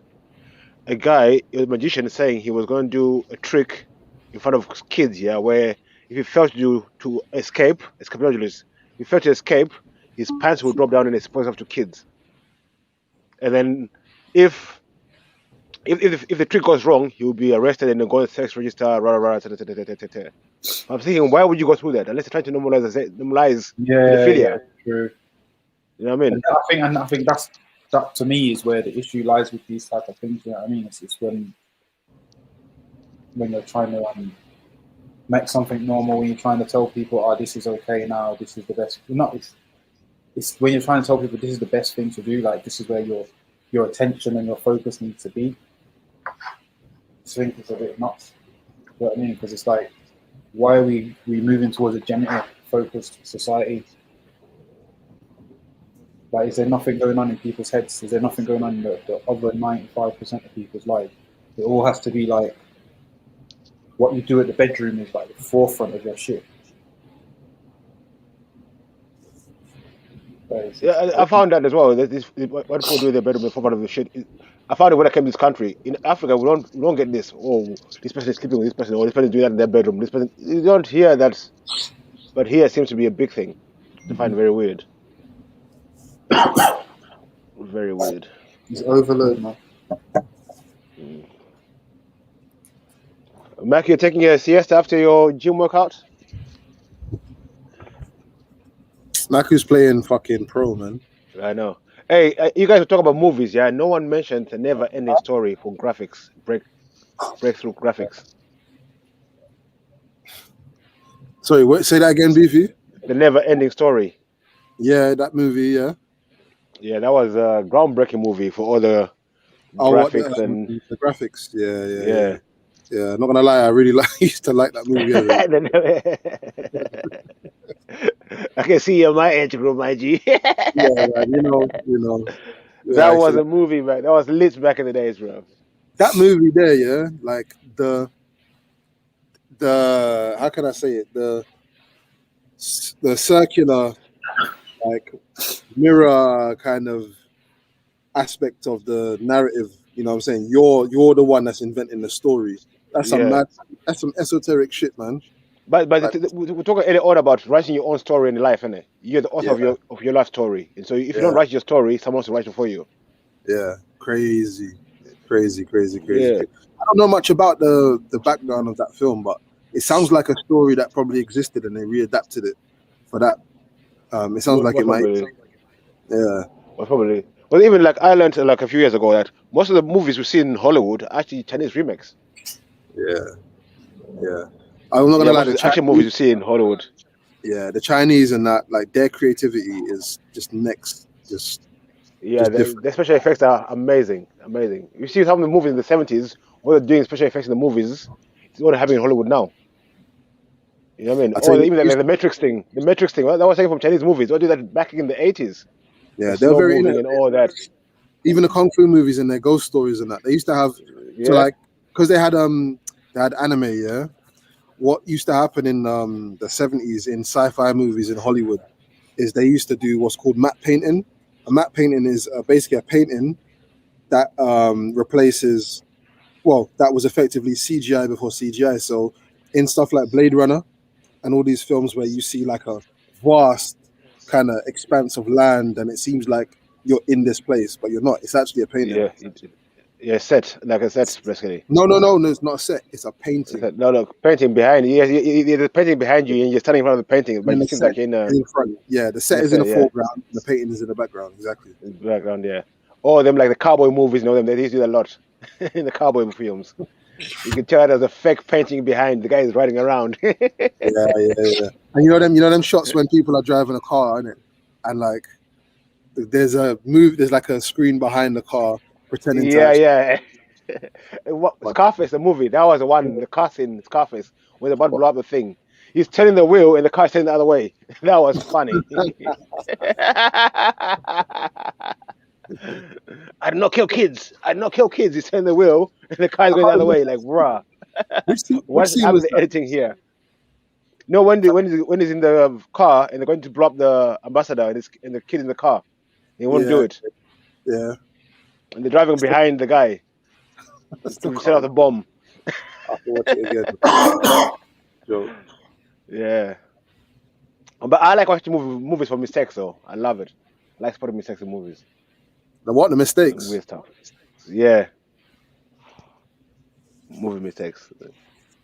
A bear. Trying to think, what's the last movie I actually watched? What was the last movie I watched? I rewatched what yesterday. I watched what is it? Assassin's Creed. Okay. Yeah. Boys, even that's retelling of history, a real Assassin's Creed. Another retelling of history. Yeah, I don't know anything about that or the game or anything. Like, what is it about? No, Assassin's Creed is taken. Actually, Assassin's thing is a real thing. The assassins were a real thing. They were formed by a Muslim guy. They were getting invaded in that. They couldn't defeat the guys in it, so they formed an order where you operate in the shadows, innit?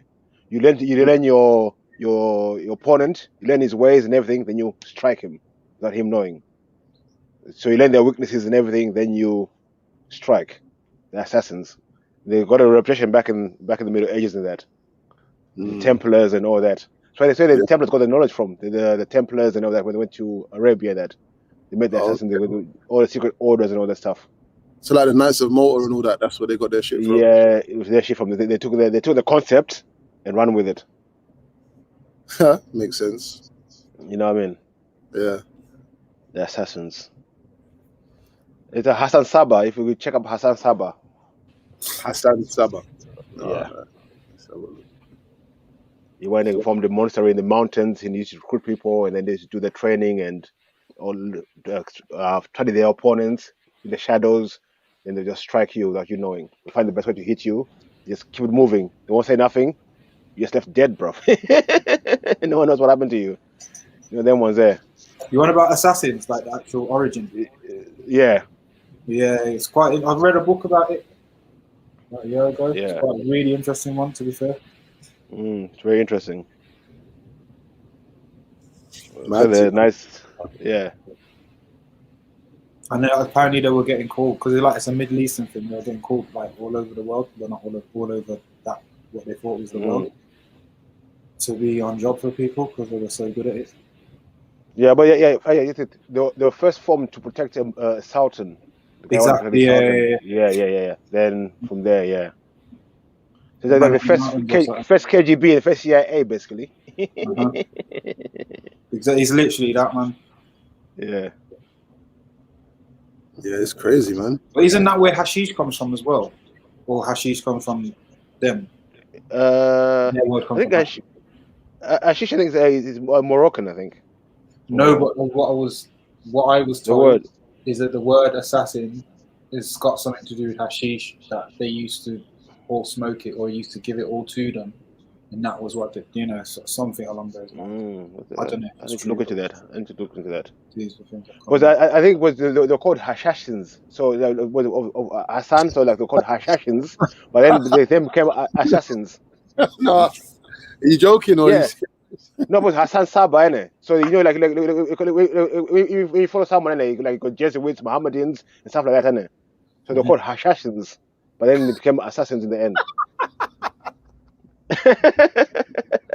No, it sounds like you're making it up, man. It sounds like you're making Swear it up. down, swear down. The original term is not assassins. It's the assassin, the new term, but it came from something like assassins. That's the original term.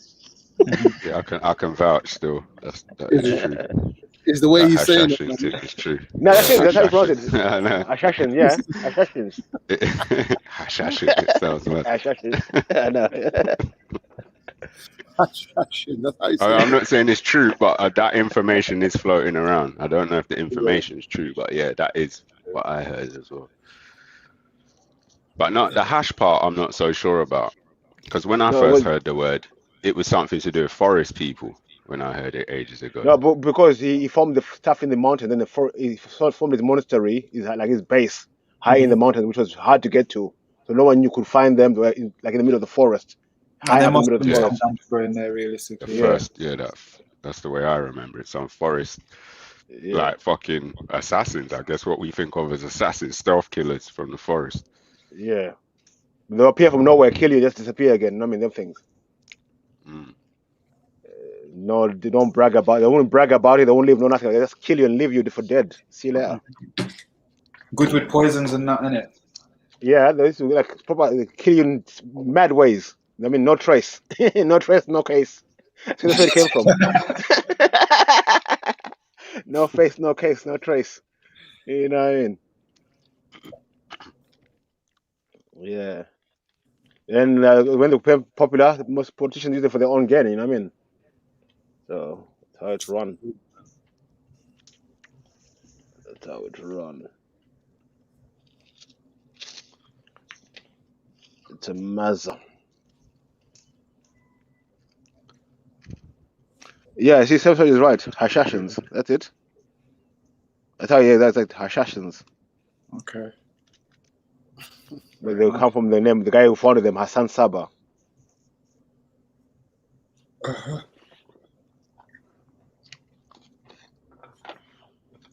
Well, yeah, I pray I don't come across one anytime soon. You never know. There could be many around us right now. I'm not Khashoggi in a little side room. It's not pleasant.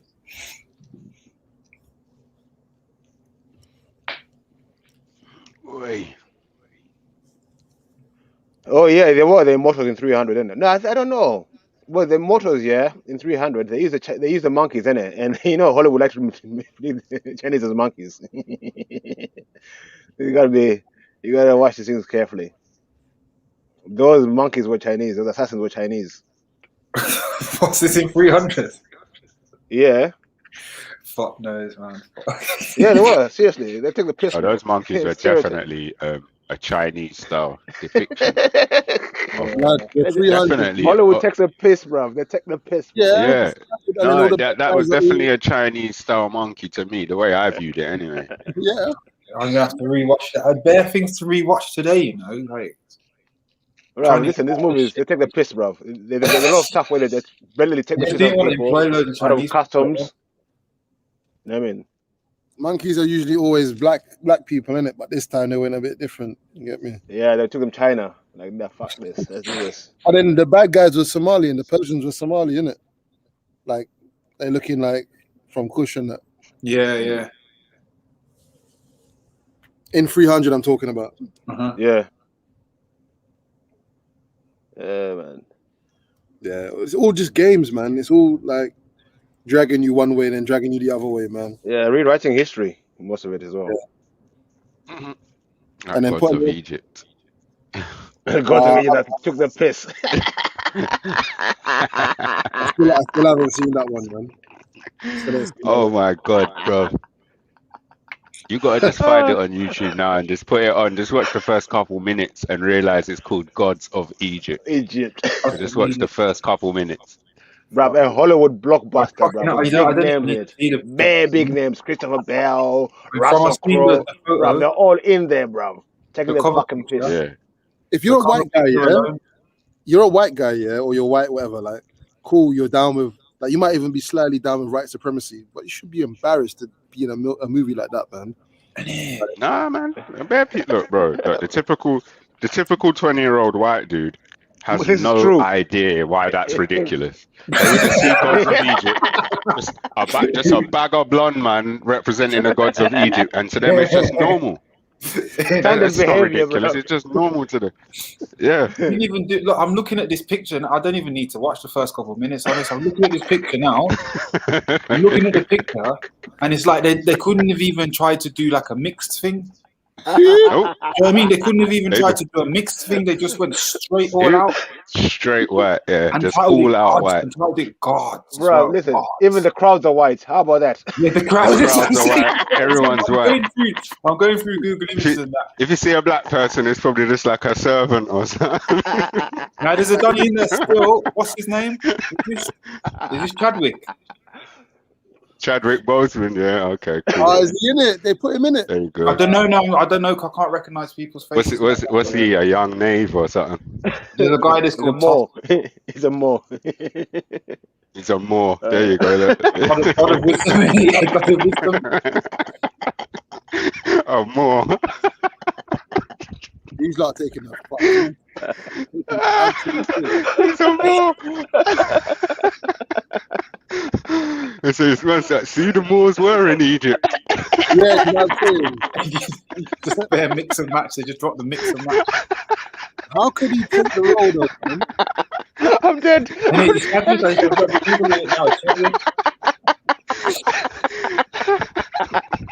Chadwick, I don't know what he was thinking. Like, was he just thinking, like, I have to kind of balance this out, or was he just thinking, money's money? Bro, no, they're mostly Egypt, bro. Come on, they're showing Chadwick's a team player, man. He's a team player, isn't it? It says he played soft. Yeah, he's like, let me just be God of wisdom, balance things out. It's like, that what it is, God of wisdom? I said, balance? Yeah, balance is shit. You ain't balancing shit, bro. Just get in line. Yeah, even Black Panther, bro, they took the piss out of that one as well. How can the CIA guy save the world with all the superheroes around? Yeah. I'm like, fucking taking the piss. CIA guy comes through. How about that? Saves Like the world. my man killed his cousin, yeah, and then did what his cousin wanted in the first place anyway. Like, it's just dumb. Like pure propaganda, man. Pure propaganda. I always watch a thing called Honest Trailers. You don't watch that? Say again? Honest what? Honest Trailers. Nah. You need to watch it. It's funny. They take the piss out of the movies. You take the piss, bro. Like, how is this possible? This is dumb. They just put out a dumb, stupid, sexy movies, and the piss taking they do. Even the old films that go like Indiana Jones, they used to take the piss out of people of color, bro. Fuck sakes. All of them programs, man. Yeah. Tarzan and fucking Rawhide and all them programs, man. The Lone Ranger. Lone Ranger. Fucking Tonto and them. Mocking the Indians everywhere. That's liberty. They better turn a white guy and call him an Indian. Hold on, I bought by on the South Bank here. There's a bit where they have books on a Sunday. Yeah. I've got a couple books. Let me try and find them. I got a couple Tarzan books a couple years ago. Let me find them. I'll be back. Tarzan. Man could speak the animal. It's funny, yeah. Even the concept of that, like he just swung into the jungle and did better than everybody who was there originally. No mention of it. He was just like bossing it up with the animals. All it's amazing. He learned how to speak to animals, but he couldn't speak to humans. Yeah. Wow.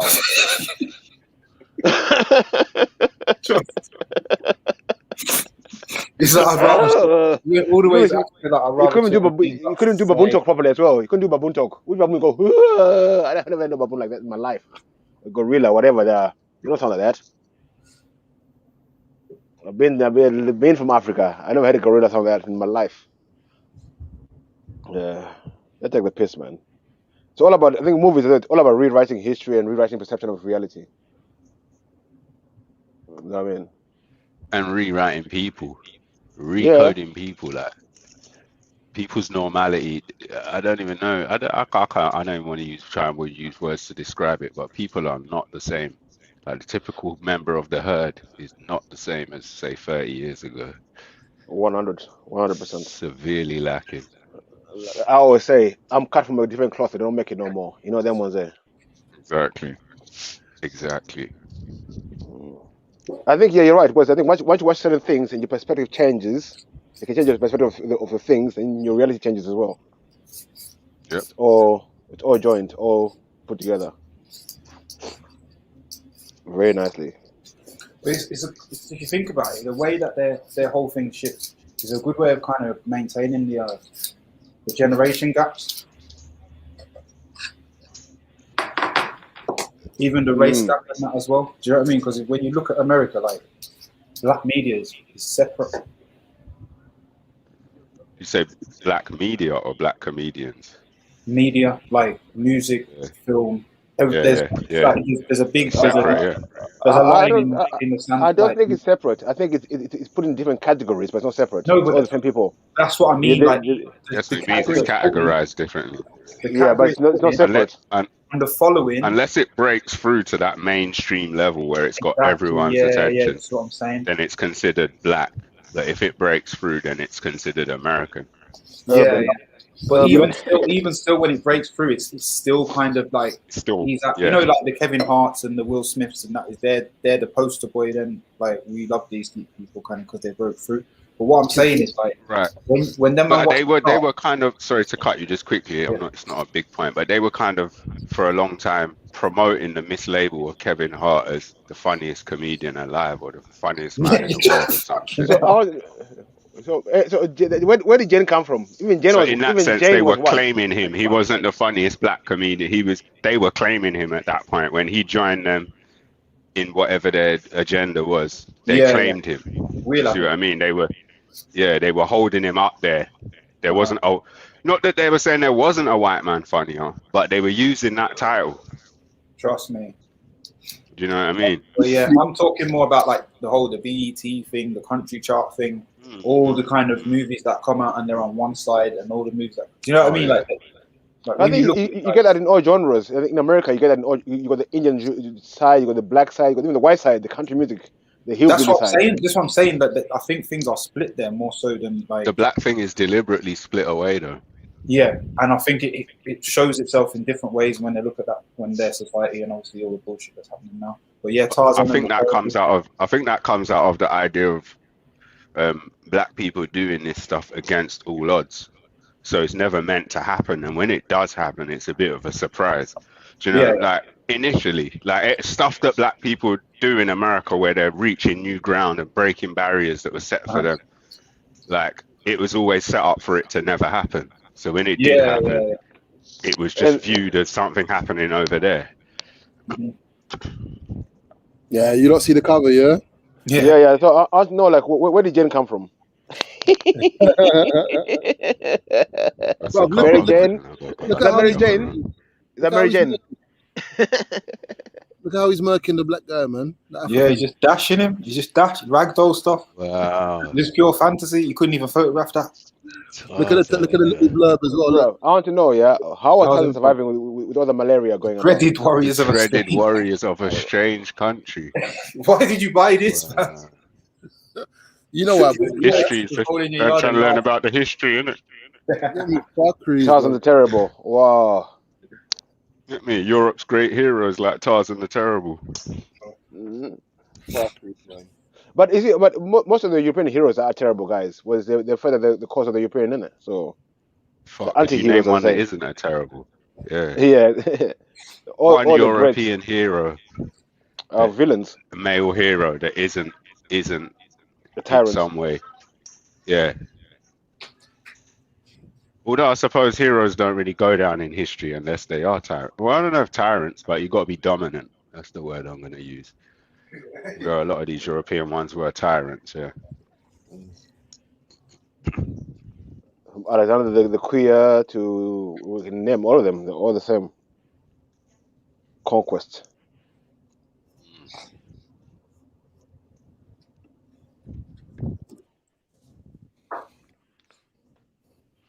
This weather as well. What do you think about this weather? It's fake fucking summer, bro. It's pissing me off, bro. Yeah, it was fucking freezing. My missus asked me to come pick her up. I know. I was pissed freezing off. my fucking bollocks off. I went to the park. I was sitting in the park. I had a doobie in the park, and then I started falling asleep, listening to the stream. Then I started feeling cold, bro, boy. Like fuck this shit. I'm going home. This is not summer. This is COVID. Third phase coming through here. You boy the fake sun is gonna catch COVID again. Get the sniffles.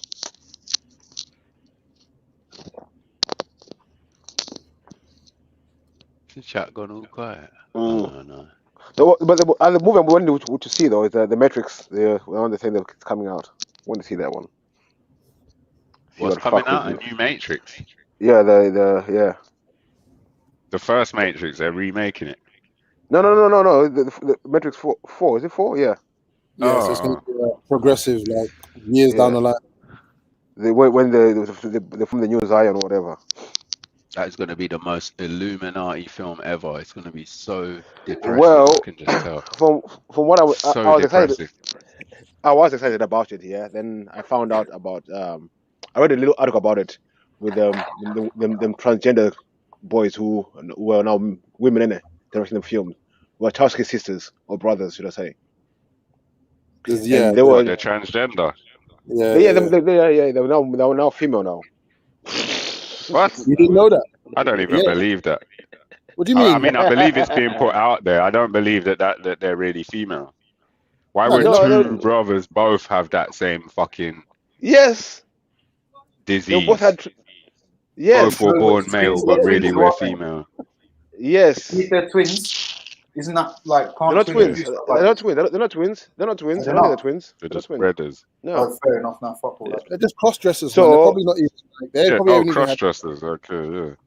And then they're saying that this film is it's all about transgender. And I mean Trinity. That's dead. Is Neo. Really? Neo is Trinity. Yes. Really? What? Yeah. So they're just shitting all over the film. They're literally taking a dump all over the film. Oh, hold on. Just squatting above the film. They're putting the rainbow color all over the Matrix, bro. They're putting rainbow all over Matrix, bro. They said, didn't it? They said in the statement, they said the Matrix is really about transgender identity. That's what they said. Yeah. Oh, for fuck's sake. That's what they said. That's not what the Matrix 1 was about. That's what they're saying. They're trying to sell this in. We weren't ready to say the thing to everybody, but now we're ready to say. Yeah, I'm telling you. But then when you realize that's the agenda they're trying to push, because the Matrix is actually, if you've watched the Terminator and the Matrix, all the same film taken from the concept by a woman who wrote the book. I forget the name of the book. So they broke the film to make a Terminator and the Matrix. It's the same thing. Third Eye is called. The Third Eye, yeah. So that's why they got the concept from Terminator and the Matrix. It's all one film. It's all one film. Yeah, I'm sure people don't know about that still, because I'm sure you've chatted about this. Yeah, I was looking up some of the court papers about that, because they try and go on like, oh, it wasn't this and really that, it weren't really some black woman, blah blah blah, this and that. So I was actually reading some of the court papers a few months ago just to see what was actually what. Yeah. And they definitely had some kind of substance, so they wouldn't have entertained her the way they did. They offered 3 movies. I think it's Aliens. 10 million. Yeah. Aliens. Somebody 10 million. Aliens, Terminator, and the Matrix. All based on the book. Or something like that. Yeah. I remember when I first read that, man, it blew my mind. Like, me too. Like the whole, this is like maybe 2003, and I'm like, oh my, like it was the biggest thing I'd ever, like, biggest controversy I'd heard, like in. That's why there's a big delay in bringing out the second one. There's a big delay in bringing out the second movie because. No, not 9/11 was like fuck. No, but that's I'm saying controversy kind of in in our business. Do you not remember where you were at 9/11? And I was at home. I was in my yard. Yeah, I woke up. I can remember my first thought as I saw it on the telly. I just thought controlled demolition straight away as I saw it. See, I was a kid. I was a little youth, man. I was like 11 at these times and that.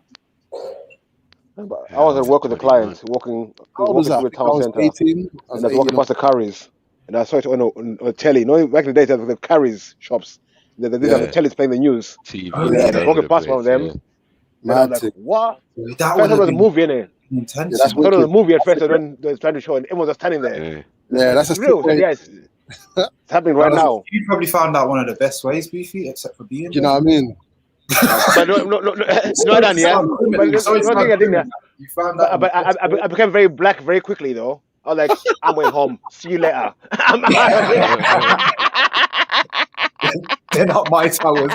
I was even standing around watching. I said, bruv, you were mad. I'm going home, bruv. Yeah, man. No, Trust me, town as soon as I saw that tower coming down, I just said it in my mind, controlled demolition. I just knew there's no way that tower could fall like that unless it was controlled. The likelihood of a tower falling inwards like that is like one in a billion chance. Or less. When I was watching it, yeah, the first plane had gone through in it. So now the news was reporting exactly the second plane hit. Yeah. I watched that one live, Right. like, whoa. And that was looked a bit I weird. think But eerie. I don't know if the second plane had already hit when I started watching still, but shortly after I started watching, I saw the building go down. You know what it was? Oh no! I think shortly after I turned on, seconds after I turned on, I think the second plane hit. I think that's what happened. Yeah. That's probably what I think happened that's for what- everyone. that's It was probably timed that way.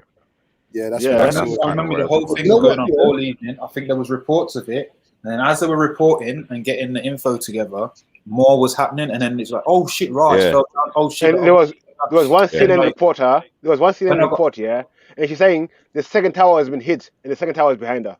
Yeah.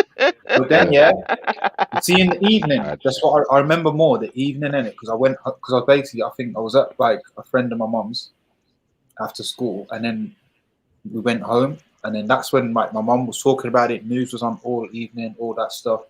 I remember she was saying like, "Oh, they probably did it themselves." That type of talk that Yeah. mum sometimes give you when you're a little youth.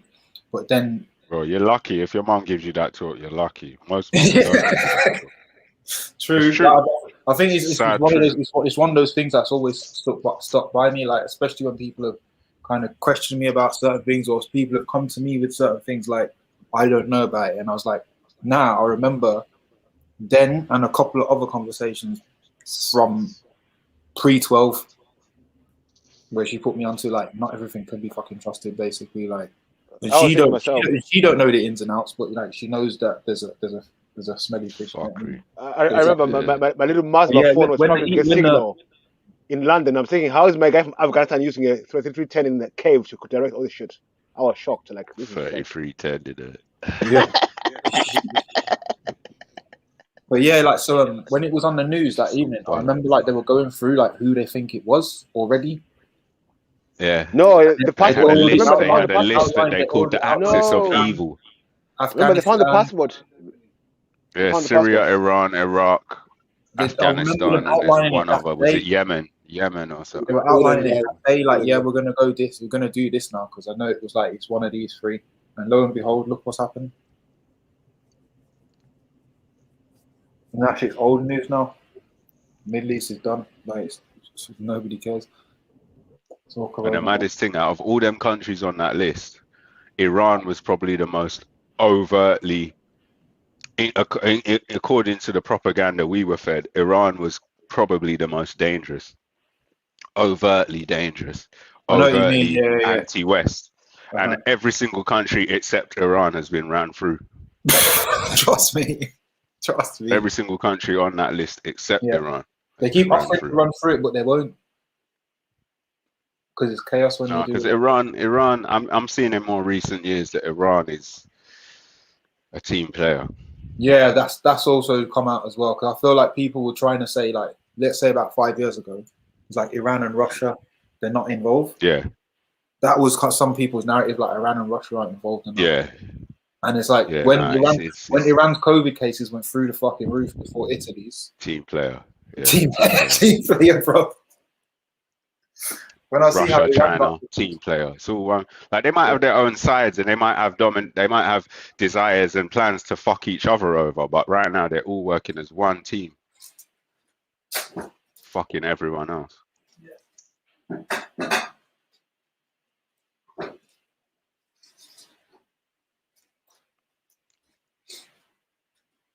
Definitely, I think that was a big decide. But didn't they change leadership or something at some point? Like, wasn't there something big that happened there again in Was that recent years? China or Iran? Iran. Yeah, something did happen. Yes. Even if it was in just the like last, what was in the going on last 2 years or so, it was major. No, it was some kind of major leadership change. I think someone high level military person got assassinated as well. Yeah, because Trump did that. Shot down out the sky. But I'm on about like, but you know, when they started getting friendly with Obama. Okay, so that's a good while back. That's what. Yeah, I mean, yeah. That time again, like just that's when it started getting a bit clearer to suspect me. from back then. Yeah. Because it's like, oh, we're not going to have the missiles no more, or whatever the fucking argument was. Yes, it was just it started getting super sus.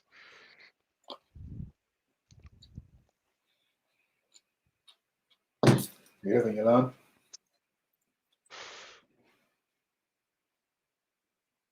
Super sus. So no more. What happened to the rest of the Trill ladies today?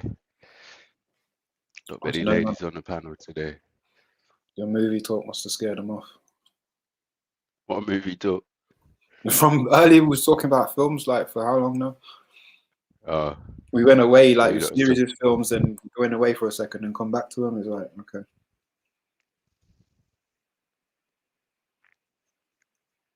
Can I see out there? Shani, Sash. Who else? No MJ, no MD, no Chevs, no. Oh, Sarah's there.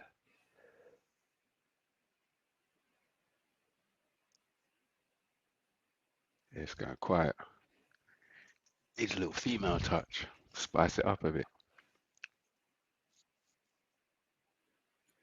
What the fuck are they gonna do though? They're not bringing nothing. Yeah, they just bring that female energy. No, I'm joking. It's my little draw out, innit? That was the draw out. That was the. Okay, yeah. You know Oh, yeah, they're gonna do shit. Sorry, my bad, bro. I was listening. I'm not paying attention at all.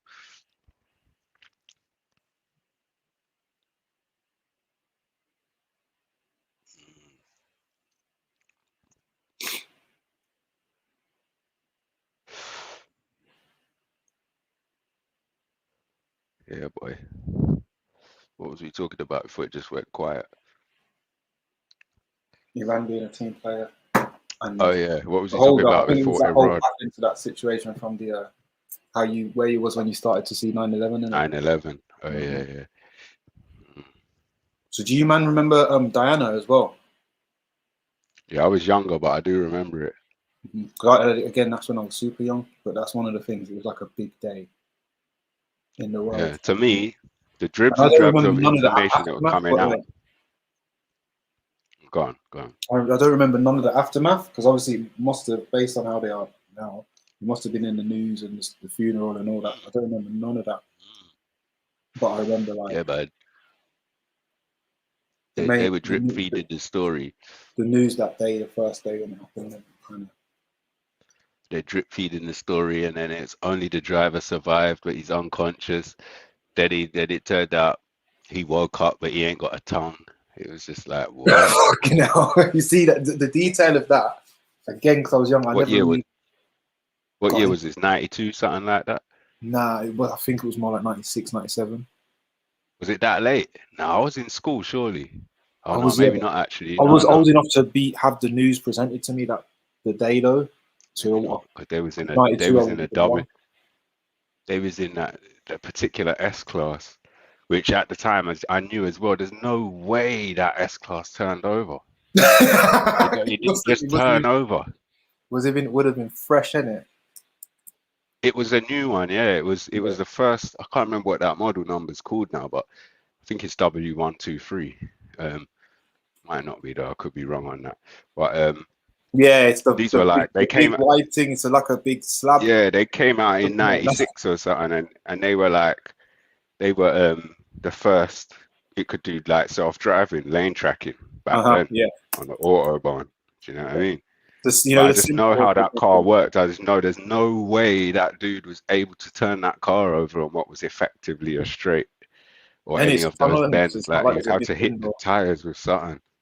Even if the tire bursted, it's unlikely to jackknife, just the way it's laid out. It's just so unlikely that the steering rake on a Mercedes Benz is so fucking acute. Like the front wheels are so far away from your seating position.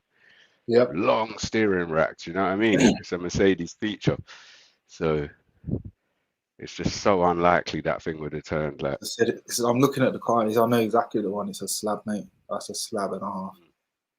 You're not flipping that without a fucking. if the tire pops, that side just drops down, boom, and you just carry on driving. Do you know what I mean? I mean, obviously they must have been going super fast then. Let's play it. Even at 100. Like, have you done 100 miles an hour down the motorway in an S class, or fuck that? Have you done it in a 3 Series or a C class? Yeah. 100. It feels like nothing. Yeah, You drive at 100 miles an hour with one finger while still accelerating and go around them bends.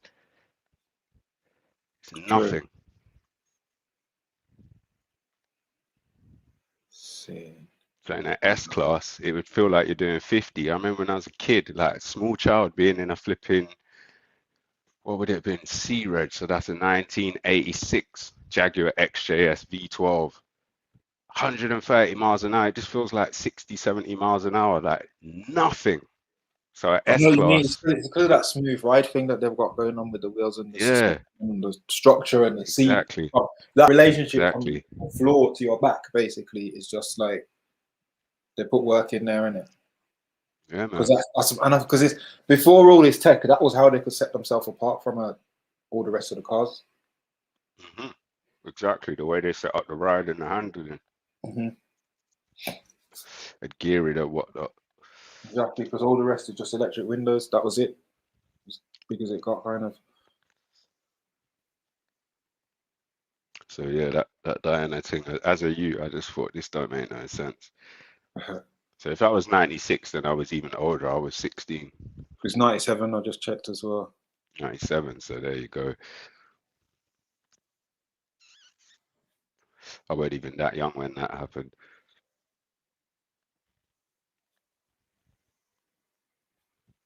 Thinking which other ones is there? I think they were the main ones. After that, it kind of become like 24-hour news, didn't it?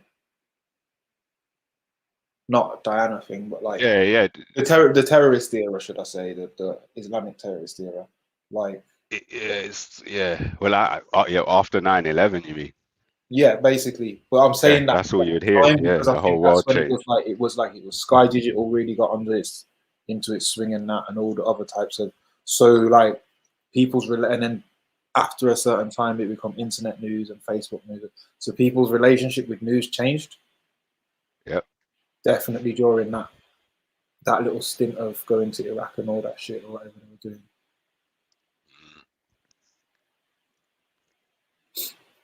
So I can't really think of like any of the big ones that got dropped since then. I suppose there was like our little bombings that we had and attacks, but none of them were like a big change. Like none of them changed the skyline. Do you know what I mean? Yeah.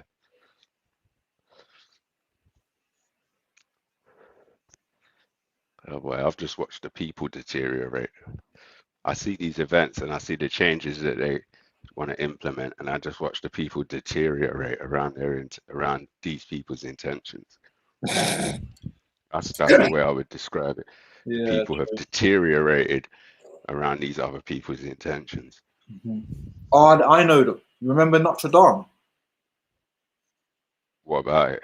I think that was probably the last big thing, except for obviously there's COVID and that, but COVID again is more continuous. It's like some bullshit. What happened at Notre Dame? It got burnt down, the cathedral.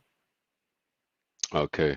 Yeah, I didn't really pay much attention to that. Yeah, I think that was like a bit, but again, it don't have that lick that all those other things had, and I think there's something about the desensitizing and the constantness of news, and also by that time the barrage. Yeah, exactly. Yeah, exactly. The constant barrage, but also by that time we kind of was in a position where there's enough of a 45 or 42% of people that would be like, fuck it, man, it's just old church.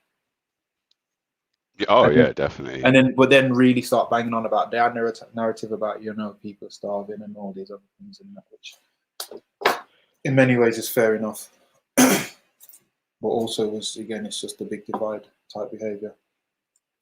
Because someone come through and just funded the refurb like ASAP.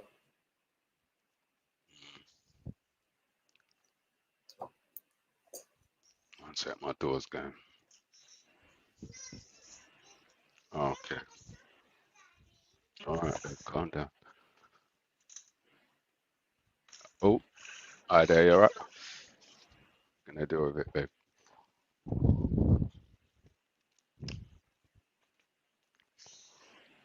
Yeah, man.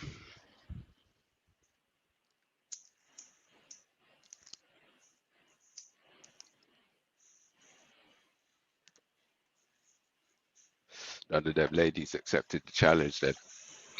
No, man, they're not on it. They've got shit to do. Or maybe they're just waiting to, they're writing their freestyles.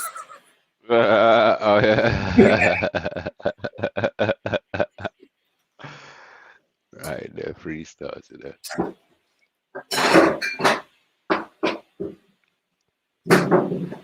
The sniper's still here.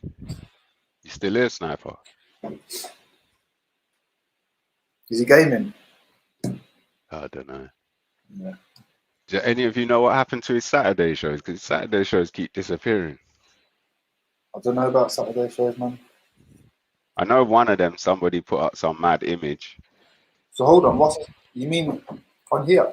Sniper's been doing some Saturday shows, yeah. I haven't I seen. know one of them was running for long, like it was running all day, and someone did something and fucked it over. But then I swear the next week he was doing the next one.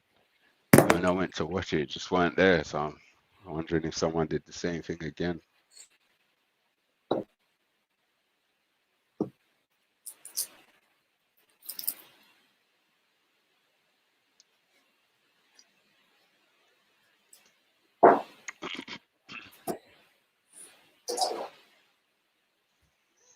Sorry, I'm just preparing food and that's why I'm walking around. What's up, bro? I said I'm walking around the yard, so I'm like doing food stuff and all sorts. So I'm kind of in and out of the minute.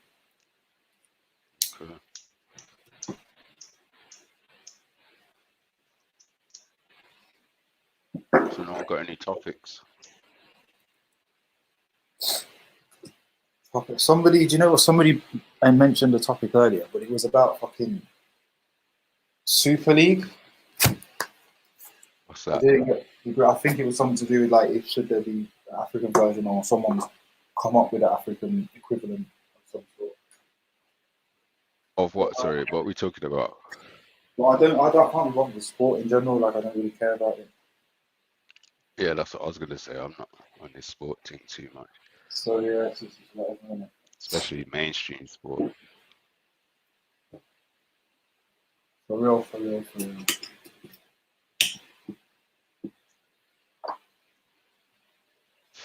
MJ says, what challenge? Action Queen. Oh. Action Queen. Jump on MJ, I tell you. Jump on Robbie, I tell you.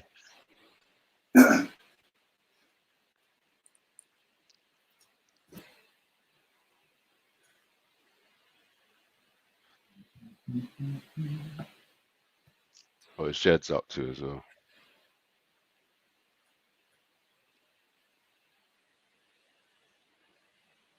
Oh, hold on. That's another thing. Can anyone even jump on? Is Jed's around to let them on? Does anyone know? Take that as a no. Yo, well done. Just come back, man. I had to cut someone's What you saying, bro? Yeah, man. Stats, what happened to your Saturday shows? Because I know one of them, someone jumped on and put out some mad image or something. Oh, but shit. then the following week, what happened the following week? Because the next day I tried to watch it, it weren't there again. No, it was a lazy thing. Last week. Oh. Lazy no, thing last week it weren't running, was it? But you did No, two though, right? You did the first one and the second one, didn't you? Yeah, I did, yeah. Yeah. But neither one of them went up though, did it? Oh no, one got banned in certain countries. Okay. Why? I don't know, because of the music I was playing or whatever. I was like, bro, you're a racist. It's karaoke. Oh, well, actually, one of them was a mixtape kind of thing. Okay. So I don't know. I don't know how these guys go on. But yeah, man, we'll be back, man. Saturday, I'm gonna do the thing. Freestyle Friday tonight, bruh. Get me? Special guests. The gal them. Mary Jen and that. Oh yeah. Matthias and all sorts, bro. Coming with bars, yeah. Mathematics and all sorts. I mean, it's a shame Schiffer don't come no more. Chevelle and Sash need to come with some singing. Yeah. But they got beef, innit? People got beef. Who's got beef? Mary Jen's called out T. Yeah? Yeah, Who's man. T? Tizza, Teaser. Yeah, Tizza, yeah. Rap battle thing, yeah? Yeah. Big beef. Hey, Jeds, MJ's in the back. Smoked. You know what I mean? Someone's gonna get smoked tonight, bro. I'm not involved. I just came to rap. Shit. Little bars, yeah? Oh my days. I just came to rap. Mary J's on cannons, yeah. Yeah, she's on smoke.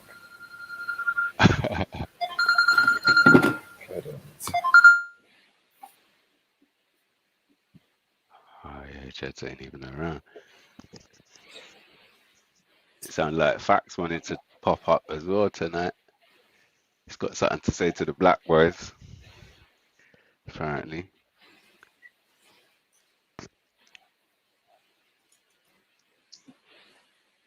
You what say? I said Fax. Fax said he's got bars. He wasn't trying to expose his bars, was he? He's got bars. Forgot about Fax, you know. That nigga would have just came as a surprise. You know, I respect you. Yeah, but I got these bars for these chicks. Like, oh shit. Yeah. Black boys, what you gonna do? I don't know. So licky bars. So. Yeah, some mad, slanderous, disrespectful bars towards the man. Then. Yeah, borderline. Like. Is this racism or? I don't know. Just feel uncomfortable. Just feel uncomfortable with this guy saying these words. Black guys, they don't go in the garden. Nah. Wait, what? What garden you talking? What the state you don't house go garden? down to the garden, do you? No. You don't go down to the garden, do you? Does that leave a sour taste in your mouth, Maku? Does it? I know, that was fucky. Like, what? What are you talking about? Amanda's pum pum. Like, allow it, man. Stop it. Get me? Work out. I'm not gonna lie, yeah. If I was I tried to do the racist white guy thing because I can think of bare cusses and bare rhymes. If I'm a racist white guy, like, just be going at black people like easy, man. Like it's nothing, you know what I'm saying? It would seem easy until you get rebutted. Get me? What you say, white boy? Mad thing. How come your ancestors working on all fours? How come some of y'all got a tail? Telling me about coccyx spine. That's a tail, nigga. Tail. It's a tail. William Tail. Yeah, I got jokes too. I've had to be in there with the triple Nazis, whatever Nazis, bros. Me and Veli going in, bros. You get me? Man are playing hide the Hitler and all sorts of fuckery. You know what I mean? They're mad games they got. But they are, oh, fuck's sake. I feel like He-Man in that. Gym life. Can't even hold my arm up properly. Oh, was it both arms or one arm? Yeah, I was trimming, man. And I was like, yeah, I hear you, cuz. Like another workout in itself. Nah, the second day is always the worst. Like the second day after is always the worst, man. Well, we're coming to the end of the week. Yeah, the second day I was fucked, bro. Lying down, cover, falling asleep early. You know the routine. Yeah, put on something on Netflix. Yeah.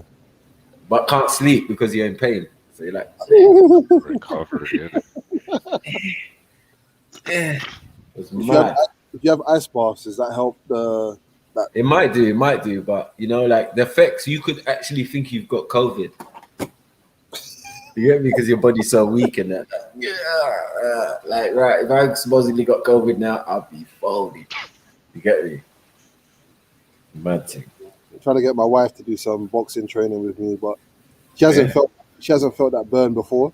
And when she gets it, it's gonna be curtains. Yeah, or the next day, just punch in the back, bam, bam, bam, bam. Mr. Miyagi things. Yeah. No, that wasn't all that, babes. Okay. Can you pass me that water? You know what I mean? Yeah, she don't understand it yet. She don't understand it yet. What? Yeah, that's what I say. Like, where some girls like, yeah, I'm tough. I can do this. You know what I'm saying? Really, you're accustomed to getting punched flat out in the face. Interesting.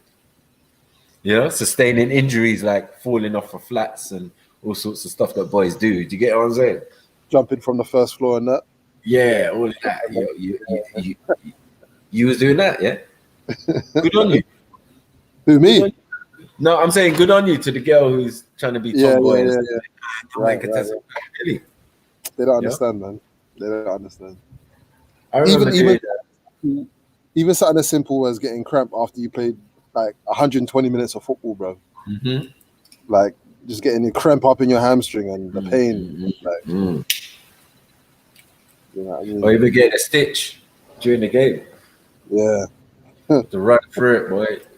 Fatigue. Next gear, like raw. You know when it's all spent and you still got to make that run. Yeah, your feet are dragging. You don't want it. You don't want it. I don't want the ball. Why are you sending it to me?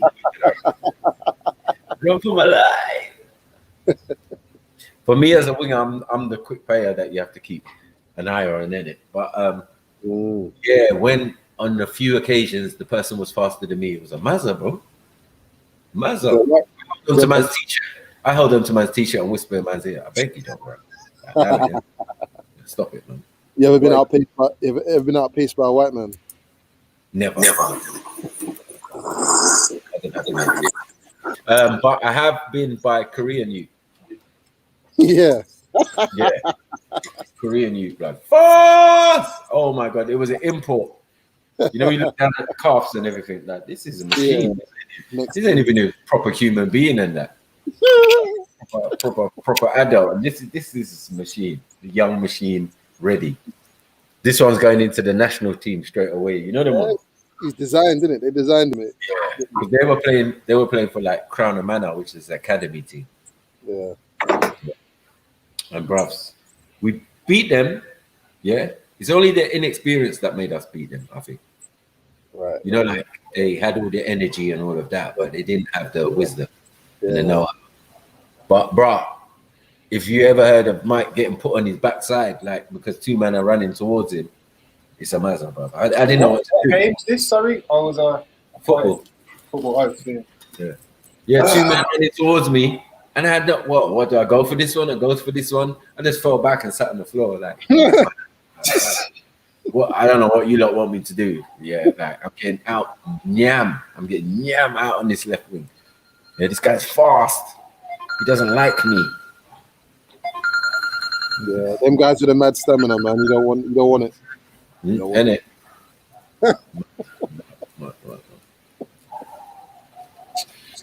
But yeah, only a few times though. Usually it was me showing off, doing the Usain Bolt thing and took about just throw it over, just knock it over the defense. I've got it.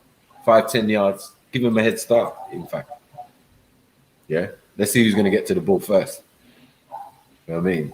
So yeah, man. Must have a kick about with you one day, man. Yeah, man. I'm always ready. See what you're saying, you know what I'm saying? Yeah, man. Few man got skills out here. Jedda's got some skills. No, don't lie to me. No, I'm not having that. About Jeddah. Man. Jedda's got skills still. No, Jeddah, come on in. He's not even a baller. He's not even a baller, but he's got skills. He can play ball. It's just that I don't know. He just doesn't like. But to say he couldn't play, nah. You've been mistaken. Right. You've been mistaken. Yeah, you've been mistaken. Right. Okay. Them touches there. That will blow my moon. If I see Jeddah, times. Yeah. Nanifa son has bought his bull.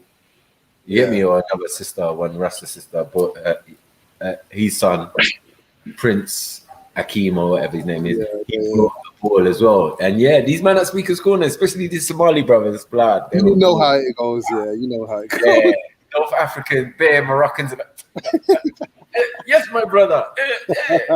Alhamdulillah, like raw. Yeah, you can kill off any beef. Any beef can get killed off. Just bring a ball. Any beef gets killed off. All of a sudden, we had a G circle. A man's just knocking the ball, having conversation, just like man.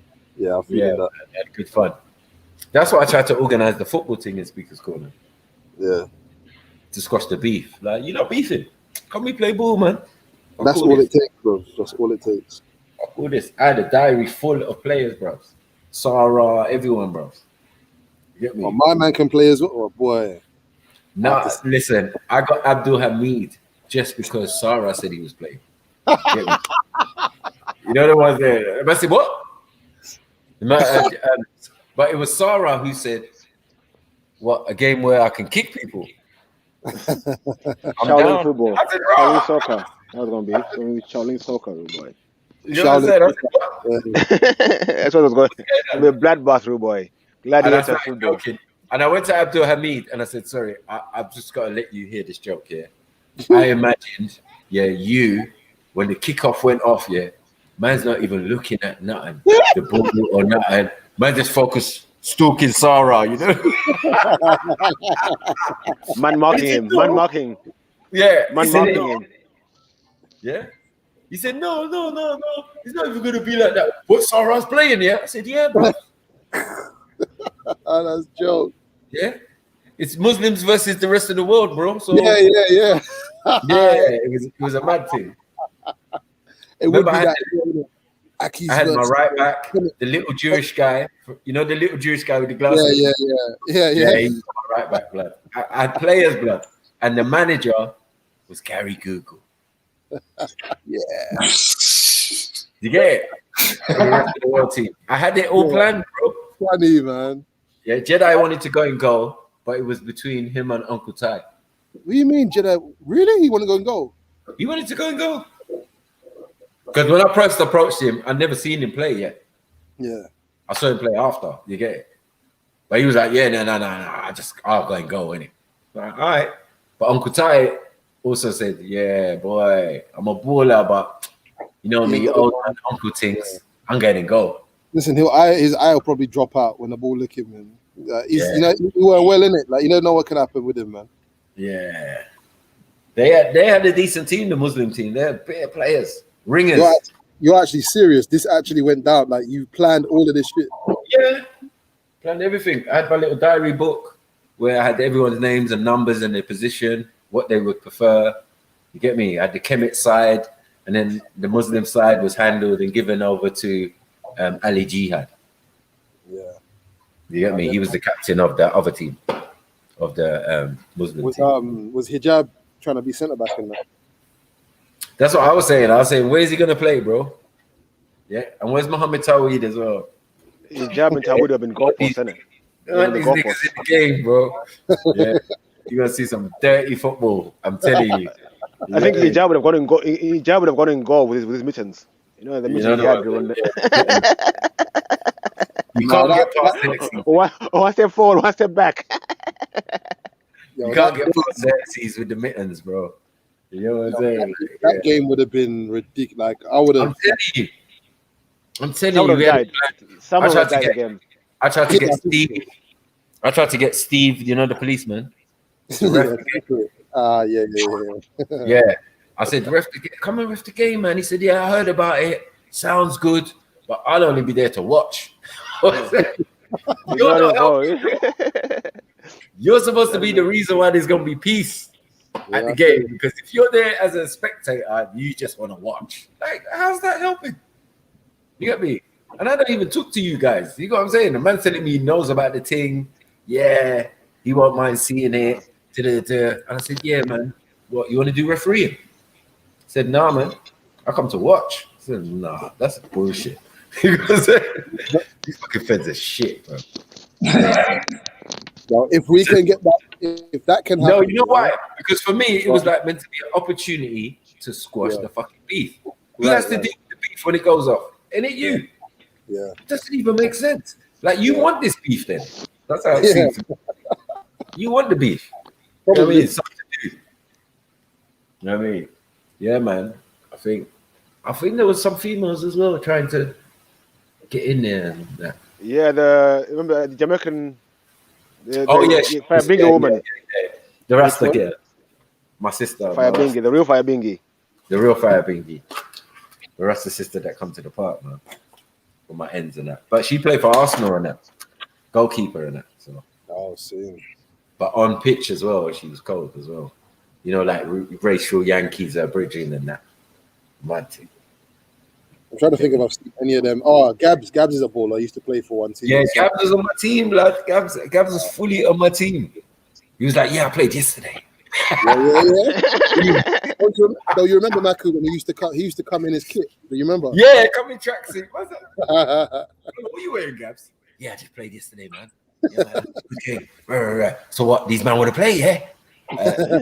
The way he said it, yeah, I knew it was peak for somebody. You get what I'm saying? If that game had ever gone up, there would have been one side who are naturally skillful, the Muslim side, but there's certain men who've got angst. Let's see if they can get that out or bypass that and try and work together even to make a proper game. Because otherwise it's going to be a mess. Yeah. The Kemet side, they're just on board. What's the rest of the world? Huge man. Yeah, come on, Skanazim, send that ball. Yeah. Skanazim. Come with Skanazim, you know. Come on, you Kemet. That's why you're a fool, Michael. Come with Skanazim. Yeah. Now we all gotta have names, innit? You see, the idea with this were you mixing the teams up, or were you just making everyone just rep their team? No, because there was more Muslims. Yeah. In the park, they could have their own team. Then you should have sprinkled them around, man. I remember that I can play for either side. Do you get it? Yeah. It wouldn't even have been fair if I had gone on the Muslim side because their team was fucking strong. You get me? Yeah, bare willing, man. Bare willing. Bare willing. And there was other ringers as well. Man wearing tracksuit and that.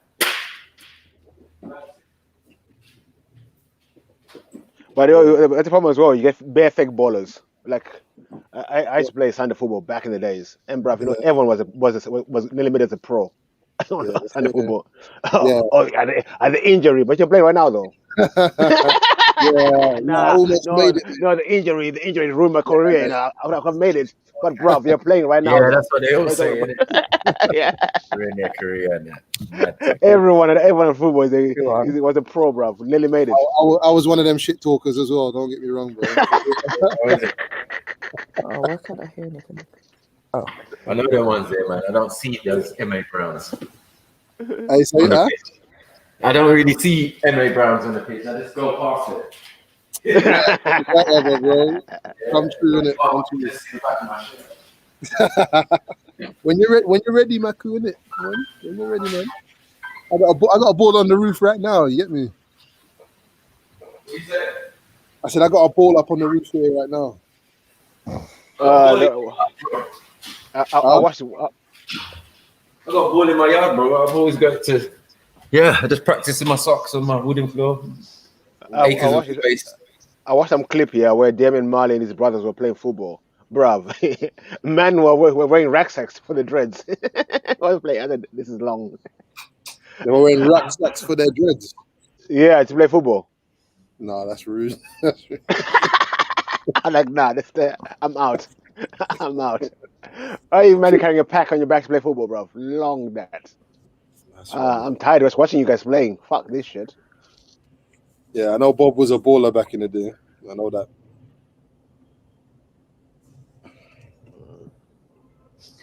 What's good, family? Potatoes.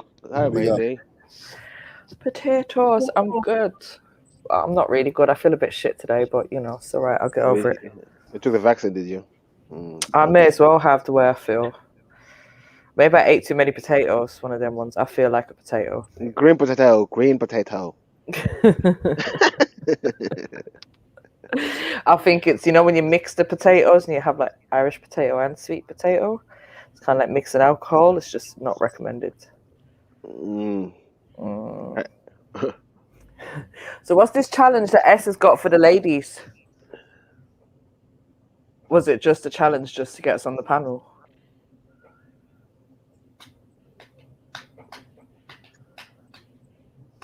I think so. Challenge complete. Where's my prize?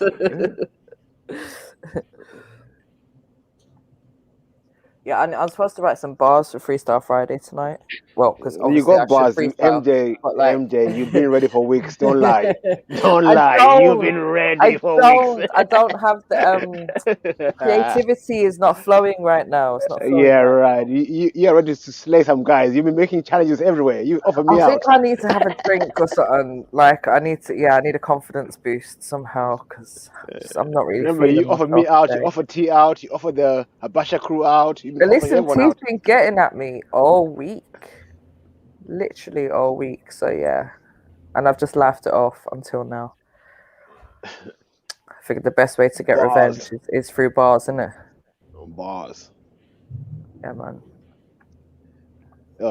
Spitting bars, you're not swallowing. The only thing I spit is bars, and I don't swallow anything but my food and drink and water and weed.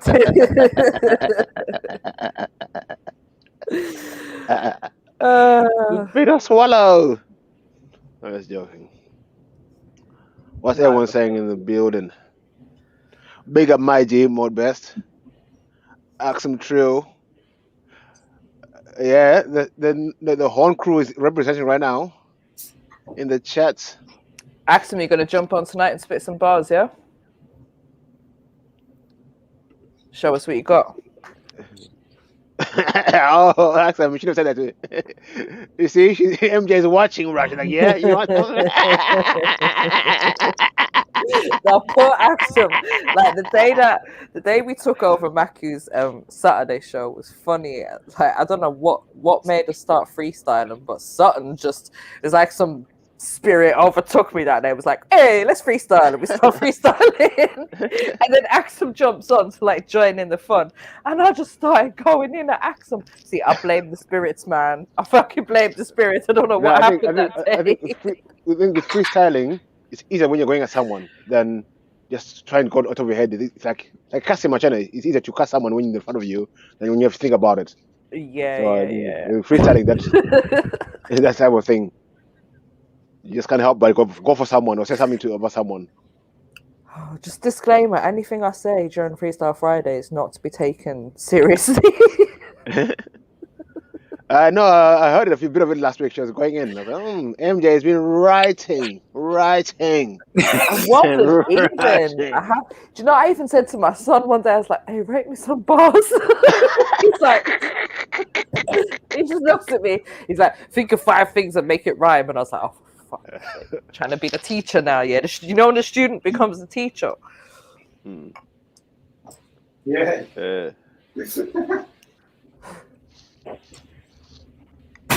Bars. Yeah, I think do you know what I should do is like get play some of the beats beforehand so I can like get in the vibe. But then, yeah, probably written. Yeah, prepping. That's why people are dangerous, you know. People are dangerous. No, just telling to the get in team. the vibe. I don't pre-write. I haven't pre-written anything so far. MJ's got the song. MJ's got the track ready. She's got the bars ready. Like, listen, can I play this song quickly? And we'll freestyle. Bang! And then drop some bars on people. You know how I find it happens, right? Like, say for like getting at Sham or something, yeah. Then Sham says something, and then you know, like something just comes into your head that rhymes, and then I'll be like, oh yeah, that's a sick one-liner. But like, what else can I get to go with that? So I just think of other things that rhymes. And build on that one bar. What time does a freestyle start? 7, 8. That's the host of the most. Yeah, about Mr. 8. Uncouth himself. Mr. Uncouth himself. Yeah, about 8 o'clock, man. Yeah, Punjab might make another Maku, appearance. is that a Maku about 8 o'clock? Kind of like just wait in the waiting room for a while. No, eight. We're African time, innit? Come on, African time, come on. That's 8. It's around 8 o'clock, innit? That time. 7 for 8 o'clock, yeah. No, look, 7:45 is still. Oh yeah, I've done that 8:45 is still 8 o'clock, innit? I've changed the 8:59 is time. still 8 o'clock. I've changed the time before. Baby's right. You know, like you're cooking your food or whatever, you're like, oh man, this is not gonna work. So that's when you realize time goes so quick, you know, and you think, yeah, I've got an hour. I can do that. Let me set this up. Boom. And then before you know it's like 45 minutes has gone. You're like, I got 10 minutes left and I need to build a zoo and drink my tea and eat my food and do this and do that. And sure. Right. That's why I do everything like half an hour before. You know what I mean? I'm a lazy guy, so I'm sure I wake up extra early for work. I do everything extra early because I'm a lazy guy. I ain't got time to be rushing. Fuck that. Long. Take your time. I'm just super lazy. I just want to stay in bed today. Can't be asked or anything. Having a duvet day. With my fleece blanket. I'm cheating on my duvet. With my fleece blanket.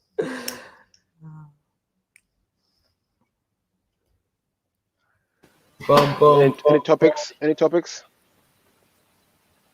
What you guys been chatting about today?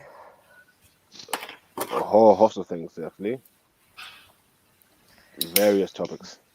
Oh yeah, I think when I left out earlier on, you guys were talking about luck and then karma and souls and spirits, and that's where I left out. We talked about movies, power of movies, and all that stuff. Oh man, I just got through the last series of Snowfall. Have you seen that? What's that about? What's that about?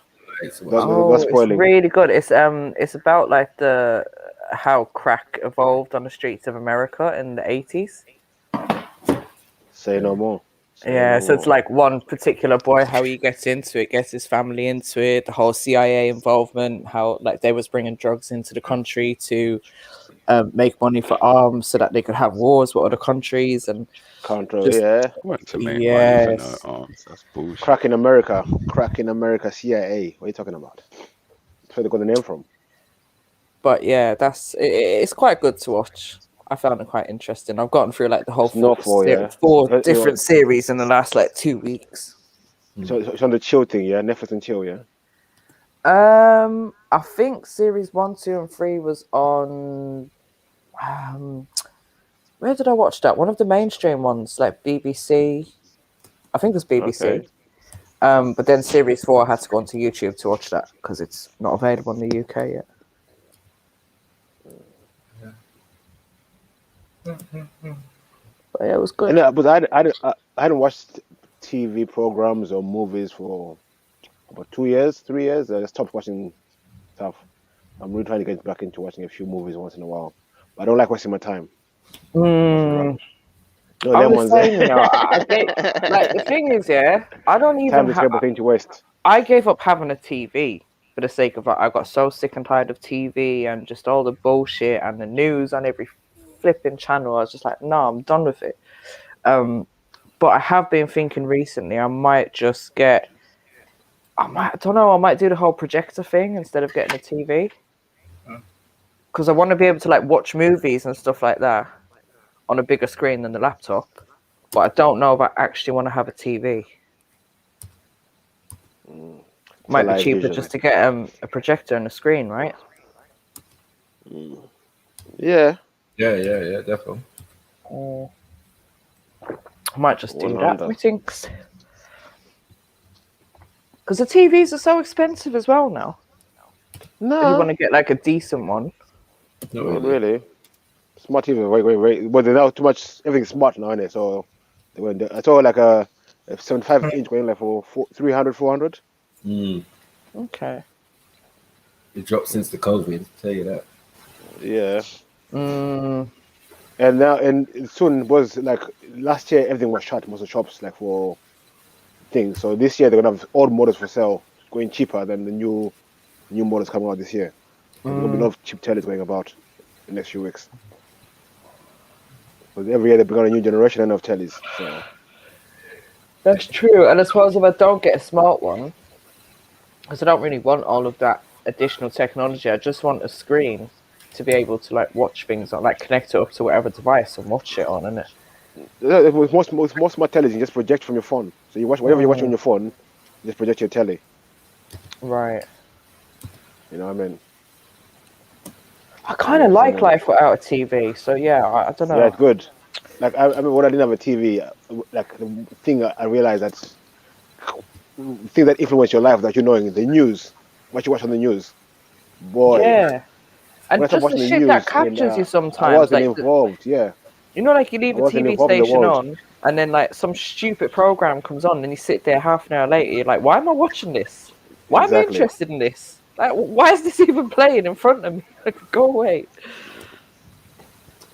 I remember my grandmother I used to stopped have watching arguments. TV years ago. Yeah, even me. When I was in prison, someone told me about watching EastEnders and said, no, don't watch telly, it's all bad for you and everything. And I looked into it, it was true, innit? When I came out of prison, I tell my missus, like, fuck telly, innit? In my house. I said, fuck telly, fuck telly. Me and I always argue about telly, boy. EastEnders and all them programs. Big arguments. Yeah, when I It's get a TVs, program. I don't tune in. I don't tune in the stations, and I get TVs. Just connect shit to it. Yeah, that's what I'm saying. I don't want to have like Sky or any of that bullshit. Even the reason why I also came out with movies, I realized that like 10 years ago, 5 years ago, every movie being made was a remake or a sequel. Nothing original was coming out. When you watch a movie, like watch it before, like wow, this is just like same rubbish over and over again, different actor. I know, Like, they and made you know, I Spider-Man number 10 refuse to times. watch remakes. I How actually can you make refuse Spider-Man to 10 watch times? remakes. Like, come on, you cannot make Spider-Man 10 times in 10 years. Like, really? Like, drop me out. I can if they want to. Fast and the Furious 12. Like, what the fuck? It's finished. It's dead. Leave it. Must leave it. Leave it. Leave it. You know what I mean? Leave it. Leave it. And then I think what happened, I think John Wick is what made me start watching movies again. I saw a trailer for John Wick. I'm like, fuck man, it's the baddest movie. And I started watching movies again. I watched like John Wick. Yeah, that's bad, man. 1, 2, and 3. Went for number 4 then. So S, Like, what was Keanu, the challenge? Sorry, Beef. I wanted to know what was S's challenge. Yo, S. Oh man.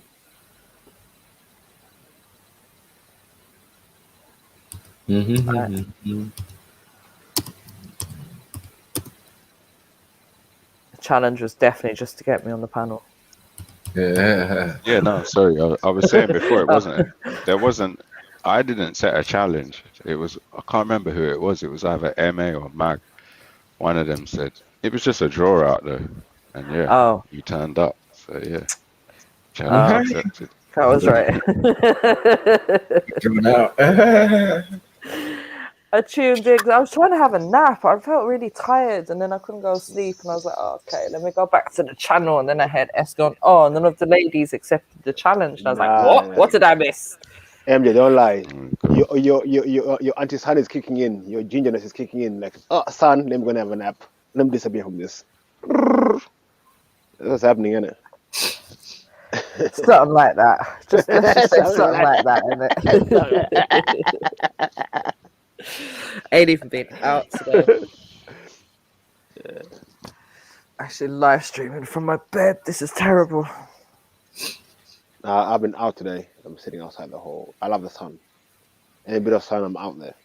But you know, my body just feels weird. Like, I don't know what it is.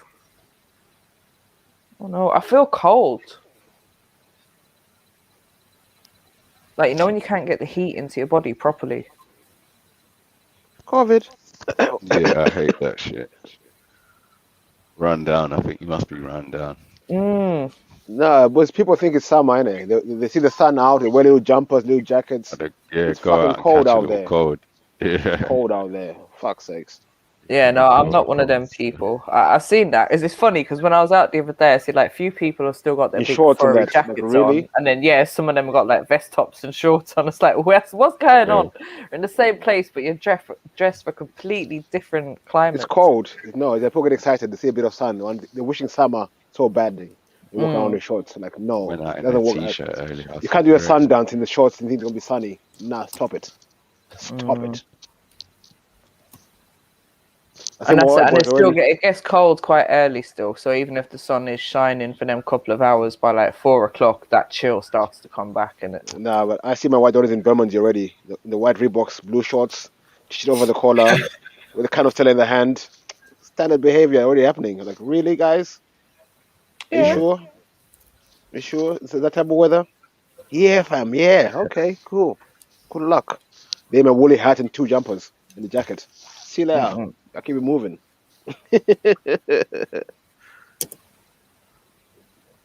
No, it's a mother.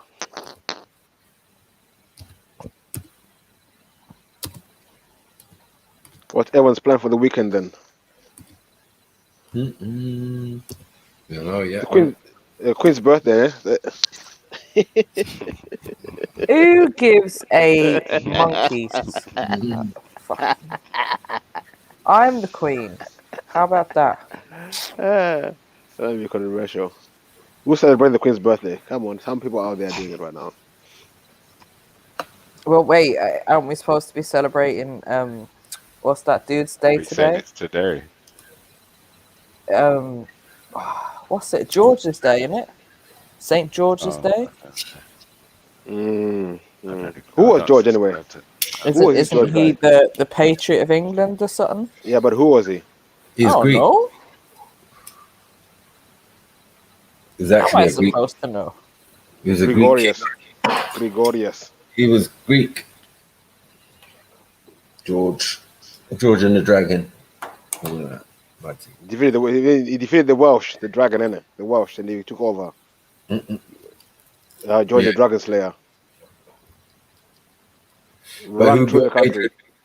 You know, like who built Adrian's Wall and all of this type of thing. The Greeks was here before the Romans, and then the Romans came, and then after other people came, and yes, gets messy. London is a Greek town actually. It was built by the Greeks, not by the English. They were living in Kent and them places. Londonia. No, by the Romans. The Romans. Yeah, Londonia, yeah. Londinium, whatever, yeah.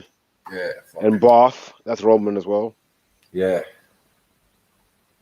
They did the baths and that. There's bare Greek stuff unraveled as well.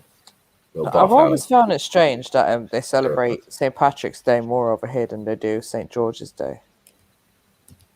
But it's all fake, so come on. Yeah, St. I know. Patrick's Day is linked to Guinness, though, isn't it?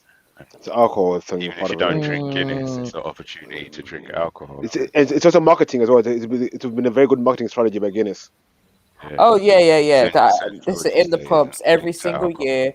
Those guys knew that we had them hats behind the bar, and they'd be like, right, tell me now, how many pints do I need to buy to get one of them hats? It's a good marketing strategy. Just to get that stupid hat. The whole day and everything. It's all about Guinness. Work culture. People would come in and they would all order up them pints, so they've all got the hats, and then sit there and drink the pints. Pint of Guinness. Well, I'll have 1 pint of Guinness. You don't even drink Guinness, but I'll have a pint today. St. Patrick's. Don't blame me, Joe. Madness. And some potato stew. Don't forget the potato stew. And the little pygmy in the corner. And the little pygmy in the corner was wearing God for luck. And little Ezra in the corner wearing gold for luck. Mad. George the Dragon Slayer. But even the Celts, the Celts. But what's more believable, George killing the dragon, or St. Patrick getting the snakes out of Ireland that was never there? Or killing the pygmies. Yeah. I don't know. I think St. Patrick's more believable. That's why people celebrate it more. It's bullshit. It happened, but they rewrote it in a different story, innit? Change a few characters. Change a few characters here and there. You know what I mean? And bang, you got St. Patrick's Day.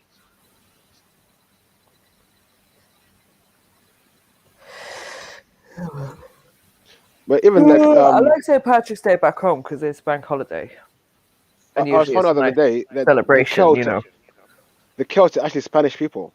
I found out that the other day. Oh, listen, don't start with the Celts are a whole Swear mixture of down. Spanish, all but over the place. They live in Spain. They lived in Spain. Yeah. When the Romans came, telling me that when the Romans came because through, you're gonna start bringing Schiffer arguments. Let me finish. Mum, When the Huns and the Romans came through Europe, they pushed the Celts into them areas. No, they came. They were already there in some respects, but It depends where on the timeline. yeah, they're coastal. They're like a lot of the coast, and Galicia in northern Spain is where you could still find their caves and remains and all sorts. Yeah. All over Spain. Mazza. It's like a trail coming from the south. Gypsies. You're just gypsies, innit? No, they were actually Hyksos, innit? So they came from Egypt, crossed over, and then you can follow their trail as they become Gauls, you know what I mean? And become French and then cross over and become Celts and all of that. It's mad. But yeah. Germanic. He documented.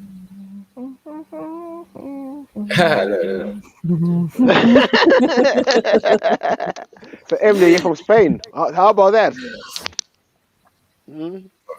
See? No. See. See. See? Is that French or Spanish? I can't remember. I don't know. Hola, ¿qué tal? Look at that. See, no, C is Spanish. Sí, señor. I know it's song for football. Yeah, it's Spanish or Portuguese. Hola, ¿qué tal? Is like, how are you?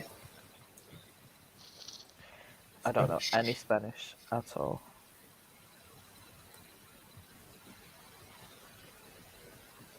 Tu habla English. Tu habla inglés. I know.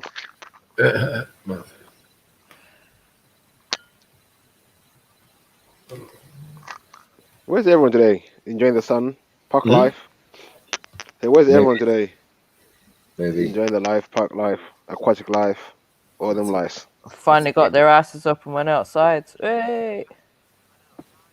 Oh no, Friday seems to be a bit of a quiet one lately. Yeah. Friday's a new Monday, don't you know that? Maybe. Friday's a new Monday. Yeah, I definitely want to do something this Just lost weekend. that Friday though. feeling. What's the weather supposed to be like So tomorrow? same as today, I suppose. Bit of a I think we mixture, go a bit of sunshine, bring a jacket. Link up somewhere and have a and little scarf meal and somewhere an and umbrella eat up. just in case. Come on, the UK is the only place you get 4 seasons in one day. So bring your umbrella, your winter jacket, your summer jacket, and your bikini. It's going to be everything tomorrow. A flask of hot Welcome to tea the and a UK. bottle of ice water as well. And a bottle of punch. Hey, listen, who put that thing in the group chat today with the nasty something, and then being like, white people? And I watched it and I was like, wait, because I thought, for some reason, I've had a lot of these them tie-dyeing videos, like how to do it, pop up on my YouTube recently. So then when I see that, I was like, oh, are they just like mocking these people that are doing all these like tie-dye things?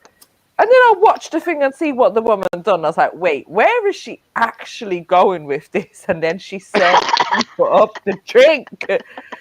And then did she tell them? And they was all just looking like, what? Wait, you did what? Nah, don't ever do that to me. And I promise, white people, this is not a white person's thing. No. White people don't do that. We don't mix up punch in the flipping toilet. For fuck's sake. Hey, she was so excited. You see how happy she was? Did you know what the joke is? I'm gonna take this one squeeze. You know, last time we linked like, up, wow. I was actually going to bring a bottle of rum punch. I was actually going to bring some rum punch now. Wouldn't that have been funny if I had brought rum punch and then we watched that today? Okay, Mary, thank you for not doing it. Yeah, no more rum punch. Don't ever bring it. Oh my Toilet days. punch. People Only will be clear killing you. rum. Where's Mary? Where's Mary? Not just a pretty taste. Oh. It's clear rum. Where's Mary? It's apple infused rum. It's a wee infused rum. Wee fusion. There's a wee fusion in there. It's made from There's a wee potatoes, I swear. fusion. Any discoloration Nah. is just from the potato skins. It's fine. But yeah, no, tomorrow I want to go out. I want to go to one of my old Those spots eyes down thing, in bro. I want to go to Ealing. Go to one of my little hidden spots down there. John Stone's been inspiring me when he's out and about. I'm like, no, I need to fully get out, find a little spot and just chill for a bit. Maybe treat myself to a bag of chips, you know? Potato. Yeah, man. Fried or oven baked? Fried, always.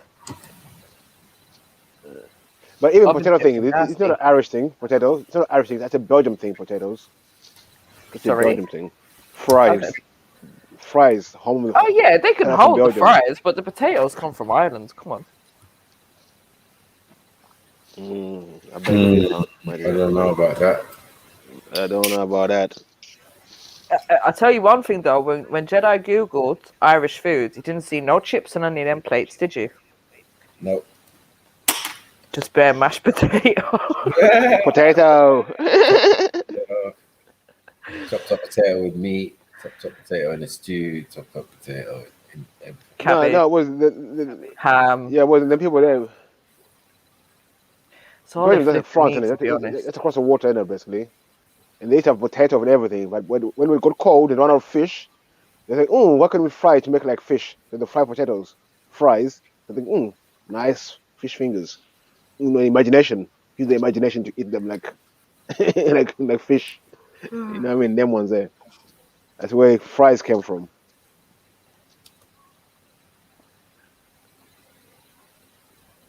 French fries. So where did obviously French fries is then just what the France's version. Yeah, probably. France and Belgium, the same thing. Same country. No. Belgium was Belgium's formed. in Brussels. Listen. Belgium is half French, half Germany after the war was formed. Brussels and Brussels sprouts. It's half French, half Germany. If you go to there, you see most of them are half of them speak French, the others speak German. Brussels sprouts and French fries. I'm done. So Eden Hazard speaks French, and Roman Lukaku. Them Belgium ones. True.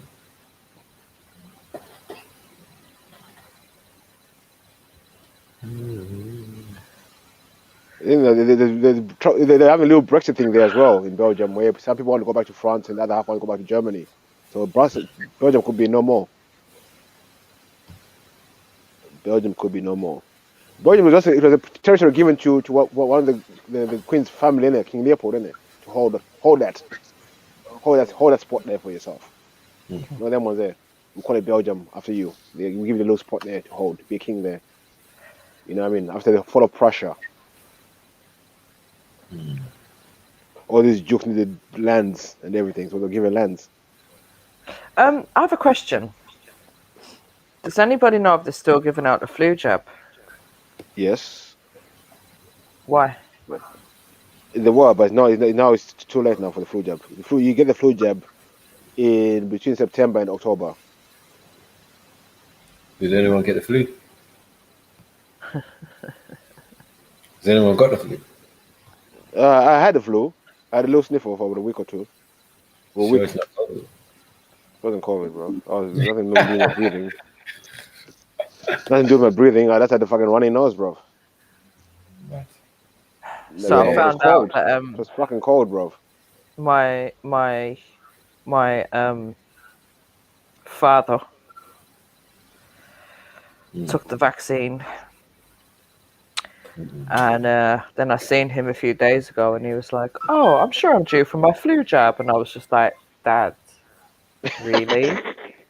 Bearing in mind, yeah, when he had the flu jab last year, February, he ended up in hospital with pneumonia just before the whole as the COVID-19 thing was starting.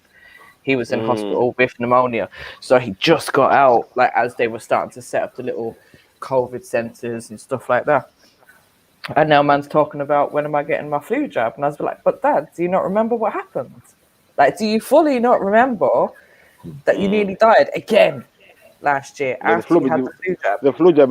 That's why they give to you in September, October, when the weather's quite good and everything before it gets really cold, because they're giving you the cold, isn't it? So if they give it to you in the mid of winter, you're gonna get fucking sick, proper, even die. I don't know why they give it in February for. I don't know why he's even taking it. He just listens to everything that they say and just goes with whatever they tell him. But he's not the only one, though. Listen, I know a lot of vaccines out there. Bruv, everyone I'm seeing now, I got the vaccine. I got the vaccine. I'm like, wow. Yeah, it's like a hot topic of conversation. Oh, when do you go for your second one? Yeah, when are you going? When am I going for what? Hold that talk there, bro. Before I punch you in the mouth. I'm like, when am I going for what? You're the guinea pig, innit? I want to see you in 5 years' time. 10 fingers. It's all good, innit? I'll tell you one thing. It reminds me how closed-minded people are, because, and I was thinking maybe I'm just spending too much time speaking to like-minded people, like particularly on the panel and that, because obviously a lot of us are of the same view. But then when I go out and about and I speak to other people, I'm like, whoa, like, what is wrong with you guys? It's like I'm talking to people from G-Block. For me, this is my safe space. This is my safe space. Because the world is a matter. Listen, the world is a matter. Like you're an alien in the world sometimes. I feel like an alien. Like I'm like what's going on? Like people understand what are people saying? Like I'm an alien. I'm an illegal alien. I mean, yesterday I went to pass a job. I got the bus, and the driver goes to me, mask. I said I'm exempt. I just jumped on the bus. I didn't even pay. I didn't even flash my oyster. Whether he pissed me off by asking me. So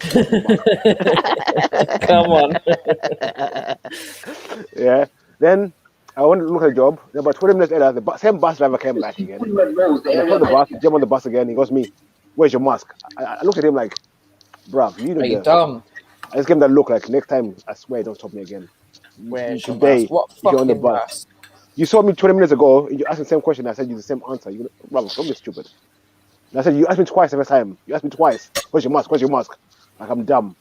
Idiot. Do you know the one I was concerned about recently was well, I'm not concerned about it, but I thought, what if they try it?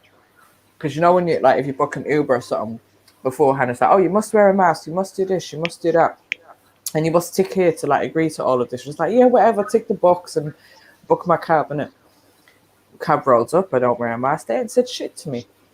Well, last week we had a little incident. No, after the movie night. Me, Zion, and Lex, we got the cab. He tried to put the mask thing in it. I'm not wearing it, but I refuse to wear mine. But I won't take you. It's our company procedure that we don't take no one who's not wearing a mask. I said, okay, okay then. But we still went anyway. I still didn't put on my mask on, and yeah, like an idiot guy, bro. They need to make money, so they're just gonna have to, or if they want to wear a mask and protect themselves, do that. But and then the other thing I noticed, they're keeping the windows open as well, because I said to the guy, "Oh, can I close the window?" But I do know the COVID particles. But I do know that with the restaurants opening and everything inside, they are trying to force the it's not legislation or law, but they can stop you from trading if you don't enforce the COVID license law. You understand? So you cannot operate your business if you don't enforce people having the COVID passport to come to your restaurant. You can only sell food outside, but you can't sell it inside. These small things like that. Even shisha, you have to do shisha now as well. You have to have the COVID passport thing. To have a festival, you have to have COVID passport rules. Otherwise, you can't have a festival. Anything gathering over 20 people or 30 people, it has to be the COVID passport law, if the rule enforced for the entry. So so not fucking about taking a vaccine, but for each go to certain places, you need the passport to go into certain venues. I'm like, okay, I'll be a loner. I'm right. I isolate. I'm good. No. Stupid. So yeah, One of my cousins in Ireland was saying she just got back from holiday. Bro, the borders are still being open, bro. It's all lies to tell us. They close the borders. Bro, people are flying in and out every day. Half of my family back home has either flown out in the last few weeks, or they're flying out soon. And they're all finding ways around it. And you know how they're I know a doing lot of it? people. They're flying back to Belfast airport, and then they're just driving down from Belfast. I know people who come back from the red list countries. How about that? Mm. Like, how did you come back? Because I flew in like normal. Like, really? Because yeah, this is all propaganda. All this, you're gonna be held and put in a hostel. It's all propaganda. Propaganda. Then if you're scared, you stay at home, innit? But if you're not scared, you'll be alright. All propaganda to get you scared, and most people buy it. So they use fear, innit? Like even like this thing about the finding of the mosques. How many people have been convicted of it? No one. 0.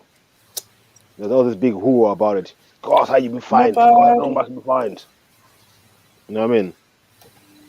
The people who are fined, when they caught, they just read out. So, all propaganda, fear tactics. Mm-hmm. We'll get them scared. We'll get them running. They don't do what they're gonna do.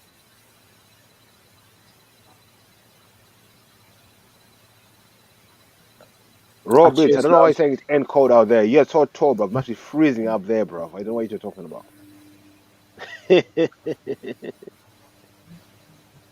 Innit, you're closer to the sun than anyone.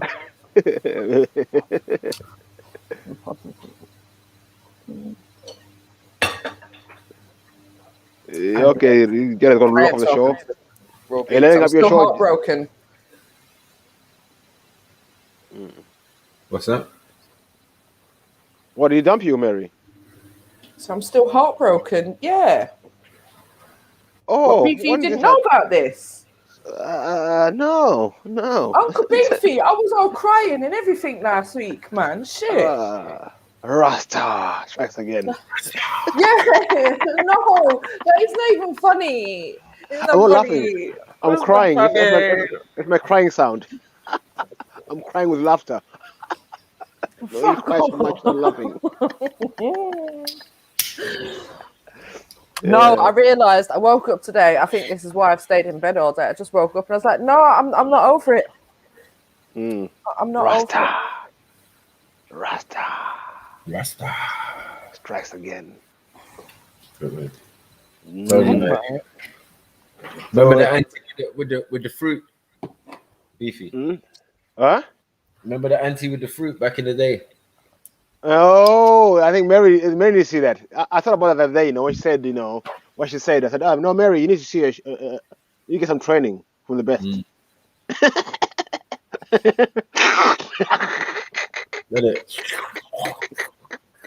Jada needs to find that video, bro. You need to find that video. That was a mazza.